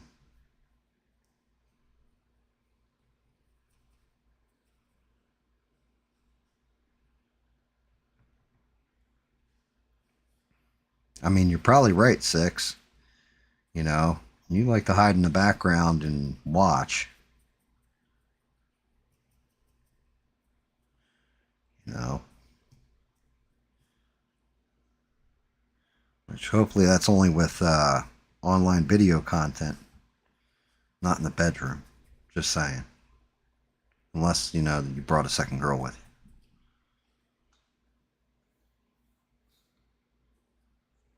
It was a while ago. I do remember somebody saying something about it, though, for some reason. And it wasn't Rebel. Rebel was never talked to me about when he streamed. I would love to dual stream with Red. I think that would be an interesting conversation.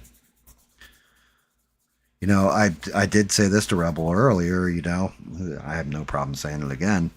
I always respected the fact that, like, when I was really tiptoeing around certain shit or certain topics, Rebel would just be like, yeah, fuck that, fuck these people, blah, blah, blah, and, like, have no fear at all of saying what he'd say, like, because he was honest and how he felt, always. I always respected that. I always thought that was epic. That he was just, like, forthcoming with it and not trying to curtail his language to YouTube and all. YouTube would censor him. I mean, I haven't censored anybody on YouTube.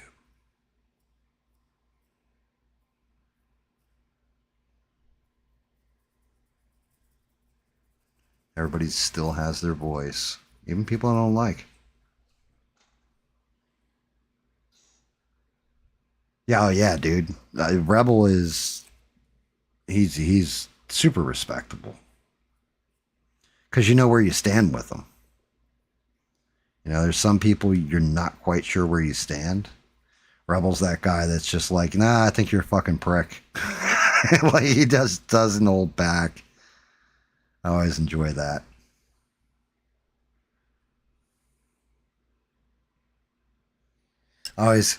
That's Twisted Coral. I always love that about Twisted too. He would never try to sugarcoat it with me. He'd go, fuck you, Cam. Blah, blah, blah, blah, blah. He'd just speak his mind. I'd always speak my mind with him too. But, you know, it's one of those things.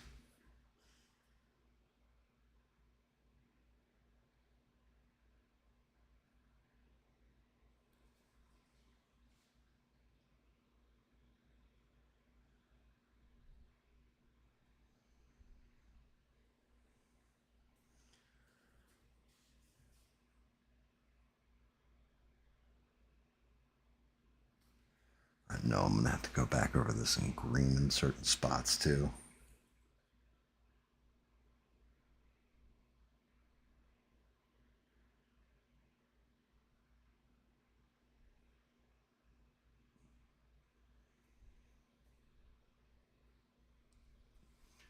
I mean, as well as red. I definitely want to give it a, I gotta dingy this up too.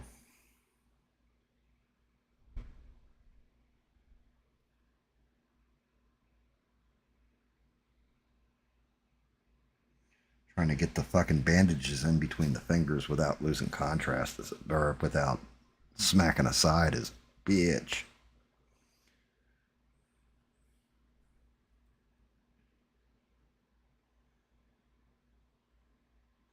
I do think it's funny. Some of the people we picked up, some of the people we lost. Shit like that along the way. You know, it's always interesting.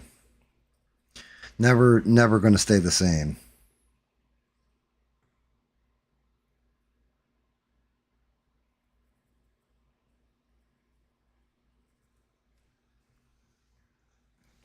Jesus. That shit's like... Alright, there's got to be an autocorrect on my camera that's fucked up here. Oh, that's a product scanner. One of these days, I gotta fuck with this camera too and figure it out. Because this thing... It like... I lowered the light and it made it brighter. So it's like compensating. I had it at one point in time where it wasn't doing that.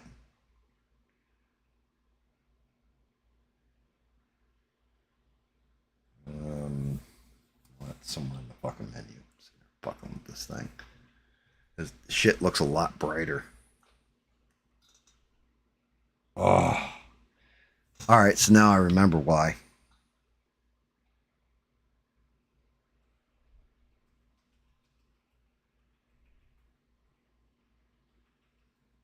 I think this is the zoom, right? No, it's not.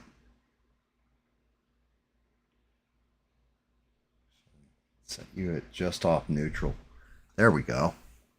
Now it's actually like kind of taking in the light the way it's supposed to, but even then it's still kind of bright with this. Move this light completely out of the way. That's better. Wrap his knuckles and shit. I definitely blew out right there. See if I can't fix it real fast. Hopefully this fucking shit's still wet enough.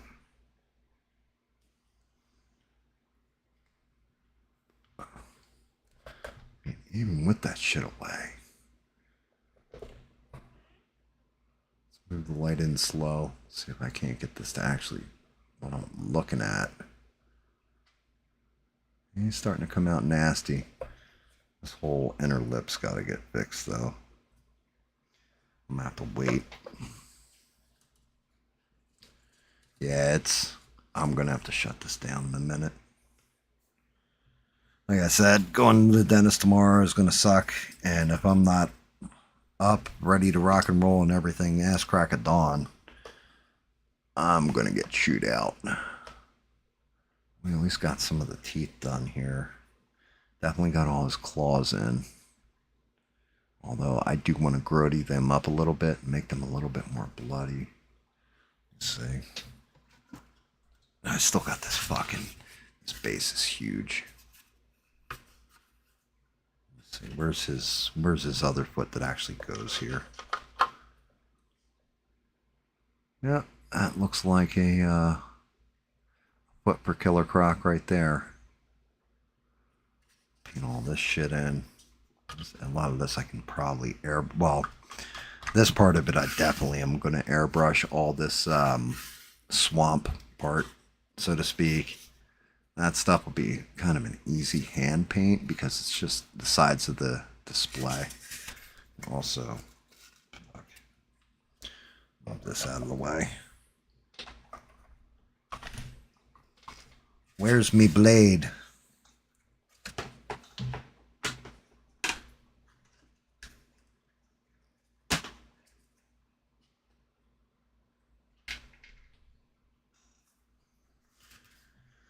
Cutting tool time.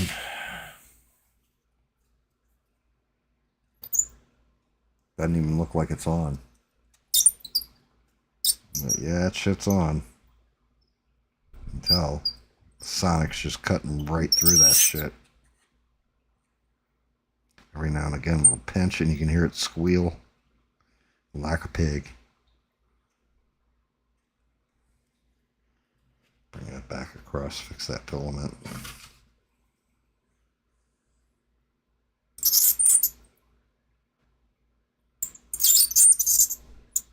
Good Lord. Nails on the fucking chalkboard when it pinches.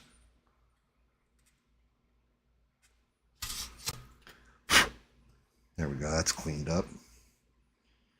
Man, my wife bought me this fucking Sonic knife.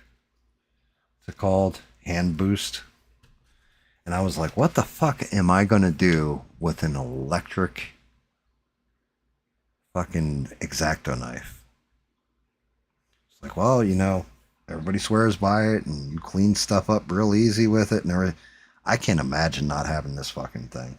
This is a tool that everyone who does any kind of model kits or anything, 3D printing, cut downs, all that stuff, you need that tool in your arsenal.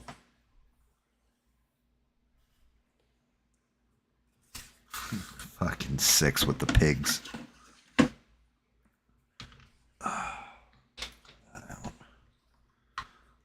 Let's get his parts all in here. This way I can fucking screenshot them. Screenshot this shit. Shout out to Bob. Shout out to you guys. Shout out to Smurf and David. David dropped in for 30 seconds. Just wanted to talk shit to Bob. Try to get Bob mad at me for something I didn't even say. It's one thing if I've said something. It's another thing if I never said that. Little bastard. Like, remind me of my pal Chucky Buttfucky. Used to say shit all the time. Just get us all fucking riled up. Try and get us into fights with each other. Little bastard. Chucky was a little bastard. Oh. And maybe next time I'll actually fucking paint more. Instead of just going on a fucking anger management rant on stream. Depends. Guess we'll see. Alright, let's fucking edit this. Get that new picture up there. Change.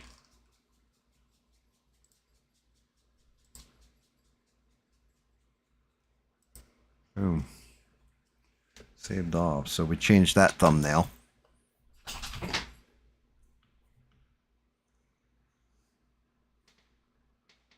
Oh my god. Fucking time is it? Well, boys and girl. Because I only know one female here. Except for Bubba. Bubba swings both. So. But yeah, I think that's enough for tonight. Besides that, I gotta get up fucking early. So I'll be back Friday, and like I said, as much as I did, maybe next week, as long as I can fuck around with the Rumble shit and figure it out, I'll be on Rumble and YouTube next week. And I'll let you guys know when it's actually set up and you can sub to it if you're on Rumble, if you got a Rumble account. If you don't have one yet, as long as YouTube hasn't kicked me off, then, you know, you don't have to worry about it. You just watch me on YouTube. I'll just stream on both. But I also got to figure out the chat situation on how am I going to get our regular chat from YouTube and Rumble up at the same time. I might have to start looking at overlays for one side and the other so I can read both chats as they're going on, which will be interesting because I haven't screwed with any of that stuff in OBS either. But I'll be back Friday with Mr. David and Mr. Smurf. I believe we're playing Planet Crafters again. Yeah, I think it's Planet Crafters. And then next Sunday, I'll be back. I'll be painting this fucking guy. If I paint them off stream and finish them up, I might do that throughout the week. I'll post that shit as a video of him getting finished off or whatever. And it won't have me talking a whole bunch of shit over it either. It'll be like, I'm using this paint now. So don't be shocked if you guys hear me talking about like, yes, I'm using this paint. And all of a sudden, like, I don't know, Ride of the Valkyries is playing in the background or some shit. But anyway, I do thank every last one of you guys. Thank you to my true subscribers. You guys make the show what the show is, for one, and two, you're still the reason I do it. But I appreciate you guys, and which way you slice it. Thank you, thank you, thank you. Everybody try and have a great week. Everybody try and have a great night. And I'll see you guys Friday, hopefully. Always be creative. Most important of all, don't take shit from anyone, especially not YouTube. Good night, guys, and thank you again.